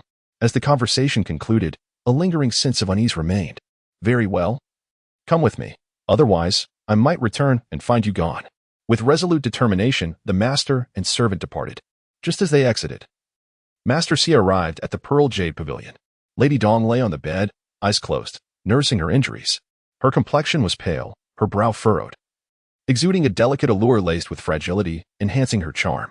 Upon hearing footsteps, she opened her eyes. Zhu, is that you? Master Xie's handsome visage was shrouded in a sinister gloom, his phoenix eyes cold and menacing, dark bruises underlining the weariness of a single night. The noble, refined gentleman was no more. Lady Dong's breath hitched, her instincts alert. What do you want? The man slowly settled beside her, tenderly caressing her enchanting face, his icy fingertips igniting a wave of goosebumps across her skin. My lady, after just one night apart, how have you changed so? A shiver coursed through her heart. She forced a smile, though it appeared pale and feeble. Husband. Her voice was as gentle as flowing water. Master Xie's gaze darkened momentarily before he suddenly smiled, his long fingers gripping her chin with considerable force, causing her face to blanch and tears to cascade down. Husband, what troubles you? Have I displeased you? I could make your favorite tea pastries, if you wish. He offered no response, his gaze piercing and enigmatic. My lady, do you love me? Lady Dong's cheeks flushed crimson, her lashes trembling as she shyly retorted, Husband, how can you speak such words in broad daylight? It is mortifying. Her bashful demeanor delighted Master Xie, prompting him to release her chin and embrace her tenderly. My lady, you are so beautiful. How could I ever bear to part with you? Startled, she trembled and replied, Husband, what are you saying? I do not comprehend. Master Xie firmly grasped her arms, questioning her intently. My lady, could you ever love another man? Her voice quivered. Disregarding the pain in her arms, she stammered, Husband, please do not frighten me. I hold no affection for anyone but you. Without you, I could not survive. It was inconceivable. Xie Xihe's possessiveness was too strong to relinquish her to another. If she were to go to the Duke of Northern Town, what would become of Zhu? No, absolutely not. Husband, I am timid. Please do not scare me. I swear, I did not lose my virtue yesterday. The Duke did nothing to me. A wider smile spread across Xie's lips, his eyes brimming with an unspoken affection. My lady, would you sacrifice everything for me? Lady Dong's gaze hardened, her voice resolute. I would sacrifice everything, but I do not wish to leave you. In life, I am a member of the Xie family. In death, I will be a spirit of the Xie family. Her final words resonated with a profound determination. She would not become an obstacle on her daughter's path to happiness. The world was harsh, and only the Duke of Northern Town could safeguard her daughter. Ha ha. Master Xie keenly sensed her unwavering resolve, laughing heartily, a deep-seated pride emanating from him, as if years of pent-up resentment had finally found release. Not without reason does my husband love you deeply, even to the extent of betraying his own parents. The unease within Dong's heart grew increasingly heavy. Madam, since you cherish me so dearly, would you do me a favor? Dong stammered. What favor? Mr. Xie replied calmly, the Marquis of the North has taken a liking to you. Dong sprang to her feet, her eyes widening in disbelief. Are you truly intending to offer me as a wife to another? Mr. Xie appeared amused. Wife? You overthink it. It is merely a matter of sharing a few nights. Once the Marquis tires of you, you shall return. The Xie family will always have a place for you. Such humiliation drained the color from Dong's face. Gritting her teeth, she retorted, absolutely not. Mr. Xie's expression softened, and he gently urged, Madam, I understand your reluctance for your husband, but I am in dire need of your assistance. Dong firmly disagreed. A woman cannot serve two husbands. Mr. Xie, maintaining his good-natured demeanor, advised, do not be upset, madam. If you must place blame, let it be on your own beauty. Even a woman of advancing years can entice others to lose their way. Chapter 54. Selling one's wife for glory. Dong took a hairpin from her coiled hair and pressed it against her face, a droplet of blood surfacing, stark against her fair skin. If the Duke of Northern Town desires this visage, then it shall be ruined. Mr. Xie snatched the hairpin away, not discarding it, but instead twirling it in his palm, his dark eyes glinting with a sinister amusement. Truly, my wife and I are united in heart. I have long pondered whether to mar your face, to remove one of your exquisite features, or perhaps to sever a hand or a foot, confining you to a dungeon. Thus, for years on end, only I shall behold your beauty. Upon hearing this, even the steadfast Dong felt a shiver run through her. Her gaze filled with dread as she regarded the man whose smile was so chilling. Mr. Xie's voice, tinged with regret and reluctance, echoed in her ears. But my elder brother disapproves. Should you be harmed, the Duke of Northern Town might accuse the Xie family of insincerity. My brother insists that the Xie family has nurtured you in luxury for many years, and now it is time for you to repay that debt. If you truly love me, you would be willing to sacrifice everything for my sake. My lady, is my brother correct? Dong stepped back, her voice trembling. You have lost your mind, truly lost it. I am your wife. How could you offer me to another man for his amusement? If word of this spreads, how will you hold your head high in the great Zhou? You are selling your wife for glory. Mr. Xie's expression grew cold. I wish it were not so. But this is what you owe your father. Dong was bewildered. What debt do I owe your father? My lord, have you misunderstood something? We have endured misunderstandings for years. And at last, we have reconciled. Can you truly bear to see me humiliated? I am your wife. She pleaded desperately, attempting to awaken the man's compassion. Yet Mr. Xie seized her delicate foot, holding it tightly in his grip, caressing it softly. My lady, you are undoubtedly mine. Where shall I inscribe my mark to prove your belonging to me? On your face? Your breast? Your backside? Your foot? Mr. Xie's fingers slipped beneath her skirt, inching upward with a sinister smile. Or perhaps at the top of your thigh? Dong could no longer endure it. She kicked the man away, her pale face now flushed with rage, her eyes brimming with hatred. Xie Xihe, are you still a man? Mr. Xie chuckled. Am I not a man, my lady? Would you care to test that? After all, if you were to go to the Duke of Northern Town's residence, it would truly soil you. Dong was nearly driven to madness, her mind a tumult of confusion, unable to comprehend how matters had escalated to this point. The Xie family held immense power in the realm. Why should they seek to curry favor with the Duke of Northern Town? Mr. Xie slowly rose, his gaze devoid of the earlier tenderness, now as cold as ice. This matter is not for you to concern yourself with. If you truly care for me and Zhu, then obediently go to the Duke's residence, and do not entertain any foolish thoughts. If you perish, what of Zhu? Dong bit her lip, blood staining her crimson lips, her body trembling with unrestrained resentment. Yet she steeled herself. Very well. Upon hearing a satisfactory answer, Master Xie, however, was not pleased. He regarded the woman with a gaze akin to that directed at something foul and despicable, as if his icy glare could flay her alive. A wretched creature, are you so unable to detach from men? You would stoop to covet someone like the Northern Marquis? Dong's expression fell into silence, refusing to engage in a foolish debate. Master Xie scrutinized her for a moment longer before stating, after the birthday banquet of the noble consort, I shall arrange for you to meet the Northern Marquis. Subsequently, you must bear the blame. The reputation of the Xie family cannot be tarnished. Realizing he had perhaps overstepped, Master Xie softened his tone. If the Northern Marquis takes a liking to you and grants you the status of a concubine, you may remain in his household as an informant. The Xie family will duly acknowledge your contributions. Should the Northern Marquis tire of you, I will still ensure you have sustenance and a place to rest in your old age. Dong let out a derisive laugh, unmasking her scorn. To be both a concubine and a pawn. Master Xie frowned, perplexed. Dong, however, refrained from elaborating, merely reflecting on her daughter's impressive eloquence, sharp and to the point. What of Zhu's marriage? This was her primary concern. Master Xie's expression turned slightly complex as he turned his face away, seemingly unable to meet her gaze. Depending on your conduct, if you do not remain in the Northern Marquis' residence, Zhu may marry young Master He. Dong laughed outright, her candor unrestrained. Might as well say it plainly. Let me serve the Northern Marquis, and then take my own life to atone, preserving my chastity and reputation, thus allowing the Xie family to leverage the Northern Marquis. Master Xie frowned in displeasure, rebuking her. You are being unreasonable. I have already stated. If the Northern Marquis does not want you, I will provide for you in your old age. Do not be so ungrateful. Dong coldly mocked, tearing away the pretense.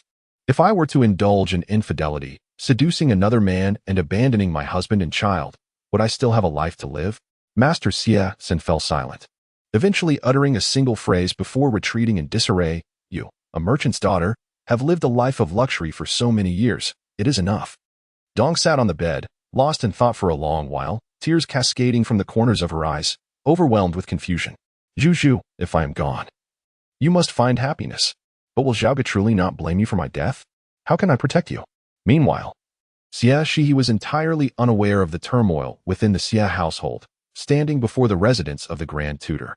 Knock, knock, knock. The door was rapped upon by Wan He. After a moment, an elderly man with white hair peered through the crack. The master is not in.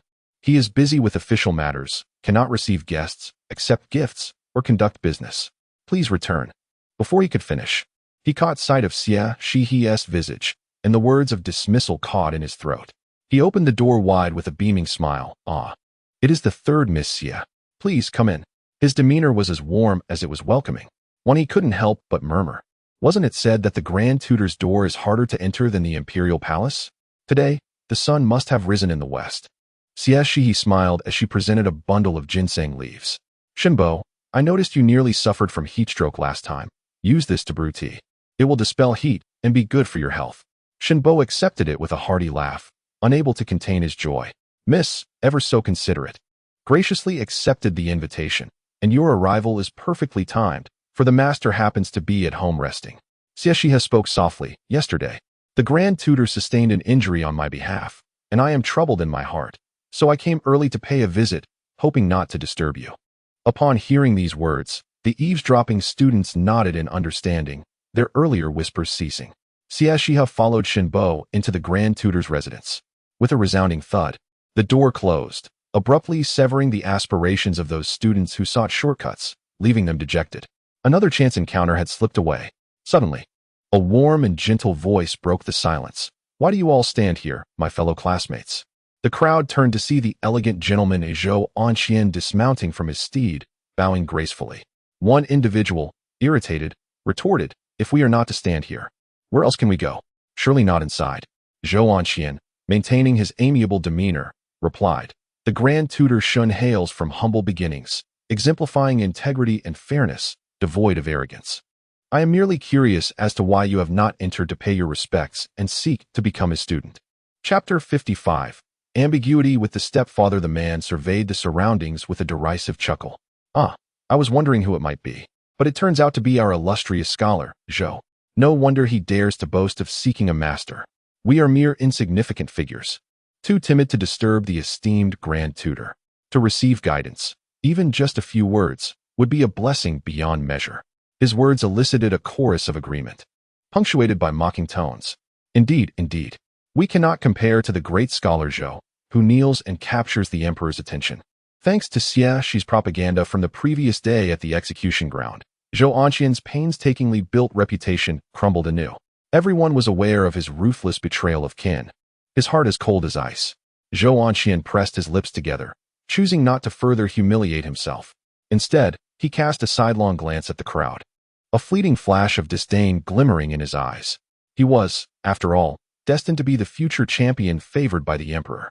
Knock, knock, knock. After a significant pause, the door opened a crack.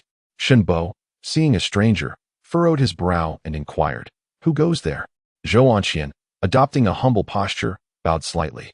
Yet the arrogance in his eyes was unmistakable. I am Xie Xihe, a student here to pay my respects to the Grand Tutor. Shenbo waved dismissively. The Grand Tutor is occupied with affairs of state and cannot receive visitors.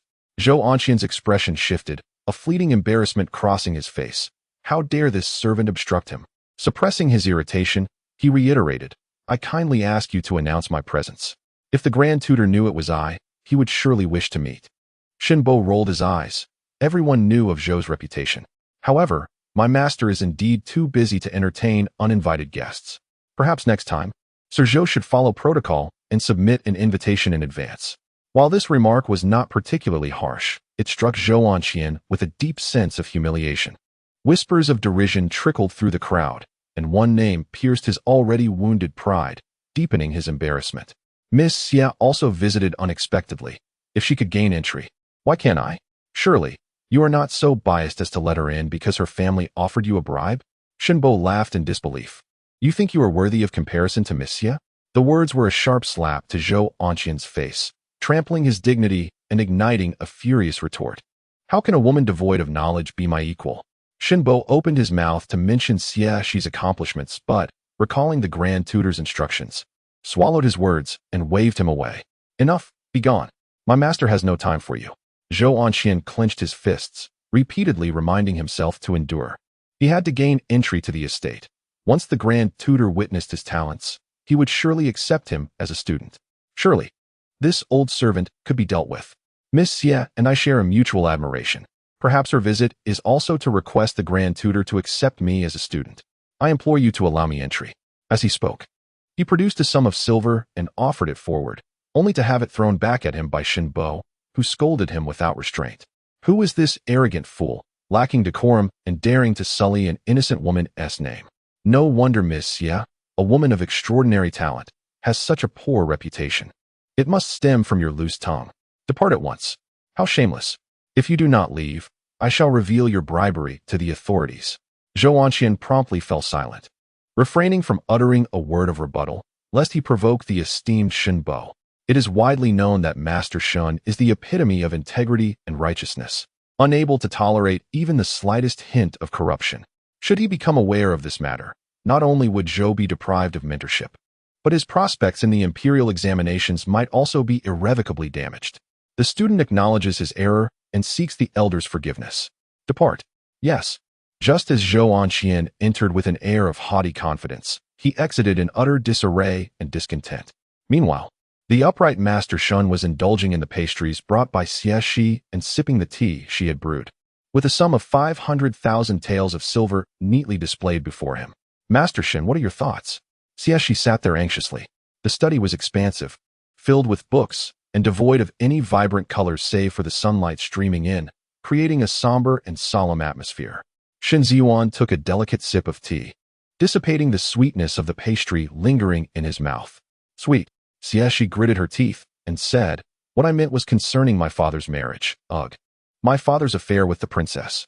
Shen Ziyuan did not respond directly, instead playing with the teacup in his hands, his expression neutral, showing no sign of being taken aback by her astonishing remarks. Were you injured last night? His voice was calm, revealing no trace of emotion.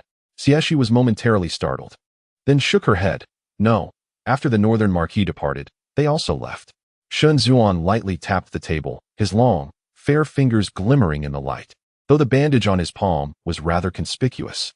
Xie Xihe pulled out a small vial from her pocket and handed it over with a tinge of regret. This is a secret remedy from the palace, remarkably effective for healing. Shen Ziyuan gazed at the thumb-sized bottle, pausing in silence for a moment. Xie Xihe pouted, insisting on giving it to him. This medicine is extremely precious, a rarity in the world. Shen Ziyuan's expression grew increasingly peculiar. Assuming he had never encountered such a fine item, Xie Xihe explained, my father personally sought this from the palace, and there is only a bottle the size of a baby's fist. She had used some for herself, reserved a bit for her mother. And managing to procure this much was no small feat. Shen Ziyuan coughed discreetly into his hand, stating, I have my own, take it back. Xie Xihe urged, don't be reluctant. I still have a little at home. Extend your hand, and I shall apply the medicine for you. Shen Ziyuan remained unmoved. A hint of impatience surfaced on her face. She leaned closer, grasped his hand, and snatched the teacup from his grasp, one large and one small, one fair and smooth, one long and powerful, one cold and one warm. Their fingers intertwined, breaths quickening, as if charged with electricity, both shivering slightly. Xie Xihe. The man exhaled a muted sigh. Why are you calling my name? Is it wrong to help you with your medicine? The woman retorted playfully, firing back. Shen Ziyuan was on the verge of reprimanding, when his gaze fell upon the woman's earlobe, crimson as if stained by blood, her cheeks blushing with a vivid hue, and her clear, pure apricot eyes flickering with unease, lashes trembling like butterflies poised to take flight. The man's deep, cold eyes ignited with fervor, the corners of his lips curling into a subtle smile, brimming with unspoken tenderness. Open up, he urged, as the woman impatiently slapped her tightly clenched hand. All right. The single word, low and resonant, exuded an indescribable allure. Xie Xihe's cheeks flushed even deeper, her delicate form trembling as she bit her lip, too timid to lift her gaze.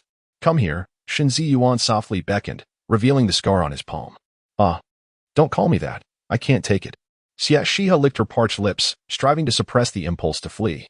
Steadying her composure as she glanced at his palm, daring not to look at the aloof and enigmatic figure.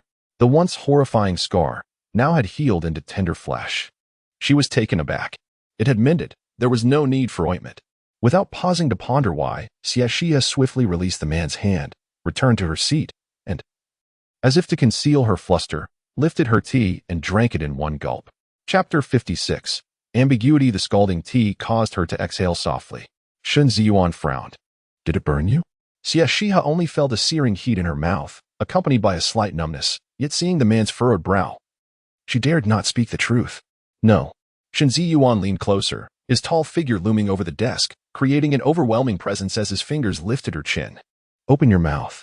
Xie Xihe, startled, clenched her teeth and shook her head vigorously. Ah, be good. Open your mouth. Let me see. Xie Xihe shook her head even more fervently, resembling a rattling drum, her body instinctively leaning back as if attempting to escape the man's grasp. Shen Ziyuan released her.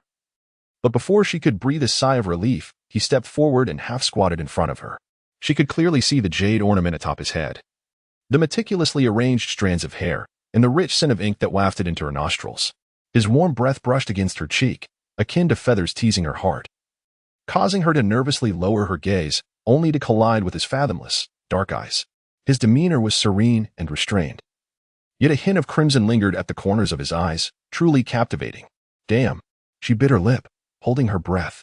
Pearl, be good. Xie Xihe's body trembled. This time, she was so frightened that she dared not open her eyes, her lashes fluttering like butterflies poised to take flight. Xie Xihe. The man seemed to have lost all patience, his tone stern as if thunder had erupted in her ears. Xie Xihe's face turned pale. In the next moment, she could almost hear his resigned sigh. Then, warm fingers grasped her chin, and the distance between their faces was merely the width of 2 fingers. Their breaths intertwined, shrouded in ambiguity. Her lips were held captive, like a salve applied to the burned interior of her mouth, while beads of sweat adorned the man's forehead. He let out a muffled groan.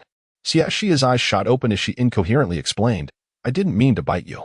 Shen Ziyuan did not respond. His jaw was tense, and his Adam's apple bobbed as if he were struggling to restrain himself, his breathing growing increasingly heavy and rapid. His gaze was intensely scorching, as if it could ignite everything in its path. Open your mouth.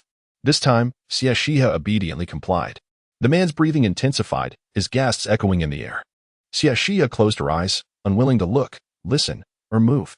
Yet, with her vision closed, her sense of touch heightened rapidly. Restraint, endurance, combined with a trace of dominance. Xie Xihe clutched her dress tightly, the soft, smooth fabric wrinkling beneath her grip, her forehead glistening with sweat. Every passing second felt like an eternity, torturing her like a fish gasping for air, nearly suffocating her. Enough. The deep, sultry voice thundered in her ears. Xie Xihe's eyes flew open. Drip. Saliva fell from her fingertips. Like a volcanic eruption, a comet colliding with Earth, Xie Xihe's already crimson face turned an even deeper shade, smoke rising like thunder. Everything before her faded into darkness, nearly overwhelming her senses. Her mind was a cacophony of chaos. Xie Xihe felt as if she were losing her sanity. What on earth was happening? She arrived to annul her engagement with her biological mother, only to turn around and become irresistibly entangled with her stepfather. What a moral drama. During these few days, it is advisable to avoid spicy and stimulating foods. Shen Ziyuan seemed oblivious to the woman's twisted and frenzied expression, his long fingers continuing to glide over one another. How shocking. The adult films viewed in a previous life could hardly compare. Yet, the man had already regained his composed and austere demeanor, his gaze indifferent and frigid, resembling a deity devoid of human emotion. A twitch flickered at the corner of her mouth. A wretched creature. Pulling up his trousers, he spat, withdrawing his hand as if to deny her existence. Xie Xihe struggled to maintain her composure, repeatedly reminding herself that he was her benefactor, her lifeline, a literary luminary, a close minister to the emperor yet. After a quarter of an hour, she still felt a heavy weight in her chest, stifled and seething with anger. Shen Taifu, are you? Shen Ziyuan raised an eyebrow, his tone icy, no longer calling me father? Xie Xihe. What father would engage in such actions with his daughter? I am not some naive girl who knows nothing. Taking a deep breath, she steadied herself. Shen Taifu holds a position of great power. My mother is unworthy of you. I shall not impose further. Let us cancel the engagement, and you may compensate me in another manner. Shen Ziyuan rubbed his fingertips. Is it not that your mother has found a better option, thus you have chosen to forsake me? Xie Xihe. She scoffed. Since you have infiltrated the Xie family, why do you even inquire? Shen Ziyuan shook his head. The Xie family is tightly guarded. Not even the emperor's spies could penetrate. Xie Xihe furrowed her brow, contemplating for a moment before asking, Are you well acquainted with the Marquis of Jinbei? Indeed. Ah. No wonder you could frequent the flower houses together. Shen Ziyuan's brow twitched. Images of disheveled young men flooded his mind, alongside the yearning gaze of a certain individual. A piercing glare shot forth. Xie Xihe observed his suddenly darkened and stern visage, swallowing hard, unable to resist inching toward the chair outside. Xie Xihe. Upon uttering her name, she promptly knelt, a swift motion indeed. Since her arrival in this realm, this had become her most rapidly acquired skill, to be submissive to the strong and assertive against the weak, to deal with foes. Strike hard and eradicate them if they are weak. If strong, be compliant and bide one as time. An apology must be swift, precise, and ruthless. Shen Ziyuan pinched his brow in exasperation, grinding his teeth. Get up. Do not be angry anymore. Xie Xihe looked up with a pitiful gaze, her slightly swollen, listening lips causing the man to catch his breath again. Stand up. I shall not repeat myself. Yes. Xie Xihe dared not be defiant again. Obediently rising and choosing the chair farthest from him. Could you persuade Princess Hyun on my behalf? If she marries into the Xie family, they shall not remain an impenetrable fortress. With the Marquis of Jinbei collaborating from within, the Xie family's ambitions for power will soon be resolved.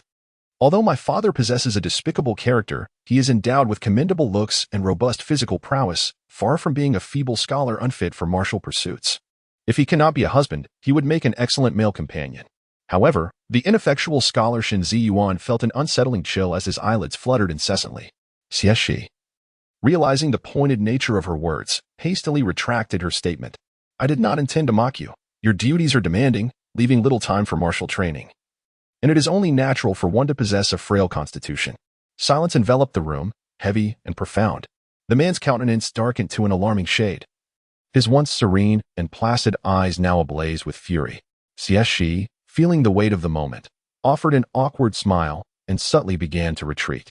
Alas, this was an inauspicious start. She resolved to fight another day. Just as she stepped through the door, the man spoke. Come back. The audacity. This was the man's Achilles heel. A vulnerability that transcended the distinctions of saint or villain. Irrespective of the nature of the being, as long as it was male, it could not endure such affront. Chapter 57. Is this really so exciting? Xie Xihe found her steps quickening, especially upon hearing the footsteps pursuing her from behind. She lifted her skirt and sprinted through the bamboo forest. Upon catching sight of Wan He and Shenbo in the kitchen, she could only manage a brief greeting before darting towards the front door. Just as she grasped the door latch, a large hand clutched her shoulder. Trembling, Xie Xihe turned to see a man, drenched in sweat, his chest heaving violently as he gasped for breath. Reflexively, she blurted out, "You still claim you're not exhausted." At that moment, the world around them fell silent. Even the cicadas in the trees ceased their incessant chirping, and the previously howling wind changed direction. I was speaking of myself. Do you believe me? Shen Ziyuan's expression was as cold as ice. Without uttering another word, he swept her up in his arms. What are you doing? Didn't you say I'm the one who is weak? Words are empty. Perhaps you should experience it firsthand. Xie Xihe, blushing, covered her face in embarrassment and fury before abruptly diving into the man's embrace. Are you trying to make me into a sauce? I'm still a minor, just a child. Should I take the initiative or remain reserved? Or perhaps a mix of both? As she inhaled the scent of sweat mingled with ink from the man, she found herself lost in a haze of imagination. But when her bottom landed, it was not on the soft bedding she had anticipated, but rather on something hard. Xie Xihe opened her eyes in surprise, recognizing the familiar study before her. A study? Is this truly so thrilling? Yet in the next moment, she heard the man say, "What indecent thoughts are occupying your mind?" Xie Xihe whipped her head around to see him sitting leisurely at the desk, his gaze clear and composed.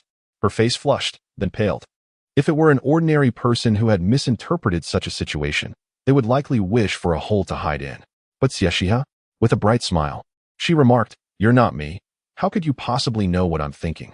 Could it be that Shun Taifu harbors impure thoughts himself, projecting them onto others?" Shen Ziyuan chuckled, the corners of his mouth lifting like the blossoms of March, a gentle breeze enveloping them. It's merely a matter of observation. Miss Ye, being young, it is only natural for you to wear your emotions on your sleeve. Do not feel inferior. Xie Xihe ground her teeth. Inferior? You wish. Shun Zan ceased his playful banter, his expression turning serious as his fingers lightly tapped the table, methodically and rhythmically. Xie Xihe, influenced by the atmosphere, straightened her posture. After a moment, she could no longer contain herself and produced a large banknote from her bosom. If 500,000 taels isn't enough, I can add more. As long as Princess Huyen will accept my father, I am willing to pay any price. Her voice trembled with uncertainty. Shen Ziyuan softened his demeanor and inquired, "Didn't you claim your father excelled in every aspect except for his character?" Xie Xihe momentarily failed to grasp his meaning. Shen Ziyuan's lips parted slightly. Then aren't you considering selling him at a higher price? Sell? Sell what?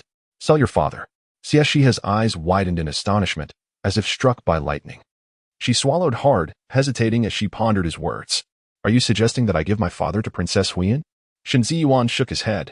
No. It is a matter of selling him. Your esteemed father, hailing from a noble lineage, has ascended to the rank of a third-grade official at a young age, and possesses striking looks along with robust health. Such a husband is a rarity in this world. As you have noted, should Princess Huiyan marry your father, it would be advantageous to the royal family, providing a unique opportunity to infiltrate the enemy's ranks. Thus, not only must you sell him, but you can also demand a handsome price. His light-hearted tone seemed to convey a whimsical notion. Xie Xihe's eyes widened in disbelief. It felt as though heaven had bestowed upon her a golden opportunity. Initially, she held little hope, especially after her previous mention of this topic nearly led to her demise at the hands of Princess Huiyan. However, since Shen Taifu had spoken, it was clear he had a well-laid plan. This matter would undoubtedly come to fruition. Wasn't this akin to selling one's father for personal gain? Oh dear. How could she possibly entertain such a thought? The young lady feigned modesty, yet she bore no trace of doubt. Shen Ziyuan's previously furrowed brow finally relaxed. Shen Taifu, how much silver do you think is appropriate for the sale? The young woman gazed at him with eager anticipation, her heart and eyes wholly devoted to him. A slight smile graced Shen Ziyuan's lips. The imperial treasury is hardly abundant, and this transaction must remain discreet. The emperor's private coffers are likely not as affluent as yours. Xie Xihe's expression soured slightly, brimming with disdain. Why is it so impoverished? Shen Ziyuan elucidated. When heaven wishes to bring about a downfall, it must first incite madness. The emperor must remain unremarkable and low-key, avoiding any notable achievements, leading him to spend his own funds to secretly cultivate your precious corn and rice. Xie Xihe grimaced in frustration. Another silver coin. How tiresome. Shen Ziyuan, perceiving her thoughts without reprimanding her, continued, gold, silver, and jewels are mere embellishments. Once the Xie family affairs are settled, you may request a noble title. Xie Xihe was momentarily taken aback, unable to fathom the notion. It is well known that the noble families of the Great Zhou are as numerous as the fish in the river, yet noble titles are exceedingly rare. 10 years prior, the Xie family would not have risked everything for a hereditary title. Who among the entitled had not achieved great feats over centuries? Can I truly? At that moment, doubt clouded Xie Xihe's mind. Shen Ziyuan nodded in affirmation. Xie Xihe, your merits are boundless. Her eyes glistened with unshed tears. Will my mother be proud of me? What title can I attain? Shen Ziyuan inquired. What title do you desire? Xie Xihe paused, astonished.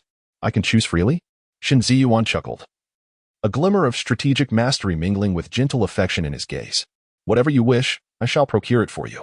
A heavy weight crashed against her defenses, the once impenetrable walls crumbling. Xie Xihe parted her lips, yet words eluded her. All that emerged was a simple, thank you. Shen Ziyuan poured a cup of slightly cool tea and extended it to her. Noticing the fabric of her dress soaked with perspiration, he withdrew the cup, preparing a fresh, warm brew. He occasionally touched the teacup with his fingers, waiting until it cooled sufficiently before offering it again. Change into another garment. You must not catch a chill. I'm not cold. Do not be obstinate. Xie Xihe glared at him with a mixture of annoyance and frustration. Was it her desire to avoid changing? It was merely a result of her hasty departure, having forgotten to bring a spare outfit. Shen Ziyuan, belatedly realizing this fact, cleared his throat and turned to exit the room. Just as Xie Xihe was lost in her thoughts, he returned with a neatly folded set of garments in hand. Upon seeing the azure attire, which mirrored that of the man before her, her expression turned slightly peculiar. Men's clothing? Indeed. Yours? It has never been worn. It is new. Xie Xihe fell silent for a moment. This seemed rather inappropriate, did it not? Wearing a man's clothing could tarnish her reputation beyond repair. Shen Ziyuan maintained an air of detached composure, resembling a refined gentleman. I am akin to a father or elder brother to you, in urgent circumstances.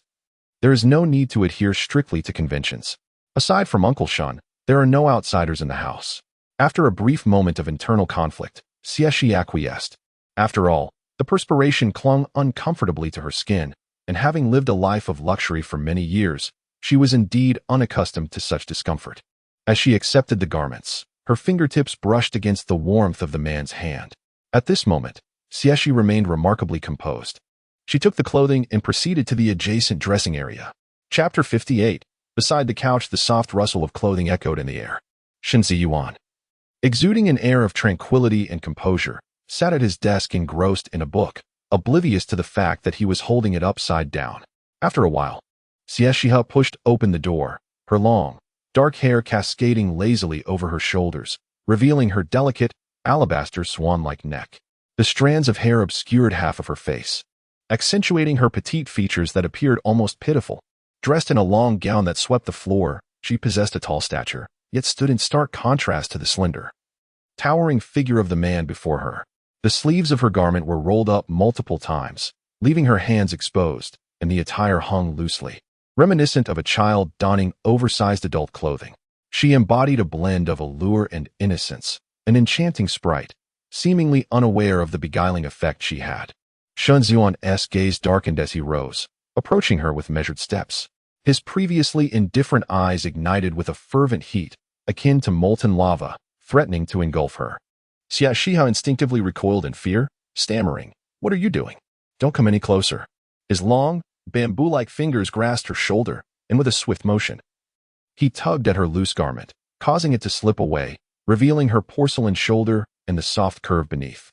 "Shen Ziyuan," Xie Xihe exclaimed, a mix of shock and anger coloring her voice. The man's expression darkened as he hastily gathered the fabric to cover her exposed skin, then bent down, his movements stiff as he fastened her waist tie. He wrapped the garment tightly around her, ensuring even her hands were enveloped by the sleeves. Yet, his dissatisfaction lingered.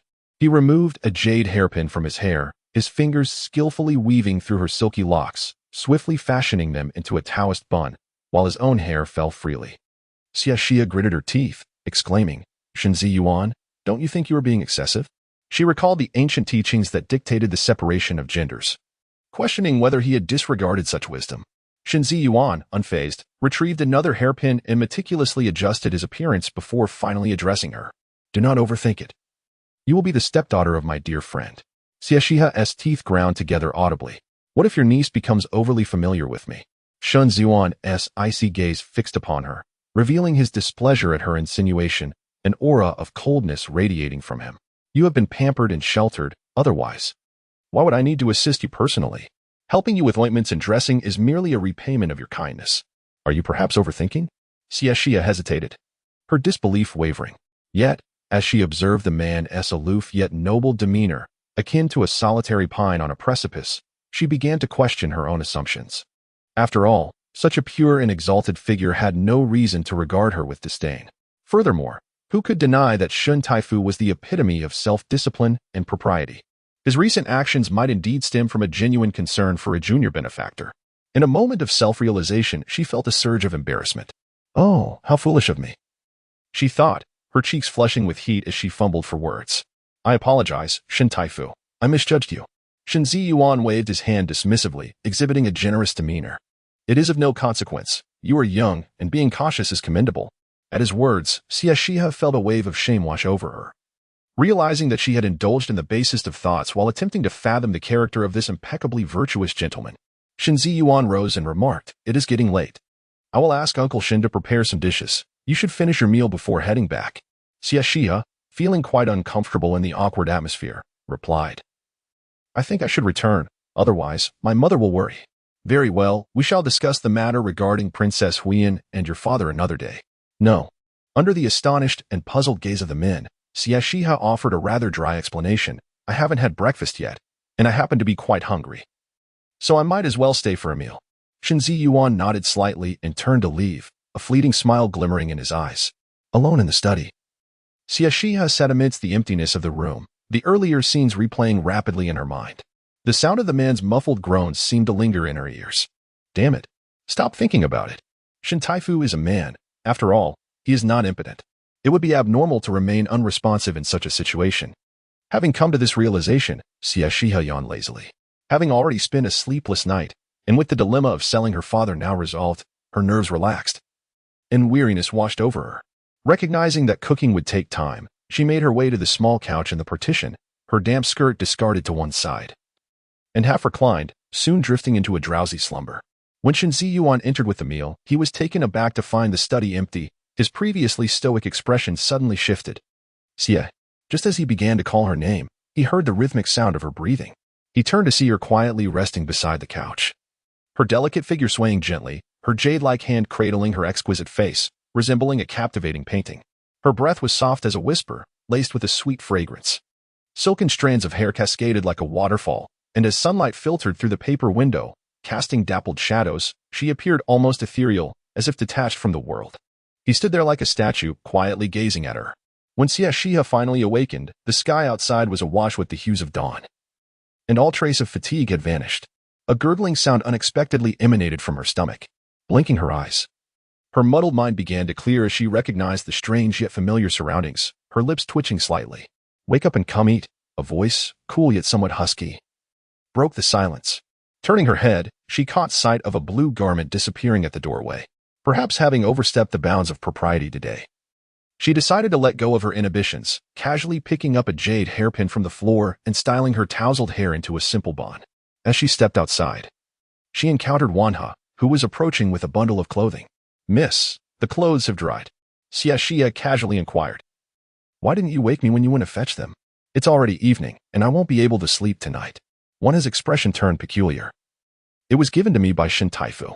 Xie Xihe was momentarily taken aback but dismissed the thought, replying, "Oh, it is only natural for a junior to care for a senior, especially someone as gentle and magnanimous as Shin Taifu. Miss, what is your relationship with Shin Taifu?" He wouldn't have any inappropriate intentions towards you, would he?" Thud. Xie Xihe lightly tapped Wanha on the forehead, reproaching her with mild displeasure. "What nonsense are you spouting? That is Lord Shin, a respected elder. He could have almost been my father." Wanha murmured softly, touching her aching forehead. "Surely this is a deception. What are you mumbling about?" "Nothing, my lady. I merely believe that Lord Shin is truly admirable for his care towards you." "Indeed." Xie Xihe entered the dressing chamber, allowing Wanha to assist her in her grooming and changing before they proceeded to the dining hall. The residence of the Grand Tutor was expansive, a former royal estate from the previous dynasty, though it boasted few pavilions and towers. Most of the grounds were lushly adorned with bamboo, creating a verdant sea that swayed gently in the breeze. "Why not plant some flowers?" Xie Xihe lamented. Wanha explained. "I inquired with Uncle Shin today. He mentioned that Lord Shin does not accept bribes, and aside from managing a bookstore, he has no other profitable ventures. Relying solely on that meager salary to sustain the grandeur of the Grand Tutor's residence is exceedingly difficult, especially since Lord Shin often extends his aid to the common folk. Thus, he has chosen to level the gardens and fill them entirely with bamboo." Initially taken aback, Xie Xihe soon understood. Reflecting on the noble spirit and pride of a scholar, to not bow for mere pittance is the true essence of a scholar's character. Shin Ziyuan embodies the qualities of a genuine scholar, while Zhou Anqian, despite appearing self-reliant, is, in truth, a seeker of vanity. It is he who looks down on those who engage in business, yet he himself is a man who lives off others and constantly compares himself, demanding wealth from every quarter. Chapter 59. Bullying the young lady. The dining hall of the Grand Tutor's residence is modest in size, appearing somewhat small and plain in comparison to the opulence of the general's manor. A quaint square table occupies the center, adorned with a pot of lush bamboo in the corner, while elegant calligraphy adorns the walls, exuding an air of refined leisure. As Wanha follows her young mistress, she is abruptly pulled aside by Shinbo before they even cross the threshold. "Shinbo, what are you doing?" "My lady is still waiting for my service," she protests. Feigning hesitation, Shinbo responds nervously, but the esteemed one has never favored having anyone serve her. Suddenly recalling the events from Zhuangzi's tales, Wanha hurriedly retreats, saying, "Then never mind. My lady is capable of taking care of herself." "Thank you for the reminder, Shinbo." With a smile, Shinbo strokes his beard and gestures, "Come. Let us dine on the other side. I have saved plenty of delicious dishes." "Very well. Over there." Xie Xihe and Wei Wei perform a slight bow before plopping down onto their seats, eagerly snatching up their chopsticks and gazing hungrily at the man. "Master Shin?" A flicker of amusement dances in Shin Ziyuan's eyes as he takes the initiative to have a bite, prompting the ladies to quickly follow suit. The meal is devoured with fervor, not a single word exchanged amidst the fervent consumption, as they voraciously clear the table of 4 dishes and a soup. One can only imagine the extent of her hunger after a day of fasting. However, after the meal, she touches her round belly, her complexion paling. "Hee. I am so full." Shin Ziyuan, having barely touched his own food, furrows his brow. "Full?" She feels a wave of embarrassment, adamantly denying it. "Not at all." With a darkening expression, Shin Ziyuan refrains from saying more and strides over. Unlike before, Xie Xihe watches him with wide, innocent eyes, devoid of any previous trepidation. What are you doing? Allow me to massage your stomach. Such words are rather audacious, yet the man wears an expression of unyielding integrity, and the young woman remains unfazed. After all, he is not merely an outsider. He is my dear Shen father. Relaxing against her chair, she unwittingly exposes her abdomen in complete trust. Observing this level of faith, Shen Zhiyuan's gaze darkens, his lips press tightly together, hinting at his discontent. His warm hand glides over her belly, causing Xie Xihe to shiver momentarily before succumbing to the soothing sensation of Shen father's massage. Afterward, Xie Xihe, in a soft and delicate manner, offers her thanks. Thank you, my lord. The title of Master Shen feels too distant. It would be more fitting to address him as Shen Bo instead. Shen Zhiyuan's eyes flicker with intrigue as he nods slightly. It is getting late. Let me escort you home. Xie Xihe glances at the pitch-black night sky, her brow furrowing as she regrets indulging her appetite, which has delayed the matter concerning her father. There's no need. I shall visit again tomorrow. I must attend court, and I may return home quite late. Not a problem. If need be, I shall come for another meal. I am certain Shen Bo would not mind. Very well. Shen Zhiyuan accompanies Xie Xihe to the entrance, only withdrawing his gaze once she has boarded her carriage and it disappears around the corner. Turning back, he encounters Shen Bo's teasing expression. My lord, is it proper to bully a young lady like that? With an air of indifference, Shen Zhiyuan replies coolly. She enjoys spicy food. Please prepare more spicy dishes for her tomorrow. Feigning confusion, Shen Bo inquires, did not Miss Xie consume everything? How can one discern a person's penchant for spicy food without fixating upon them? In response to the silence of Lord Shen, Shen Zuan departed with his hands clasped behind his back, maintaining his usual air of aloof elegance, though his pace bore a hint of urgency unlike his usual composure. Upon returning to the Xie residence, Xie Xihe was intercepted by several guards. Third miss, the lord requests your presence. Xie Xihe's complexion turned pale. Yet she composed herself and inquired, what does my uncle seek me for? The guard replied in a deep voice, I am unaware. Third miss, please follow. Lead the way. She acquiesced. Following the guards as late, he anxiously paced, her face etched with worry, unsure of how to assist her. After all, with two guards shadowing her every move, it was a mere fantasy to hope for a chance to send a warning. In the brightly lit hall, aside from the solitary figure on the high seat, the surrounding space was devoid of faces, lending an oppressive atmosphere to the empty chamber. Uncle, Xie Xihe greeted with proper decorum. Sit, commanded Lord Xie, setting down his teacup. His expression inscrutable, revealing nothing of his disposition. Zhu, are you well acquainted with Master Shen? Xie Xihe's body tensed, akin to a soldier facing a formidable foe. Yet she smiled and replied, Indeed, Master Shen regards me as a daughter. Yesterday at the execution ground, he hurried to rescue me. And today he has invited me as a guest, personally preparing a meal, even praising my intelligence and encouraging me to pursue my studies. Uncle, you cannot fathom how benevolent Master Shen is towards me. Lord Xie interrupted with impatience. Enough. Startled, Xie Xihe's face turned ashen, trembling slightly, and she fell silent. Observing her pitiful demeanor and the exaggerated flattery, Lord Xie's suspicions were assuaged.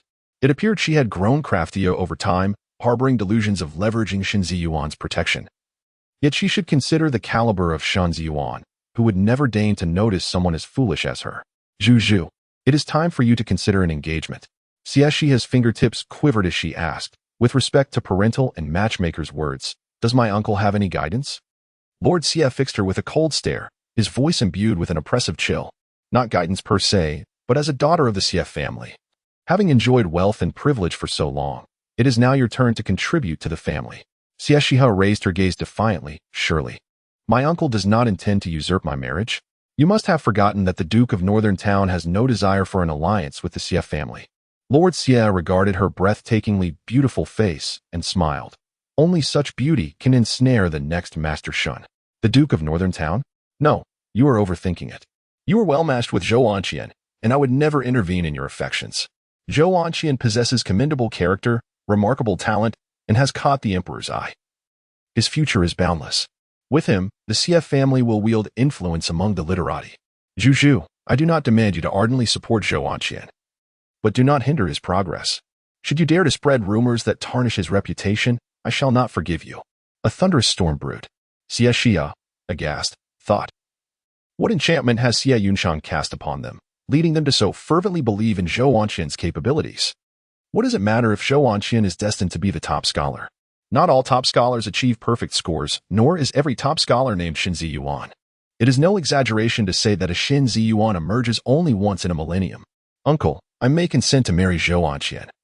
But you must agree to one condition. In my previous life, Zhou Onqian became a widower on our wedding night.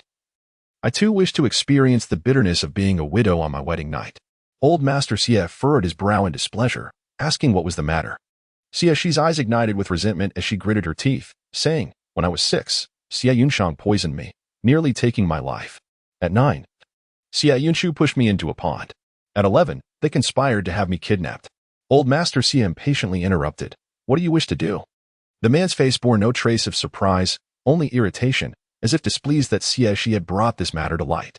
Chapter 60. The sisters conspire again. Such reactions were anticipated. Xie Xihe's cold chuckle conveyed her assurance. "Rest assured, my esteemed sisters, I harbor no intentions of revenge against you. However, at the birthday banquet of the favorite consort, I desire you to serve me as maidservants, pouring tea and fetching water. I want the entire capital to recognize that I, Xie Xihe, possess greater nobility than you." Lord Xie's furrowed brow relaxed slightly, a hint of derision evident. As if to say, "Is this the extent of your ambition?" "Very well." Xie Xihe smiled, lifting her chin proudly, exuding a sense of triumph akin to a peacock flaunting its plumage. "I also wish to claim that desolate mountain in the Northern Territory." "The Northern Territory?" Just as Lord Xie pondered the significance of that barren mountain, Xie Xihe continued, "I shall bear a legitimate son with Zhou Onqian, cherishing the upbringing bestowed by the Xie family. Yet afterwards, we shall lead separate lives, without interference." "Uncle, this is acceptable, is it not?" Lord Xie contemplated for a moment, then nodded slightly. "You must not sever ties, you must retain your position as the primary wife." "Agreed." The two reached a consensus, and Xie Xihe gracefully withdrew. Investigate what lies within that barren mountain. Before long, the leader of the Shadow Guards returned with a report. Desolate and uninhabited, yet possessing picturesque scenery? Lord Xie recalled the Forget-Me-Not Pavilion, a creation of Xie Xihe, and his countenance darkened, rage bubbling beneath the surface. Crash! The teacup shattered. Before even marrying. She contemplates keeping a man. It is utterly scandalous. His mother had spoken wisely. The merchant's bloodline would only tarnish the Xie legacy. Fortunately, the Dong family has only one daughter. Otherwise, it would be quite troublesome. The leader of the Shadow Guards bowed his head in silence. A while later, Lord Xie regained his composure, accepting the freshly brewed tea from the Shadow Guard, and inquired, "Where is the third brother?" "The third master is still outside drinking." Useless wretch, to be so besotted by a woman, lacking any of the Xie family's fortitude. Lord Xie's previously subdued emotions flared up again, the teacup thudding heavily onto the table, his chest heaving with agitation. The leader of the Shadow Guards hesitated before speaking. "The third miss has summoned both the eldest and second miss outside. The eldest miss has sent away the guards, forbidding anyone from eavesdropping. Should I intervene personally?" Lord Xie waved his hand, his eyes betraying a cold, stern demeanor. "No need. Shua has her pride. How could I allow anyone to witness her humiliation? Humph. Such lowly beings, a mere taste of sweetness makes them eager to flaunt. Were it not for her utility, she would not dare to act so audaciously before my daughter." The leader of the Shadow Guards hesitated again before asking, "Once the third lady is sent off, the Marquis of Northern Defense will look to you for guidance. Should we reconsider the engagement with the Duke's family? After all, the eldest Miss and young Master Fu have been childhood companions. Their union would be more advantageous for you." Lord Xie furrowed his brow tightly and shook his head. "No. Since I have already promised my second brother, it would be inappropriate to alter the marriage arrangement. We must merely make do with Shua." The leader of the Shadow Guards added, "Master, young Master Fu is on a hunger strike, currently unconscious. The Duke, who has always doted on his only son, has never mentioned a change in the engagement. Might there be some conspiracy at play?" At this, Lord Xie fell into contemplation once more, ultimately shaking his head. "Brother Fu and I share a bond akin to that of siblings. He nearly sacrificed his life to save me in the past, never expecting anything in return. Such loyalty is more profound than that of blood relatives. He has always been a man of his word, placing immense value on relationships, willing to forsake his own children's happiness rather than betray his promise to me. Do not speak further. No matter who betrays me, Brother Fu shall never waver." The leader of the Dark Guards moved his lips, seemingly about to speak, yet ultimately chose to remain silent. In the center of the Lotus Pond stands a pavilion. surrounded by water on all sides. Even as Xie Xihe and Xie Yunxiang shouted, no one could discern their words. Only perceiving that the third young lady wielded her authority like a feather duster to intimidate her two elder sisters. Xie Yunxiang, can you tell me what you have done? Xie Yunxiang casually replied, oh, I haven't done anything significant, merely uttered a few flattering words. Xie Xihe gritted her teeth. Flattering words alone can elevate Zhou Wanxian to the status of a second Shin Taifu? You must be jesting. Xie Yunshu cheerfully clarified, actually, it is nothing remarkable. It merely concerns an enormous multicolored stone that appeared in the ancestral grounds of the Zhou family, upon which a phrase is inscribed. Xie Xihe squeezed out a few words through clenched teeth. What does it say? To achieve success and present oneself to the enlightened sovereign. A painted image of the Qilin at the platform, Xie Yunxiang revealed. Damn! Xie Xihe exclaimed, her trembling finger pointed at Xie Yunxiang. This is too cruel. Are you attempting to drive me to despair? Xie Yunxiang smiled, her expression gentle and charming, with a lotus fan partially concealing her face, her glimmering eyes radiating brilliance. How did this come about? You have always sought to escape the Xie family. I merely lent you a hand, and you ought to be grateful. Xie Xihe retorted with irritation. Grateful? Are you pushing me from a den of wolves into a tiger's lair? Xie Yunxiang, undeterred, replied, now that our collaboration has been cancelled. It would be a pity not to seize the opportunity. Upon hearing this, Xie Xihe rose in indignation. Who said it was cancelled? Xie Yushu shot her a disapproving glance. Have you married young Master He? I risked exposing the prince consort for your sake. Xie Xihe, you owe me a favor. Xie Yunxiang gazed at the furious woman, astonishment flickering in her eyes as she raised an eyebrow. What? Have you found a breakthrough with your uncle? Xie Xihe turned sharply, fixing her gaze on her. Just how many pieces have you placed within the Xie family? With a bashful downward glance, Xie Yunxiang replied, we are family. Calling them pieces is rather harsh. I merely care for our elders. Xie Yunshu, dumbfounded, swallowed hard in disbelief. Are you even human? You have spies among your own family? Xie Yunxiang playfully protested. Your father has also installed spies in the second household. I simply turned them to my side without his knowledge. Xie Yushu murmured. No wonder when I revealed the prince consort's secrets, my father was oblivious, yet you were the first to know.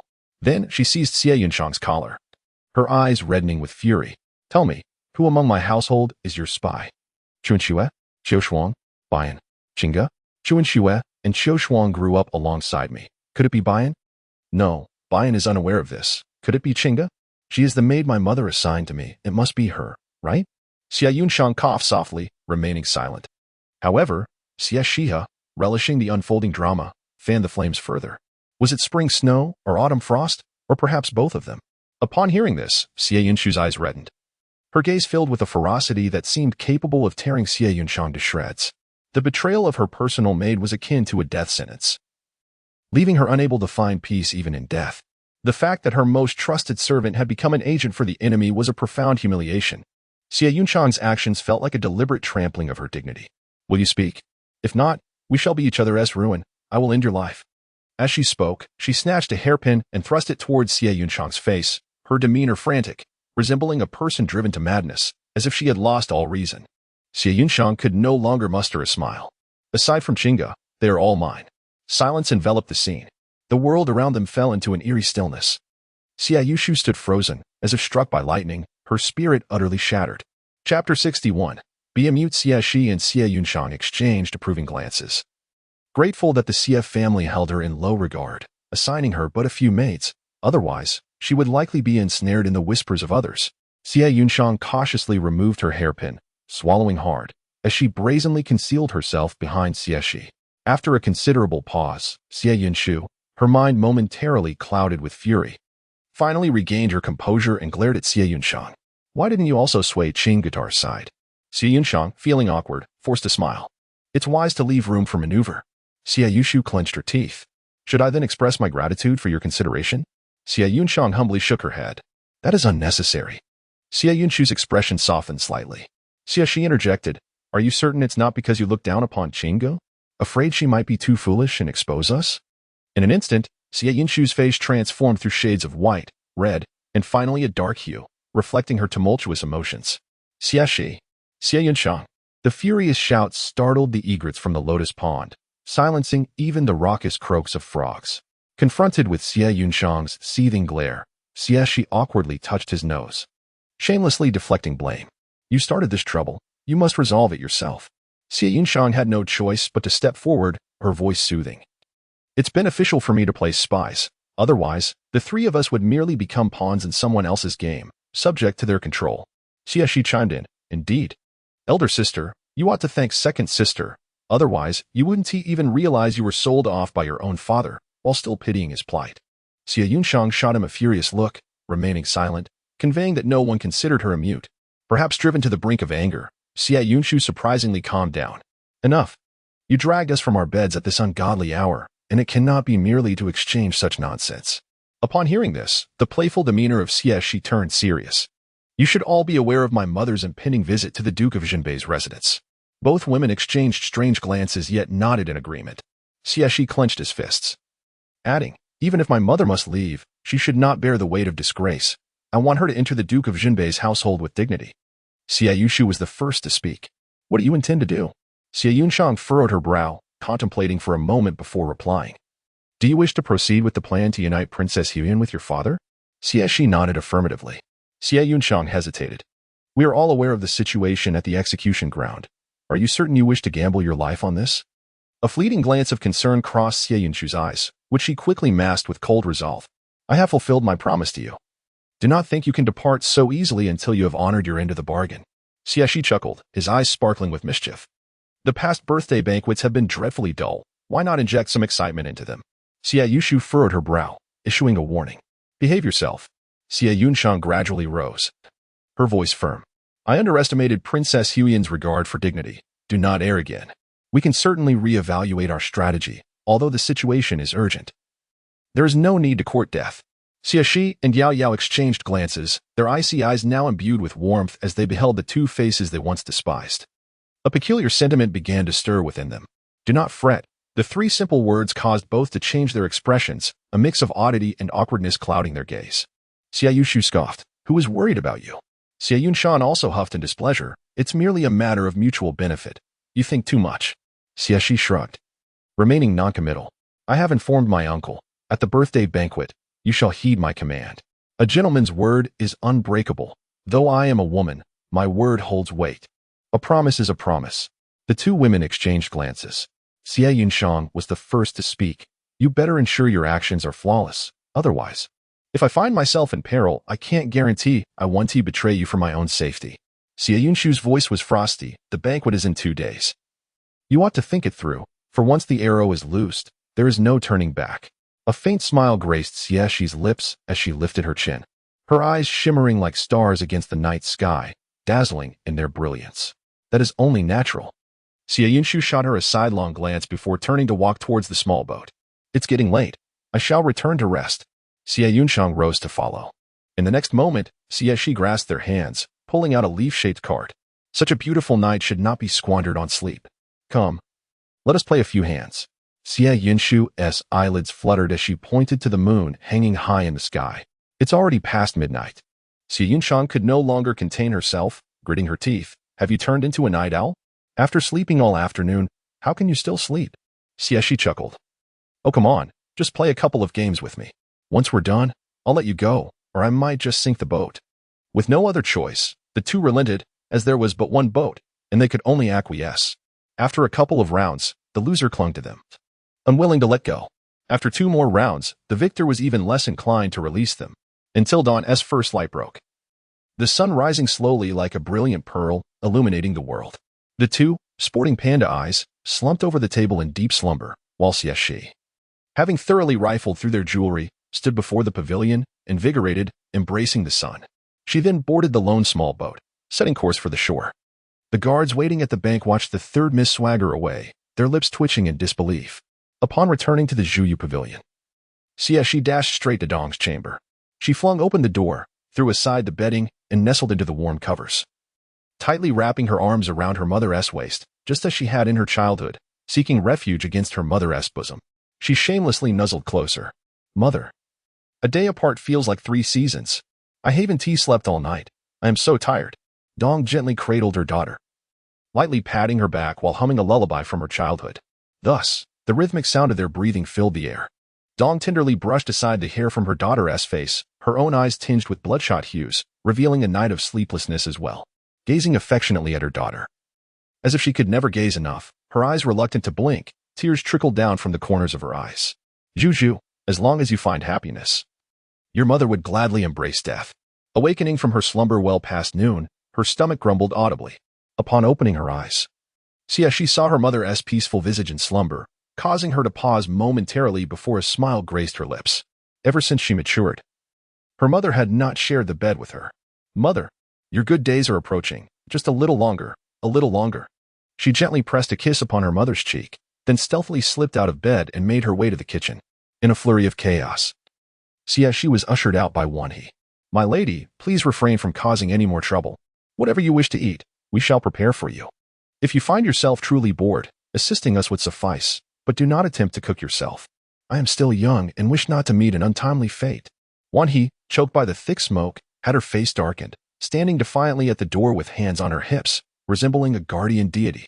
Chapter 62. The man's room. Xie Xihe felt exceedingly embarrassed. I merely intended to simmer chicken soup. I did not stir-fry anything. How could I have known the jar would shatter? Wanhe's lips twitched. Why don't you say it was the disemboweled chicken that toppled the jar instead? Xie Xihe widened her eyes, raising her thumb. Why didn't I consider that possibility? Wanhe, you truly understand me. Wanhe scolded with a hint of annoyance. Scrim. After being berated by the maid, Xie Xihe sheepishly touched her nose and instructed before making her escape. Add more deer antler and ginseng. Wanhe urged. Got it. Now hurry along. As she was leaving, Xie Xihe, still feeling uneasy, added one last reminder. Make sure to add plenty. Don't be stingy. Use the best. With Wanhe lifting her spatula, Xie Xihe hurried away, her chatter trailing behind her. Wanhe is becoming less ladylike. At this rate, she might end up unmarried. Fortunately, Wanhe did not hear her, or she would have chased her for miles. At noon, Dongshi gazed at the aromatic chicken soup before her. Her gentle demeanor marred by hesitation, as her chopsticks refused to descend. She feared that it might be too nourishing for her. Juju. How many medicinal herbs did you add? Xie Xihe counted on her fingers, deer antler and ginseng. Just these two. Dongshi appeared somewhat surprised. These are common herbs for making chicken soup, but it's never been this rich before.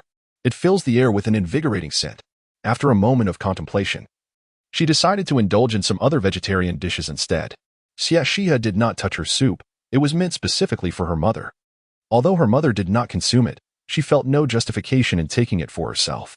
Once the mother and daughter finished their meal and exchanged a few more words, Xie Xihe only left when she noticed Dongshi showing signs of fatigue. Before departing, she made a quick trip to her father's garden, uprooting the most splendid peony blossoms and stealthily taking away several of her father's cherished orchids. Orchids are noble. My father is unworthy of them. Upon learning that Xie Xihe had visited the Grand Tutor's residence again, Uncle Shen was unconcerned. A few flowers and a bowl of chicken soup could easily win over Shen Taifu, and the numerous treasures sent by the Xie family would certainly not be returned ungratefully. As soon as she arrived at the Grand Tutor's residence, Uncle Shen welcomed her inside. After sniffing the air, he inquired, What is that delightful aroma? Xie Xihe smiled brightly. I simmered chicken soup for you, Uncle Shen. You should have some. It's very nourishing. Uncle Shen was overjoyed and quickly accepted the offering. The gentleman has been working late into the night lately. He certainly needs this nourishment. Miss Xie has chosen the perfect gift. Xie Xihe waved the peony and orchids in her hand, her smile radiant. The other day, I noticed an empty patch outside the study and thought it looked a bit bare, so I contemplated planting something there. Is that all right? Uncle Shen was utterly delighted, unable to wipe the smile from his face. Such a family-oriented young lady before even being married is truly rare. All right, I will plant it right away. When the gentleman returns, he will surely be delighted. Xie Xihe declared with an air of authority, I can plant it myself. Do not underestimate me, Mr. Shen, she remarked playfully. After a moment's contemplation, Mr. Shen replied with a smile. Very well, I shall prepare the meal.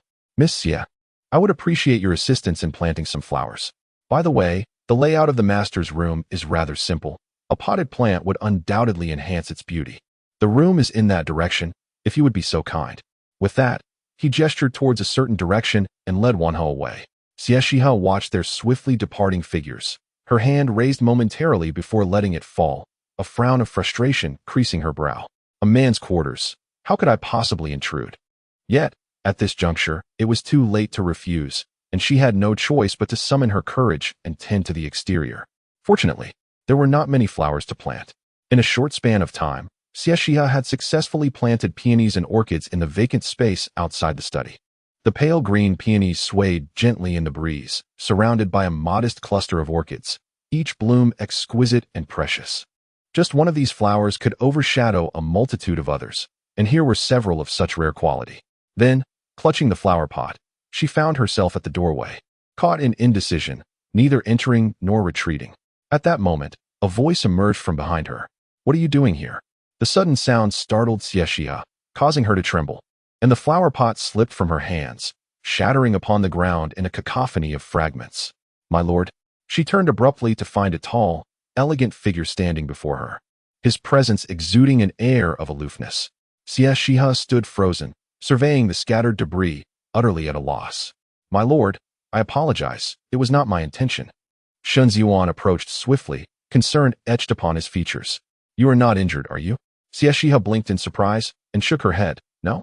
Shen Ziyuan scrutinized her, noting the fine beads of sweat upon her forehead and the traces of soil upon her delicate hands. His brows knitted together. "What are you doing?"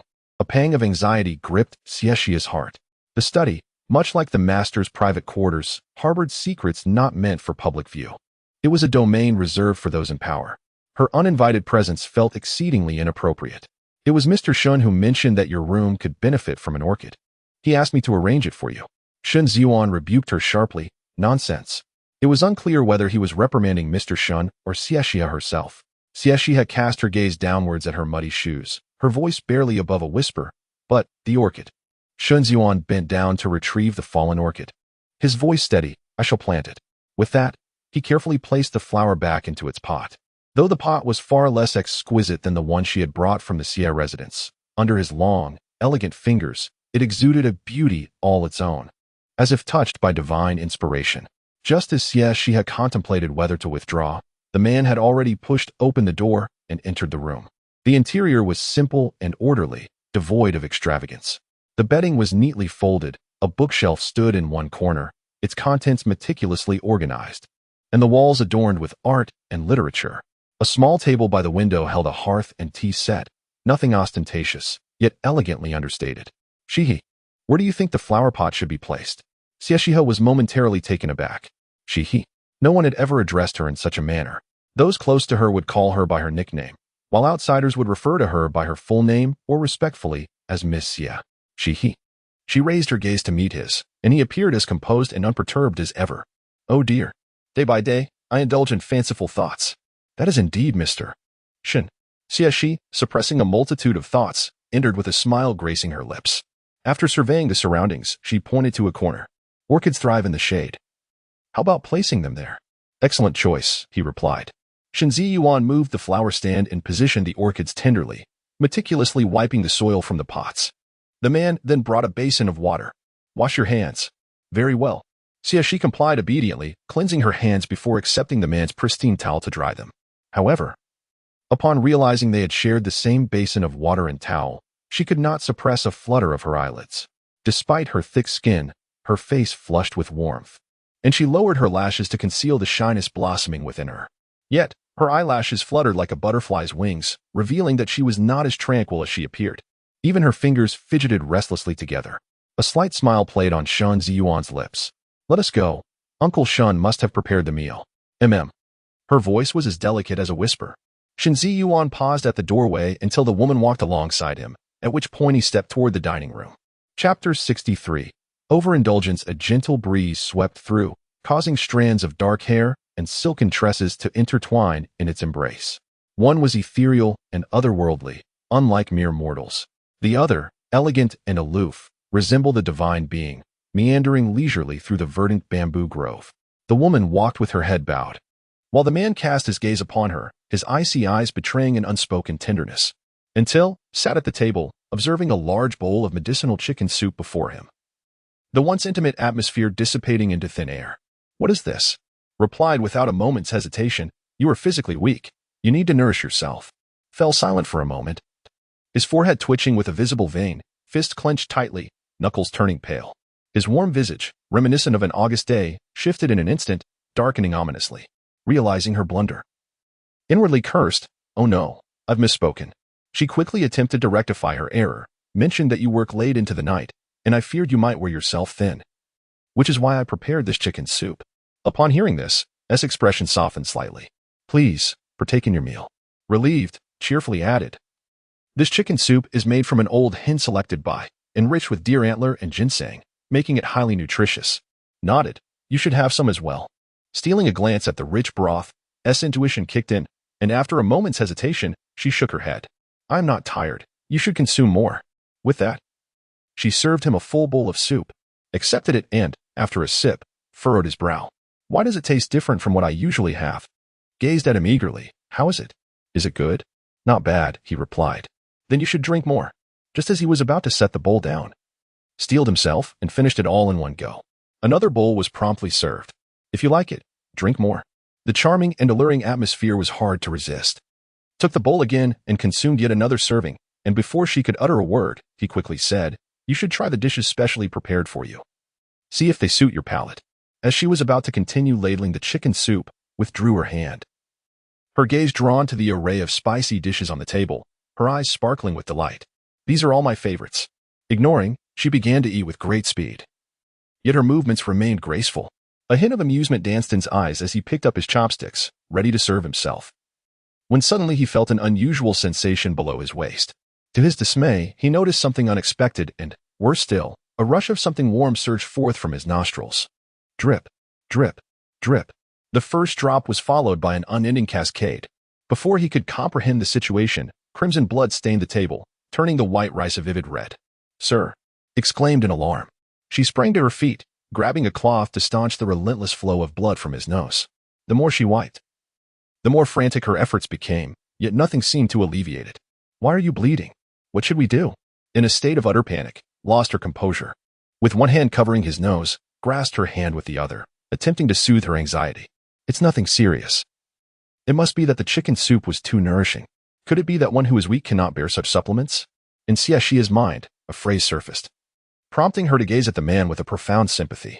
No wonder he had reached such an age without wedlock or concubines, and had allied himself with the likes of the northern town marquis. It seemed that not all families are destined to share the same threshold. What a pity. Such an exceptional man was rendered incapable. Perhaps the pity reflected in her eyes was too glaring, causing Xie Yuan's body to tremble, precariously on the verge of collapse. Xie Xihe's conviction of her initial thought only grew stronger. If a mere trickle of blood could leave him unsteady, then was this not a sign of weakness? Xie Xihe. The man ground his teeth in frustration. Xie Xihe blinked, puzzled. What is it? Xie Yuan inhaled deeply, shaking off her hand, and strode out of the room, his steps hurried and disordered. Before exiting, he left behind a terse command. Sit still. Xie Xihe fidgeted restlessly, uncertain of how long she had waited until the man finally returned. He had changed into a new outfit, one that hung loosely upon him, exuding the fragrance of soap bark. His damp hair cascaded over his shoulders, and even from a distance, an aura of chill enveloped her. The once revered figure seemed to have shed his divine radiance, leaving an unsettling impression of vulnerability. Sir, are you feeling better? Xie Xihe inquired. Xie Yuan's countenance was dark, unable to conceal the flush on his cheeks, and his obsidian eyes burned with an intense fire, his chest heaving violently. How much ginseng and deer antler have you added? Xie Xihe hesitated. Not much. I merely instructed Wan He to use the finest herbs. Xie Yuan gritted his teeth. What is the age of the best ginseng from the Xie family? 500. Before she could finish, a realization struck Xie Xihe, her expression shifting abruptly. It seemed her negligent father had given her a millennium-old ginseng. When she had been gravely ill, her mother had prepared ginseng soup, admonishing her to consume it sparingly. She swallowed hard and corrected herself. It should be a millennium. Xie Yuan, incensed by the Xie family's extravagant wealth, felt his blood surge. The nosebleed he had barely stemmed threatened to return, accompanied by an unsettling sensation below. I do not require such excessive supplementation. Even the typically composed Xie Yuan found himself utterly undone. Xie Xihe felt embarrassed. I did not mean to.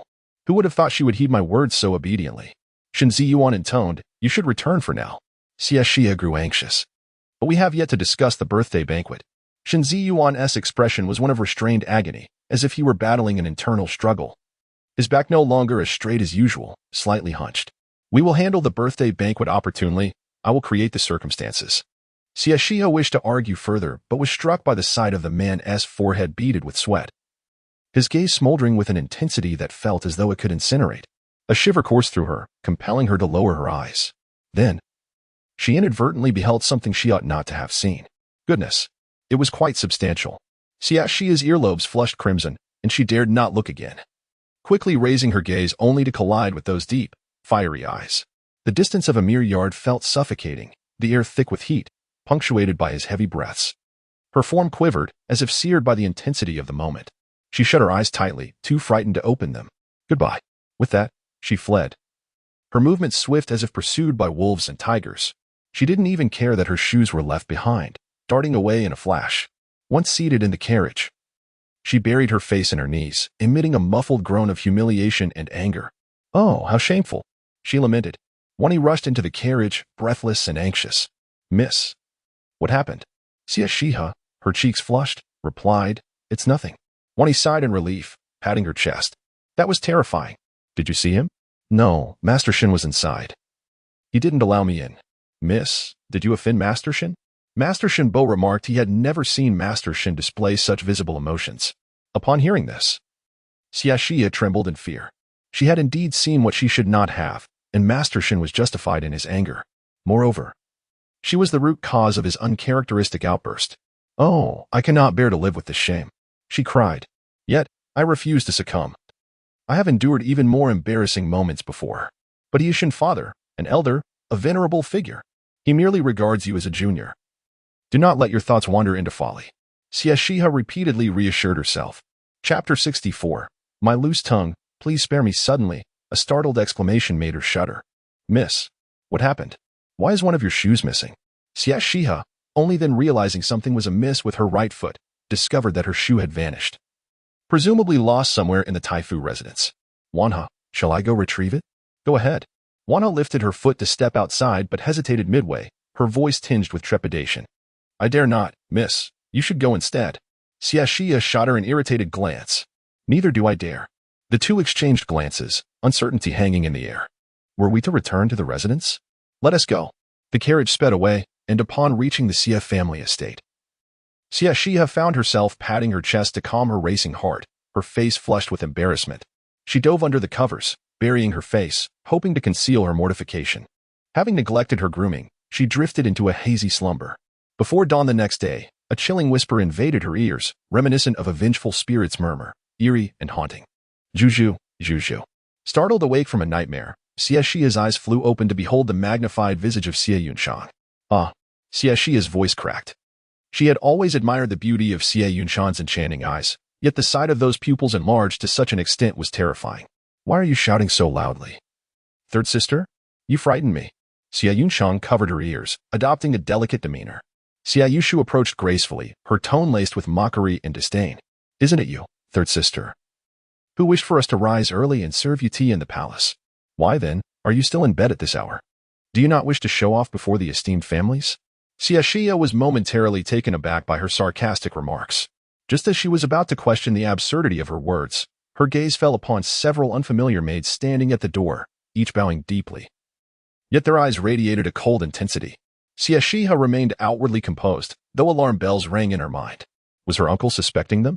Or had he sent hidden guards to keep watch as a precaution? Xie Yunshan chuckled lightly. Elder sister, third sister's silence is an acceptance. You should hurry and assist her with her morning routine. Time is of the essence, or uncle might grow displeased. Xie Yushu raised an eyebrow, her tone icy. Second sister is quite adept. No one can compare to her when it comes to serving others. You should take the lead. As the eldest daughter, it was only fitting for her to set an example. Watching the two sisters engage in a battle of wits and courtesy, Xie Xihe rubbed her chin, her eyes gleaming with mischief. Such theatrics would hardly fool the hidden guards. Perhaps she should extend a helping hand to them. Subtly, she extended her foot, attempting to make contact, but the two swiftly dodged, narrowly avoiding her playful assault. What are you doing? Xie Yushu exclaimed, furious. Xie Yunshan's expression soured, her previously perfect smile nearly cracking, as she shifted from a coy gesture to a fierce covering of her nose. Xie Xihe licked her lips, a smile gracing her face. Would you be so kind as to assist me with my shoes? Upon uttering these words, Xie Xihe immediately received two disdainful glances, the genuine and heartfelt resentment evident in their expressions. Were the two sisters unwilling? Their clenched jaws and piercing gazes exuded a strong warning. Enough already. Cease this foolishness. Ignoring their sentiments, Xie Xihe abruptly rose, standing atop the bed, pointing an accusatory finger at them as she scolded. How ungrateful you are after the Xie family has provided for you in luxury for so many years. Can we still rely on you in the future? You wretched ingrates. Just as Xie Yunshu was about to explode, Xie Yunshang tugged at her hand, subtly shaking her head. Someone was watching. Xie Yushu inhaled deeply, adopting a frosty demeanor. Her brows arched with haughty disdain as she cast a sideways glance at Xie Xihe, as if looking down upon something beneath her. Third sister, enough is enough. Do you truly believe you have the authority to command us? Perhaps you should consider your own worth. Do you genuinely think that a Zhou Anqian can be compared to the Duke of Zhenbei's estate? How dare you flaunt your superiority before me? Xie Yunshang laughed lightly. Seeking momentary satisfaction is not the mark of a wise individual. Third sister, why not let us each take a step back? The sea is vast and the sky is limitless. Xie Xihe let out a cold huff, pulling the quilt over her head, her muffled voice emanating from beneath the covers. If Zhou Anqian is so insignificant, then I shall not marry him. Whoever wishes to marry can do so. My status is humble. I refuse to disgrace the Xie family at the birthday banquet. You may handle it as you see fit. With that declaration, both Xie Yunshu and Xie Yunshang wore expressions of distress, seemingly torn between their concern for the Xie family's reputation and their own pride. A maid slowly entered the room, respectfully reminding them, Miss, second miss, it is getting late. The important matters must take precedence. Without waiting for a response, the maid withdrew. The two sisters clenched their fists, glaring at Xie Xihe with an intensity that suggested they wished nothing more than to consume her flesh and drink her blood. Utterly humiliated, Xie Yushu, suppressing her fury, said, Third sister, my earlier words were unseemly. Do not hold it against me. Let us discuss this calmly. Please get up. You'd best know when to stop, Xie Xihe retorted. Cocooning herself tightly in the quilt, rolling around within like a pupa, her message clear. Xie Yushu, exasperated, stumbled slightly, incredulous that she was truly playing the part. However, Xie Yunshang gently crouched down, her tone soft and humble. Third sister, allow me to assist you with your shoes. With hands that had been submerged in cold water, she slowly reached into the bedding, the specific actions unclear, but soon a shudder was felt within, followed by a faint cry, muffled by the covers. Scarcely audible to an outsider. After a moment, Xie Xihe emerged from the quilt, her face contorted in discomfort, revealing a large bruise on her ankle. Xie Yunshang, with a beaming smile, said, Bring third sister's clothes. She is willing to change. As she spoke, her delicate fingers reached out.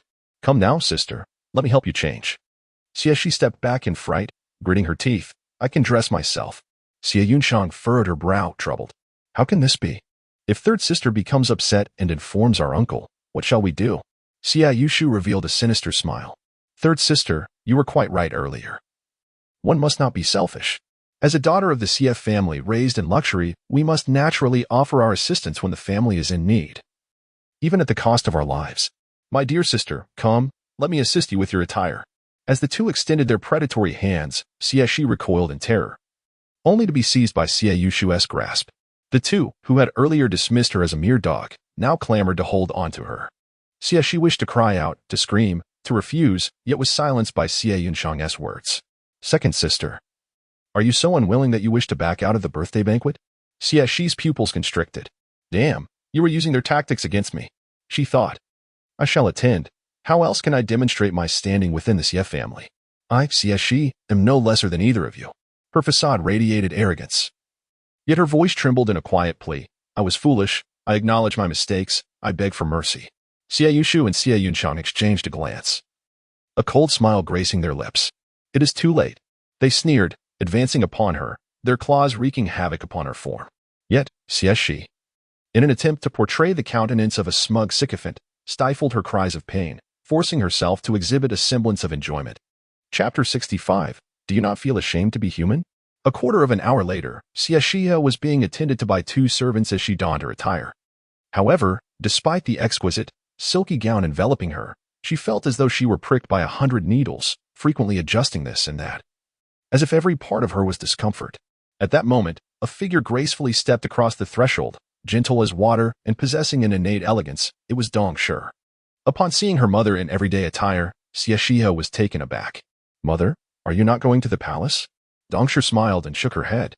In just a few short days, she had noticeably lost weight, and the thick layer of foundation could not conceal the bruises around her neck.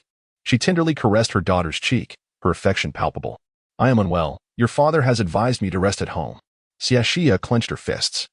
What did it mean to be unwell? It was merely an excuse, as her father deemed her mother's humble origins a source of embarrassment at the banquet, hence forbidding her attendance.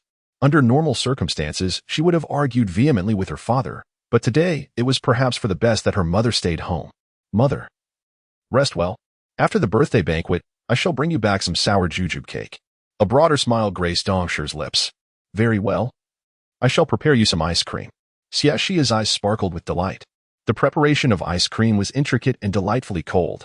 Her mother had always restricted her indulgence, and she had long yearned for it. You are the best, mother. Without hesitation, she gently kissed Dong Shi's cheek.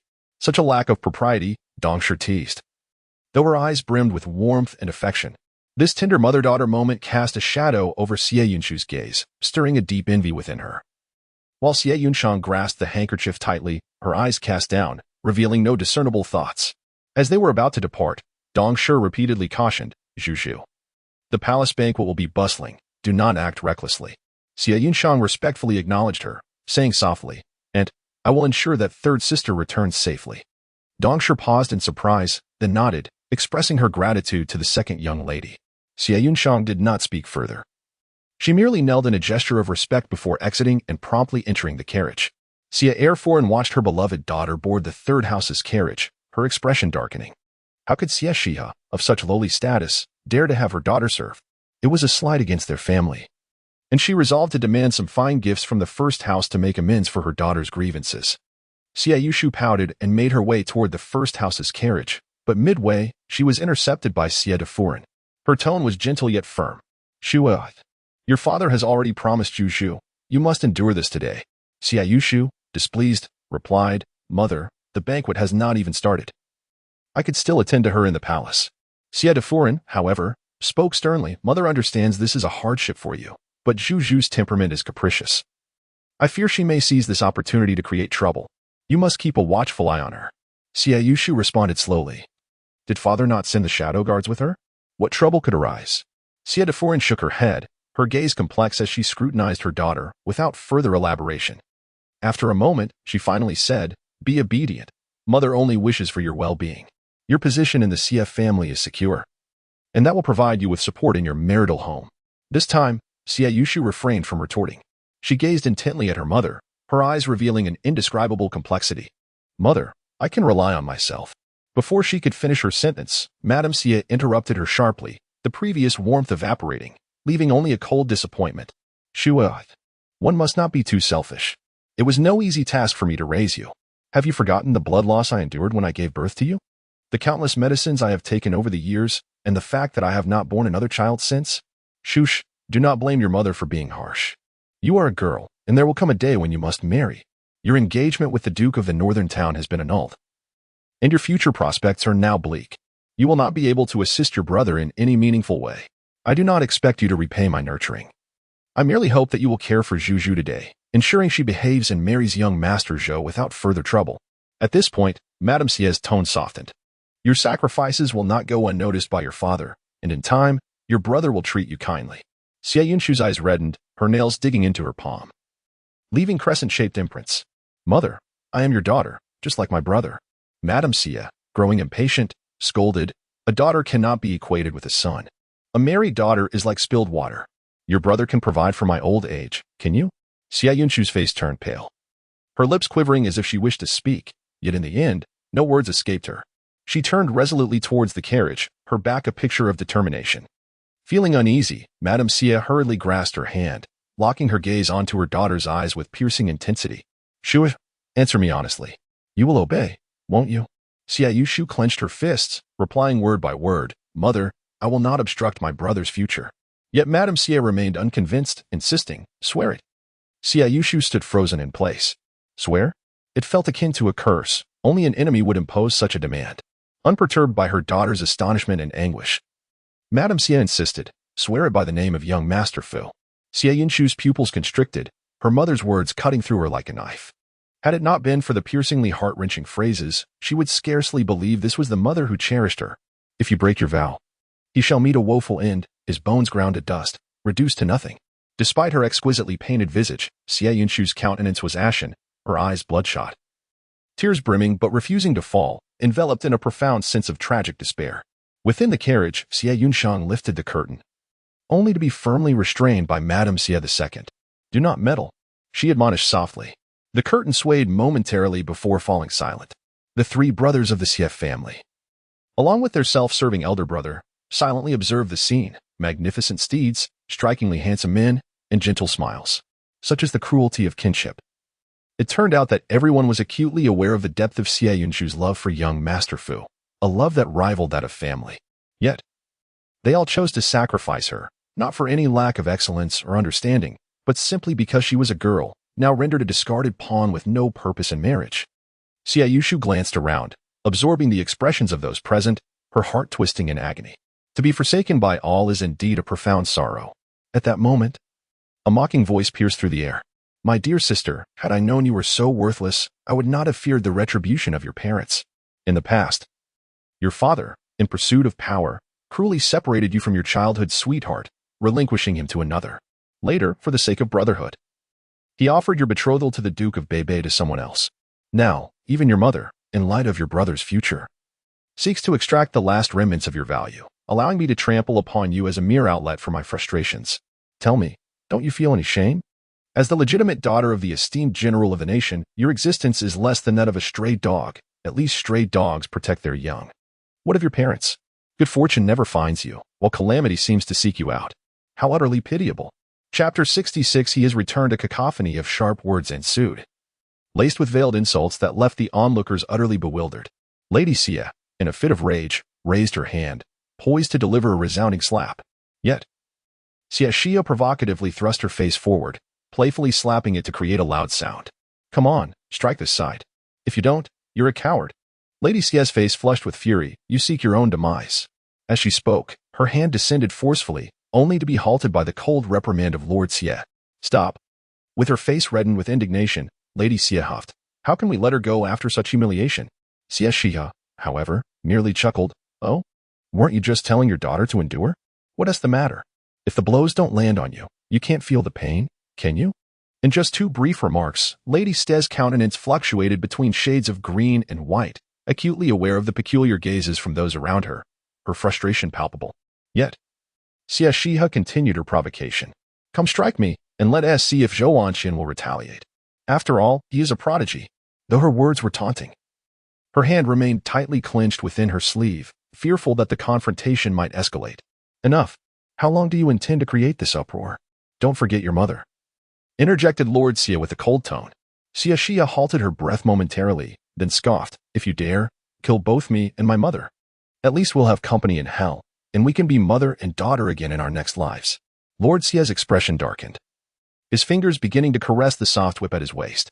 "Stop it, third brother." Lord Xie intervened. The third master released his grip on the whip. Yet the murderous intent lingering in his gaze remained palpable. "I find Shuo to be gentle and graceful, a fitting match for the prodigy," he stated casually. Lord Xie paused, a flicker of light igniting in his eyes as he pondered, before shaking his head. "Do not speak nonsense. The Duke of Zhenbei merely toys with the Dong family. Ensuring their survival is sufficient. However, Zhou Wanxian's deep affections for Xie Xihe cannot be disregarded." Just as the tension reached a boiling point, the previously silent Xie Yunshu suddenly spoke up. "Mother, I am willing to swear." This declaration startled everyone, reminding them that this predicament stemmed from Xie Yunshu's actions. Lord Xie scolded with displeasure. "Had I known this would be the outcome, why did it have to happen in the first place?" Xie Yushu, stumbling slightly, gritted her teeth. "I will never impede my brother's future. If I break this vow, may young Master Fu meet a dreadful fate, his soul shattered and his bones ground to dust." Though Lady Xie remained somewhat dissatisfied, her expression softened considerably. "Now, that is my good daughter." Xie Yushu said nothing further, bowing respectfully to her parents before ascending into Xie Xihe's carriage. As she lifted the curtain, she caught sight of Xie Yunchang's slightly worried gaze, her lips curling into a bittersweet smile. Xie Xihe snorted dismissively, ignoring the crowd as she turned to leave, exuding an air of triumph. Yet, a familiar yet foreign voice halted her steps. "Zhu, shall we walk the same path?" Turning back, Xie Xihe beheld a composed and austere countenance. At merely a tender age of adolescence, his sharply defined features exuded an aura of unyielding authority, calm and composed, standing apart from the crowd with an air of aloofness, as though everything lay firmly within his grasp, creating an illusion of superiority. His presence was imposing, setting him apart from the ordinary. Xie Xihe instinctively lowered her gaze, fearing the revelation of her inner turmoil, yet her pallid complexion and trembling lashes betrayed the tempest within her soul. Her nails dug into her palms, drawing blood. It was no wonder the Xie family held unwavering belief in the wild assertions regarding the Qilin child. He had returned. Zhu, did you not hear young Master Zhou's inquiry? Master Xie's cold voice cut through the air. Xie Xihe pinched herself fiercely, striving to regain her composure. Yet her trembling body remained restless, beads of sweat forming on her brow, her hands and feet icy. If she were to be in the same room as Zhou Anqian, he would undoubtedly sense her disquiet. At that moment, Zhou Anqian seemed to perceive something, his gaze flickering as he advanced closer. Closer and closer. Xie Xihe bit her lower lip until it bled, unable to suppress the surging thoughts within her. The executioner from her past life loomed near. And how could she possibly endure it? Suddenly, a gentle voice interrupted as Xie Yunshang peeked through the curtains, her charming and delicate visage tinged with displeasure. Third sister, must you be so precious as to expect us to request your assent? A spark ignited in Xie Xihe's eyes, and she instinctively lifted her foot to climb into the carriage, yet her weakened legs offered no strength. Humph, are you blind? Hurry and assist me, Xie Xihe urged in frustration. Zhu Anqian hastened towards her, and just as he extended his hand, Xie Yunshang pulled her up, the curtain falling shut, concealing those piercing, sinister eyes. Third sister is becoming increasingly precious, a dissatisfied murmur lingered in the air. Zhou Anqian's gaze remained fixed on the curtain, as if attempting to pierce through and discern the scene within. Master Xie cast an annoyed glance at Second Master Xie. Second Master Xie chuckled, stroking his beard. Brother, I mentioned that our agreement was to take place during the palace banquet. Now, look at this. Not only has it caused Shang to rise early to attend, but it has also inadvertently thwarted young Master Zhou's intentions. Master Xie felt exasperated, indifferent to his brother's protective instincts, and turned to Zhou Anqian with a gentle tone. If love endures through the ages, what significance do the fleeting moments hold? Young Master Zhou and Zhu have ample time ahead. There is no need to rush. Zhou Anqian withdrew his gaze, glancing at the imposing Master Xie, a fleeting complexity in his expression before he bowed respectfully. Yes, I understand, esteemed teacher. His demeanor was humble, his expression deferential.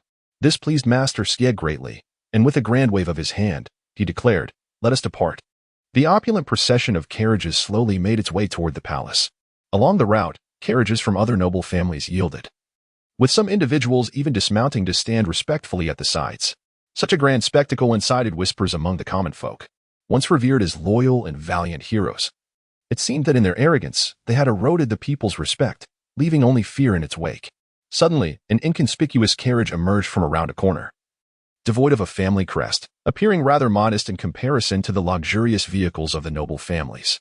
However, Master Xie, possessing both quick reflexes and keen eyesight, promptly raised his hand. The coachman yanked the reins tightly, and the sudden halt caused the carriage to jolt violently, producing a cacophony of clattering sounds accompanied by several pained groans. Ignoring the tumult behind them, the three brothers of the Xie family bowed respectfully towards the occupants of the carriage. Please, after you, Master Shen. Shen Ziyuan lifted the curtain, revealing himself clad in a gown of azure, his moonlit eyes serene and undisturbed as he returned the gesture of thanks. Thank you. Master Xie made an inviting gesture, his demeanor warm and even somewhat ingratiating, for he represented the deities revered by scholars and common folk alike. With his assistance, one could indeed grasp the world within their reach. Shen Ziyuan cast a fleeting glance at the carriage behind before lowering the curtain, and the carriage began to glide away. The townsfolk lined the streets in welcome, despite the fact that he entered the palace nearly every day and often traversed the streets and fields. He was not an unattainable deity. Yet, the people remained ever eager. Even when Shen Ziyuan attended court, the citizens would time their arrival meticulously, arriving early with their children to wait by the roadside, as if by merely witnessing him, they could partake in his scholarly aura. Chapter 67. The indomitable cockroach Zhou Anqian observed the scene before him, admiration and envy igniting within his gaze. In his past life, he struggled tirelessly to attain the rank of third-grade official, yet in this life, should he become a disciple of Master Shen, he would undoubtedly ascend to greater heights. Xie Xihe and the three sisters remained oblivious to the events unfolding outside, their expressions serious and complex. Have you truly made your decision? Xie Xihe inquired. Xie Yushu nodded slowly, saying nothing, her eyes closed as she leaned against the carriage, the pain and exhaustion evident, yet a resolute courage shone through. Xie Yunshang softly uttered a single word, Good. Clenching her fists, Xie Xihe felt the sharp pain in her palms heighten her clarity of thought. Zhou Anqian was no longer the same Zhou Anqian he once was. Possessing a keen intellect, Xie Yunxiang discerned the changes in Zhou Anqian. Before he was suppressed, he had been aloof and proud, relying on his talent. However, he had since been softened, his sharp edges dulled, presenting an air of elegance and warmth. Yet the fade he wore was distinctly different from the aura of a seasoned individual who had traversed many experiences. With a serious countenance, she inquired, "What do you mean?" Xie Xihe found herself unable to explain, nor did she feel it prudent to do so. Instead, she cautioned, "Just be careful in the future. Do not underestimate him. The recent accomplishments of the Xie family are related to him." Concerned, she added, "He may be aware of the Xie family's plans." Xie Yunxiang's expression shifted drastically, the teacup in her hand crashing into her chest, soaking her garments, yet she paid it no mind. Observing the alarm and gravity in their demeanor, Xie Yunxiu also sat up. "I have long wished to ask, what is it that you have been concealing from me? Is it still beyond your ability to speak of it?" Xie Xihe exchanged a glance with Xie Yunxiang, and it was Xie Xihe who first spoke. Without elaboration, she traced a single character in the tea on the table, Li. Xie Yushu was no fool. Although she initially failed to grasp the implication, clarity soon dawned upon her. All that she had endured suddenly seemed to have a rationale. No wonder she, the cherished and beloved eldest daughter, had been relegated to a mere pawn. In comparison to the throne, she was indeed insignificant. The Li family's dominion, she laughed, how audacious they are to contend for such a position. Xie Xihe gestured for silence, prompting Xie Yunxiu to stifle her derisive laughter, though a self-mocking smile lingered at the corners of her mouth. "What do you intend to do henceforth?" The two exchanged glances. Xie Xihe declared, "I wish to take mother and flee." Xie Yunxiang blinked, her expression revealing complexity, still undecided. "And you?" Xie Yushu lowered her lashes, chuckling lightly, "As my mother said, a married daughter is like spilled water. The affairs of the Xie family are of no concern to me." Xie Xihe raised her thumb in approval, exclaiming, "Impressive."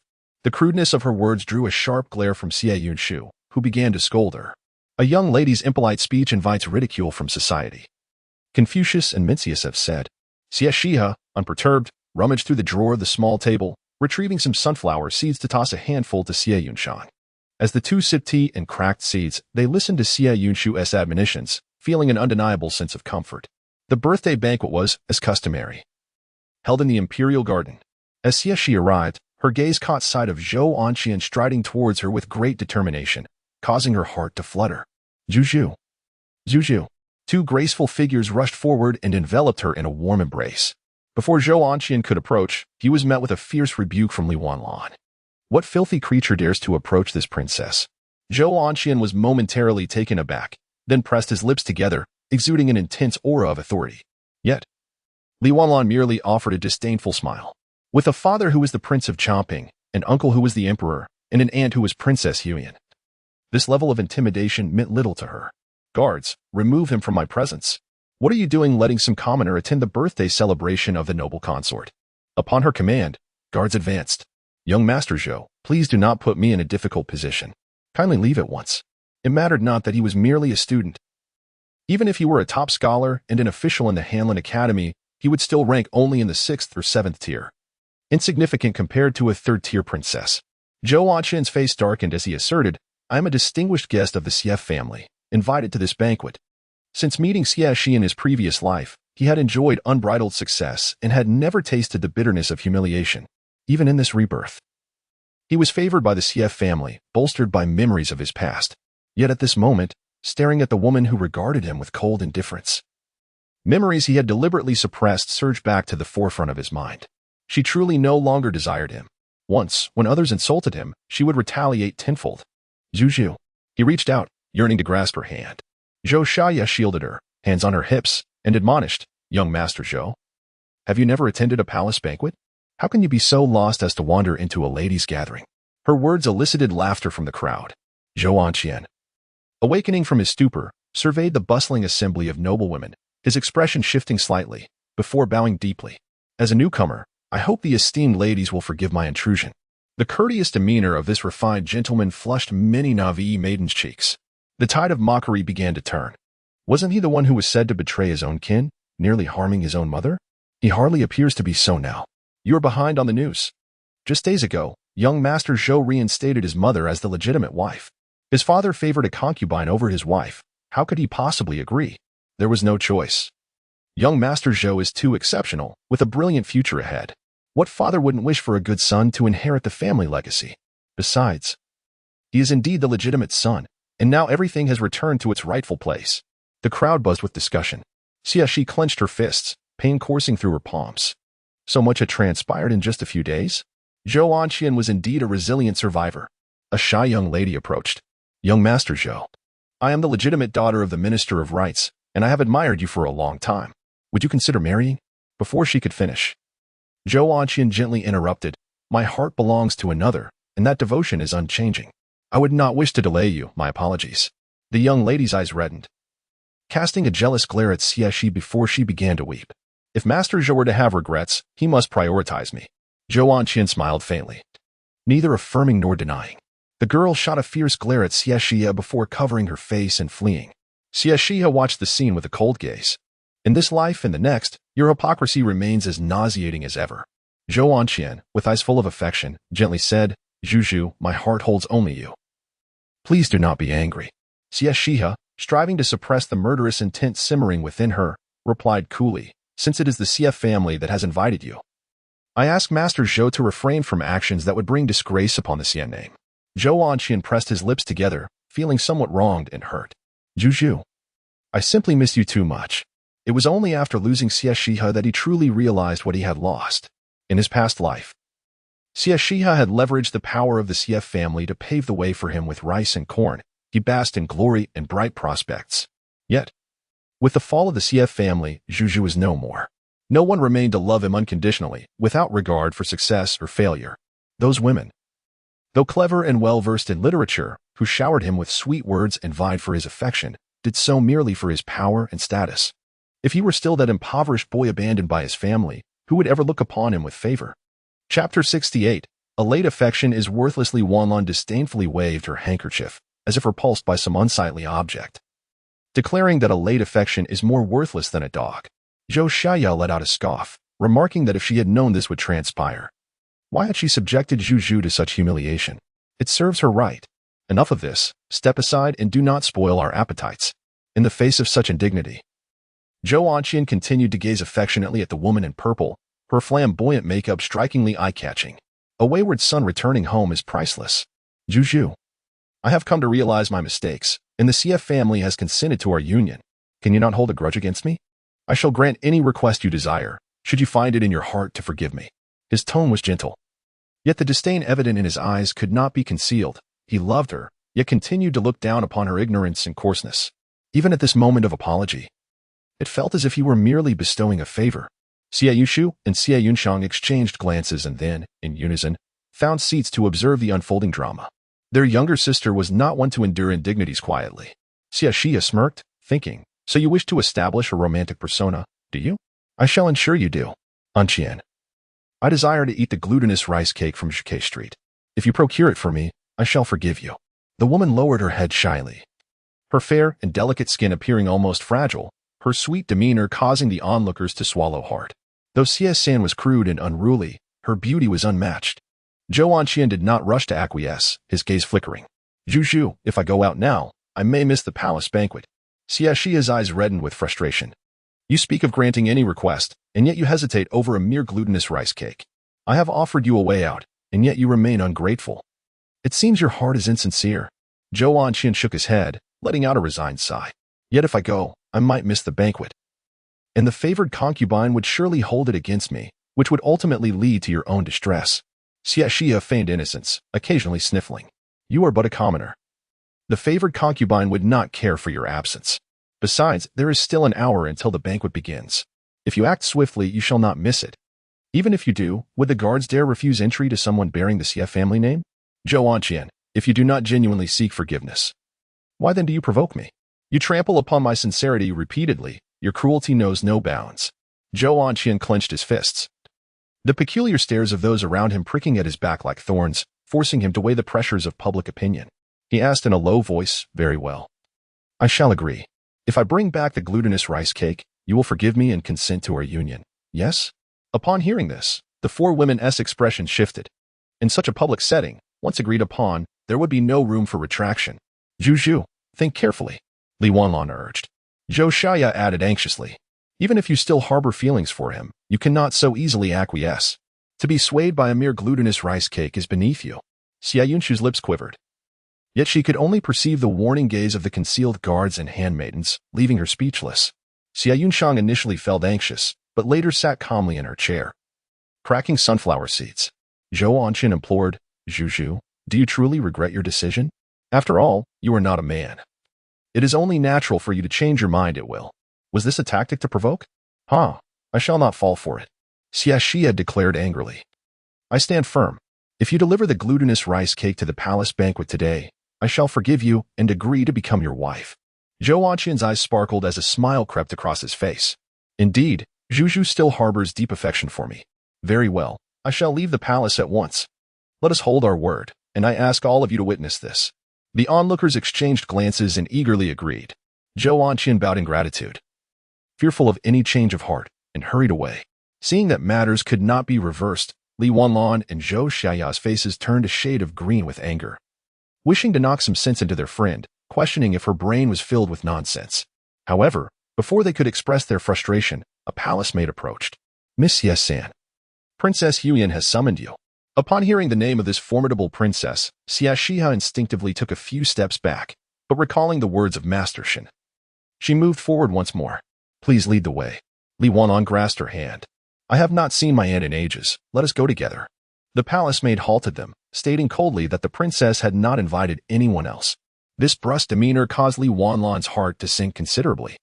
Xie Xihe produced a silver note and pressed it into the palace maid's hand, sweetly asking, Dear sister, may I inquire what the princess desires with Zhu? The 500-tael note was not a trifling amount, even for a close attendant of the princess. Yet, the maid did not accept it, allowing the note to fall to the ground, and replied nonchalantly, I do not know.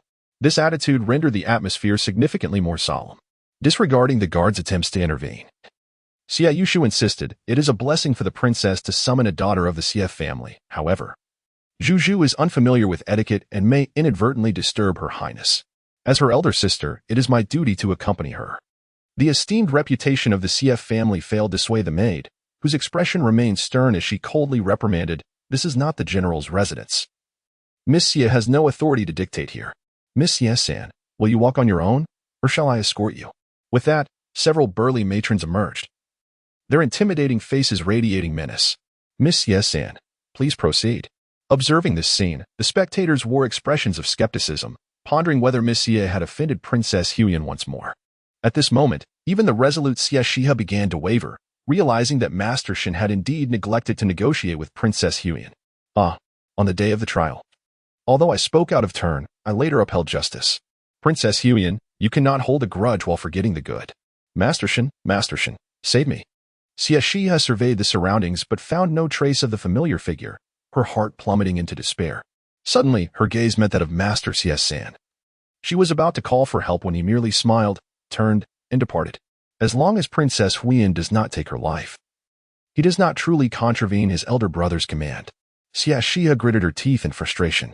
Could it be that you wish to take my place and wed Zhou Anqin, so eagerly desiring my demise? Miss Xie, please. The voice of the palace maid bore a hint of impatience, while the matron rubbed her hands in anticipation. Xie Xihe turned back, offering a reassuring smile to the group, and exchanged a fleeting glance with Xie Yunshan, their unspoken understanding palpable. Lead the way. The shadow guards attempted to follow but were promptly halted. The young lady cannot be without her maid. Let her accompany us to serve. The palace is not lacking in servants. The shadow guards could only return to Xie Yunshu's side. Li Wanlan clenched her teeth. I shall seek my mother, Xie Xihe declared. I will find my father. Xie Yunshu also made her way outside, confident that her father would not stand idly by while His Highness harmed her third sister. Chapter 69. Scheming Xie Yunshan, feeling helpless, rose to intercept the three individuals. Today marks the birthday banquet of the imperial concubine. There must be no bloodshed. And the prince would not harm the third sister. Xie Xihe gazed at her coldly, scoffing, Who knows if what you say is true? Li Wanlan, with a contemplative expression, gradually replied, Miss Xie is correct. The imperial concubine is deeply favored by the emperor and hails from a noble house, maintaining good relations with the Xie family. My aunt would not stir trouble at this time. Xie Xihe hesitated. Are we to wait idly? Li Wanlan, with a grave expression, cautioned. Do not think of summoning people to gather intelligence. My aunt commands the Imperial Guards, and do not provoke trouble under her watch. The group fell silent, the atmosphere becoming tense. Xie Yunshang playfully tossed the sunflower seed shells in her hands, a hint of provocation in her eyes. Elder sister, I see Madame Fu has arrived. Shouldn't you go greet her? I wonder if she still wishes to see you, considering her son is so infatuated with you. Xie Yunshu's expression soured as she retorted coldly. Second sister, even if you have taken my betrothal, it does not guarantee Madame Fu's favor. She has always regarded me as her daughter-in-law. Xie Yunshang chuckled behind her hand. What? Is elder sister still unwilling to give up? Parental arrangements and matchmakers' words are not something you can manipulate as you wish. Xie Yushu, infuriated, flung her sleeves and declared, Madame Fu treats me like her own daughter. Let us inquire whom she favors more. With that, she strode directly toward the Duchess of the State. Xie Yunshang smirked and followed suit. An undercover guard lowered his voice to remind them, ladies, do not forget your purpose today. Xie Yunshang cast a cold glance. Go retrieve the third sister. We can still serve her. Her retort left the guard speechless, and he could only report the situation to Master Xie. Master Xie, who was exchanging pleasantries with colleagues, suddenly turned pale, casting an irritated glare at his younger brother. If Zhu were to be harmed under the Xie family's watch, Zhou Anqian would certainly not let it go. I will personally fetch her. As he spoke, the Marquis of Jinbei approached, rubbing his hands anxiously and licking his dry lips, his tall and robust figure appearing somewhat lecherous. Ahem, Brother Xie. When will you fulfill your promise? I can hardly wait. Master Xie halted his steps and turned his face to instruct the undercover guard. Go inform the second master to rescue her. The guard hesitated. The second miss and the eldest miss have caused a scene before Madame Fu. The second master is mediating. Master Xie, feeling helpless, gritted his teeth. Go summon the third. If he disagrees, let him think of father. The guard departed, and Master Xie observed the Marquis of Jinbei's lascivious gaze, his brow slightly furrowing before he forced a smile. Brother He, come this way, let us discuss in detail. All right. Brother He, Dong is the legitimate wife of our CF family and the beloved of my third brother. Her status is esteemed, and her virtue is unyielding. The Marquis of Jinbei impatiently interrupted. Why all the unnecessary words? Just name your price.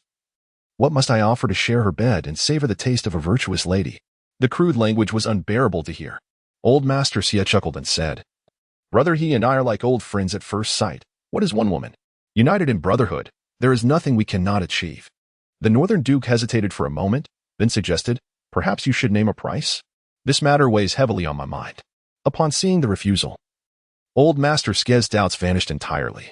The Northern Duke, having lived at the frontier for over a decade as the adopted son of the late Marquis, had never encountered the Emperor. Yet, it was hard to dismiss the thought that such a ruthless general could fall into the hands of the Dong family. Nevertheless, it seemed evident that the Northern Duke was not an agent of the Emperor. Otherwise, he would have agreed long ago. Alas, even heroes can falter in the presence of beauty. Beauties may be common, but not the Dong family. This opportunity, once missed, would be lost forever. Due to the events of that evening, the third brother held profound discontent towards the Dong family, and should the Marquis refuse to accept her, the Dong family might be left with no choice but to prove their innocence through death. No, such a beauty's demise would indeed be a tragedy, the Northern Duke exclaimed, quickly interjecting, but the Emperor has treated me well.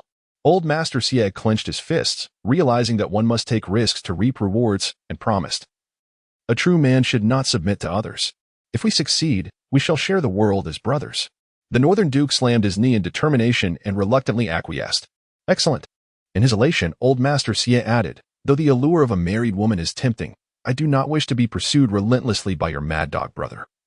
You must arrange for their separation, for I too have my dignity. Old Master Xie readily agreed, and as the banquet concluded, he would ensure their separation. The Northern Duke let out a scoff before departing in haste. Hurry, I can hardly breathe. Old Master Xie's joy was boundless as he gazed at the imperial throne above. His expression restrained yet resolute. His legitimate son, Xie Minglang, a refined gentleman akin to a gentle breeze under the moonlight, observed his father's uncontainable delight with a flicker of uncertainty in his eyes. Father, has it succeeded? Old Master Xie patted his son's shoulder, his hand trembling. My son, the future of the great Zhou rests upon your shoulders. Xie Minglang, still youthful, could hardly conceal the ambition simmering in his eyes, trembling with a desire to proclaim it aloud. Old Master Xie tightened his grip on his hand, striving to temper his surging emotions. The higher one rises, the more one must master their emotions. I understand your joy, but you must remain composed if you cannot maintain your poise now. How can you uphold the realm in the future? Xie Minglang took a deep breath, masking his exuberance, and respectfully replied, I understand, Father Xie. I shall heed your guidance. Old Master Xie smiled with satisfaction. Although Yi Wenqing may not possess the unparalleled bravery of the Northern Duke, he is still a talented general capable of safeguarding our territory. Zhou Anqian, with his foresight, is a prodigy vital for national stability. They will serve as your capable ministers and generals, deserving of your respect. My bond with the Duke is one of life and death. Once you ascend to power, you need not fear the constraints imposed by noble families. I shall create a peaceful and prosperous era for you. My son, this is all I can do to assist you. The rest depends on your own efforts. Xie Minglang's eyes glistened with emotion as he gazed at his father with admiration. Father, you have done more than enough for me. I shall remember it always. In the Yong'an Palace, as Xie Xihe stepped into the grand hall, the heavy doors slammed shut behind her, causing her heart to skip a beat. In the resplendent hall, Princess Huyan, adorned in her regal attire, exuded a striking brilliance as she cast a penetrating gaze upon her. Your Highness, the courtiers pay their respects. Xie Xihe and her companions performed the customary bow. Yet, as moments ticked away, the princess remained silent, offering no command for them to rise. Pain shot through their knees. Yet they dared not stir. Xie Xihe, enveloped in silence, felt a palpable tension, wary of invoking the wrath of this merciless deity. Regarding the matter of the consort. What have you done? A sharp sound pierced the air as sheets of paper were tossed carelessly, some landing directly before Xie Xihe. Falling Blossom Lane, Lord Lin. 3 sons and 2 daughters. Several keywords were inscribed in crimson ink, glaringly vivid and unsettling. Chapter 70. You divorced your wife. I kill your husband. Xie Xihe's complexion was ashen. How could Xie Yushu be so unreliable? It was one thing for Xie Yunshang to know. But even the person involved was aware. She argued, I could not bear to see your highness truly being wronged and trampled upon, suffering humiliation from the prince consort. Hence I sent someone to expose this matter. Princess Huyan raised an eyebrow. So, should I be grateful to you? Of course. If it were not for me, you would have been deceived for several more months, and by then, an illegitimate child would have been on the way. Though she silently scoffed at the thought. She spoke instead, I have also loved deeply and understand the pain of being wronged and betrayed. We are both unfortunate souls, sharing the same plight. How could I dare to claim any credit? Princess Huyan sneered, sharp-tongued.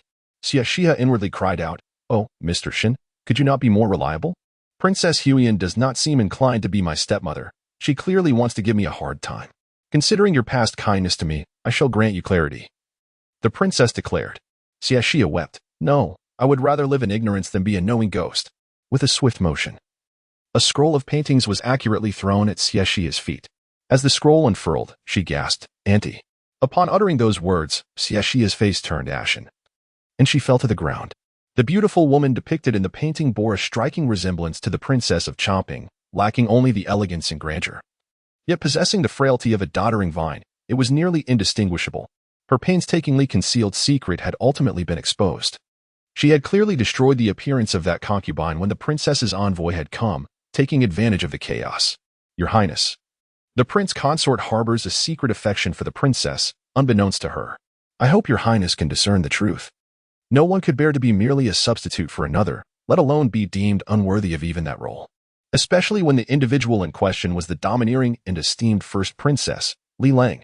Princess Huyan's aura was filled with murderous intent as her fingers grazed the sharp blade, a smile on her lips that did not reach her eyes. Unaware? They grew up together, sharing an understanding of each other. If it were not for me, they would have likely married long ago. Indeed. It was I who disrupted their union. Now, with the prince consort deprived of his essence, he still has several sons and daughters. Even if one were to divorce him, there would still be someone to care for them in their old age. Tell me, should I not fulfill the wishes of these star-crossed lovers? Xie Xihe's pupils constricted as she bowed deeply 3 times, her forehead rapidly bruising, tears welling in her eyes. Sincere and earnest. Your Highness, ever since Prince Lin coveted power and sought to win your favor, the princess has severed ties with him. Following your marriage to the prince consort, she too went into the Chomping Wangfu and has had no further contact with him. Over the years, you have witnessed the affection and harmony between the princess and the prince. You are aware of this. Even if Prince Lin establishes a concubine and commits grave sins, it is merely a reflection of his fickleness and desire for another's wife, and has nothing to do with the princess.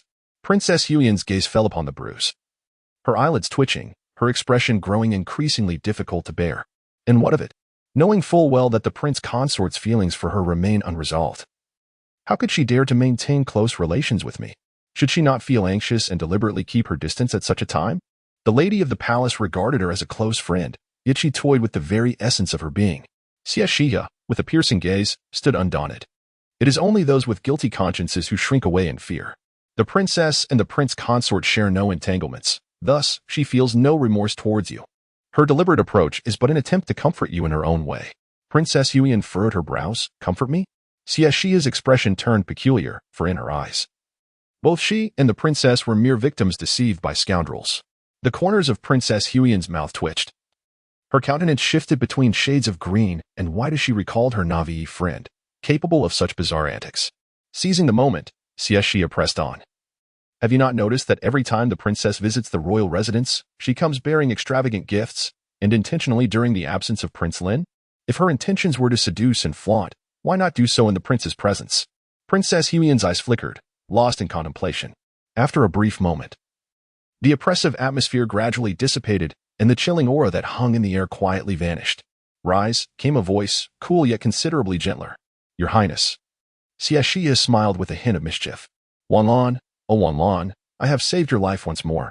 You owe me handsomely. If I do not indulge in a few revelries at Qifeng Tower, this matter remains unresolved. Just as she prepared to stand, the palace doors were thrust open with a force that startled her back to the ground. A man clad in dark robes embroidered with golden thread strode in. His stature tall and imposing, an air of nobility surrounding him. His handsome yet troubled face was shadowed by dark clouds, and his frosty gaze radiated menace. The guards, trembling, bowed and pleaded, Your Highness, we failed to prevent General Xie from entering. Please issue your command. Princess Xie waved her hand, signaling the guards to withdraw. Upon seeing the man, her icy demeanor softened. Xie Xihe, have you come to intrude upon my chambers with rebellious intent? I dare not. He replied with a mere 3 words. At once, Princess Xie ceased her aggressive stance. Suppressing the odd sensation rising within him, Xie Xihe's gaze fell upon his daughter. Noticing the bruise upon her forehead and the swelling around her eyes, which caused the corners of his mouth to involuntarily curve, how could she not have been killed? Your Highness, Xie Xihe is crude and ignorant of etiquette. Should she have offended you in any way, I apologize on her behalf. Oh? What compensation do you propose for me? What could the esteemed princess possibly lack? Princess Xie inquired with a smile. Xie Xihe frowned, deep in thought. Though the Xie family held considerable power, they paled in comparison to the imperial family of the Great Zhou. Otherwise, they would not need to scheme for elevation. Xie Xihe interjected at the opportune moment, a good husband. Both were taken aback. Xie Xihe rebuked her coldly, silence. This is no place for your interjections. However, Princess Xie appeared inspired, her gaze fixed intently upon him. Miss Xie speaks truth. I currently lack for nothing but a husband. Xie Xihe, with an expression of disbelief, retorted, What concern is your need for a husband to me? He then suggested, Then allow me to select one of the young men from the Xie family and present him to you. How does that sound? Princess Xie gave a soft snort, declaring that she had no interest in taking a lover. A woman, after all, must remain steadfast and resolute, preferring death to submission. The phrase steadfast and resolute profoundly delighted Lord Xie San, as it was the first time he felt a shared understanding with this imperious princess. Your Highness speaks wisely. A woman must possess unwavering loyalty, he responded. Princess Xie sighed, lamenting, Good women seldom encounter good men, and good men seldom find good women. Alas! How many in this world are like General Xie, who was deeply affectionate and sincere?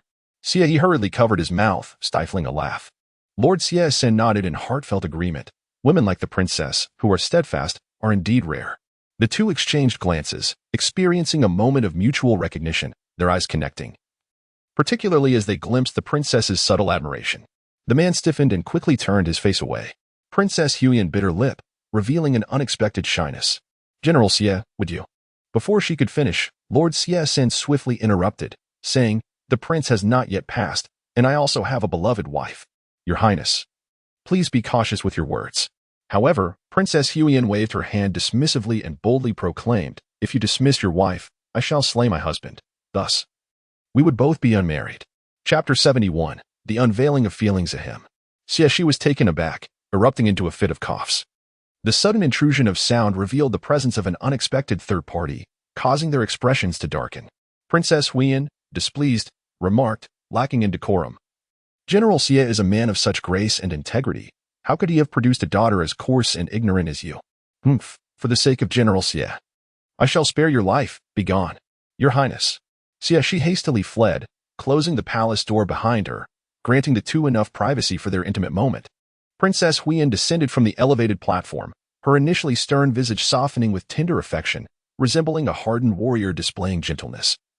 Like an iron tree blossoming or a pestle grinding down to a needle general, among the myriad of souls, it is rare to find a kindred spirit. A flicker of emotion crossed the brow of Master Xie. The esteemed eldest princess harbored feelings for him, even if he did not reciprocate. It did not diminish his sense of pride. Princess Huiyan pressed closer, her voice a gentle murmur. In truth, I have admired you for quite some time. But your heart belongs solely to the Dong family. With my status, I cannot aspire to be your concubine. I must suppress my feelings and hastily find someone to serve as my consort. Otherwise, how could I remain untainted? The final words left her lips. Her cheeks flushed with embarrassment. The beautiful woman bowed her head, revealing her graceful swan neck, her expression obscured, though her delicate form trembled slightly. As if burdened by the weight of her emotions, Master Xie felt a surge of heat rising within him.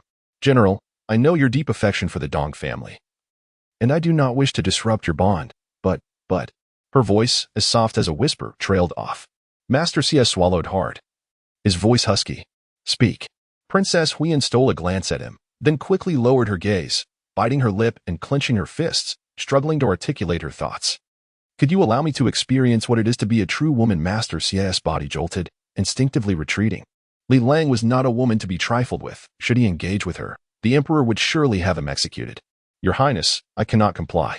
Please forget me. With that, he turned to leave. Princess Huiyan glared at his retreating figure, her teeth clenched in frustration, having lost all semblance of the earlier tenderness.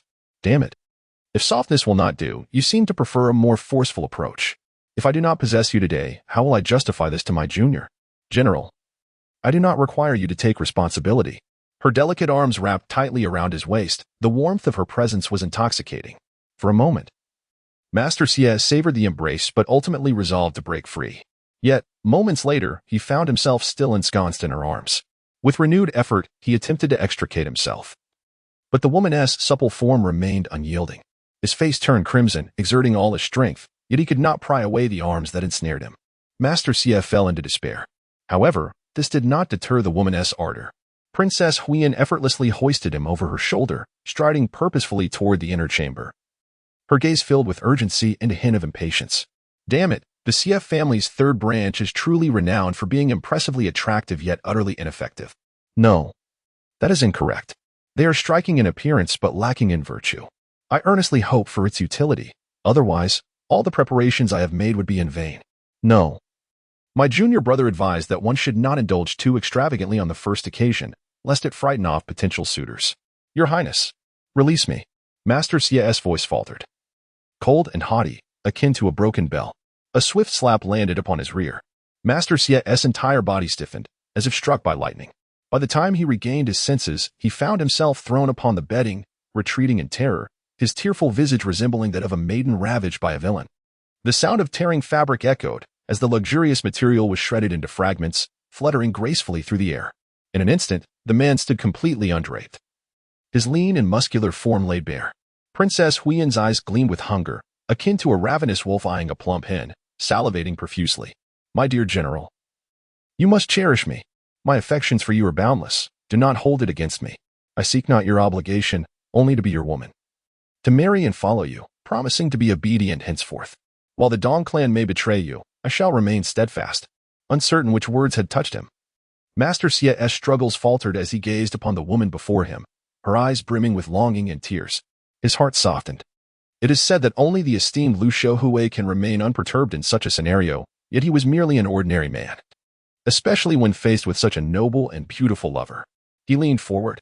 At a critical moment, he abruptly halted. You truly do not wish for my responsibility? The Princess of Huiyan squeezed out a single word between her teeth. No.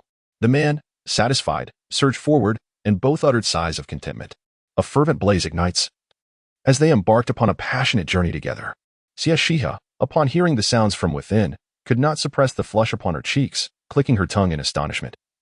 Eager to share her thoughts with the palace maid, However, turning around, she was met with the maid's pale face, frozen in fear.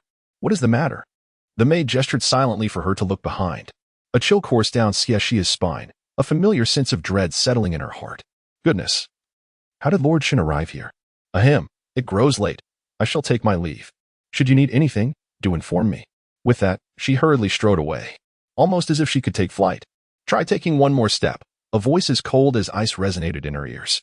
Embarrassed, Xie Xihe turned back. Too ashamed to lift her head, keen to admit her mistake swiftly and decisively. Thud, she knelt upon the ground. I was wrong.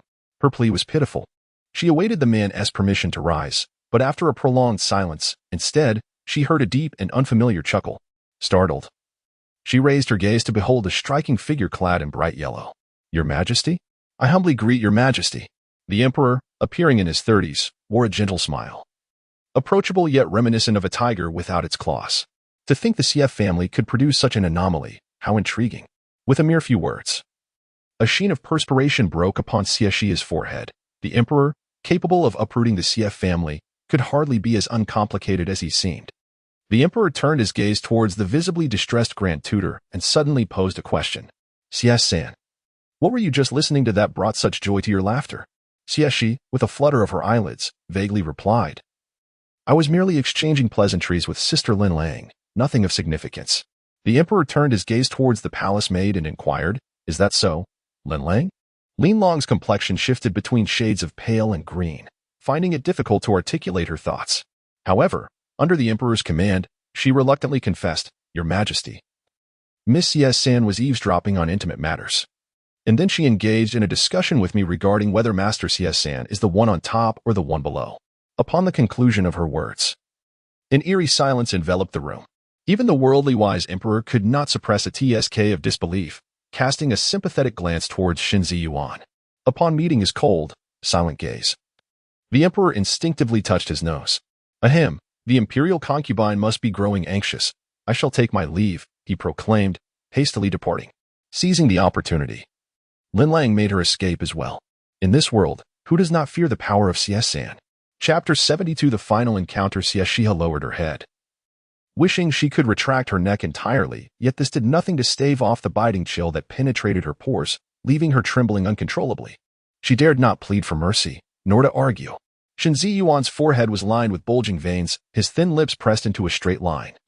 His refined and elegant features marred by frost, and his ink-stained fingers clenched tightly, as if poised to strike. Xie Xihe, you have truly become increasingly audacious. Daring to eavesdrop on the curtains, at the wall's edge, Xie Xihe dared not confess, countering, I merely feared the scheme might fail, after all. Your Excellency did not have the opportunity to confer with me that day. I was merely concerned about misunderstanding. Xinzi Yuan replied coldly. What you hear with your own ears cannot compare to what you see with your own eyes. It would be better to venture inside and see for yourself. Xie Xihe furtively raised her gaze, only to collide with the turbulent depths of his eyes, hastily bowing her head, too afraid to look again. I was wrong. I shall never dare again. Xinzi Yuan took a deep breath, striving to quell the rage boiling within him. Perhaps having been provoked too often, he soon regained his composure, though his gaze remained as sharp as a blade. Stand up. Are you not angry anymore? Do not push your luck. Xie Xihe shrank her neck and obediently rose to her feet, only to feel a sudden warmth as his hand touched her forehead, causing her to wince in pain. What happened to your forehead? The man's voice, as cold as ever, now bore hints of irritation. Xie Xihe touched her forehead and pouted. I bumped it while bowing. Xinzi Yuan's lips pressed tightly together. Did His Highness do this? Xie Xihe nodded vigorously, pouting as she complained. You scared me to death. Could you not have informed me beforehand about the act? I genuinely thought you were going to punish me. Xinzi Yuan replied solemnly. An act cannot deceive the Xie family. Observing the bruise on her forehead, he added, You were injured for the sake of the royal family. You shall not suffer in vain. Xie Xihe obediently nodded. At that moment, the room was filled with the woman's high-pitched moans and the man's husky growls, causing both of them to freeze. Without uttering a word, Xinzi Yuan stepped outside, casting a cool glance at Xie Xihe. What? Do you still wish to listen? Xie Xihe hurriedly followed, walking side by side. Xinzi Yuan's fingers rubbed against his sleeve, his expression inscrutable. He was soon to arrive at the palace. Xie Xihe paused, taking a moment to comprehend whom he referred to, but dismissively waved her hand. It's fine, he cannot enter. A glimmer of amusement flickered in Xinzi Yuan's eyes. How do you know? Xie Xihe looked up at him, her face beaming with joy. You wouldn't let him in, would you? Moreover, the palace is guarded by your highness's imperial guards. It is not the Xie family's territory. How could he come and go as he pleases? Besides, the glutinous rice cake shop is closed today.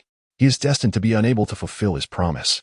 Shen Ziyuan inquired seemingly casually, though his piercing gaze remained fixed upon her.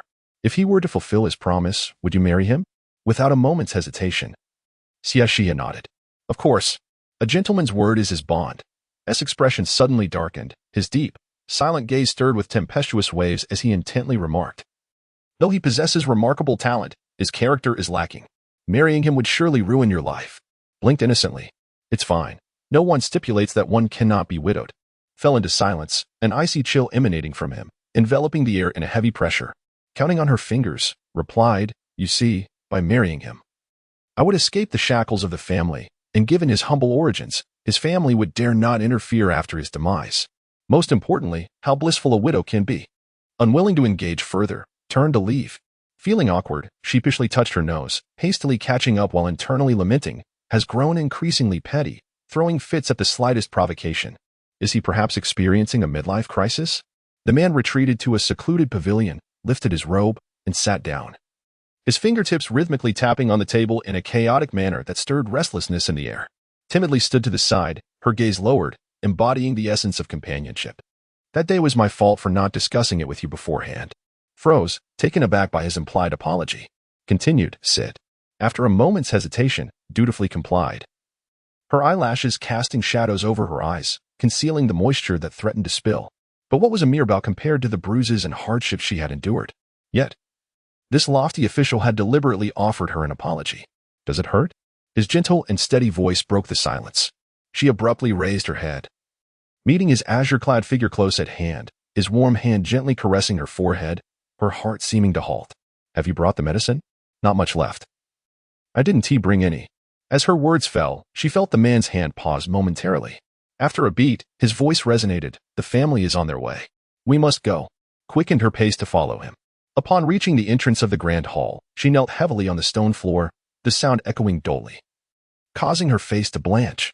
His countenance darkened, and just as he moved to assist her, she interjected, Do not. It will be seen through. Her luminous eyes sparkled with fervor. My lord, you should not linger here. You must depart.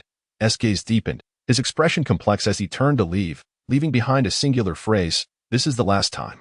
As gazed at the man's tall and slender silhouette, a smile crept upon her lips. How can my father be so enchanting? Caught in a moment of infatuation, S' actions did not slow. With a resounding slap, her hand struck her face repeatedly. S' eyes widened in astonishment. Miss, what are you doing? While continuing to strike herself, responded breathlessly, He is reluctant, but I am not. His Highness seized me before the public. It cannot merely be for a bow. If we do not act decisively, the family will not be deceived. Since we have set the stage, we must perform convincingly. Observing the rapidly bruising and bloodied visage of the young woman, was filled with a mixture of respect and pity. Sister, does His Highness not favor the whip? Come. Strike me with a whip. This shall render the scene more authentic. Linlang shook her head in protest, turning back. That is sufficient. This is enough. Xie Xihe reprimanded her with a furrowed brow, his voice laced with a chilling authority, such maternal compassion. Hurry, do you wish for our efforts to be in vain? Linlang gritted her teeth. Very well. At worst, I shall meet my end at the hands of Master Shen, as long as the prince's heart can find peace. What does my death matter? Crack. The whip trembled as it lashed against her body. Though the force was not severe, it left Xie Xihe's face ashen, causing him to collapse to the ground. He rose, biting down hard. Continue. The skin split and bled with each strike, and in but a moment, the crimson stained the purple attire, the woman curling up in agony, her blood mingling with her tears as they fell to the earth. Linlang cast a sidelong glance, unable to bear the sight, slowing her movements and increasing her admonitions, hoping to grant the woman a moment of respite. Knowing full well that the prince harbors affections for the general, what audacity do you possess to impede him? Your mother is but a merchant's daughter, of lowly status. To share a husband with the prince is already a fortune accrued from her past life. Do not be ungrateful. Chapter 73. A display of acting. The hurried and chaotic sound of footsteps echoed. Linlang sighed in relief, gazing at the woman who appeared to have lost half her life. Clenching the whip tightly in her hand, she struck it down heavily in front of everyone. Crack. Flesh and blood splattered. A horrific wail pierced the air, sending chills down the spine and raising goosebumps all over. Stop it. Xie Xihe's eyes reddened as she rushed forward, kicking Linlang aside. Li Wanlan trembled as she lifted the injured woman, staring at the mangled body, unsure of where to begin, tears streaming down her face uncontrollably. She glared at Linlang. Her eyes filled with a murderous intent, as if she wished to devour her whole. I will make you pay for this. Each word dripped with unrestrained malice.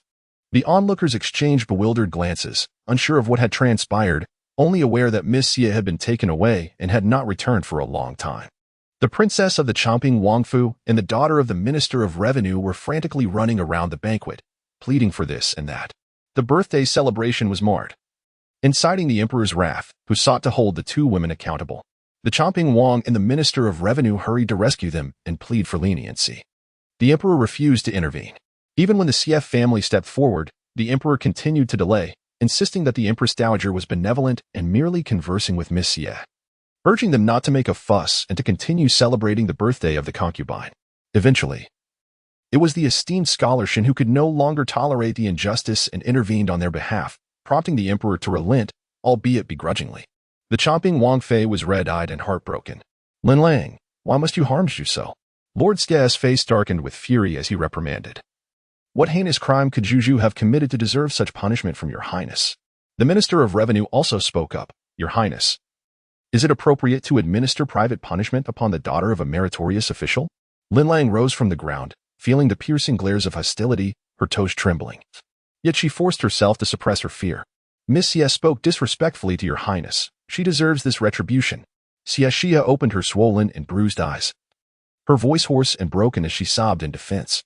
I didn't tea. This phrase echoed repeatedly. Once a breathtaking beauty who captivated the attention of countless men, she now appeared unrecognizable, her senses dulled. The crowd felt a wave of compassion, some even hinting at a sense of injustice. Even the noblewomen who had disdained Xie Xihe could not help but frown, feeling pity for Miss Xie. With such injuries, her face was surely ruined. For a woman, this could spell the end of her life. Lord Xie seethed with rage. If Zhu is ruined, will Zhou Anqian still be so obedient? He declared, Your Majesty, with Zhu in such a state, my Xie family will never let this go unpunished. Under the watchful eyes of the crowd, the emperor could not protect the Empress Dowager and could only soothe General Xie. This matter is yet to be concluded. Perhaps Miss Xie truly deserves her fate? Please, do not be hasty. Lord Xie glared fiercely. Your Majesty. The emperor appeared startled, paling as he retreated a few steps, nearly hiding behind the resplendent concubine. Ahem, let us proceed thus. The injuries of Xie Xihe take precedence. Bring forth the men to carry Xie Xihe to the imperial physician's office for treatment. Should he fail to return to his former state, let them bring forth their heads for judgment. Lord Xie scoffed disdainfully, pressing forward with unwavering resolve. Your Majesty, my family would rather perish standing than live on our knees. Until this matter is resolved, I shall not relent. The emperor trembled, clutching the arm of the concubine, as if seeking solace. Concubine Fu, breathtakingly beautiful, exuded an aura of grace akin to jade, her eyes deep as autumn waters, radiating steadfast wisdom. In such a tumultuous situation, she remained composed, gently patting the emperor's hand in an attempt to reassure him. General, matters have their priorities. The condition of Zhu is of utmost importance. Once she receives proper care, we can gradually uncover the truth. Your Majesty is just and will not favor anyone. Lord Xie was about to retort when a hand suddenly fell upon his shoulder. Fu Gugong, clad in a deep blue robe, though not particularly tall, emanated a steady and reserved presence, his sharp gaze penetrating and commanding. Brother Xie, heed my counsel. Now is not the time to pursue right or wrong. The well-being of Zhu is paramount. Upon seeing the newcomer, Lord Xie forcibly suppressed his fury. Very well. The emperor exhaled in relief, casting a wary glance at the tightly shut chambers, then gratefully patted the concubine's hand. Her eyes flickered as they met those of her father. And Fu Gugong subtly shook his head. Li Wanlan gritted her teeth but remained silent, assisting Xie Xihe in helping Xie Xihe to rise. After all, the treatment of Zhu was of paramount importance. The emperor generously declared, Bring forth my palanquin. Lord Xie had no choice but to step forward in gratitude, saying, On behalf of Zhu, I thank your Majesty for your kindness. It seemed as though the matter was drawing to a close. Xie Xihe struggled against her friend's support, staggering to kneel before the emperor, blood staining the ground beneath her. The emperor's gaze darkened, and he exclaimed, Xie, what are you doing? Enduring excruciating pain. Xie Xihe bowed her head, pleading, I beseech your Majesty to uphold justice on my behalf. The emperor's expression soured as he warned, Xie. His authority was not to be trifled with. Lord Xie, equally displeased, admonished, Zhu, do not overstep your bounds. Step back. No matter how ambitious the Xie family might be, they must feign loyalty in the public eye. One may lose their composure in a fit of rage. Yet when the emperor displays his anger as subjects, they must comply or face grave disrespect, a crime that could doom entire clans. Xie Xihe trembled. Seemingly unable to bear the pressure, yet she stubbornly straightened her back, willing to risk everything to prove her innocence. How long will your majesty shield the princess? She covets another's husband and seeks to eliminate me to conceal her vile deeds. At this proclamation, silence enveloped the assembly. Though they were literate and the words were few, comprehension eluded them. The emperor's countenance shifted dramatically, his fury erupting. What nonsense are you spouting? See Xie Xihe and administer 100 lashes. The crowd gasped. Given Xie Xihe's current state, not even 10 blows might leave her alive. All eyes were cast upon the emperor, filled with suspicion and scrutiny. What secrets was his majesty intent on concealing? That he would resort to such drastic measures as silencing opponents? Lord Xie's gaze shifted, darkening with realization. Could it be that the matter concerning the princess jeopardized the interests of the royal family, thus inciting the emperor's anxiety? And what of the third prince? He recalled Lady Xie's words and abruptly turned his attention to the tightly shut palace doors, his eyes glimmering with hope. If his suspicions were correct, the throne within the Xie family's grasp was nigh. He knelt upon the ground, raising his voice. Your Majesty, I beseech you to restore Zhu's honor. Witnessing this commotion, the vassals aligned with the Xie family fell to their knees, their request veiled as a plea, yet more akin to coercion. We implore your Majesty to deliver justice. The emperor clenched his fists, visibly agitated, and could only respond with brazen indignation. Xie Xihe has shown me disrespect. Seize him. The imperial guards advanced swiftly, prepared to drag the young woman away. Lord Xie gritted his teeth in frustration, yet felt powerless to intervene. To do so would be to deceive the sovereign. The matter remained unresolved, and now was not the time to sever ties irrevocably. Chapter 74. She truly loved him deeply. Suddenly, a cold voice cut through the air. Wait. Xie Yuan stepped slowly from the crowd, his gaze sweeping over the woman. His pupils constricting slightly. The hand hidden within his sleeve clenched into a fist, knuckles turning white, as a chilling aura enveloped the space. Clad in elegant blue, he exuded an air of noble aloofness, akin to the resilient pines on a cliff, embodying righteousness and integrity. Your Majesty, such reckless behavior cannot command respect, he declared. The emperor shrank his neck, falling silent. The man's piercing gaze scanned the room, his voice icy and sharp, betraying his mounting fury. As a minister, one must fulfill their duties to their sovereign. It is the responsibility to correct the ruler through reason, coercion, temptation, provocation, or subtle insinuation. Yet, you have failed to offer counsel, and instead have chosen to follow suit. Do you seek to instigate a coup? Such a charge is one no one dares to bear. Before Lord Xie could speak, the crowd turned pale, hastily pleading for forgiveness.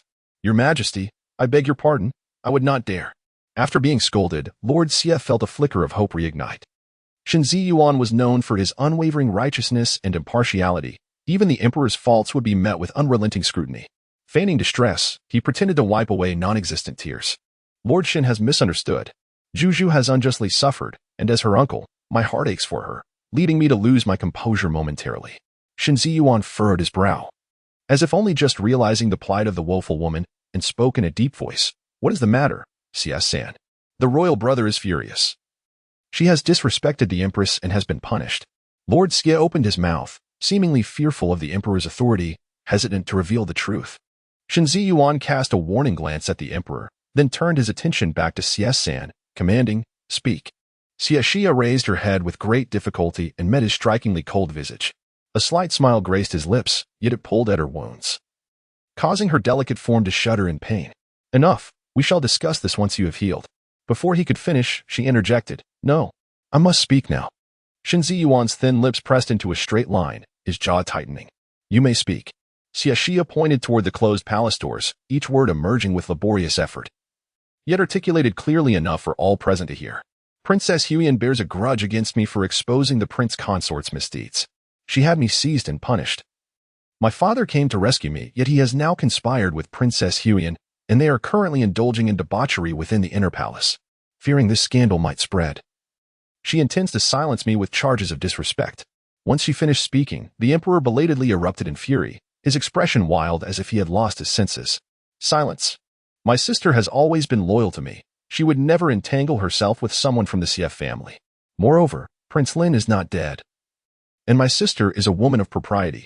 How could she engage in such scandalous behavior with another? Guards, seize this insolent Xie Xihe and execute her immediately. Xie Xihe scoffed inwardly, thinking, this is getting out of hand. It's time to rein it in.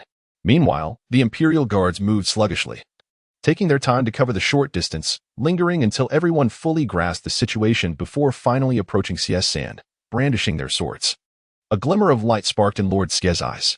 The news relayed by the spies that day was indeed true. Princess Huiyan had developed a rift with the emperor over the matter of the prince consort.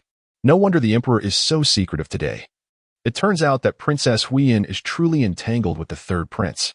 Haha. Does that not mean the imperial guards under her command are now firmly in the possession of the Xie family? Your Majesty, this cannot be allowed. Since the prince and the third brother are so devoted to each other, why must we disrupt their romance? The emperor trembled with rage, declaring fiercely, General, Xie Xihe is already wed with a legitimate wife. Do you dare to suggest that the princess becomes a concubine? And who says the princess is in the inner palace? She has clearly gone out to enjoy herself today. Watching the emperor stubbornly deny the truth, Lord Xie nearly ground his teeth in frustration, yet was unable to force a verification. Shen Ziyuan stood with his hands clasped behind his back, his voice cold as ice. Let us take a look inside. The emperor turned pale. Grand Tutor, is it appropriate to intrude upon the princess's chambers? She will certainly be furious upon her return. Suddenly, an unusual sound emerged from within the palace, a man's voice, oscillating between pleasure and pain. Xie Xihe and Lord Xie's expressions twitched. What kind of antics are they up to? Are they enjoying themselves to such an extent? Lord Xie felt a mix of discomfort. Historically, such sounds were always emitted by women. Yet now it seemed his third brother was the one on the receiving end. Disdain aside, it did not mask the joy that lingered in his eyes. Your Majesty, the third brother is inside. It is likely that the prince has not left the palace. Shen Ziyuan's expression darkened, his deep, dark eyes betraying his growing disgust. His tone growing ever colder. Your Majesty. The emperor's face alternated between blue and white as he scowled and commanded, what are you all doing? Hurry up and drag those shameless scoundrels out. Witnessing the emperor's fury brought Lord Xie immense delight. Shortly after, angry shouts and the sounds of things crashing filled the chamber. And after a palace maid explained the situation, silence fell over the room. Moments later, two disheveled figures emerged. The man's face was flushed, and upon seeing the imposing crowd, he trembled, his fierce gaze directed at Xie Xihe, as if they were sworn enemies. It was all this wicked girl's doing. The woman, meanwhile, appeared bashful, her cheeks flushed, her eyes glistening with tears, her lips swollen and moist, and faint red marks visible on her neck, exuding a sense of satisfaction tinged with unfulfilled desire. Third Master Xie knelt, exclaiming, Your Majesty, I acknowledge my wrongdoing. Please punish me. Princess Huiyan, distressed, shot a fierce glare at the emperor before rushing to support her lover. Why are you kneeling to him? He has ruined half of my happiness. What's wrong with a fleeting romance? The phrase fleeting romance stunned everyone present, especially Lord Xie, whose eyes widened in disbelief. Has he truly become someone who would abandon responsibility? Upon hearing this, Third Master Xie felt even more remorseful. She meant what she said, to avoid taking responsibility. She was willing to bear all the blame. The younger brother let out a sigh of relief. Sister, since it is merely a passing affair, let us put this matter to rest. However, you have harmed Third Xie and must compensate him handsomely. With just a few words, he presumed to resolve today's events. Princess Huiyan gazed longingly at Third Master Xie. Though reluctant, she tearfully agreed. Very well. Xie Xian's eyes flickered. She was utterly smitten with him. Xie Dage was exasperated, yet it was futile when the person involved refused to acknowledge it. Was Sandy's mind truly clouded? How could he abandon the imperial guard that had been delivered to him? What enchantment did the Dong family possess that rendered the northern town marquis so infatuated? To the extent that he was willing to allow his own brother to wear a cuckold's crown while preserving her status as his legitimate wife? Xie Xihe grew anxious. Was it not preferable to resolve matters swiftly? Just as she was about to speak, she was silenced by Shen Ziyuan's gaze. Xie Xihe is severely injured. He must accompany me to the Grand Tutor's residence for recuperation. This statement left everyone momentarily stunned. The emperor remarked in surprise, if you are concerned about his condition worsening, it would suffice for him to stay within the palace. However, Li Wanlan could no longer contain herself, her eyes brimming with tears as she glared resentfully at her aunt. Would remaining in the palace even ensure that Juju would retain the remnants of her life? Chapter 75. Inflicting pain once more. The emperor, taken aback, cleared his throat awkwardly. Can we return to the Xie family then? Xie Xihe smirked coldly. Your Majesty, do take a moment to consider the visage of Master Xie. Today, Zhu Zhu has exposed his sordid affairs. Tomorrow, she may very well succumb to a chill and perish without treatment. The onlookers shuddered at the sight of Master Xie's sinister countenance, their minds reeling at the depths of enmity harbored between father and daughter, a revelation previously unheard of. Master Xie retorted icily, she is my daughter. How could I wish her harm? Xie Xihe scoffed, rolling her eyes dramatically, her disdain palpable, which only served to further ignite Master X's fury as he clenched his fists. The Minister of Personnel, maintaining a calm demeanor, shielded his daughter behind him. Smiling as he interjected, children speak without restraint. Indeed, children speak without restraint. Xie Xihe, in a huff, pinched her father's back. Li Wanlan bowed deeply to Shen Ziyuan, acknowledging. With the esteemed Shen Taifu's high moral standing, we trust Zhu Zhu will be in safe hands. Observing the gentleman's dignified and elegant presence, the crowd unanimously agreed that while anyone might harbor ill intentions towards Master Xie, Shen Taifu was an exception. Shen Ziyuan commanded in a deep voice. Summon the head physician Wang to treat Master Xie, bandage his wounds, and escort him to the Taifu residence. Understood. The palace maid cautiously lifted the injured man onto a soft sedan chair, preparing to head to the medical office, when a flustered maid rushed in. Master, sir. Before she could finish, she halted abruptly at the sight of the gathering crowd. Master Xie, feeling an uneasy foreboding, demanded, what has happened? Speak. The maid stammered. The eldest and second young ladies had a quarrel and fell into the pond. Fury ignited within Master Xie. Were they rescued? They were saved. The second young lady was retrieved by the nurse, but the eldest was saved by an outsider, and everyone witnessed it. Relief washed over Master Xie as he breathed. As long as Shango is unharmed, I can explain to the Duke's residence. However, sensing the peculiar gazes directed at him, he quickly added, who rescued the eldest young lady? The maid trembled as she replied, it was young Master Fu. Master Xie's vision darkened, and he seized the maid's arm. Gritting his teeth, you say who saved Shuer? The maid stuttered, it was young Master Fu, who saved the eldest young lady. Master Xie's face alternated between shades of blue and white, a fleeting moment resembling a vivid palette, his expression darkening like a storm cloud, only to dissolve into a faint smile at the corners of his mouth. How utterly outrageous of Shuer! Why could she not wait for the nurse's assistance? Now she lies so close to young Master Fu. How shall Shango conduct herself? Humph! I shall not rest until I deal with this wayward daughter. With that, he hastily bowed to the emperor and took his leave, storming towards the imperial garden.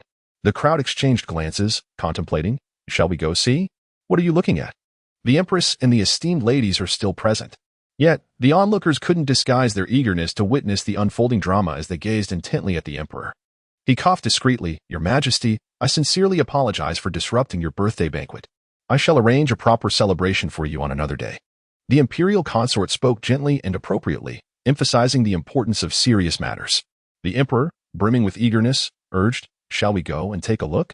Observing the childlike enthusiasm of the emperor, the consort's smile deepened. Very well. The two departed together, and the crowd followed closely, bustling with excitement, fearful of missing the spectacle. The Minister of Personnel cast a cool glance at his daughter and said, Let us go. Xie Xihe forced a friendly smile, then sorrowfully waved goodbye, saying Zhu Zhu. If I can rise from my bed tomorrow, I shall certainly visit you. Today, they had turned the banquet into a chaotic affair. Her father had shown remarkable restraint by not publicly interrupting her antics. Li Wanlan recalled the portrait she had seen earlier and understood everything. Tears welling in her eyes as she sincerely grasped Xie Xihe's hand, vowing, I shall repay today's kindness in my next life. Xie Xihe paused momentarily in silence. Haha. I thank you, he replied. The Prince of Chomping gently patted her shoulder, his expression a mixture of emotion, perhaps touched, perhaps guilty. Before he sighed heavily, I have burdened you. The Princess of Chomping, entirely oblivious to the underlying meaning, lamented, My poor Zhu Zhu, how have you suffered so? Long Gu is not usually like this. Come back to the palace with me, and he will take good care of you. Before Xie Xihe could respond, Shen Ziyuan interjected, Your Highness, do not delay any longer. The Prince of Chomping exchanged a meaningful glance with him, then took his tearful wife and daughter away. As the crowd dispersed, Princess Huiyan hooked her little finger around the man's belt, pulling him closer, her eyes glistening with allure. General, you were so impressive just now. Would you indulge me once more? Xie San's eyelids twitched, his legs inexplicably weak. Just as he was about to decline, he heard her plead, After today, we shall part ways. Could you not grant me a cherished memory to comfort me in the stillness of night? Suddenly, the palace doors slammed shut. Not far away. Xie Xihe's lips twitched in dismay. Did you teach her that? Shen Ziyuan clenched his fists, veins bulging on his forehead. Self-taught, he replied tersely. Xie Xihe blinked. Her swollen eyes resembling walnuts, her body marred with blood. Aside from the last terrifying lash, the rest were mere flesh wounds. May I go and take a look? Shen Ziyuan stared coldly at her. What do you think? Xie Xihe licked her parched lips. I believe it is permissible. Shen Ziyuan's breath hitched. Do not even think about it. Xie Xihe gazed at him with a pitiful expression. I cannot rest easy unless I see them safe. Besides, they have aided us greatly today. Without their help, my uncle would not have been ensnared, and my father would not have come here. Shen Ziyuan replied coldly. What do you wish to know? Is there a show? Xie Xihe's eyes sparkled. I simply wish to see how my uncle will decide. My lord, we must hurry, or we shall be late. Late for the show? Nonsense. I am merely concerned for my sisters. Have you not already plotted this out? After weighing the pros and cons, General Xie would abandon the bonds of brotherhood and seize the opportunity to unite Miss Xie with young Master Fu, thereby consolidating his own power. The man's gaze was piercing and authoritative, exuding an aura of intimidation and pressure, capable of discerning the depths of the human heart. Rendering all pretense and deceit before him as mere foolish antics, Xie Xihe forced a dry smile. The man raised an eyebrow, questioning her intentions. Are you still watching? Xie Xihe fell into silence. What is the point? You've revealed the entire plot already. Are you scolding me again? No. Ha. Shen Ziyuan observed the frustrated and silent woman, a fleeting glimmer of amusement in his eyes, which then ignited into a fierce blaze, his voice chilling and cutting. Return to the manor. The tone and inflection carried a sense of settling accounts. Xie Xihe felt a surge of panic, nearly toppling from the palanquin. I wish to go to my aunt's house to recuperate. Shen Ziyuan's expression darkened. Without inquiring into the reasons, he simply uttered two words. Dream on. Chapter 76. My dearest father Shen. Half an hour later, Xie Xihe lay upon the bed, covered by a blue quilt, her gaze wandering to the orchid in the corner. Meanwhile, she could hear Wani weeping beside the bed, lamenting, Oh, my poor lady. My unfortunate lady. The echoes of her cries lingered for 3 days, yet Xie Xihe remained unmoved, her eyelids barely fluttering, for she had grown accustomed to such sounds since childhood. However, the man waiting outside could no longer contain himself. Apply the medicine. Wani's cries abruptly ceased, her sudden exertion causing her to hiccup. Swiftly, she rose to fetch a large vial from the table, meticulously applying the ointment to the lady's wounds. Occasionally, if her touch was too forceful and Xie Xihe winced in pain, Wani dared not wail but could only stifle her sobs. After half an hour, the vial was nearly empty, barely sufficient to cover Xie Xihe's entire body. Xie Xihe wrinkled her nose, sensing a familiar fragrance of the palace's secret medicine, and the refreshing sensation on her skin felt all too similar. Glancing at the large vial in Wani's hand, she noted its small size, then observed several identical small jars on the table before retracting her gaze. What kind of noble family's secret medicine comes in jars? She truly felt bewildered. My lord, the medicine is ready, Wani announced as she opened the door. Shen Ziyuan stepped inside, his gaze settling upon the lady on the bed, his expression slightly somber. Do you feel better? Does it still hurt? It does not hurt. The bed is simply hard. Shen Ziyuan paused for a moment. You shall endure this bed for 1 night. Tomorrow, I shall arrange for a new one. I wish to change rooms. Shen Ziyuan appeared not to hear her. Taking a seat on the stool beside the bed, offering her a cup of warm tea, gently assisting her to a sitting position. I have informed your mother. There is no need for concern. Xie Xihe graciously took a sip, yet her displeasure lingered. After a considerable silence, she could no longer suppress her inquiry. Why not resolve everything in one go today? Agree to my uncle's request, and allow my father to marry the princess. Would that not be better? It would spare us the prolonged uncertainties. Shen Ziyuan shook his head. That is not feasible. I understand your desire for your mother to escape her plight swiftly. Yet we must not act in haste. The Xie family is as cunning as a fox. If a pie is delivered to them, they will grow suspicious. Only that which they have struggled to obtain will earn their trust. If the princess wishes to infiltrate the Xie family, she must first gain their confidence. Otherwise, sacrificing so much merely to acquire intelligence is not worth it. As he concluded, Shen Ziyuan paused momentarily. Xie Xihe rolled her eyes. What do you mean by sacrifice? I see the princess quite enjoys herself. Shen Ziyuan responded with a light admonition. Choose your words carefully. Xie Xihe glared at him defiantly. I shall say what I please. What can you do? Shen Ziyuan smiled, like the warm sun of spring melting the icy hearts, his dark eyes sparkling with delight. akin to stars shimmering in the night sky. This smile diffused Xie Xihe's anger, her eyes lighting up as she gazed at his exquisite visage. Why can men be so alluring? Is your mood improved? Xie Xihe let out a slight cough, nodding gently. You have already forced a smile in a bid to appease, and if I do not extend a hand, it would be excessively disrespectful. It is my turn now. These 4 brief words resonated like an alarm bell. Xie Xihe swallowed hard, disregarding the pain, and burrowed deeper into the bedding, a muffled voice emanating from within. The wound aches terribly. If I fall asleep, the pain will fade. Good night, my lord. Shen Ziyuan gazed intently at her, silent and contemplative. As moments slipped away, the room remained enveloped in stillness. Utterly exhausted, she succumbed to slumber upon touching the pillow. Suddenly, the sound of rapid, labored breathing broke the silence. The man raised his hand, lifting a corner of the blanket, and once he sensed her breathing had grown steady and serene, he exhaled a breath of relief. The sun dipped below the horizon, and the moon ascended to the treetops, casting a cool, silvery light upon the ground. Shadows of branches filtered through the window, reflecting a tranquil and serene ambience within the room.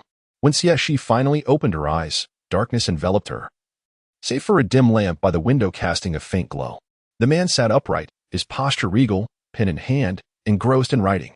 The soft light illuminated his profile, revealing his strikingly handsome features, and the seriousness of his concentration left the observing woman spellbound, perhaps feeling the weight of her gaze. He turned, and his previously stern expression softened.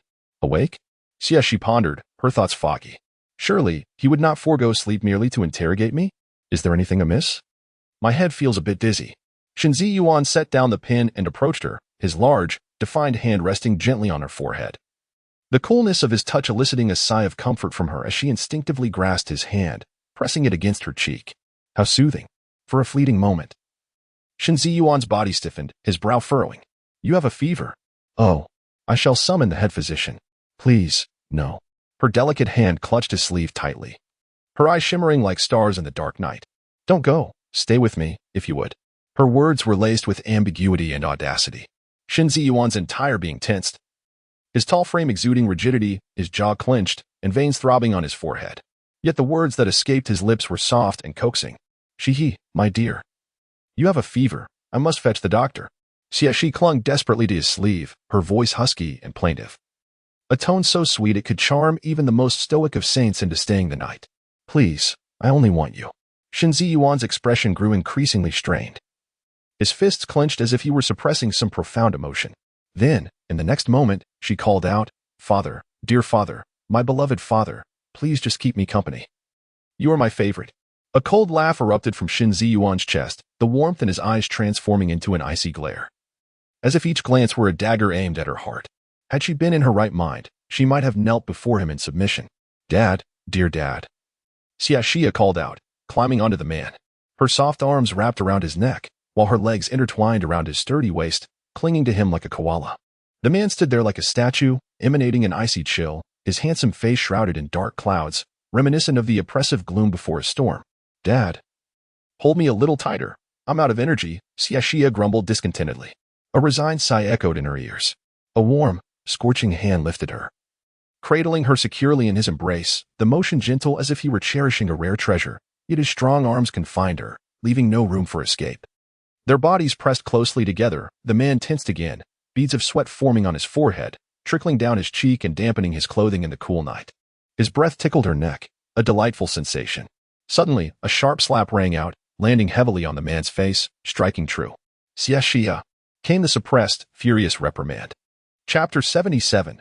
Father Shen's affection for men. Xie Xihe pouted her lips, tears welling up as her delicate face, still bearing the remnants of bruises, appeared even more pale and fragile.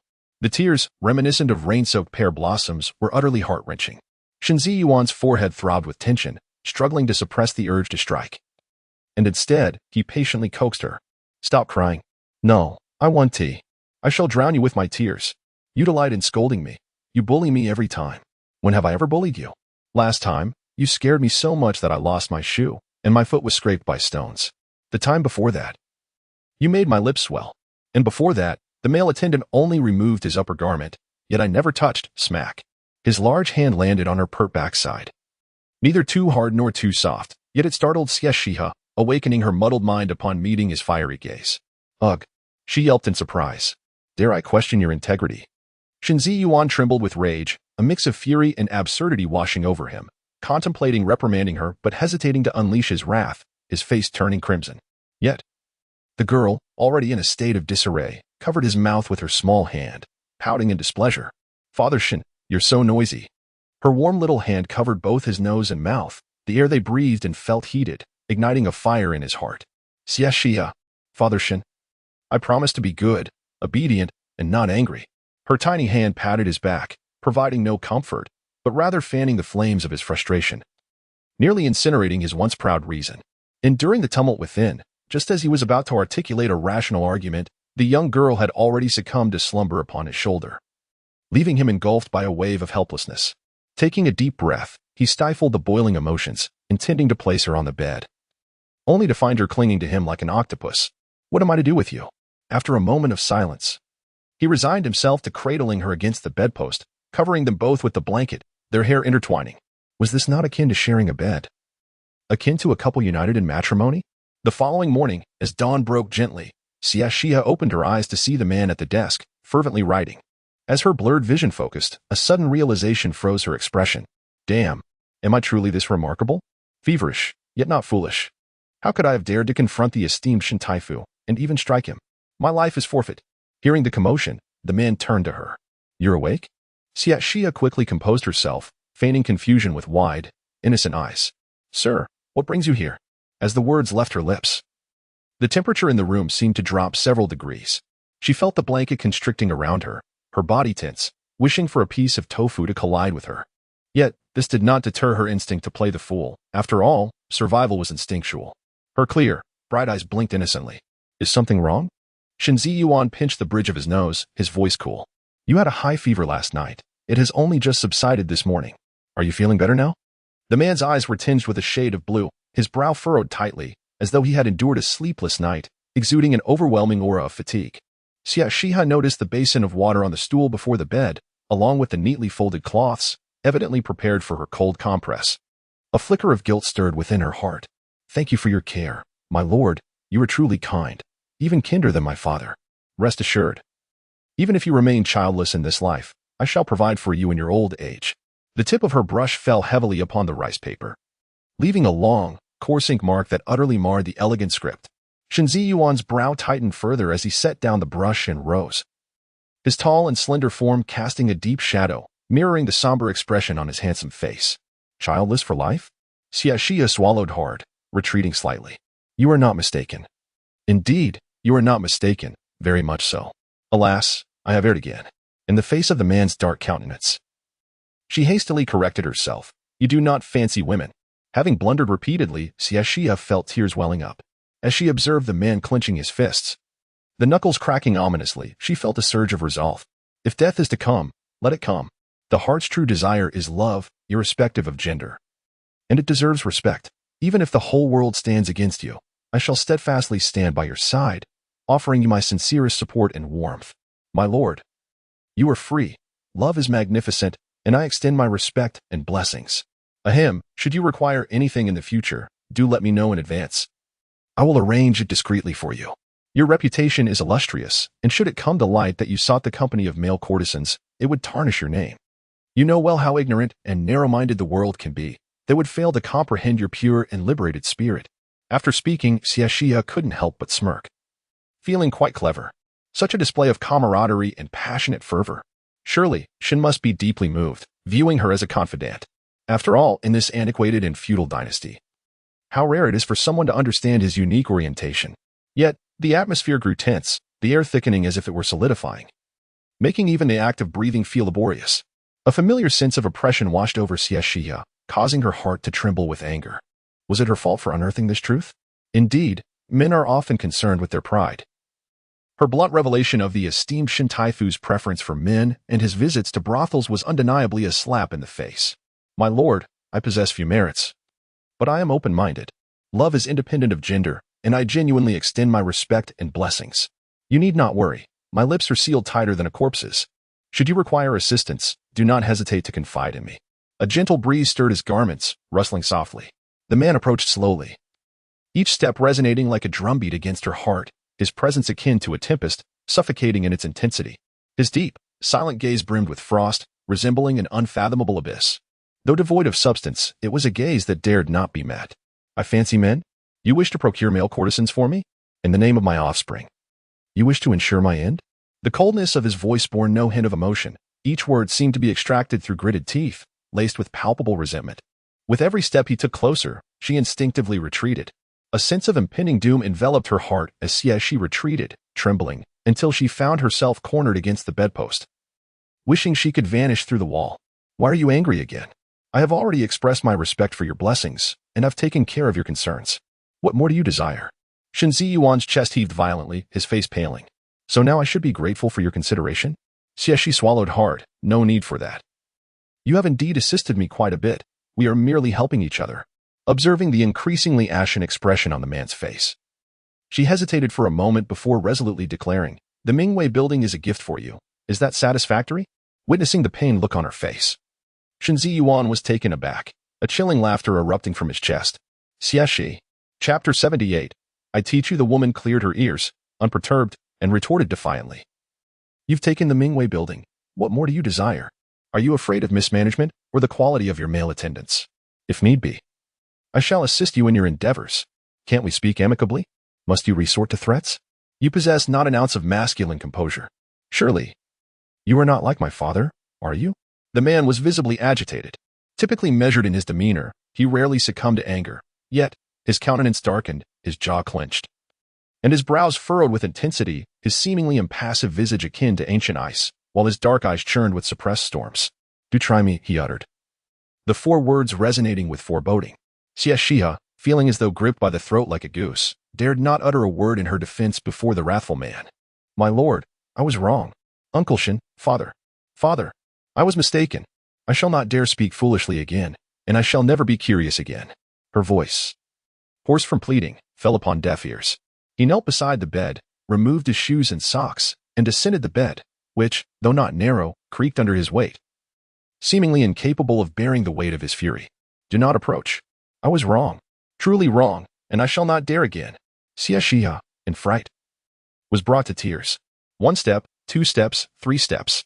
Shadows loomed. She lifted her gaze to him, akin to peering into an unfathomable abyss. Xihe, as the Grand Tutor, I am a teacher for all under heaven.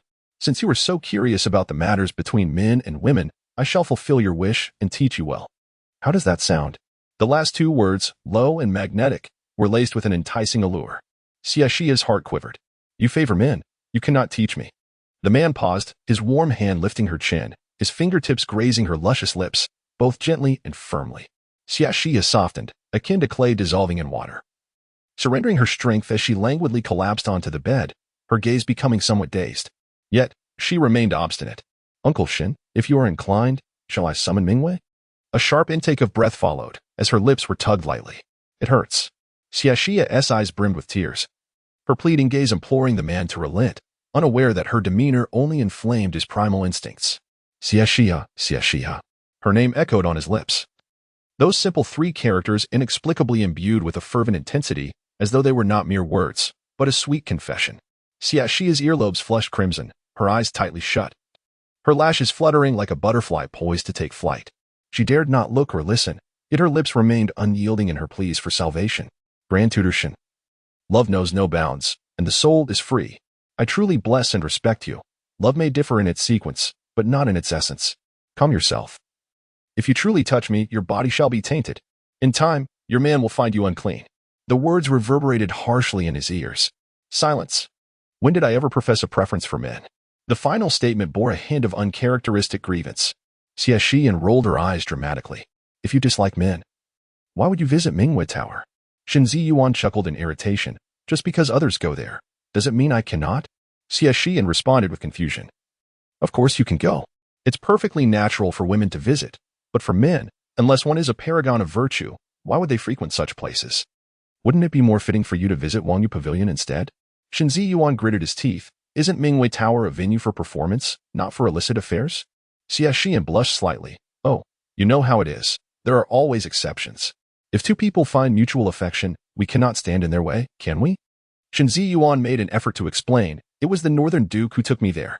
Xie Xihe nodded in agreement. The Northern Duke is known for his celibacy. It is only fitting for him to visit Minghui Tower.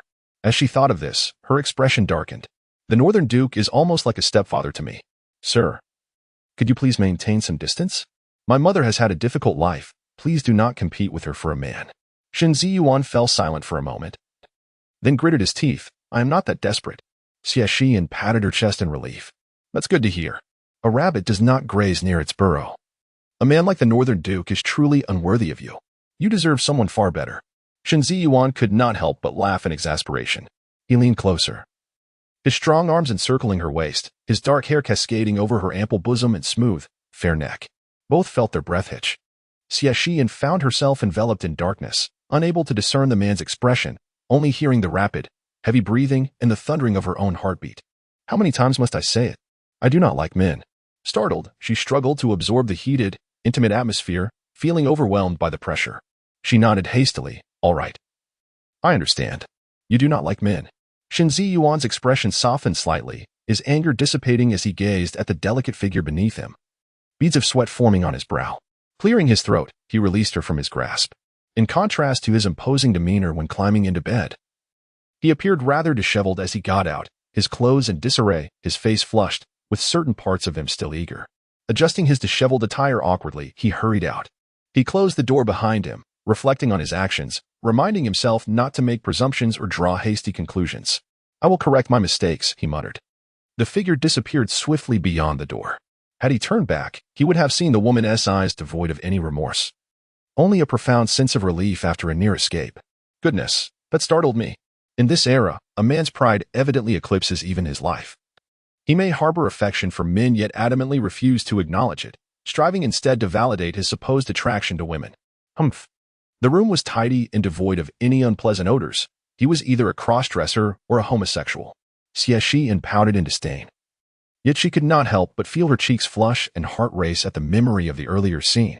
She slapped her face, attempting to regain her composure, only to realize that the bruises from yesterday had completely healed. She stroked her skin in disbelief, her face smooth and delicate. Suddenly, she lifted the covers and tugged at her nightgown, revealing a horrifying and grotesque wound on her abdomen that had already begun to heal with tender flesh. Although the color differed from her natural complexion, the rapid recovery nearly left her in utter shock. As if struck by a sudden realization, she slipped out of bed barefoot and seized a small jar from the table. Upon opening it, the familiar milky white ointment appeared before her eyes, and she felt as though she had been struck by lightning. My mother and I endured so much hardship, and it was only through my father's desperate pleas that we obtained such a minuscule amount. She rarely used it, treating it like a treasure, carefully preserving it. Yet, what of Shen Ziyuan? He casually stored it in a rough ceramic jar, and this single jar was worth 10 times what she possessed, with several identical jars sitting atop the cabinet. Ah, how could this be? This is too much to bear. The piercing, shrill wail echoed through the air. Hearing the commotion, Shen Ziyuan, who was washing up in the adjoining room, quickly emerged from the tub, hastily draping a robe over himself and rushing toward the source of the distress. Chapter 79. So white Xihe? Xihe. Upon opening the door and seeing the woman standing there unscathed, he was momentarily stunned. Xie Xihe was equally taken aback. The man before her had his damp hair cascading over his shoulders, his shirt carelessly unbuttoned, revealing a lack of undergarments. And due to his vigorous movements, the outline of his long, powerful thighs was vaguely discernible. So white the exclamation that slipped from his lips jolted both of them back to reality. Shen Ziyuan hastily gathered his garments, his forehead pulsating with veins. His handsome face a mix of pale and flushed, his frosty gaze piercing through like daggers. He then turned abruptly to leave, his action somewhat clumsy, resembling a hasty retreat. Xie Xihe awkwardly touched her nose, forcing her nearly dropped jaw back into place. She tossed the jar aside and lay back down on the bed, pulling the covers over her head, indulging in a futile attempt to hide. A quarter of an hour later, the man re-entered, carrying a bowl of congee. Dressed neatly in a blue robe, his black hair tied up with a white jade crown, his tranquil and indifferent face as composed as ever. Get up. It's time to eat. Xie Xihe feigned unconsciousness, remaining silent. Do you need me to feed you? She quickly sat up, forcing a charming smile. Thank you, my lord. However, upon glancing at the bland white congee, her lips pouted, her eyes eagerly fixed on him. I wish to have the spicy chicken made by Uncle Shen. Shen Ziyuan offered no reply, merely stirring the congee until it cooled, then handing it to her. We'll have it for lunch. After a moment's consideration, Xie Xihe decided that was acceptable. She readily accepted the bowl of congee and gulped it down in no time. Shen Ziyuan took back the bowl and placed it on the table, his long, strong fingers lightly tapping the surface, not too soft nor too hard, reminiscent of a drumstick, as if signaling the impending clash. Speak. His voice was calm and unwavering. Xie Xihe played the fool. My lord, what are you talking about? I do not understand. Shen Ziyuan's unperturbed gaze bore into her, sharp and perceptive, capable of piercing through to the truth of a person's heart. You can either speak, or I can ask, and you will answer. After a moment's reflection, Xie Xihe resolved to face the music, who knew what acrid questions he might pose. I deliberately sent you away. You are magnanimous and kind. You would not wish for me to harm myself. However, if I do not act convincingly, the Xie family will surely suspect that yesterday was a ruse. Only if I am sufficiently injured will they not doubt our collusion. Shen Ziyuan's eyes darkened slightly, his voice tinged with fury, even though he had already surmised her intentions. Hearing her articulate them stirred an uncontrollable rage within him. There are countless methods. Why choose the most arduous one? Xie Xihe smiled softly. But this method is the simplest. It only requires the sacrifice of myself. Shen Ziyuan's fingers clenched into a fist, a gesture that bore the weight of both promise and warning. There shall be no next time. Xie Xihe's eyes glistened with unshed tears, and she feigned nonchalance as she wiped away the moisture from her eyes, reverting to her shameless, infatuated self. My lord, what shall our next step be? Shen Ziyuan slowly rose. You merely need to prepare your mother's dowry. Xie Xihe and Wani were momentarily taken aback. However, Shen Ziyuan raised his hand to silence them. The sunlight cascaded down, elongating their shadows and accentuating his towering stature. Merely gazing at his silhouette felt akin to witnessing the majestic Mount Tai. Let us attend to the other matters, he declared, his figure vanishing beyond the door. A gentle breeze stirred, causing the bamboo grove to rustle softly, dispelling the stifling heat within the room. What are you looking at, miss? Looking at Mount Tai. Wani rolled her eyes. What nonsense are you talking about? Here. We can't even see a small hill, let alone Mount Tai. Gather your things. We must return to the residence. No? He wishes to shield me beneath his wings. Yet I yearn to bloom in the face of the winds, for storms and lightning shall only aid in my growth. The woman spread her arms to embrace the light. The wind lifted her garments, her hair dancing in the breeze. Though her delicate figure appeared fragile, she possessed the resilience of bamboo, a beauty like a painting, with an unyielding spirit. In the next moment, a plump hand landed on her forehead, shattering the lofty atmosphere. You don't have a fever. Why are you acting foolishly? Xie Xihe's lips twitched as she swatted the hand away, exasperated by the lack of awareness. Hurry and pack your things. After receiving a playful kick, Wani rubbed her backside and hurriedly ran off. In no time, she had neatly organized the items brought from the general's residence. Xie Xihe gazed at the scattered bundles, silent for an extended moment. Does my mother wish for me to reside in the Grand Tutor's estate for eternity? Wani chuckled awkwardly. Isn't it simply that the lady fears you might find it uncomfortable? Xie Xihe pouted. Well, how can I carry all of this? We'll procure new items upon our return. Wani hesitated as she glanced at the exquisite garments and jewelry. What about these? After a moment's contemplation, Xie Xihe replied, let them remain here. They will likely be needed in the future. In such a short time, she had already changed her attire twice at the Grand Tutor's estate, once donning his clothes, and the second time, while using his bed. Very well. A quarter of an hour later, Xie Xihe knocked on the study door. Come in. She pushed the door open, but did not enter. Instead, she knelt at the threshold. My lord, thank you for your excellent medicine. My injuries have nearly healed, so I shall return to the residence now. Shen Ziyuan paused in his writing, his thin lips pressed into a straight line, offering no invitation to linger. Very well. Please take care. I will take my leave. The woman closed the study door behind her, her footsteps fading swiftly. Shen Ziyuan's gaze flickered before he resumed writing, his elegant strokes flowing across the paper as he meticulously reviewed the documents, his expression grave. At the general's residence, as Xie Xihe's carriage arrived at the entrance, Dong Shi emerged to greet her, her eyes bloodshot. Upon seeing her daughter's pale visage, tears cascaded down her cheeks. Without uttering a word, she carefully assisted her daughter down from the carriage, her movements gentle. Xie Xihe, having received news, stepped outside, a rare look of concern on his face. Juju, why did you not stay longer at the Grand Tutor's estate to recuperate? If you lack anything, I can have it sent to you. You have yet to fully recover. Why endure such jolting travel? Xie Xihe gently clasped her mother's hand, seemingly offering comfort. Uncle, I have heard that eldest sister fell into the water and was rescued by young Master Fu. Will second sister, having lost her fiancé, be able to endure? Although she spoke with concern, the gleam of schadenfreude in her eyes was unmistakable. Old Master Xie regarded her with a cold indifference, chastising, "Fool.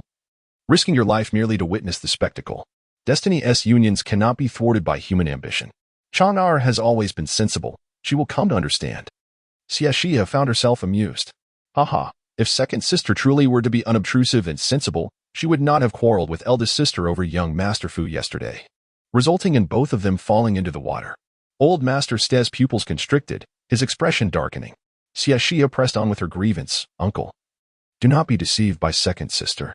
Since childhood, she is openly and secretly contended with eldest sister, striving to associate with the powerful.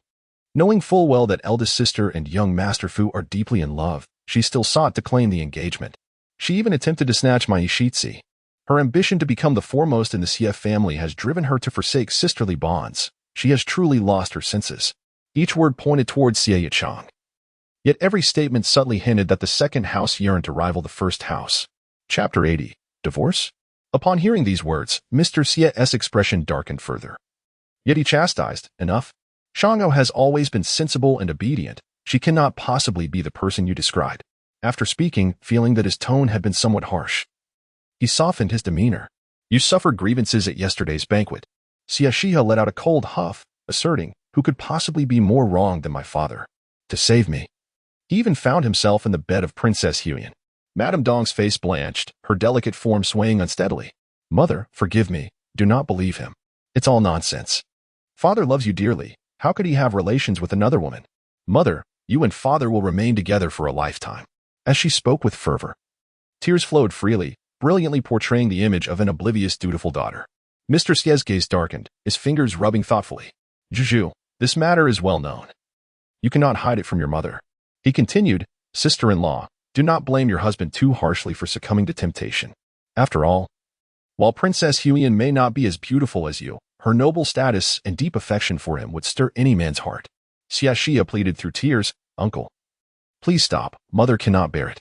Mr. Xie regarded the pale-faced Madame Dong with deep-set eyes, sighed, and compassionately said, "Sister-in-law, you have always been virtuous and cannot tolerate even the slightest blemish. This is indeed your husband's fault. Whatever conditions you propose, I will agree to. Even if it means divorce and remarriage, our Xie family will accept it. We shall even return your dowry in full. And I shall adopt you as a daughter in the Xie family, allowing you to marry with honor." Xie Xihe was struck dumb. Such shamelessness required her to learn humility. It was evident that the Xie family wished to cast aside their wife for a more advantageous match, all while feigning benevolence under the guise of caring for her mother. But this suited her intentions perfectly. Though she thought this, she knew the act must continue, weeping with all her might. "Mother, please don't leave me. You are all I have. If you go, what shall I do?" Madame Dong, heartbroken, held her daughter tightly. "Mother will not leave. I will always be with you." Upon hearing this, Mr. Xie's expression grew grim. "Sister-in-law, you have sacrificed for Juju for so many years. It is now time to think of yourself. Can you truly endure a husband who has betrayed both your heart and body? Perhaps without you, Juju may fare better." The last statement carried an unmistakable warning. Madame Dong stiffened, her face etched with bitterness, as she gently caressed her daughter's back. "Juju, your uncle speaks the truth. Your mother cannot continue with your father." Observing Madame Dong's understanding, Mr. Xie revealed a satisfied smile and continued to persuade earnestly, "Juju, your mother has suffered for you long enough. Allow her the chance to live for herself." Xie Xihe's breath caught, nearly breaking her composure. She recognized her own lack of shame, realizing that compared to her uncle, she appeared utterly naive. But where could her mother go if she left the Xie family? Mr. Xie declared with conviction, "Your father has failed to cherish her. He must pay the price for his mistakes. Juju, rest assured, your uncle will find your mother a husband more worthy than your father." Xie Xihe seemed to have accepted the situation. She sniffled, biting her lip, her almond-shaped eyes brimming with tears. "Mother, you should listen to uncle. Father does not appreciate you. Find yourself a better husband and let him see it with regret." Such childish words only deepened the smile at the corners of Xie Dajuan's mouth. "Indeed, today your mother will sign the divorce papers, and tomorrow uncle will find her a worthy companion." Xie Xihe's eyes sparkled with tears, filled with emotion. "Uncle, I was wrong." Xie Dajuan paused in surprise. "What did you do wrong?" Xie Xihe sobbed. "I once thought you were a beast in human guise, heartless and cruel, appearing fair and just while actually favoring kin and seeking profit." Under Xie Dajuan's darkening expression, she unleashed a torrent of criticism before concluding, "But today, I realize you possess a cold exterior yet a warm heart. Xie Dajuan fell silent for a moment. Such a simple praise, delivered so casually? Dong's figure stiffened, her trembling frame uncertain whether to laugh or cry. Xie Xihe continued, Humph, uncle, isn't my father hungry for power? I shall strive to support Zhou Anqian, ensuring he suppresses my father in the court. Xie Dajuan's mood shifted from gloomy to sunny, a smile breaking through. Then you must work hard. Your uncle will assist you. Xie Xihe beamed sweetly. Uncle is truly wonderful. As she smiled radiantly, Xie Dajuan felt a momentary daze, for the first time perceiving that his niece was not as detestable as he had thought. After all, if she had not caused such a ruckus yesterday, he would not have received such a significant gift. Princess Yuan, the eldest daughter of the late emperor, commanding the imperial guards, a capable woman who had supported the emperor's rise. With her assistance, if executed properly, the throne could effortlessly fall into the hands of the Xie family without the need for conflict. Lost in this thought, Xie Dajuan couldn't help but laugh aloud, his expression brimming with pride, as if he were already seated upon the supreme dragon throne, awaiting the bowing of ministers and citizens. Uncle, where is my father? The sudden inquiry pulled Xie Dajuan back to reality, his expression darkening. Your father has erred. He is currently confined in the ancestral hall for reflection. Xie Xihe was taken aback. The ancestral hall was her territory. She had not anticipated her father would find himself there today. Dong clenched her handkerchief, her eyes reddening, a barely perceptible pain lurking beneath her gritted teeth. The ancestral hall is cold. He deserves it. Xie Dajuan's smile deepened. Dong's affection for her third brother was well known. Even if she were to go to the northern Marquis' residence, her heart would remain with the Xie family, especially with Zhu present, ensuring her loyalty to the Xie clan. Seeing her mother's expression, Xie Xihe was momentarily stunned. Had she not known of her mother's lingering feelings for the northern Marquis, she might have thought her mother still loved her father. Uncle, my father wouldn't be so selfish as to refuse the divorce, would he? After all, he was furious yesterday when this matter was exposed, clearly wishing for mother to be his in life and in death, even insisting that she be buried under his surname despite serving other men. At times, she found it difficult to comprehend her father's convoluted reasoning.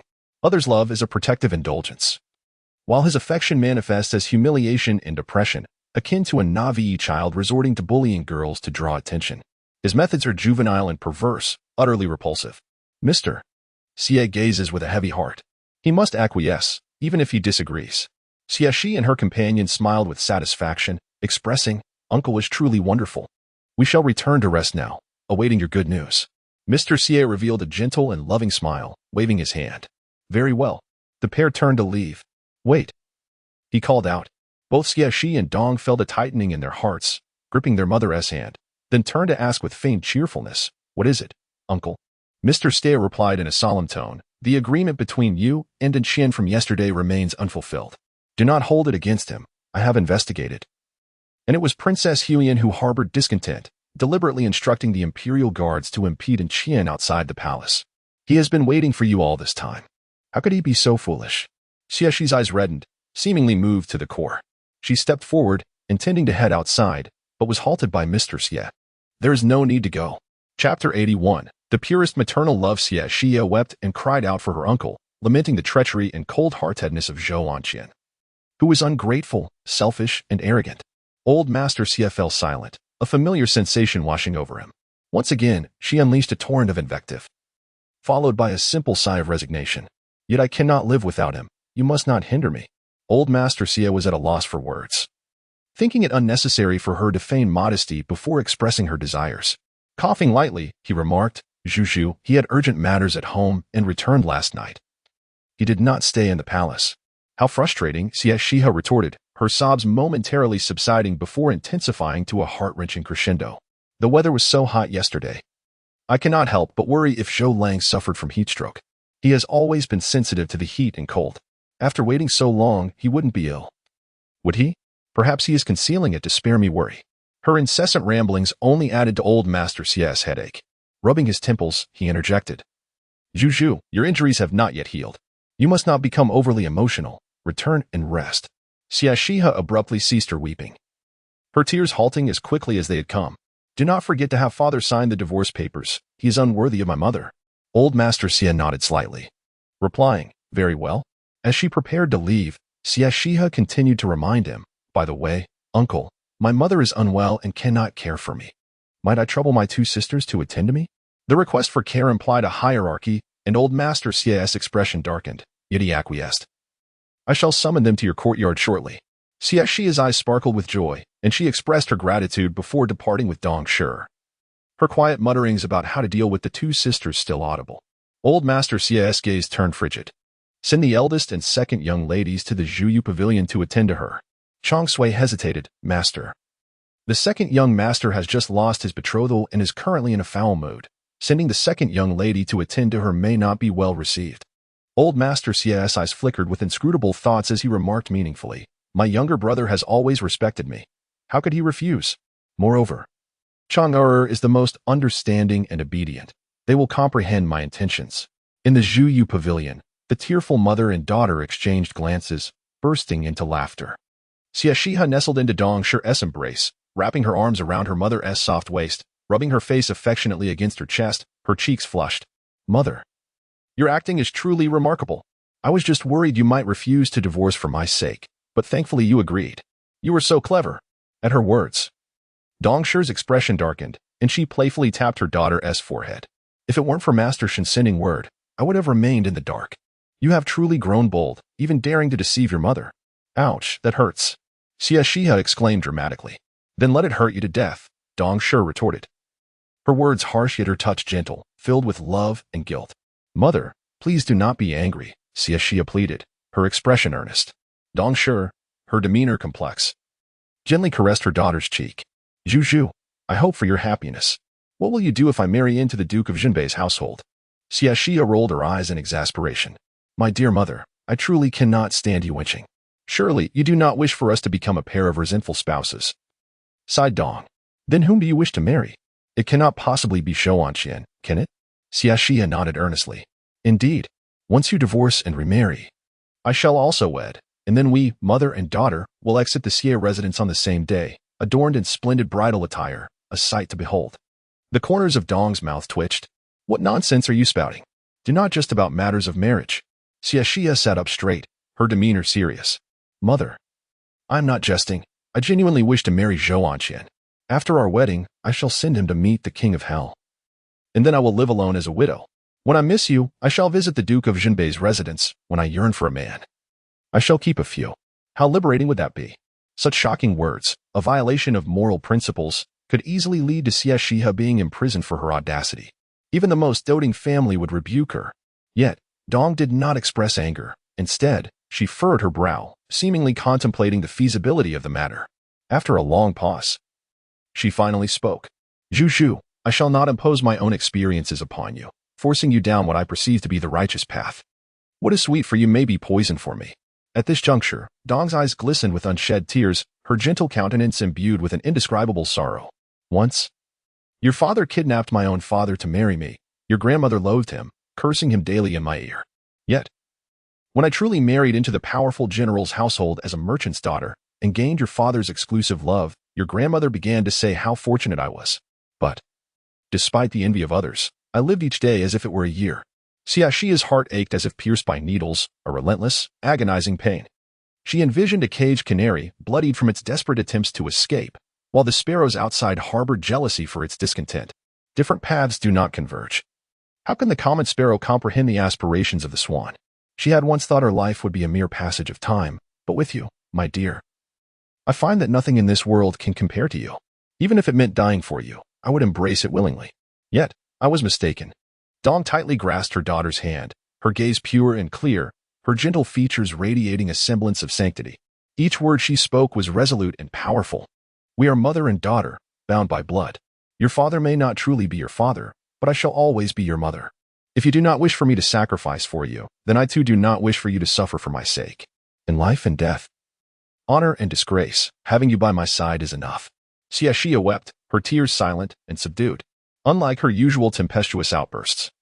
Devoid of the pretense of fragility or sorrowful theatrics, she shed all facades. There was no prideful defiance, no shameless laughter, nor biting retorts.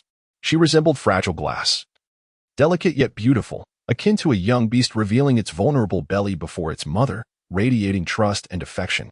Dong smiled gently as she wiped away her daughter's tears. Love is a heavy burden, one that can weigh us down. Zhu, your mother will never leave you again. Whether in life or in death, I shall accompany you. My daughter, you shall not be alone. Do not fear, but boldly forge ahead. I walk beside you. As Xie Xihe wept and then laughed. It was as if a rainbow had emerged after the storm, transforming the world into a dazzling spectacle, breathtakingly beautiful. Good. A single, succinct word. Dong's gentle expression softened. Enveloping her daughter in an embrace, her fingertips tracing the contours of her face with tender affection, untainted and pure. Juju, my precious Juju.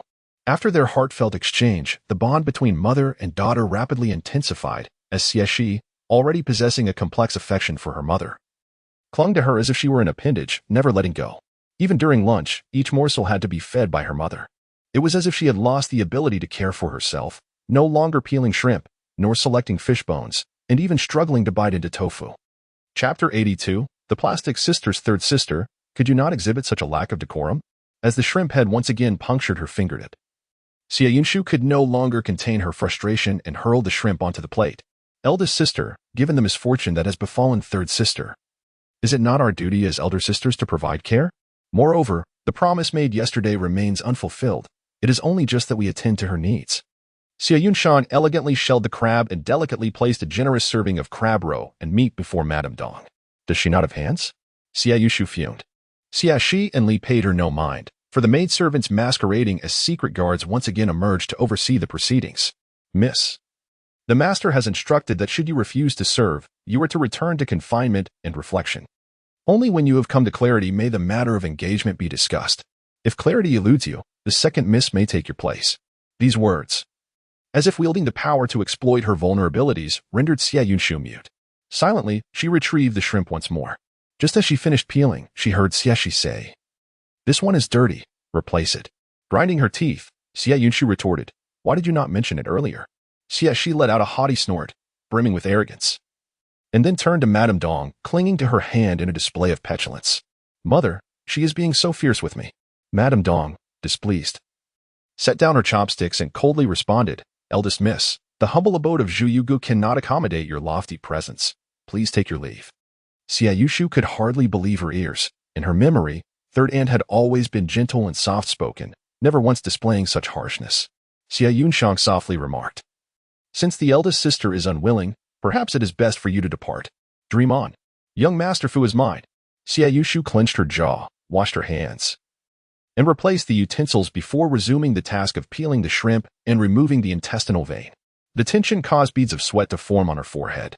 "Third aunt, how do you find my shrimp peeling skills?" Madame Dong cast a brief glance, acknowledging her efforts. "No one can compare." Receiving praise, Xie Xihe lifted her chin in pride, exclaiming, "Second sister, did you hear that?" Xie Xihe chuckled, "I certainly do not possess the same skills in serving as you do." Xie Xihe's smile faltered. Madame Dong, disregarding the exchange, devoted her attention wholly to her daughter, feeding the mixed rice with shrimp and crab to her ravenous 15-year-old infant. "Ah." Xie Xihe opened her mouth shamelessly wide. The maidservants attending could hardly bear to watch, and even Wan He, covering her face with her hands, felt utterly embarrassed in the face of the bewildered gazes from others. Having finally endured the evening meal, Xie Xihe was still restless. "The maidservants' hands are rough and cannot compare to the delicate skin of my two sisters. Surely, during bathing, they would not cause me discomfort." Just as Xie Xihe sat down to catch her breath, darkness clouded her vision, nearly causing her to faint. "I warn you, third sister, enough is enough."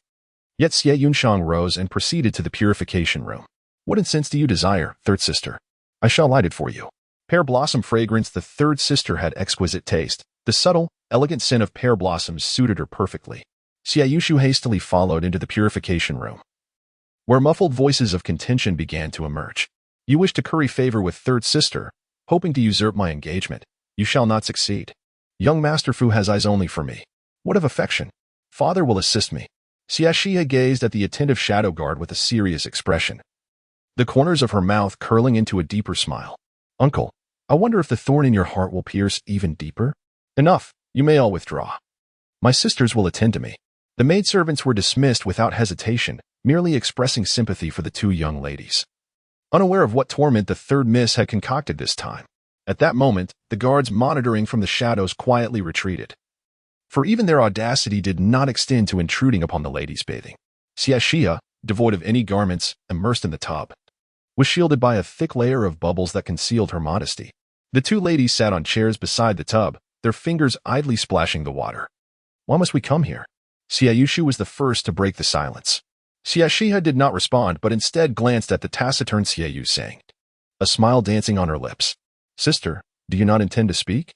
Xie Xihe furrowed her brows, questioning the meaning behind her words. Both remained silent, and Xie Xihe, displeased, exclaimed, You make me appear foolish.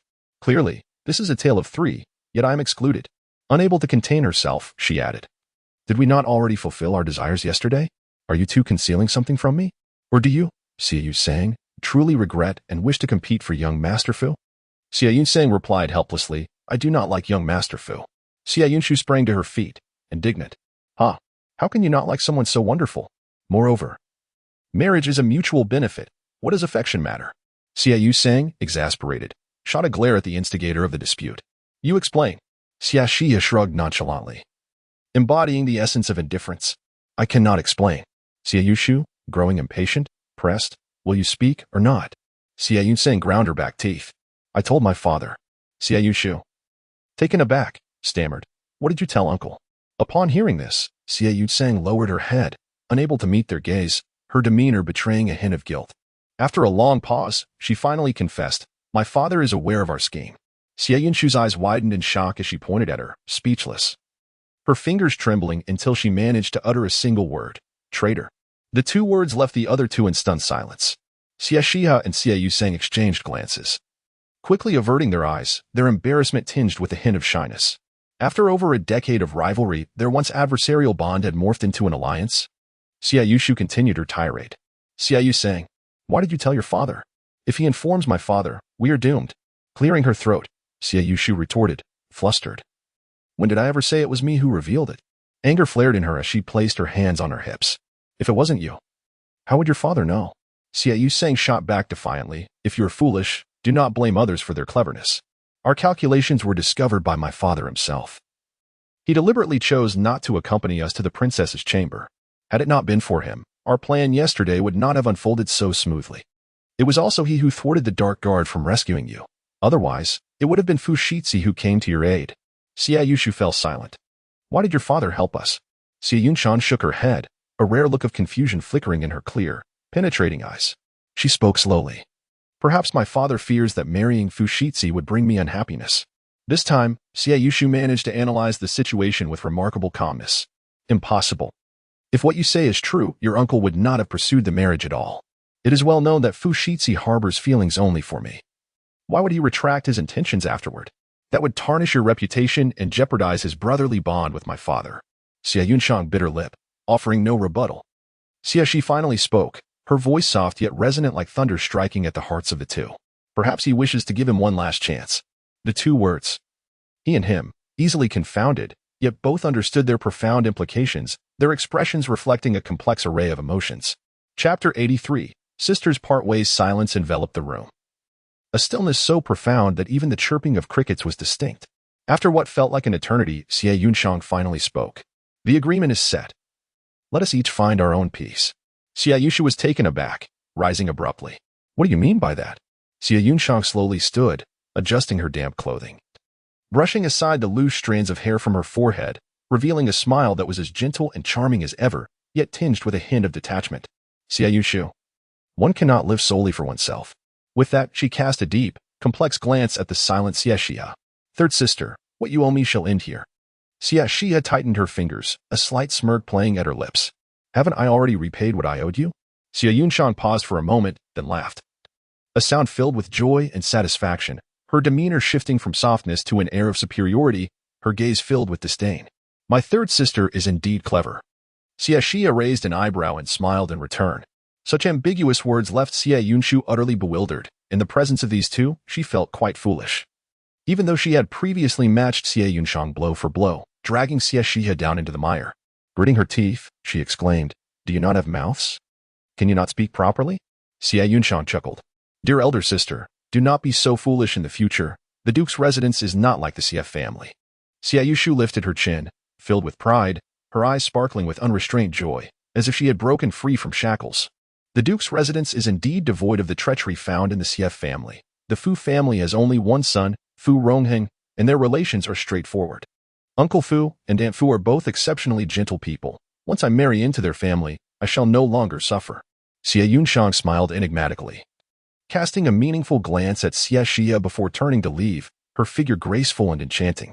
Xie Yunshang observed her retreating back, a wave of frustration washing over her. What does she mean by that?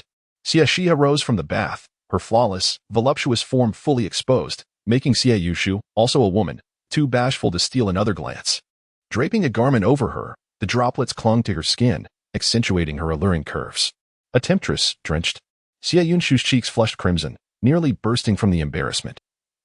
Glancing at Xie Xihe before lowering her gaze to herself, nearly overwhelmed by envy. Turn around, turn around. Out of sight, out of mind. Xie Xihe paid her no heed. Turning her back as she continued to dress. Her smooth, delicate back bore pink scars, resembling centipedes crawling across her skin, though not grotesque. They marred the beauty of her back. Notably, the new and old whip marks on her shoulders were visible, a haunting reminder of past sufferings. She stood frozen. You. Xie Xihe ignored her, leisurely fastening her clothing, her damp hair cascading over her shoulders. Xie Yushu pressed her lips together, stepping forward to snatch a handkerchief. Lie down. I will tend to your wounds, or else they will reopen, and you will go to my father to complain. Xie Xihe and the corners of her mouth curled up did not expose her duplicity. Big sister is the best. After much idle chatter, Xie Yunshu exclaimed, lie down. With a delicate huff, she allowed Xie Xihe to rest her head on her lap while gently and somewhat awkwardly brushing through her hair. Her brows and eyes revealing a hint of sisterly affection and care. Xie Xihe remained silent, savoring this rare moment of tranquility. However, it was not long before Xie Yunshu could contain herself no longer. What does she really mean? Wasn't everything fine before? Is she angry because I took her fiancé? But she never liked Rongheng. A multitude of questions tumbled forth. Xie Xihe did not interrupt, quietly listening to her grievances. From the petty squabbles over hairpins in their childhood to later disputes over voice and influence, they had transformed from close friends into rivals. Hey, are you even listening? Came an irritable shout. Xie Xihe, still half asleep, replied drowsily. What? Seeing her bleary-eyed expression, Xie Yushu was incensed. She tugged at Xie Xihe's ear and bellowed, I ask you. What does Xie Yunshang really mean? Startled, Xie Xihe instinctively covered her dazed head, ready to retort, but upon meeting Xie Yunshu's reddened, teary eyes, she subdued her response. She shrugged. What else could it mean? To part ways, of course. Stunned, Xie Yushu found it difficult to accept the truth despite having anticipated it. But we are sisters. Just yesterday, we faced trials together. When I fell into the lake, Rongheng took ages to arrive. I was on the brink of despair. And it was she who lent me a hand. Xie Xihe was at a loss for words, her own feelings not as indifferent as she pretended. Unyieldingly, Xie Yushu pressed. Why? We have no conflicting interests now. Why can't we maintain this relationship? She hailed from noble lineage. Her father the powerful lord of the National Protector's residence, and her mother the eldest daughter of the Longxili family. Aside from royalty, her status was the most esteemed. In public, she was the center of attention, yet those who called themselves her close friends were more akin to pets, merely useful for enhancing her reputation in the capital. Over the years, only Xie Yunshang had captured her regard. Whether as a dear friend or a formidable foe, only Xie Yunshang was worthy. As for the third sister, her maternal family was of lowly origin, and without this alliance, Xie Yunshu would not even deign to glance at her. Xie Xihe, oblivious to her thoughts, would surely be enraged if she knew. Paths that diverge do not converge, Xie Yunshu declared through gritted teeth. We both seek to escape the Xie family.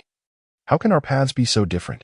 Xie Xihe shook her head. You have both parents, while I am an orphan. Can we truly compare? Xie Yushu fell silent for a moment. Can we not speak civilly? Xie Xihe spread her hands. I only speak the truth. Your parents have attempted to sacrifice you for your brother time and again. How are you different from an orphan? No, orphans are better off than you. Xie Yushu withdrew into herself, engulfed in silence. Xie Xihe gently patted her shoulder and comforted her, saying, You are far better off than I am. Your father has never wished for your demise, has he? Meanwhile, my father is constantly sharpening his claws, eager to end my life. Upon this comparison, Xie Yushu felt somewhat reassured. However, she soon added, Yet, my mother would risk her life for me. Xie Yushu fell silent, not wishing to speak further. Xie Xihe, her eyes crinkling with mirth, then cheerfully remarked, As for our second sister, we cannot even begin to compare. With parents who dote on her, and brothers who cherish her, their family life is filled with harmony. For the sake of our second sister, our uncle would disregard brotherly bonds, seizing his niece's marriage. even going so far as to betray our clan. Xie Xihe felt the veins in her forehead throb, her fists clenched tightly as she glared at her, as if she were ready to devour her whole. Clearing her throat, Xie Xihe quickly shifted the topic, stating, "The eldest sister shares a profound and unwavering love, a bond that no one can rival." Chapter 84, You Are Orphaned. While I am from a single-parent family, Xie Xihe's expression brightened slightly at the mention of young Master Fu, her eyes betraying an undeniable joy and sweetness. "I envy the lovebirds, not the immortals. Third sister, you simply do not understand." Xie Xihe's lips twitched, yearning to refute, yet found herself at a loss.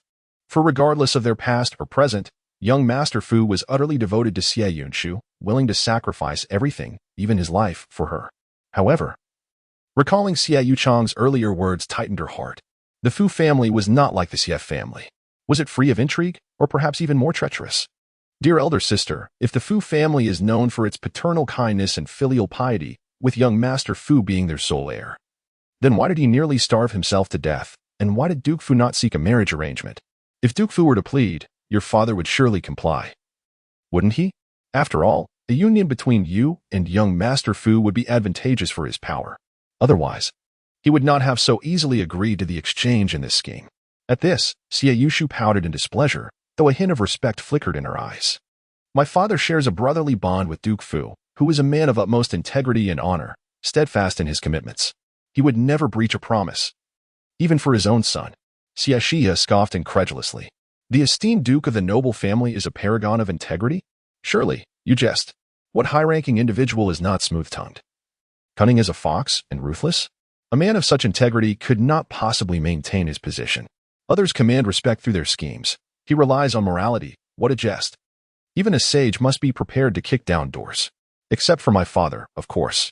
He stands alone, conquering the world through his talent and wisdom, flaws and all. Xie Xihe, rarely losing her composure, pointed an accusatory finger at Xie Xihe, her demeanor entirely lacking the elegance befitting a noble lady. Nonsense. Who does not know that Uncle Fu is a man of his word? Your own sordid thoughts lead you to believe others are the same. Xie Xihe, dare you slander Uncle Fu again, and do not blame me for being impolite. Noticing her genuine ire, Xie Xihe felt an intensified sense of unease and hastily waved her hands. Is it not simply that I am unfamiliar with Duke Fu's reserved nature? I apologize. Please do not be angry. Xie Xihe's chest heaved with indignation, and upon hearing the apology, she retorted with irritation, a sparrow cannot fathom the ambitions of a swan. Your perspective is too narrow. Indeed, Xie Xihe replied amiably. Xie Xihe huffed coldly and tossed her handkerchief into Xie Xihe's embrace. Wipe it yourself. Very well. My dear sister, please regale me with tales of Duke Fu. I would like to pay my respects. All right.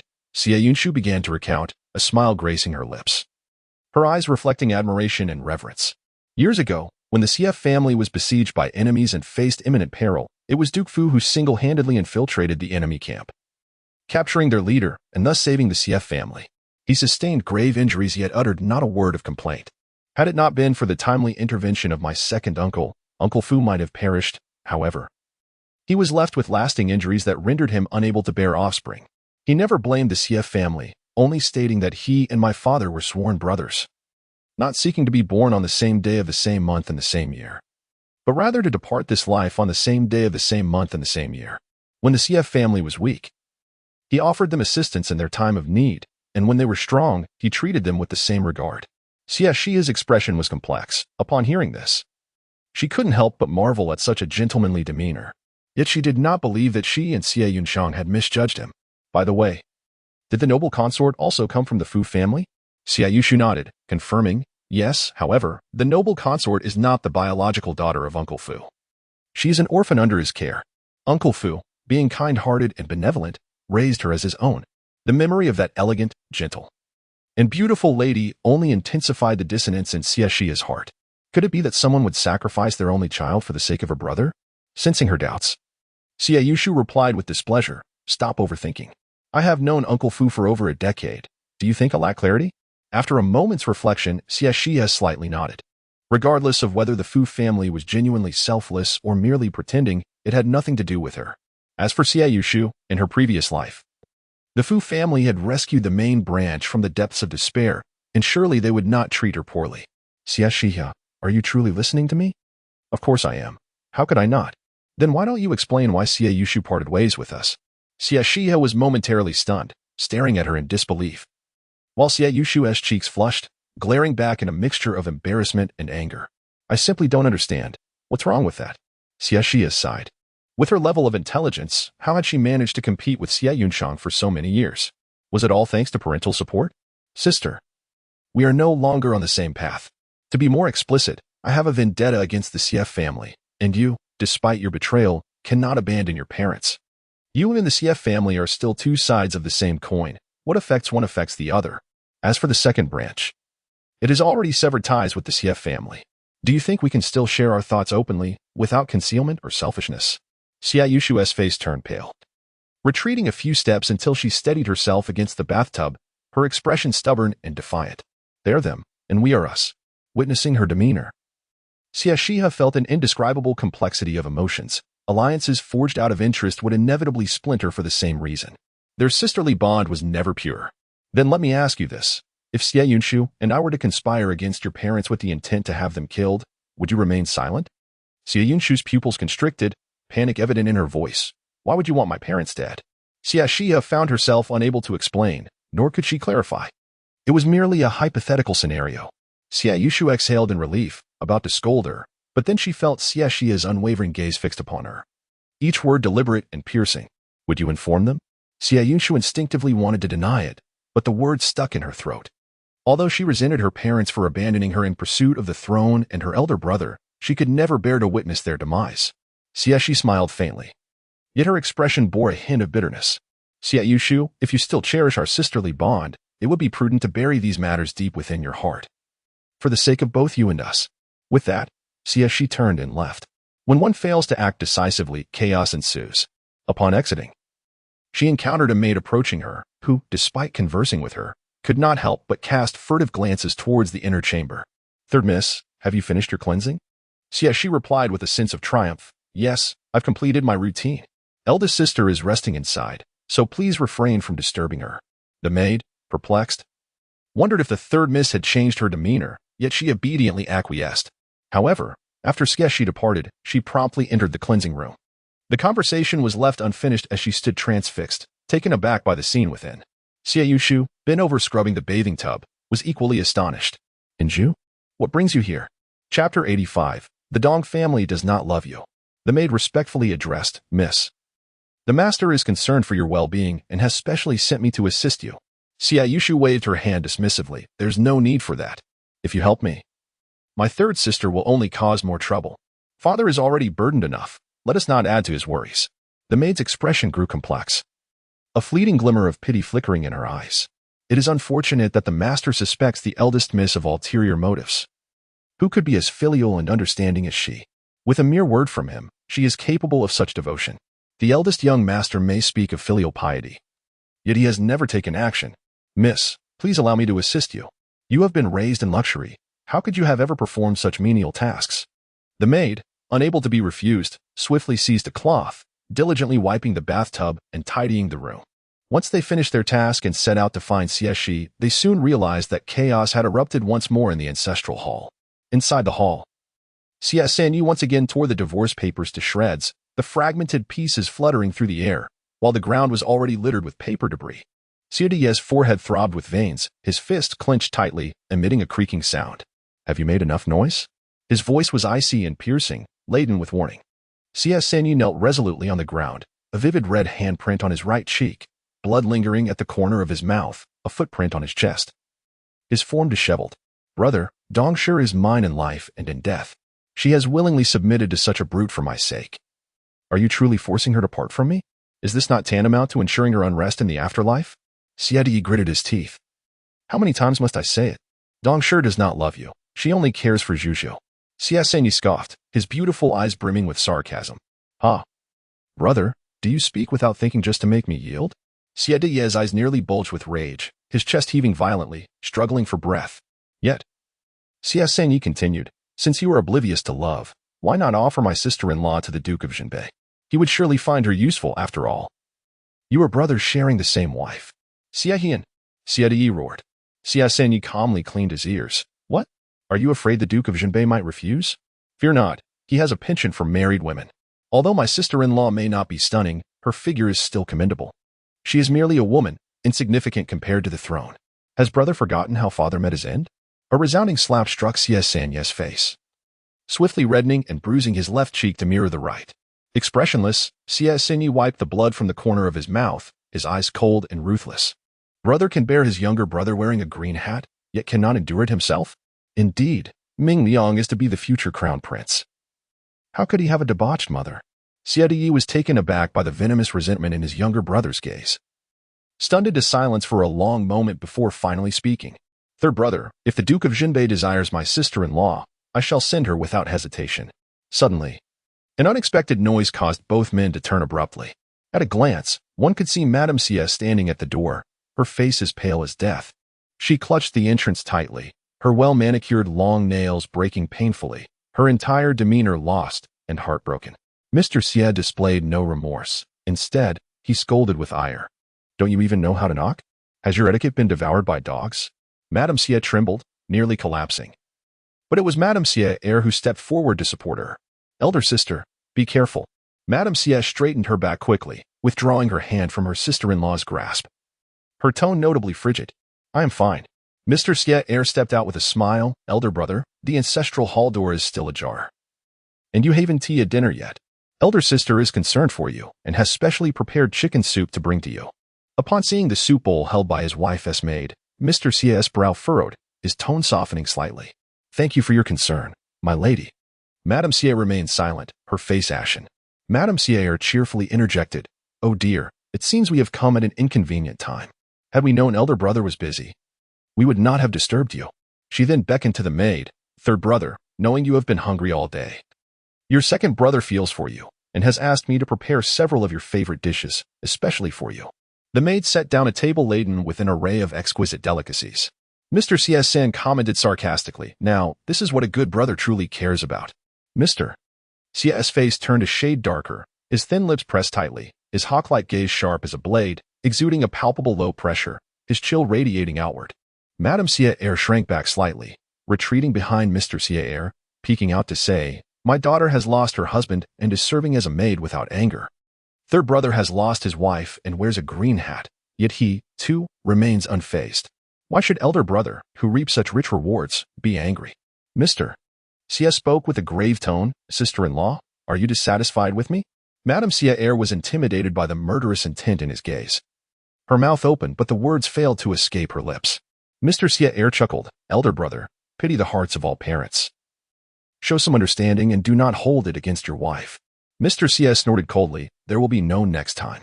Mr. Xie sat at the table, eating while sneering. Is this all you can manage now, elder brother? Resorting only to threats? Second brother, mind your words.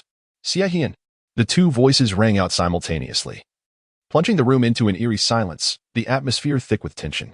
Mr. Xie gently patted his wife's hand, speaking softly, My lady, you should return now. It is getting late. Rest early, do not wait for me. Madame Xie nodded obediently, her eyes filled with concern. All right, if your old ailments flare up, do not push yourself. I know, go back and rest, he replied. Reluctantly, Madame Xie departed, Mr. Xie watching her leave with a smile. Madame Xie shot a cold glance at her husband, turning without a word, her back turned, concealing boundless fury. In the ancestral hall, only 3 remained. Mr. Xie sat at the table, cheerfully inviting, Elder brother has not had dinner yet. Please sit down and have a bite. Old Master Xie was just about to take a seat when he heard his younger brother utter a remark. Eldest brother is different from us. How could he possibly care? Old Master Xie was truly on the verge of losing his composure, glaring fiercely at him. Have you had enough of this nonsense? Unfazed, Third Master Xie met his gaze with a mix of anger and resentment. Nonsense? The Dong family willingly sacrificed for the benefit of the Xie family, and now, when I strive for a modicum of advantage for my wife, it is deemed mere folly in eldest brother's eyes. Old Master Xie pinched the bridge of his nose, troubled. How many times must I reiterate? The Dong family does not love you. Everything she does is for Juju. Third Master Xie's face flushed with indignation as he rose from the table. To kill is merely to nod one's head. Why must you so shamelessly belittle her genuine feelings? Taking a deep breath, Old Master Xie's towering figure trembled with rage, and he exerted tremendous effort to suppress the turmoil within. Second brother, I cannot reason with him. You must intervene. Chapter 86. To die for your sake, Master Xie cleared his throat, a gesture laden with discontent. Is this truly appropriate? Master Xie glared with a fury akin to a volcano on the brink of eruption, as if a mere spark could ignite a global cataclysm. Enough of this nonsense. Hurry up. Master Xie Xihe chuckled derisively. Second brother, do you perceive his attitude? His words were abruptly stifled by his elder brother's hand. Third brother, do not add fuel to the flames. Elder brother has enough burdens managing the affairs of the Xie family. Elder brother, do not take offense at our third brother. He has been spoiled by you since childhood. If blame is to be assigned, it rests solely upon yourself. In but a few sentences. The tense and volatile atmosphere was restored to tranquility. Master Xie coughed discreetly. Third brother, it is my fault for causing you distress. Master Xie Xihe interjected. It is not I who is aggrieved, but the Dong family. The extinguished fire rekindled. Master Xie could no longer contain himself, erupting in a thunderous roar. Are you incapable of comprehending human speech? If the Dong family cherished you, they would not have neglected you for over a decade. Reflect on this. When you reconciled with her, was it not because she sought your assistance for Zhu? Master Xie Xihe, incensed, laughed bitterly. Ah. My lady has long disclosed to me that Zhu's ailment was merely a pretext.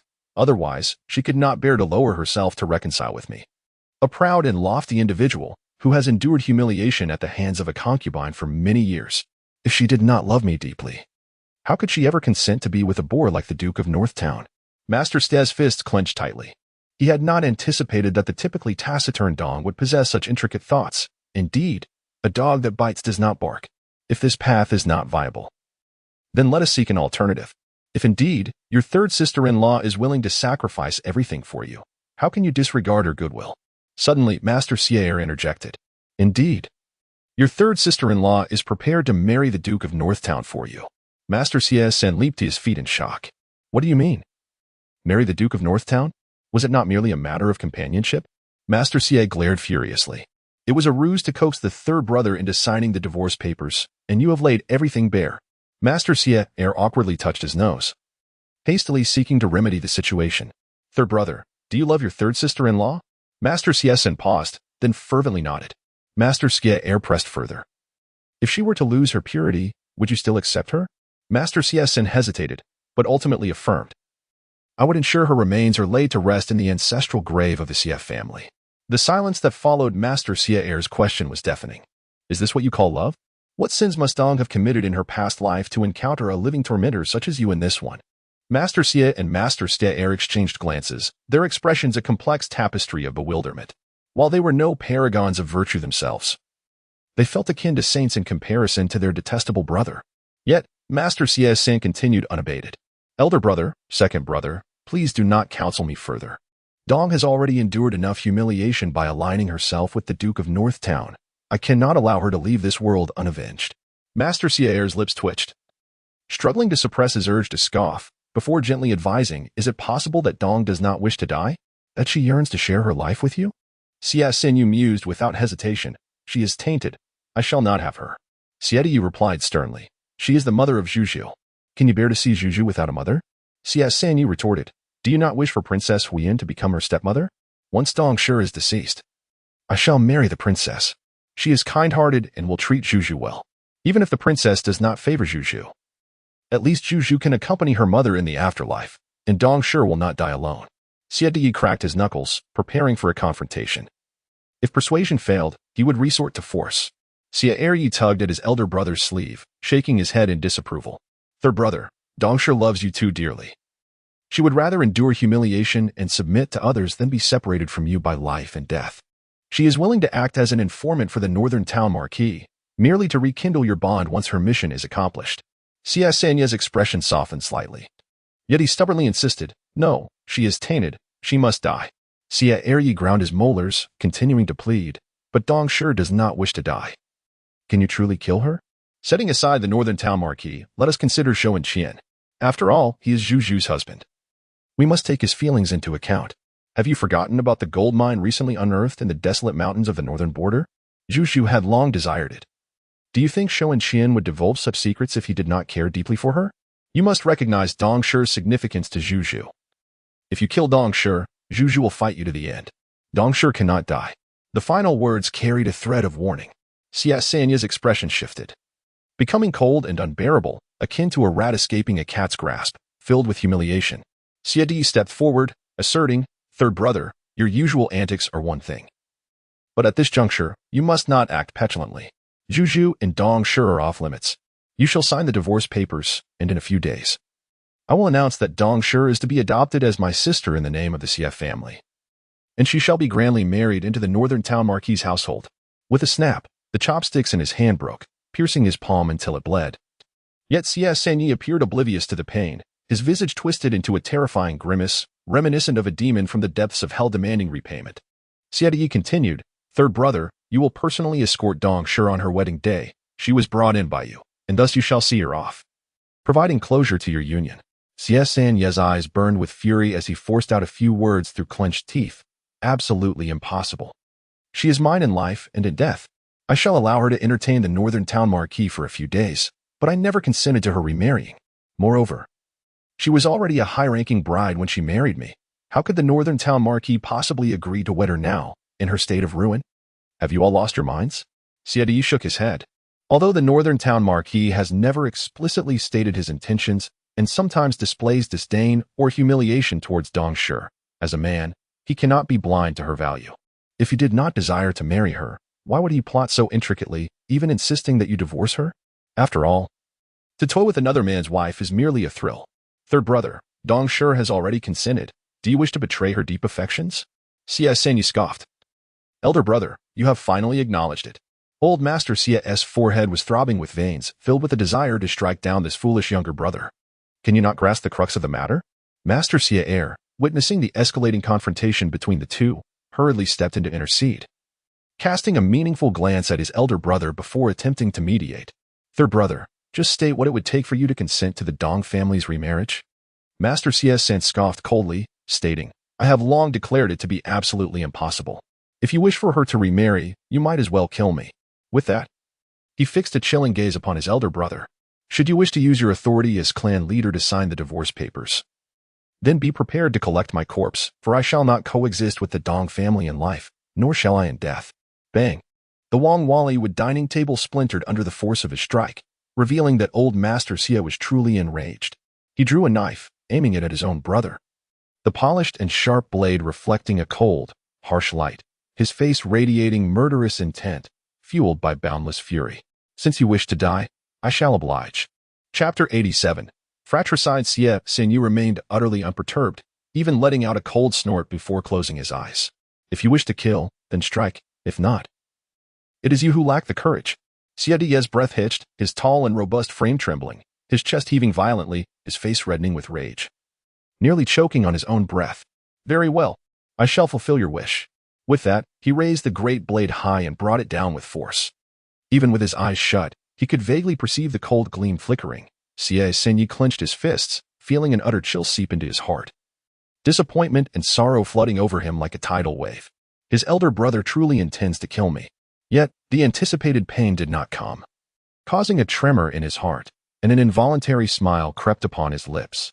He knew his elder brother could never bring himself to slay him, for he had been raised with utmost care and affection. Ah, it is futile. Since my elder brother loves me so dearly, I shall take a step back.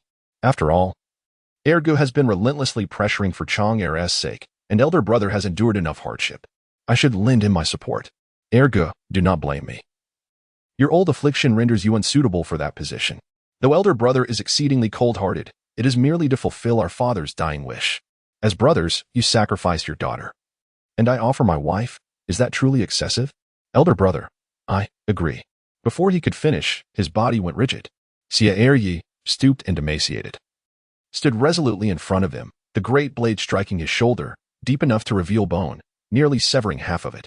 Had it not been for a slight miscalculation, his head would have surely rolled.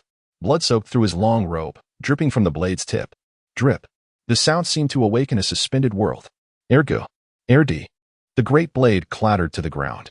Xie Xihe gazed at his bloodied hands, feeling as though he had been struck by lightning, lost and incredulous. Someone. Call the physician.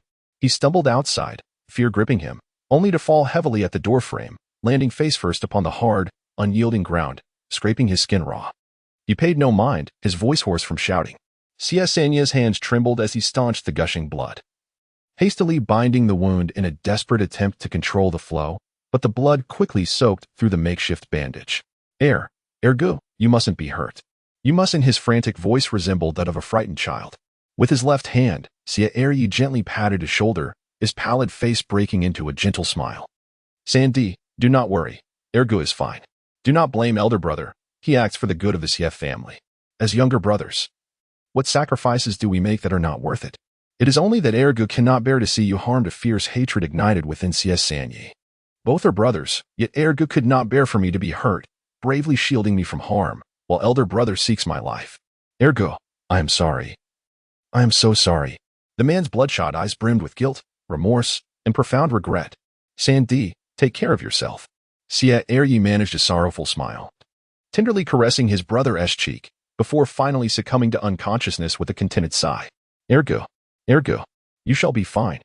I will seek Zhu for the medicine. The imperial elixir will surely save you.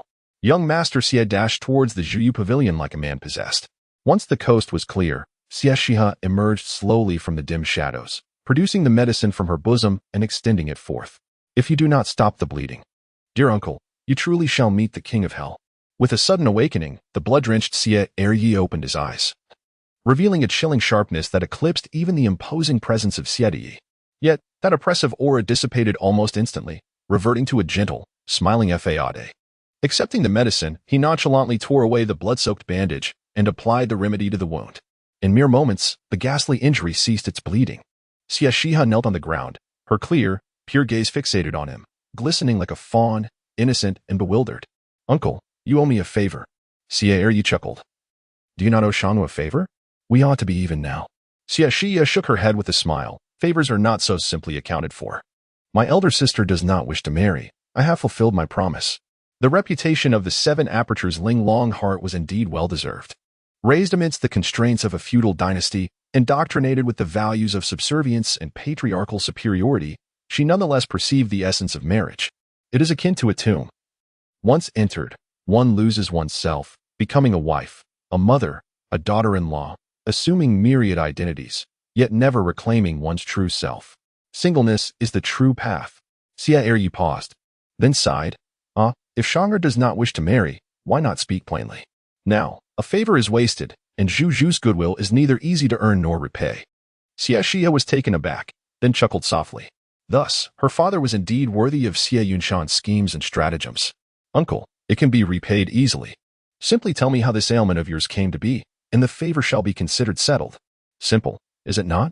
Xie Xihe's gaze flickered, and he mustered the strength to sit upright, declaring with righteous indignation, the debt of life cannot be repaid with such trivial matters. It is unacceptable. Xie Xihe's smile faltered. Then, my earlier warning to you, creating an opportunity for you to intervene, might be deemed a good deed. Shall we exchange it for a favor? Xie Xihe waved his hand. No, that shall not do. Your warning was given out of regard for Shang'er. We must keep our accounts clear. You cannot place Shang'er's kindness upon my head. Xie Xihe fell silent for a moment, then beamed. The more you conceal, the more I am intrigued. Now, it was Xie Xihe's turn for his smile to falter. He gazed deeply at her, a weighty remark escaping his lips. Zhu, curiosity can be perilous. Xie Xihe responded with a playful smile, leaning in, unabashedly meeting his gaze, her bright apricot eyes shimmering with radiant light. Then, dear uncle, do give it a try. Both wore expressions filled with mirth, one, with piercing eyes that seemed to see through all, and the other, resolute and determined, akin to a young lion traversing the wilderness, bravely facing the tempest without retreat. As the two individuals stood in confrontation, an incongruous voice suddenly pierced the tension. Third sister, what are you doing? Xie Yushu frowned as she entered, and upon seeing the bloodied Xie Xihe, she gasped in shock. Second uncle? What has happened to you? Xie Xihe, pale-faced, gently reassured her. I sustained a minor injury. It is of no consequence. No sooner had he spoken than Xie Erforen and Xie Yunshang hurriedly rushed in. Xie Erforen was clad in her nightclothes, hastily draping a loose outer garment over her disheveled attire as she hurried forth. Xie Yunshang, though neatly dressed, wore a ghastly pallor, her eyes rimmed with red, and upon witnessing her gravely injured father, tears cascaded down her cheeks. Father, you have lost so much blood. Allow your daughter to take you home to recuperate, will you? My dear husband, it must hurt terribly. Has your old ailment flared up? I shall prepare some chicken soup for you shortly to help you regain your strength. They did not question the cause of his injuries. Each utterance was imbued with profound concern and care. Chapter 88.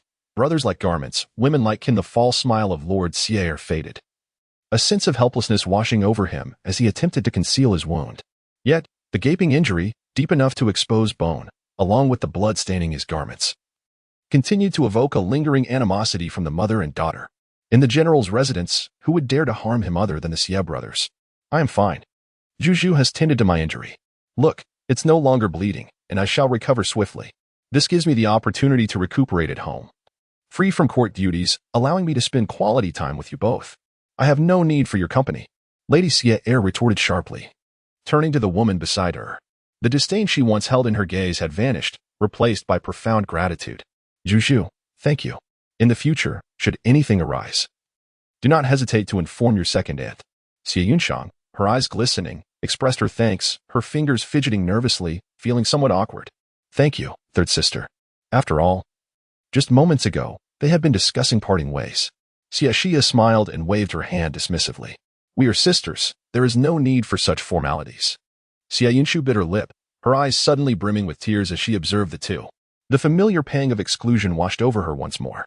Sensing her sorrowful gaze, Xie Xihe glanced over, only to find the back of Xie Yushu's head, causing her brow to furrow with concern, just as she was about to step forward. Heavy footsteps approached from outside. Everyone turned to see Lord Xie, striding in with two imperial physicians in tow, as if he were carrying mere chicks. The two elderly doctors, their feet barely touching the ground, swayed unsteadily, rolling their eyes incessantly. Trailing behind them was the dejected yet furious Lord Xie San, whose murderous intent intensified upon sighting Xie Xihe. How dare you exhaust the medicine? If second brother dies, you shall pay the price. Xie Xihe rolled her eyes. Ridiculous. Lord Xie roughly dropped the nearly lifeless physicians before Lord Xie, his chest heaving with exertion as a palpable aura of menace enveloped the room. His words sharp as blades. Quickly, treat my brother. Should anything happen to him, I will see to it that your entire clan faces dire consequences. The two physicians struggled to rise, their pallid faces growing even more despairing as they encountered the pool of blood beneath them. Our clan is doomed. Yet, upon inspecting the shoulder wound, their initial shock gave way to relief. Especially upon seeing the medicine on the table, they exhaled deeply, eager to suture the injury. Though trembling hands made the task nearly impossible, the more anxious they became, the more prone to error they were. Hurry, Lord Xie San urged in a furious tone. Lord Xie pressed a bloodied blade against one physician's throat, coldly demanding, if you wish to live, do it swiftly. Such intimidation caused the two elderly doctors, already barely holding on, to collapse to the ground, utterly drained, producing hoarse, distressed sounds. Xie Yunshang grew frantic. Uncle, third uncle, please don't frighten them. Lady Xie was equally incensed, grabbing the blade and placing it against her own throat, her eyes aflame. If you truly desire my husband's demise, you might as well kill me first. Lord Xie cast the knife aside, rebuking, what are you doing? Step aside and cease your interference. Xie Yunshang replied coldly. Who exactly is causing the disturbance here? Xie Yi's eyes revealed concern, and just as he was about to mediate, Xie Xihe stepped forward. Allow me. Everyone turned to gaze at her. Xie Xihe, composed and unruffled, picked up a needle and thread, briefly heating the needle over the candle flame before threading the sheepgut line through it. She skillfully applied the medicinal powder around the wound, her professional demeanor leaving the onlookers momentarily speechless. Xie San coldly reprimanded, Xie Xihe, you are notoriously crude and ignorant. How could you possibly possess any medical knowledge? Do not feign expertise. If you harm second brother, I will not forgive you. However, Xie Xihe was not one to be intimidated. She thrust the needle and thread directly into Jia Dad's hand, piercing his palm and eliciting a sharp intake of breath from Xie San. What are you doing? If you think you can do better, then go ahead. Xie San was already on the brink of despair, and provoked further, he seized a knife, but was firmly restrained by Xie Dai. How long do you intend to torment us? Xie San seethed. If it weren't for you, would second brother be injured? As tensions threatened to escalate, Xie Foreign approached with a stern countenance, swiftly snatching the needle and thread. The sharp needle grazed Xie San's hand, leaving a crimson mark. Are you not satisfied with the harm you have caused your husband? If you wish to fight, then take it outside. Her merciless rebuke rendered both Xie Dai and Xie San momentarily speechless. In a fit of rage, Xie San flung his sleeves and ultimately fell silent. While Xie Dai cast the knife out the door, His expression darkened. Zhu, you take over. Xie Xihe accepted the needle and thread, reheating the needle once more before meticulously stitching together the nearly severed shoulder, flesh binding to flesh, forming a grotesque scar. After applying more medicine, she procured a wooden board to stabilize the bones. Although the task appeared straightforward, by the time she completed it, her back was drenched, her legs weak, and she collapsed onto a chair, gasping for breath. Second aunt, injuries to muscles and bones require 100 days to heal. The diet must be light but nutritious, avoiding greasy and spicy foods, and bathing should be postponed for now. She offered her meticulous instructions, concluding with, however, you may request the military doctor to prescribe some medicine. Their expertise surpasses that of the imperial physicians in treating such injuries. Xie Xihe nodded vigorously. I understand. Xie Xihe continued to chatter nearby. How could military doctors compare to imperial physicians? Zhu. Before he could finish, Xie Xihe splashed him with a face full of reprimand. Silence. Xie Xihe was momentarily stunned, wiping the spittle from his face, his eyes wide with disbelief. Second sister-in-law. But we come from a scholarly family. Xie Xihe cast a disdainful glance before summoning the guards to carefully carry her husband away, pulling Xie Xihe's hand as she departed, repeatedly expressing her gratitude. Xie Yunshan cast a deep glance at her before taking her leave. Xie De watched the second household depart resolutely, his fists clenched, a mix of self-reproach, guilt, and profound dissatisfaction evident on his face. Xie Yunshu did not linger either, escorting the imperial physician away without uttering a word, her silhouette bearing a somber and proud demeanor. In the vast ancestral hall, only 3 remained. Xie Xihe could not leave. She simply wished to stay and observe the unfolding drama. Indeed, Jia Dad did not disappoint her. Xie Xihe's gaze was venomous and fierce as he pointed accusingly at his elder brother, exclaiming, Elder brother, are you satisfied with the way you have harmed second brother? With a resounding slap, a heavy blow struck Xie Xihe's face, sending him staggering to the ground. Blood mingled with a tooth as he spat. Xie Xihe's eyes sparkled with delight, unable to contain his exhilaration. Incredible. Is that the 3rd tooth our father has lost? Uncle, my father merely cherishes mother. What wrong can there be in love? Though you are my father's biological brother, bound by life and death, mother is the one who has stood by him as his lifelong companion. Brothers are like garments, while women are akin to one's own flesh and blood.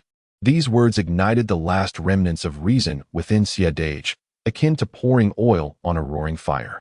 Had the knife not been cast aside, he might have already taken the drastic step of slaying his own brother. Chapter 89. Unyielding. I will end you. What do you truly perceive me to be? And where do you place the Xie family?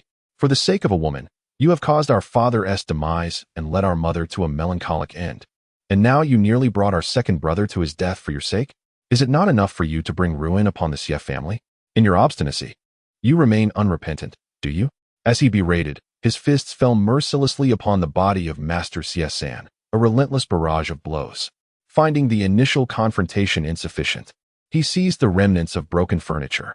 The dull thuds echoed through the room.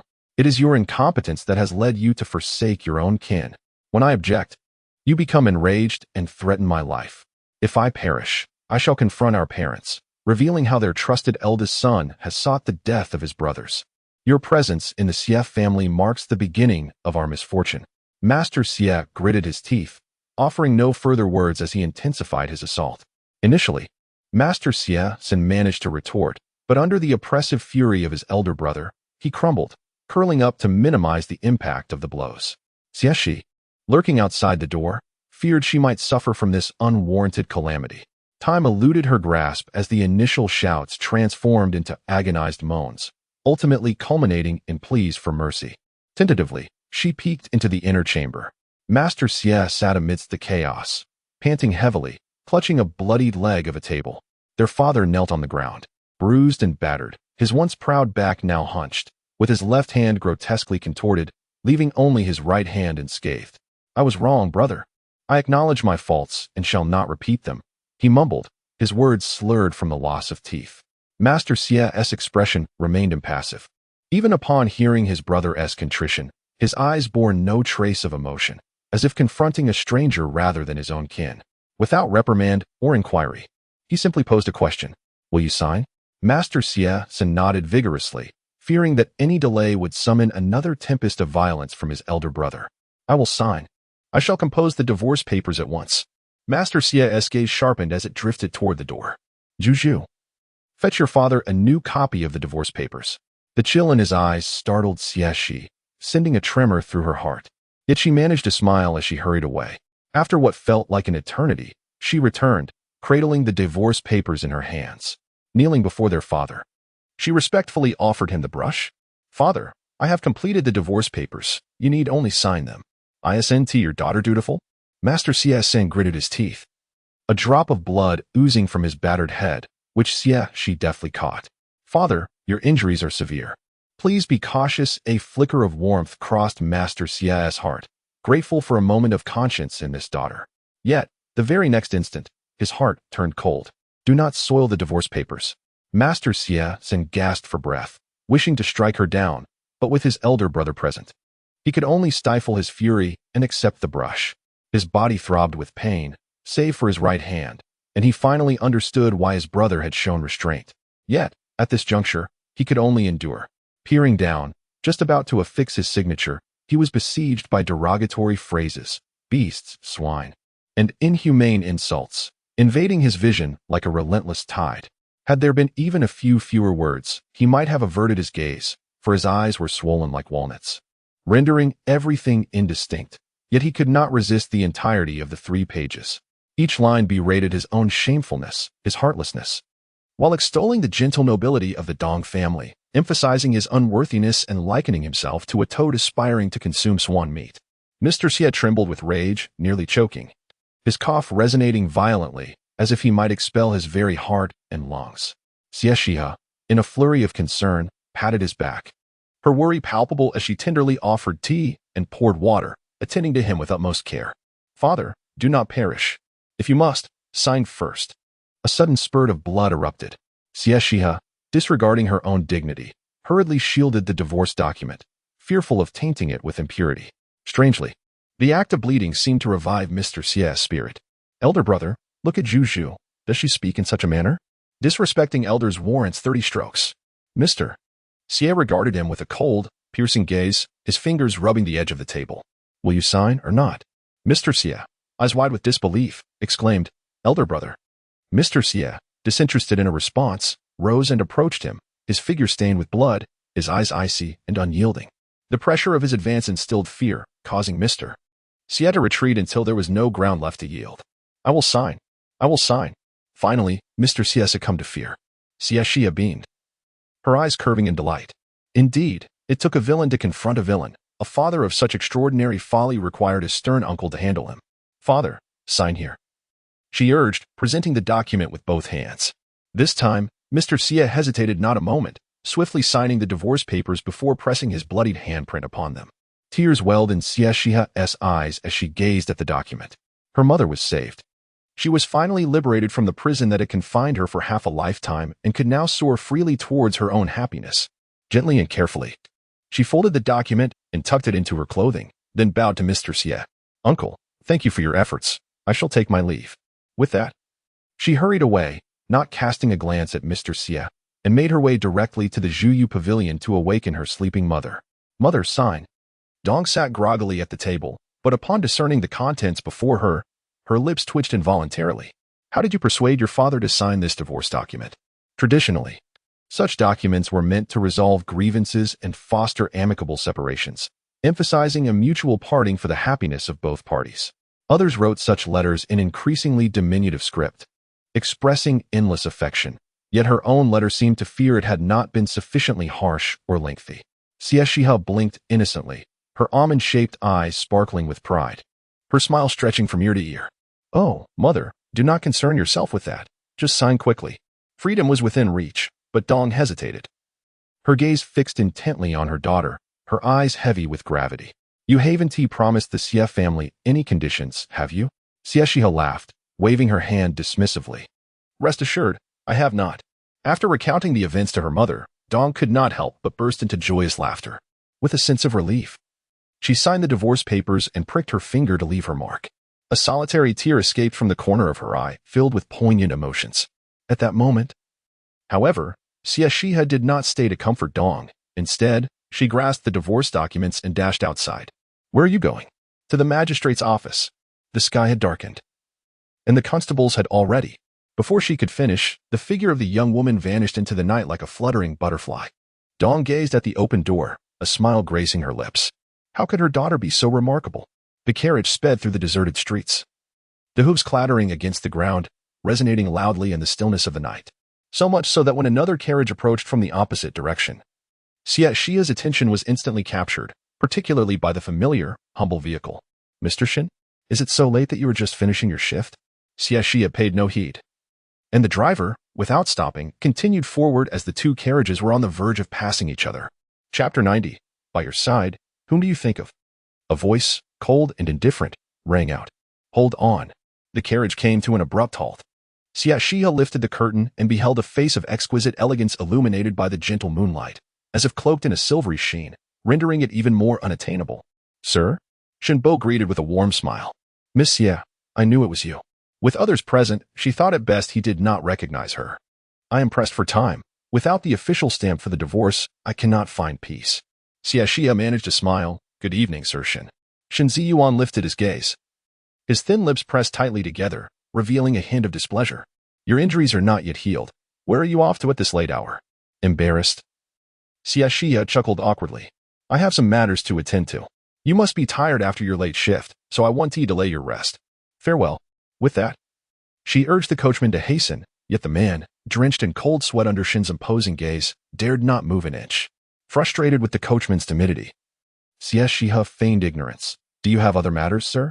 Shen Ziyuan pinched his temples, fatigue evident in his voice. Will you speak, or shall I ask? Xie Xihe's heart trembled as she quickly replied, I am going to the yamen to obtain the official seal for my divorce. Shen Ziyuan paused for a moment, then spoke in a deep tone.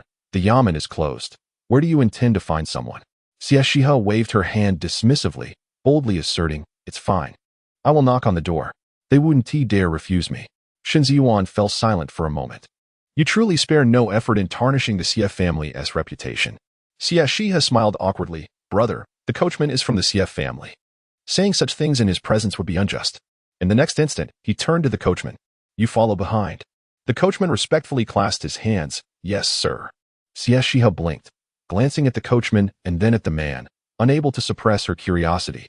Didn't you say it was difficult for the Xie family to play spies? Shen Ziyuan offered no answer, merely stating, Come here. Xie Xihe retorted defiantly. Why don't you come here instead? At her words, Shen Ziyuan lowered the curtain. Just as she thought he was angry, he unexpectedly dismounted the carriage and strolled over, stepping into the Xie family's carriage under her wide-eyed gaze. Let us go to the yamen. The coachman immediately urged the spirited horse onward, with Shenbo following behind. The carriage was spacious, yet once the man entered, his formidable presence enveloped the interior, making it feel stifling and constricted. Xie Xihe shifted to the corner, while Shen Ziyuan sat elegantly opposite her.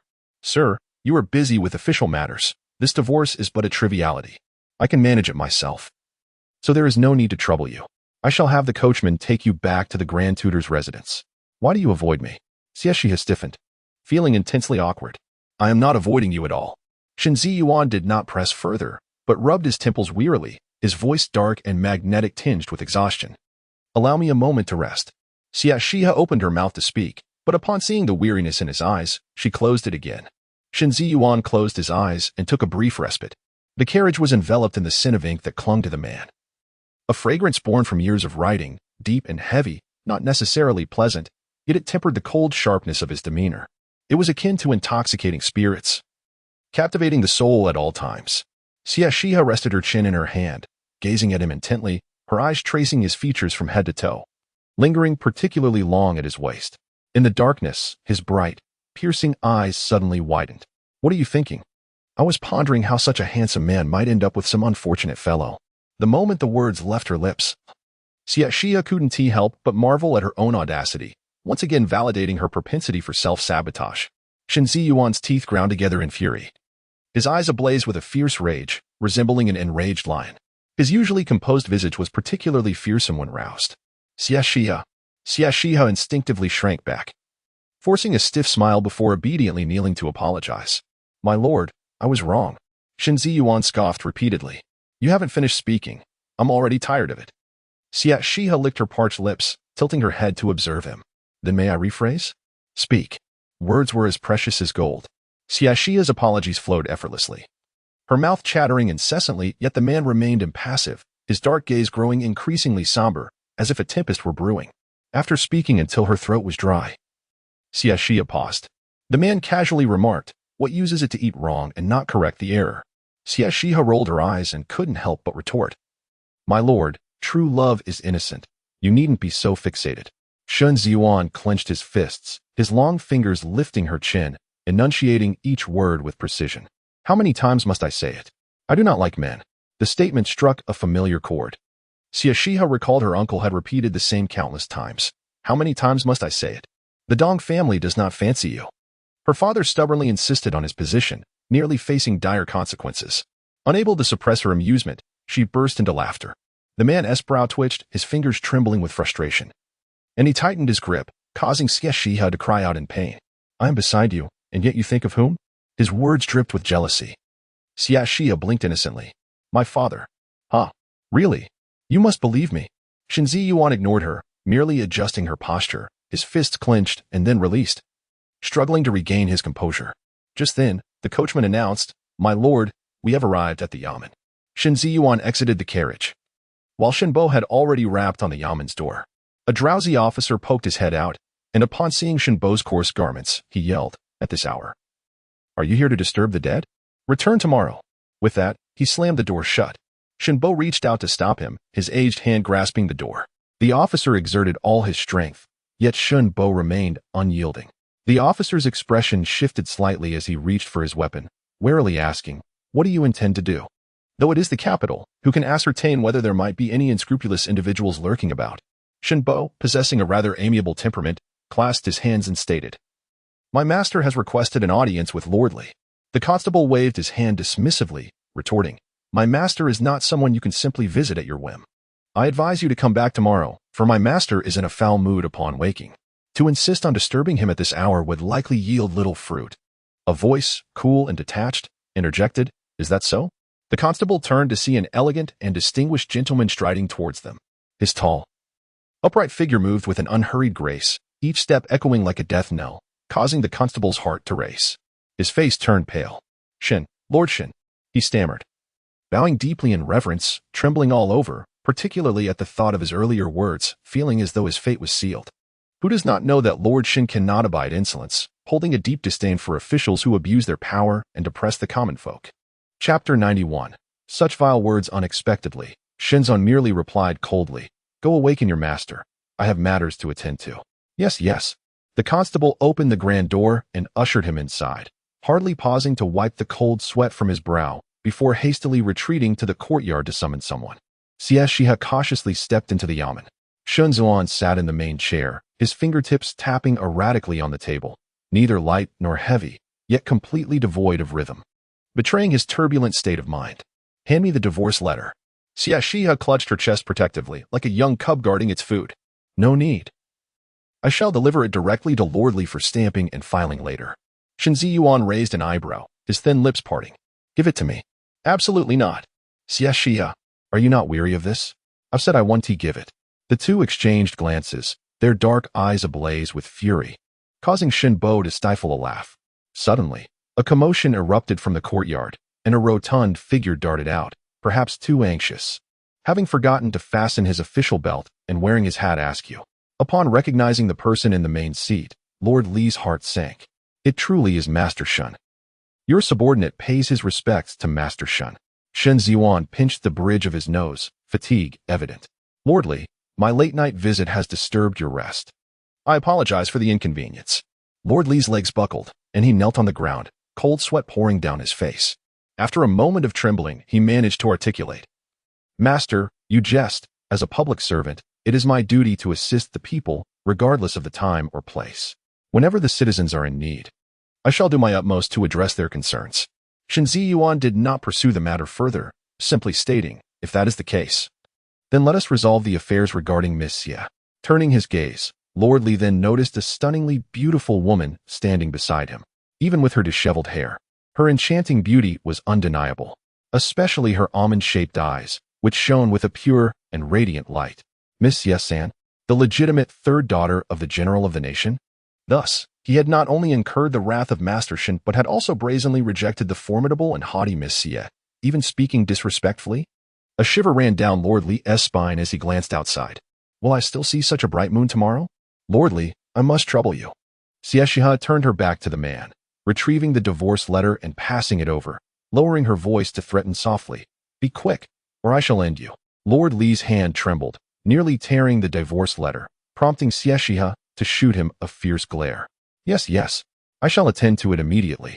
With that, Lord Li approached the main seat. Stop. Lord Li, bewildered, hesitated. Miss Xie, is there anything else you require? Unable to voice her thoughts directly, Xie Xihe exchanged several meaningful glances, and Lord Li finally comprehended, scratching his head awkwardly. But the official seal is on the table where Master Shen is seated.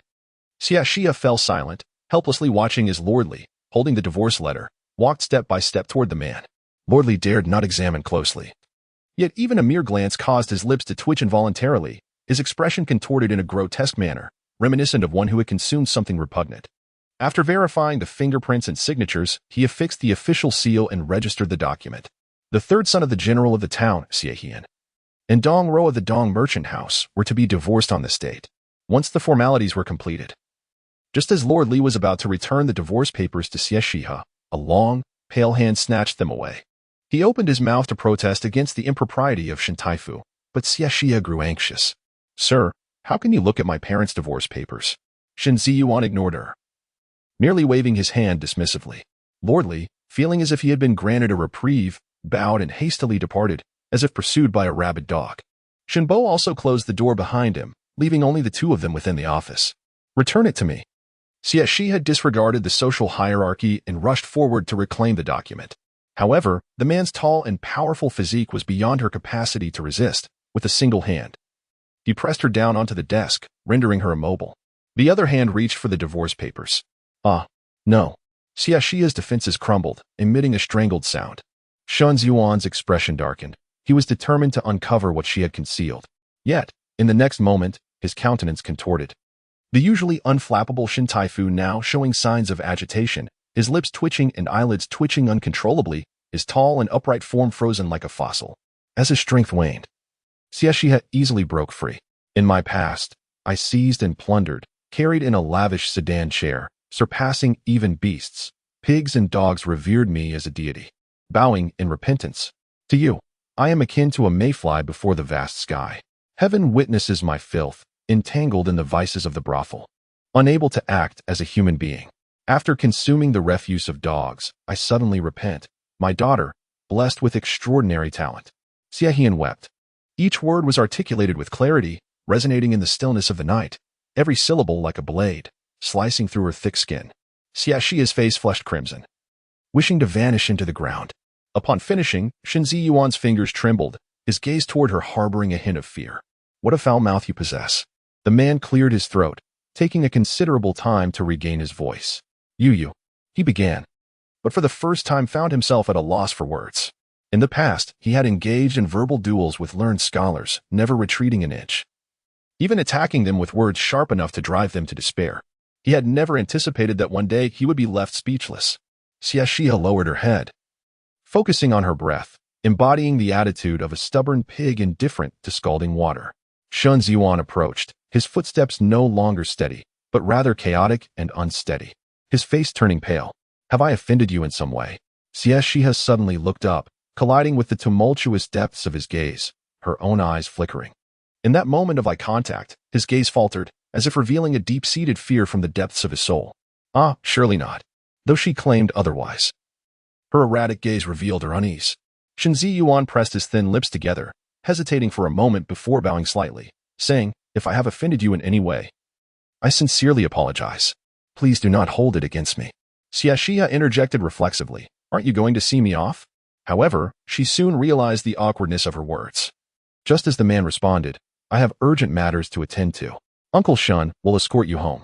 With that, he stepped briskly towards the courthouse. Thus, Xie Xihe was dazedly escorted back to the Xie residence, only regaining her composure upon seeing Madame Dong. Oh no, she thought, I inadvertently scared off Father Shen. Madame Dong, with concern, grasped her daughter's arm, asking, Zhu, what troubles you? You look so pale. Has something happened? Xie Xihe forced a smile, replying, I am merely fatigued. Everything has been resolved. Mother, you are free now. She handed over the officially stamped divorce papers. Madame Dong hesitated for a long moment before resolutely accepting them, her fingers delicately pinching the corners, her disdain unmistakable. Chapter 92. Collaborating in misery. Xie Xihe and her lips twitched involuntarily. Must it be so? Her words were not particularly foul, merely an expression of truth, albeit with a hint of exaggeration. Her scoundrel of a father was no better than a beast. And given his reckless behavior, contracting a venereal disease was to be expected. As for his character, it was only natural for pigs and dogs to revere him. The more she pondered, the guiltier she felt. Clearing her throat, Xie Xihe said, Mother, I am somewhat fatigued. I shall return to rest. You should retire early as well, to prepare for your role as a bride. Madame Dong's face flushed, and she shot her a glare. Xie Xihe chuckled and retreated to her chamber. However, despite tossing and turning in bed, sleep eluded her, with the image of Shen Ziyuan's wary and fearful gaze haunting her thoughts. Ah, Shen father, must you be so timid? After struggling until dawn broke, she finally succumbed to slumber, and with Madame Dong's prior notification, no one disturbed her, allowing her to sleep soundly until the afternoon. When Xie Xihe finally sat up, rejuvenated, she beheld the sun's fading glow, the vibrant hues of sunset spreading like resplendent silk. Oh, how could one sleep at night? Xie Xihe flopped back down, cocooning herself in her bedding like a lifeless corpse. Yet before long, she sat up again, her stomach growling audibly. Wanha, Wanha. Wanha entered, crumbs of sunflower seeds clinging to her lips. Miss, you have finally awakened. You have slept the entire day. I feared you might have passed away and checked your breathing periodically. Xie Xihe glared at her with lifeless eyes, causing Wanha's voice to dwindle until she ultimately fled. You must be famished after a day without food. I shall fetch your dinner. Xie Xihe could not be bothered to respond, stretching languidly as she rose from her bed, allowing the maids outside to file in and assist her with dressing and washing. As she sat at the table to dine, Madame Dong joined her. Mother, shall we share a meal? No, I have already dined. At this, Xie Xihe did not press further, devouring her food voraciously until she could eat no more, at which point she languidly nestled against Madame Dong's embrace, requesting a gentle rub on her stomach. Mother, has father caused any trouble? Madame Dong shook her head. Your father cannot even rise from bed. Even if he wished to stir up chaos, he lacks the means. Moreover, your uncle has sent someone to keep watch over him, so he dares not act out. Xie Xihe smiled softly. Indeed, miscreants are often met with their own kind. Madame Dong lightly tapped her forehead, admonishing gently, be cautious with your words. Xie Xihe shrugged and hesitated before asking, Mother, have you discussed your intentions to divorce and remarry with grandfather? Madame Dong's posture stiffened suddenly, and after a long pause, she exhaled a heavy sigh, her expression indescribably complex. Not yet. Xie Xihe blinked. Grandfather has always been open-minded. He would not voice any objections. Madame Dong shook her head, her gaze distant, and spoke slowly. Though your grandfather is a merchant, he is quite lenient and caring towards his children. He vehemently opposed my marriage into the general's household back in the day. Are you concerned about grandmother? Your grandmother hails from a scholarly family and places great importance on propriety. She does not concern herself with the status or power of my future spouse, rather. She is fixated on the reputation and dignity of her daughter. However, you are divorced and not at fault for being dismissed. Your reputation will remain unscathed. Moreover, if you do not leave now, you will find yourself in a perilous situation. Whether it is a divorce or separation, it matters little to her. Additionally, scholars are proud and hold their reputation in higher regard than life itself. Xie Xihe fell silent for a moment. This is not pride, it is stubbornness. Dong did not refute nor agree. She merely caressed her daughter's soft hair and gently remarked, life is fleeting, as long as you do not harm others. A touch of selfishness is permissible. Xie Xihe beamed with joy, burying her head in her mother's bosom, causing Dong's cheeks to flush with embarrassment. Mother, you've grown larger. Ahem. Yours is not small either. Oh, who would complain about size? A man must possess ample resources. I shall prepare more medicine for you. Apply it generously. You are the best, mother. Prepare a little extra for me to give to Xiaoya and Wanlan, so they won't feel envious. Very well. Dong retrieved an array of medicinal herbs and spices from the compartment, meticulously combining them. It appeared simple, yet was intricate, with each ingredient measured precisely in grams. Some required cooking while others needed to be chopped finely. Xie Xihe soon lost her patience, sitting beside her, cracking seeds and perusing a storybook, laughing heartily. Half an hour later, Xie Xihe emerged with the ointment in hand, having already sent word to her friends, who would meet her directly at Qifeng Tower. Upon arrival, the waiter greeted her. "Mistress, the princess and Miss Zhou have already arrived." "Very well, serve them their favorite dishes and put their bill on my account. I shall settle it later at the Wang and Shangshu residences." Cough. They said they have already dined and did not order anything, even bringing their own tea. What is this nonsense? Xie Xihe fumed, storming up to the top floor, disregarding the waiter who had opened his mouth to speak. They are not in the same private room. Surely they won't encounter one another. The waiter consoled himself and proceeded to attend to other guests. Bang! The compartment door was kicked open, startling the two inside nearly to their feet. "What are you doing? You scared me. Who provoked you? Arriving and throwing such a tantrum?" The two women immediately retaliated. Xie Xihe refused to back down, pointing at their noses and scolding. "I was thinking of you both and specially asked the esteemed gynecologist to prepare a precious ointment for breast enhancement. Yet you can't even spare a coin for tea. Are we not good sisters anymore?" The two women, berated yet with gleaming eyes, had long envied their friend's figure. Li Wanlan was the first to demand. "Where is it? Where is it? Hurry up and give it to me," Xie Xihe implored with clasped hands, ever since the banquet incident. "Although my father did not break my legs, I have been deprived of all my monthly allowance, and Wanlan is in a similar plight. We are both utterly broke. My dear Zhu, you must give it to us first, and when we have money in the future, we will surely repay you generously." Xie Xihe's expression softened slightly as she tossed the ointment onto the table. With a resounding clang, the two individuals were struck with a pang of concern, fearing that something might be damaged. Be gentle, be gentle. Wanlan, yours is larger than mine, so use it sparingly." "Nonsense, you're not in a hurry to get married. So don't compete with me this time." Xie Xihe observed their lamentable demeanor with disdain, pursing her lips in disapproval, then reclining on the chaise longue with her legs crossed, embodying a demeanor that suggested, "I am in a good mood today, so I shall overlook your antics." After a fair division, the two were contentedly cradling their medicated plasters. "Zhu, have your parents truly divorced?" Xie Xihe inquired, momentarily taken aback. "How did you know?" Li Wanlan rolled her eyes, explaining that the news of the divorce had been disseminated by the Xie family early that morning, rendering it common knowledge throughout the capital. Xie Xihe, with a countenance full of scorn, remarked, "They claim it's due to a breakdown in marital affection. Yet who is unaware that the Xie family is eager to align themselves with the esteemed Princess Huiyan, thus casting aside your mother?" Chapter 93. Have you hung up? Li Wanlan remarked, "Though it may be said, the Xie family intends to acknowledge your mother as a sworn sister, granting her a splendid marriage. In doing so, no one would dare to criticize the Xie family for their ingratitude. Rather, they would praise their benevolence." Xie Xihe waved her hand dismissively. "What does it matter if they have a good reputation? Death is still death." Li Wanlan and Xie Xihe exchanged glances. "What do you mean by that?" Xie Xihe, unable to elaborate, could only speak vaguely. "I mean, my mother and I are obstructing their path. If we do not yield, we shall meet our demise." Upon hearing this, the two women nodded in agreement. Li Wanlan sighed. "Alas, with my mother in such a state, it seems unlikely she will marry into a prominent family." Xie Xihe clenched her fists in indignation, defending her friend. "The Xie family is too ruthless. They would forsake a gentle and cultured beauty like your mother to marry a fierce tigress. Yet, despite Princess Huiyan's domineering nature, she is deeply devoted to your father. Your father must be exceedingly fortunate." Xie Xihe scoffed. "Fortunate? It is Princess Huiyan who is truly fortunate." Li Wanlan's expression became conflicted. After a moment's consideration, she resolved to speak. "Zhu, my maternal uncle lost his wife at a young age, and, though he is nearly 50 and only a fifth-rank official, he possesses remarkable character, being both refined and gentle. He has only one son and one daughter left by his late wife, along with a serving concubine." Xie Xihe's eyes widened in surprise, and she stealthily tugged at Li Wanlan's sleeve, signaling her to stop. Yet, Li Wanlan stubbornly shook her head and continued, "Zhu, I am aware that my uncle is worlds apart from your father, but given our current circumstances, we must be pragmatic.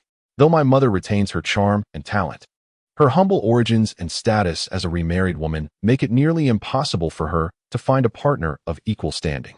Since the Xie family has declared their intention to marry her off, they will surely follow through. Rather than allowing her to marry blindly, why not wed her to someone familiar?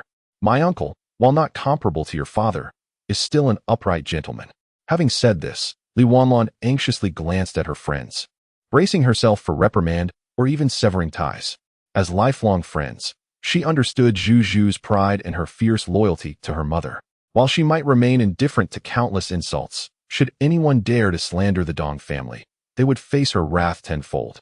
Xie Xihe traced the rim of her teacup, her expression shrouded in shadows. Zhou Xiaoya and Li Wanlan were filled with trepidation, hardly daring to breathe, their fingers digging into their palms, yet feeling no pain. After a long silence, Xie Xihe finally spoke. Wanlan, if your uncle agrees, I suspect your aunt has also played a significant role. I thank you. This tone left both women momentarily speechless. Li Wanlan grew increasingly anxious, gripping Xie Xihe's hand tightly before pulling her into a fierce embrace. Zhu Zhu, please do not be angry. You may hit or scold me, but please do not speak to me in that tone. It terrifies me. Zhou Xiaoya's eyes were red-rimmed as she held both of them tightly, fearing they might break free. Zhu Zhu, just pretend Wanlan never said any of this. Be magnanimous and do not sever our friendship. The two women wept uncontrollably, their sorrow palpable. Xie Xihe and her face flushed crimson struggled to breathe as the two tightened their grip, rendering her speechless. With all her strength, she pushed and shoved. But the two women, increasingly gripped by fear, held on tighter, terrified that if she broke free, their friendship would be irrevocably severed. Zhu Zhu, it's all my fault. You've treated me like a mere trifle. I promise, I will no longer speak out of turn. One of them pleaded. Indeed. Auntie is as beautiful as a celestial being, gifted beyond measure. How could your uncle possibly deserve her? Apologize sincerely this time, and do not speak out of turn again. The response to their pleas was a series of frantic slaps, which gradually weakened until her hands fell limply in midair. How could I, a person of such wisdom, meet my end at the hands of two fools? After a prolonged silence, the two finally sensed something amiss and hastily released their grip.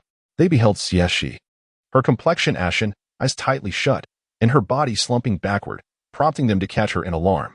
Zhu Zhu, Zhu Zhu, they exclaimed, shaking her vigorously, desperately trying to revive her from the brink of unconsciousness.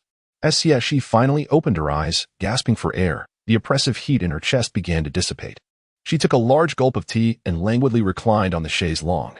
Realizing the gravity of their folly, the two women stood awkwardly, their necks drawn in like quails, expressions a blend of embarrassment and remorse. They had nearly suffocated Zhu Zhu. After a moment, Xie Xihe regained her composure and glared at them with gritted teeth. What enmity do you hold against me? Have I stolen your husbands or desecrated your ancestors' graves to warrant such ruthlessness? Li Wanlan forced a contrite smile. I was merely worried you would leave me and sever our friendship. Her voice trailed off, shame washing over her as tears welled in her eyes. It's all my fault. Do with me as you will, just please don't end our friendship. Zhou Xiaoya interjected. Please, we are sisters of different fathers. We cannot be without one another. Xie Xihe shot Zhou Xiaoya an exasperated glare. And you dare plead for others? You were the most forceful just now. Zhou Xiaoya sheepishly touched her nose, silenced by the reproach. Li Wanlan clung to Xie Xihe's leg, tears brimming, her eyes reddened by fear. Zhu Zhu, I was wrong. I will never introduce anyone to Annie again. My uncle is unworthy of her. I merely meddled in matters of the heart. Please do not be angry. Xie Xihe delivered a sharp retort. When have I said you were at fault? When have I ever threatened to sever ties? Li Wanlan blinked, momentarily dazed. My uncle is old, holds a minor position, and has legitimate children. How could you ever hold him in esteem? Xie Xihe ground her molars. I may not hold him in esteem, but I am not angry. Although Li Wanlan did not fully grasp her words, it did not diminish her joy as her eyes sparkled with anticipation. So, you mean to say, you will not end our friendship? Xie Xihe, enraged, retorted, end our friendship? Never. I have invested so much in nurturing our bond. Severing it now would render my efforts utterly futile. Zhou Xiaoya wiped her face and cheerfully exclaimed, Indeed. Repaying debts is a fundamental principle. Nothing can separate us. Li Wanlan leapt forward, pinning Xie Xihe beneath her, showering her face with affectionate kisses. Ah, get off me. I'm being squished. Don't worry, I'll give you a massage and you'll grow up. Exactly. Plus, there's breast enhancement ointment. What is there to fear? The trio frolicked and played, exchanging touches and kisses, their garments becoming disheveled, revealing vibrant, playful undergarments beneath their thin shirts. Zhu Zhu, you are so bold. Get lost. At the doorway, the Duke of Jinbei, who was about to knock, awkwardly withdrew his hand, whistling and glancing around, yet daring not to meet the piercing gaze of the strikingly handsome man beside him, whose expression was as dark as ink. Chapter 94.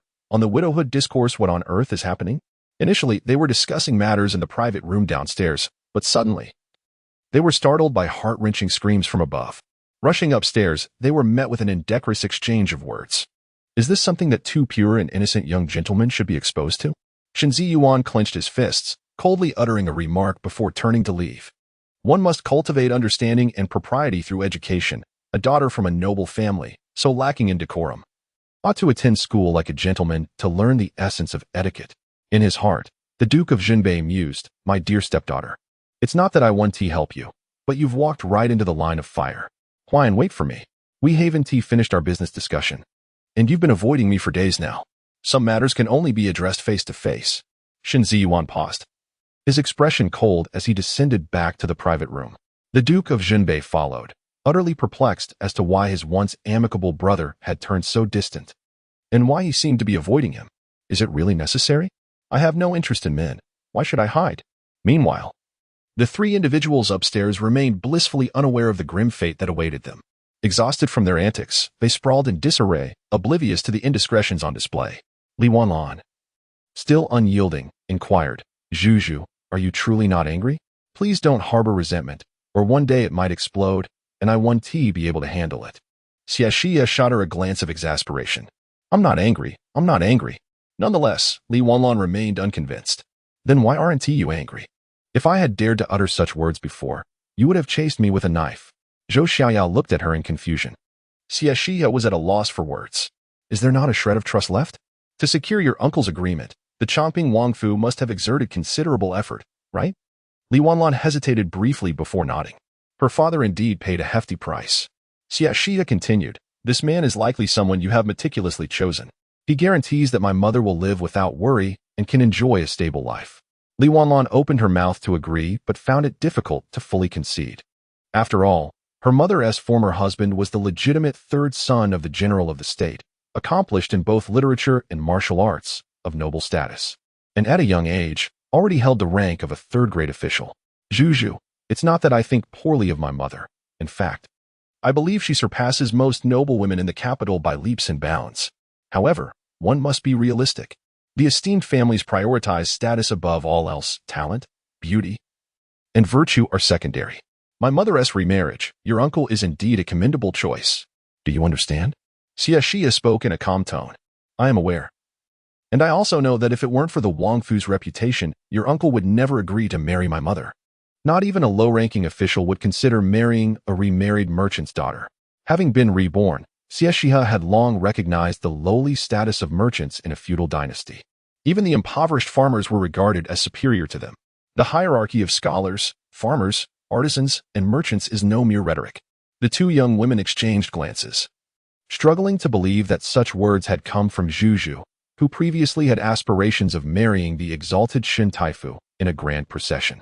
However, they were unaware that Xie Xihe, despite believing that a mother is the best in the world, possessed the wisdom of self-awareness. She allowed Master Shun to take her as a wife, exchanging it for the benefit of the world's grain. With such leverage, one could not only marry a mother but even persuade an emperor to wed a beggar as a queen without refusal.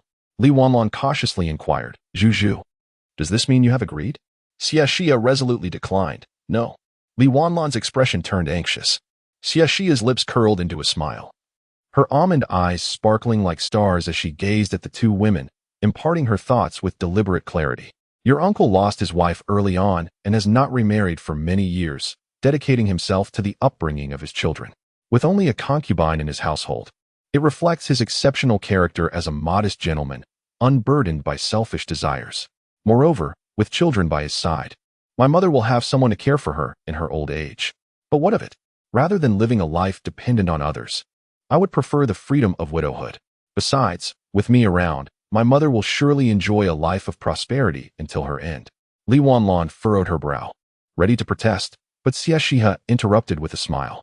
I know you wish to argue that marriage and childbirth are a woman's ultimate destiny, that companionship and children lead to a fulfilling life. Yet, I beg to differ.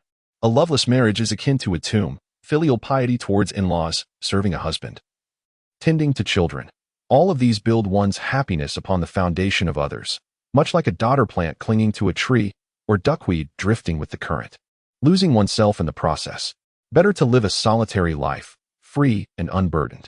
Her words left the two women speechless, their perspectives broadened.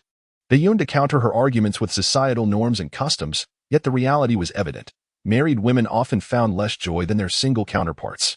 Li Wanlan swallowed hard and asked, "So, does this mean you will not marry?" Xie Xihe pondered, realizing that if she were to relay this conversation at home, her father might react violently, causing her complexion to pale. Zhu, the world is ignorant and conservative, but this is the rule of survival. If you refuse to marry, you will be scorned by all. Xie Xihe replied nonchalantly, "What's the problem with becoming a widow on the wedding night?" A fit of coughing erupted, nearly choking the two as they stared at her in disbelief, as if encountering an anomaly. Yet, after a moment, they began to whisper and discuss the feasibility of her proposition. It is said that like attracts like, and those who can befriend Xie Xihe are certainly not ordinary souls. Even if they do not possess her extraordinary views, they are far from benign. Zhu, your idea is intriguing, but its execution is fraught with challenges. Our status is not low. Our parents would never allow us to marry beneath ourselves. If we were to marry high, it would not be so easy to plot against our husbands. Indeed, and without cause, how could one simply kill? The two women continued their animated discussion. Xie Xihe stroked her chin thoughtfully, her small hand gesturing dismissively. I am enemies with Zhou Wanqian. To kill him would be considered a service to the people. If, after marriage, your husband treats you well, then endure the circumstances. If he does not, finding a way to leave a legacy for your children may be a commendable choice. Or perhaps pursuing a carefree life apart. Ultimately, one must adapt to the situation. Above all, do not rigidly adhere to the virtues of a wife, sacrificing your well-being for the sake of appearances. The two women exchanged glances, nodding in agreement, and expressed their gratitude with clasped hands. One's words can indeed be more enlightening than years of study. Xie Xihe shot them an exasperated glance, clearly unimpressed. What nonsense about studying. You barely apply yourselves. Li Wanlan retorted, rolling up her sleeves and raising her voice. Wasn't it you who insisted we climb trees and catch fish during our studies? If it weren't for you, we wouldn't have driven away so many tutors. Xie Xihe sheepishly rubbed her nose and waved her hand dismissively. Enough. You speak as if you were the epitome of diligence. You copied Zhu's answers during every monthly exam. Li Wanlan felt a flush of embarrassment. The three women exchanged awkward looks, their cheeks reddening. Realizing that the capital's gossip regarding their arrogance and ignorance was not entirely unfounded. Chapter 95. A return to the brothel. Xie Xihe was the first to break the silence. Today is a delightful day. Where shall we indulge ourselves? Upon hearing those familiar words, Xie Xihe and Meng were abruptly reminded of the time when Shen Taifu caught them in a compromising situation, with the instigator, Xie Xihe, unhesitatingly selling them out. It was already evening. Where else could they possibly go but the brothel? Let us all return home to our respective mothers. Li Wanlan raised her hand, stating, I told mother that I would be staying overnight at the Xie residence, and she consented, saying it was inconvenient for her to come over. She advised me to properly enlighten my aunt. Xie Xihe chuckled. Me too. Xie Xihe's eyelids twitched as she raised an eyebrow at the two, imparting a significant remark. What is this? Have you two already prepared for a night out? The two exchanged glances, their eyes sparkling with excitement, as they rubbed their hands together and licked their dry lips, fully entranced by the thrill of the moment.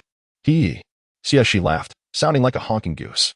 To think we are half-sisters, yet I informed my mother before leaving that I would be staying at your place. Such harmony, sisters. The trio clasped their hands in solidarity, the room resonating with their mischievous laughter. Subsequently, the three stealthy figures, having learned from past experiences, disguised themselves and instructed the waiter to procure a common carriage. Heading straight for Minghua Tower. On the second floor of Qingfeng Tower, Shen Ziyuan stared expressionlessly in the direction of the departing carriage, his teacup creaking under his grip, an aura of chilling fury radiating from him. The Duke of Jinbei rubbed his goosebumps. They have all returned home. Surely your anger must have subsided by now. Shen Ziyuan's voice was cold as ice, as if he were ready to exact vengeance. Find an excuse to raise Minghua Tower to the ground. The Duke of Jinbei was taken aback. Although the City Defense Bureau was under his jurisdiction, what grievance did Minghua Tower hold against him? Why would he demolish a brothel without cause? Shen Ziyuan turned, his dark, profound eyes burning with an intense fire, his gaze sharp as blades, his jaw clenched tightly, as if he were ready to devour someone. Is it necessary to disguise oneself to return home? Is that the direction of home?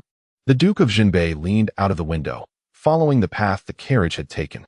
In the darkness, Two brothels stood illuminated, like guiding candles amidst the night. His lips twitched. I just dealt with them last time. They shouldn't dare to act up again.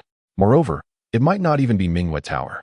There are many beauties at Wuyo Pavilion as well. Perhaps they simply went out for drinks and conversation.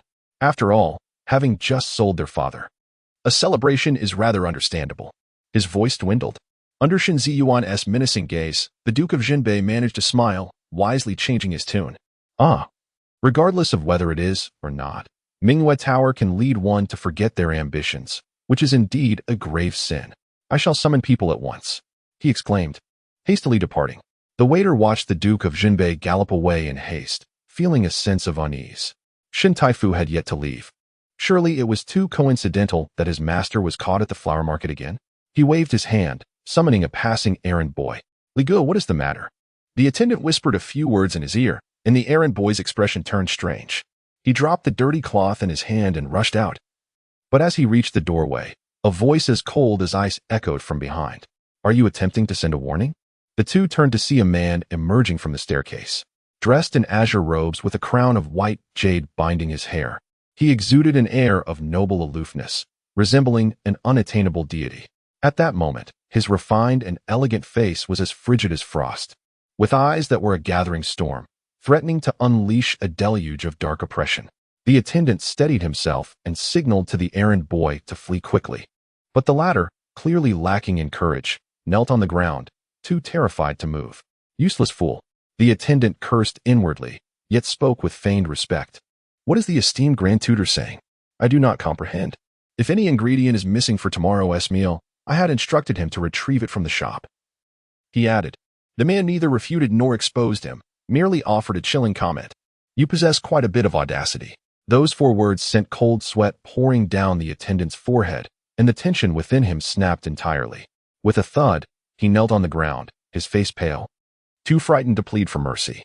The errand boy stole a glance, disdainfully pouting. You're not in a better position either. Shen Ziyuan stepped down. Sitting on a bench in the hall, his fingertips lightly tapping the table, unhurried yet resonating like a hammer against the heart. Shortly after, the sound of clashing armor grew closer, accompanied by the whinny of horses. Only then did Shen Ziyuan rise to exit.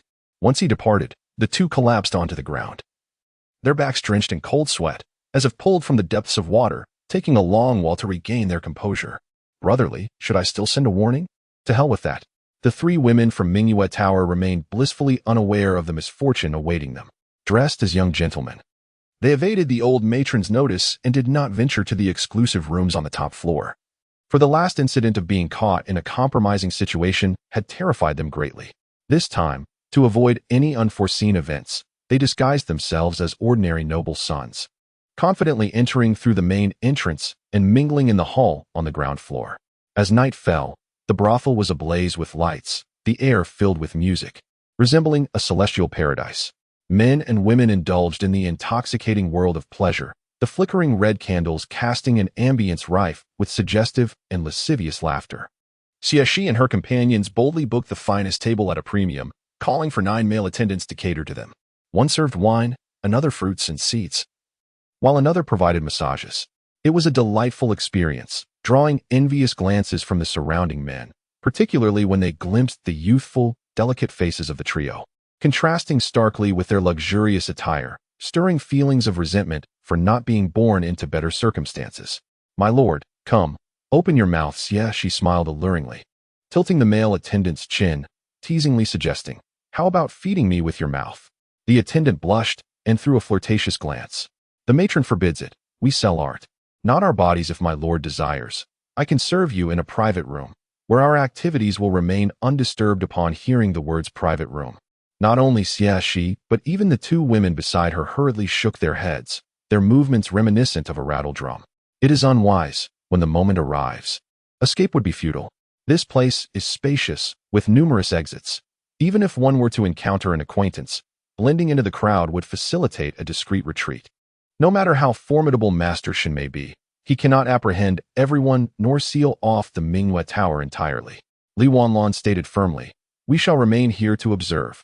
Zhou Xiaoye nodded vigorously, exclaiming, we revel in the bustle. Xie Xihe waved his hand grandly, affirming, indeed, we shall watch from the hall. The male attendants exchanged puzzled glances. Although the private rooms were more expensive, it was evident that these three young gentlemen were not lacking in wealth. Nevertheless, the wishes of the guests must be honored. Young master, come, taste this sweet watermelon. Young master, allow me to massage your legs. After such a long journey, you must be weary. Young master, my waist itches terribly.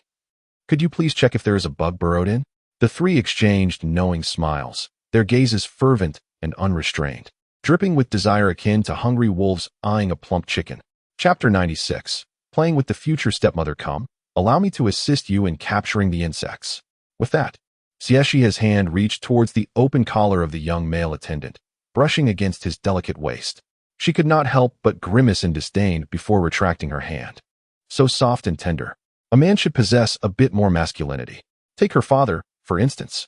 He was handsome and well-built, even though he was a fragile scholar. His strength was palpable, and one could sense his virility without even touching him. Perhaps one day, the madam could diversify the selection of men here. Not all patrons might favor the soft and delicate types, just as her father did not. Xie Xihe's lack of interest did not imply that her two companions shared her sentiments. They were naive and inexperienced, having only recently encountered such exquisite beings. While the last time had been a remarkable experience, it was merely a visual delight, but this time, the opportunity to engage was within reach. Yet, being a young lady from a prestigious family, she had been taught the virtues of propriety and decorum, thus finding it difficult to let loose. After a mere touch, her cheeks flushed crimson, and she could scarcely bear to look, only daring to exchange a few teasing remarks with the courtesan on the platform. Undress. I shall offer you 100 taels of silver. Oh, how beautiful young Master Qingyang is. I wonder how many abs he possesses. Smile for me, my lovely. The newly favored courtesan on the platform sang and danced, and it was the trio who tossed the most silver coins, their cheers resonating loudly, drawing the attention of many onlookers. On the third-floor railing stood a stunningly elegant woman, her wine glass swaying in hand, her cheeks flushed and gaze dreamy, flanked by two youthful male attendants kneeling beside her. What do these naive children know of the adult world, wandering into such a place? She mused, commanding the male attendants. Bring those three to me. Upon receiving the message, the trio turned pale with fright. What bad luck! To be caught red-handed upon arrival. They silently prayed that the person summoning them would be someone familiar, perhaps an elder or a classmate, but certainly not the esteemed Master Shen. Trembling, they glanced upward only to see Princess Huiyan raising her glass in their direction. Their hearts, once heavy with dread, now soared with relief. A confidant, Xie Xihe chuckled, leading her companions in a spirited dash toward the third floor. Upon entering the private room, they found a scattering of male attendants, each more handsome than the last. Far removed from the softness of the former ones, these had a more robust demeanor, evidently more suited to the preferences of women. Your Highness. The three greeted with a bow. The attendants, trained in decorum, were taken aback to find that the three young masters were, in fact, ladies. Yet they maintained their composure and decorum. Please, take a seat.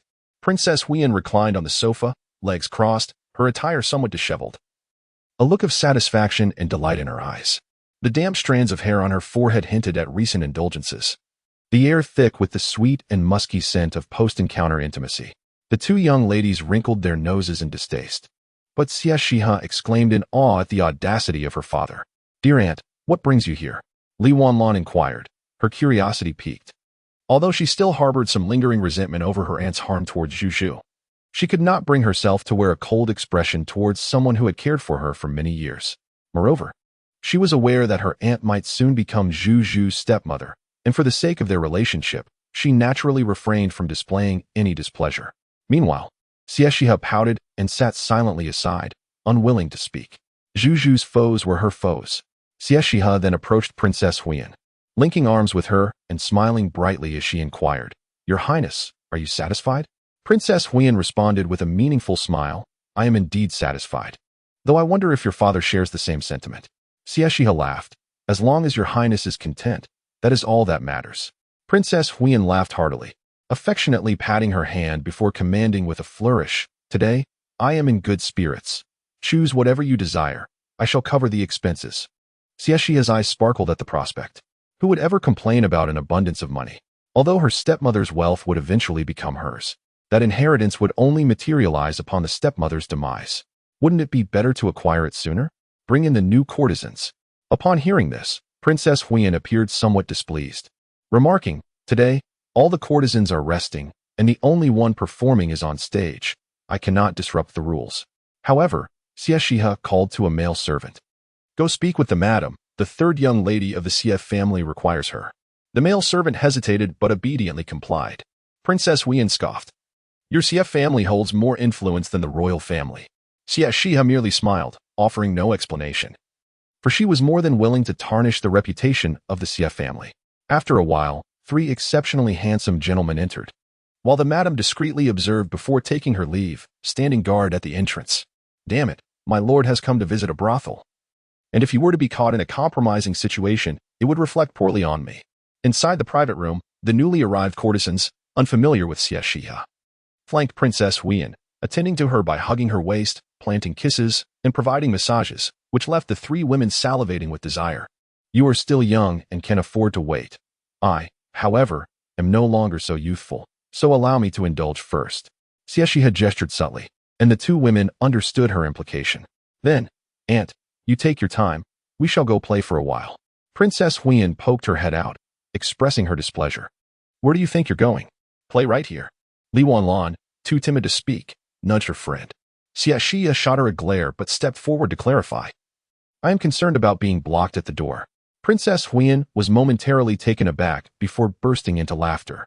"What nonsense! Who in the world would dare block my door?" Shen Taifu. Princess Huiyan rubbed her ears in disbelief. "Who did you just mention?" "Adhering to the principle that it is better to die early and be reborn," Xie Xihe candidly replied. "Last time we came to play, we were obstructed at the door by Shen Taifu, the Marquis of Jinbei." At her words, the room fell silent. The sound of a pin dropping echoed distinctly. Princess Huiyan cleared her throat. "Ahem, you all go play. Charge it to my account. The Marquis of Jinbei is manageable. But my junior disciple, oh, never mind, let's not speak of it. It brings bad luck." 3 individuals exchanged courteous bows before hastily retreating to their previous positions, resuming their indulgent revelry. Perhaps provoked by the presence of Princess Huiyan, their behavior grew increasingly unrestrained. Bottles of wine were consumed in rapid succession, their eyes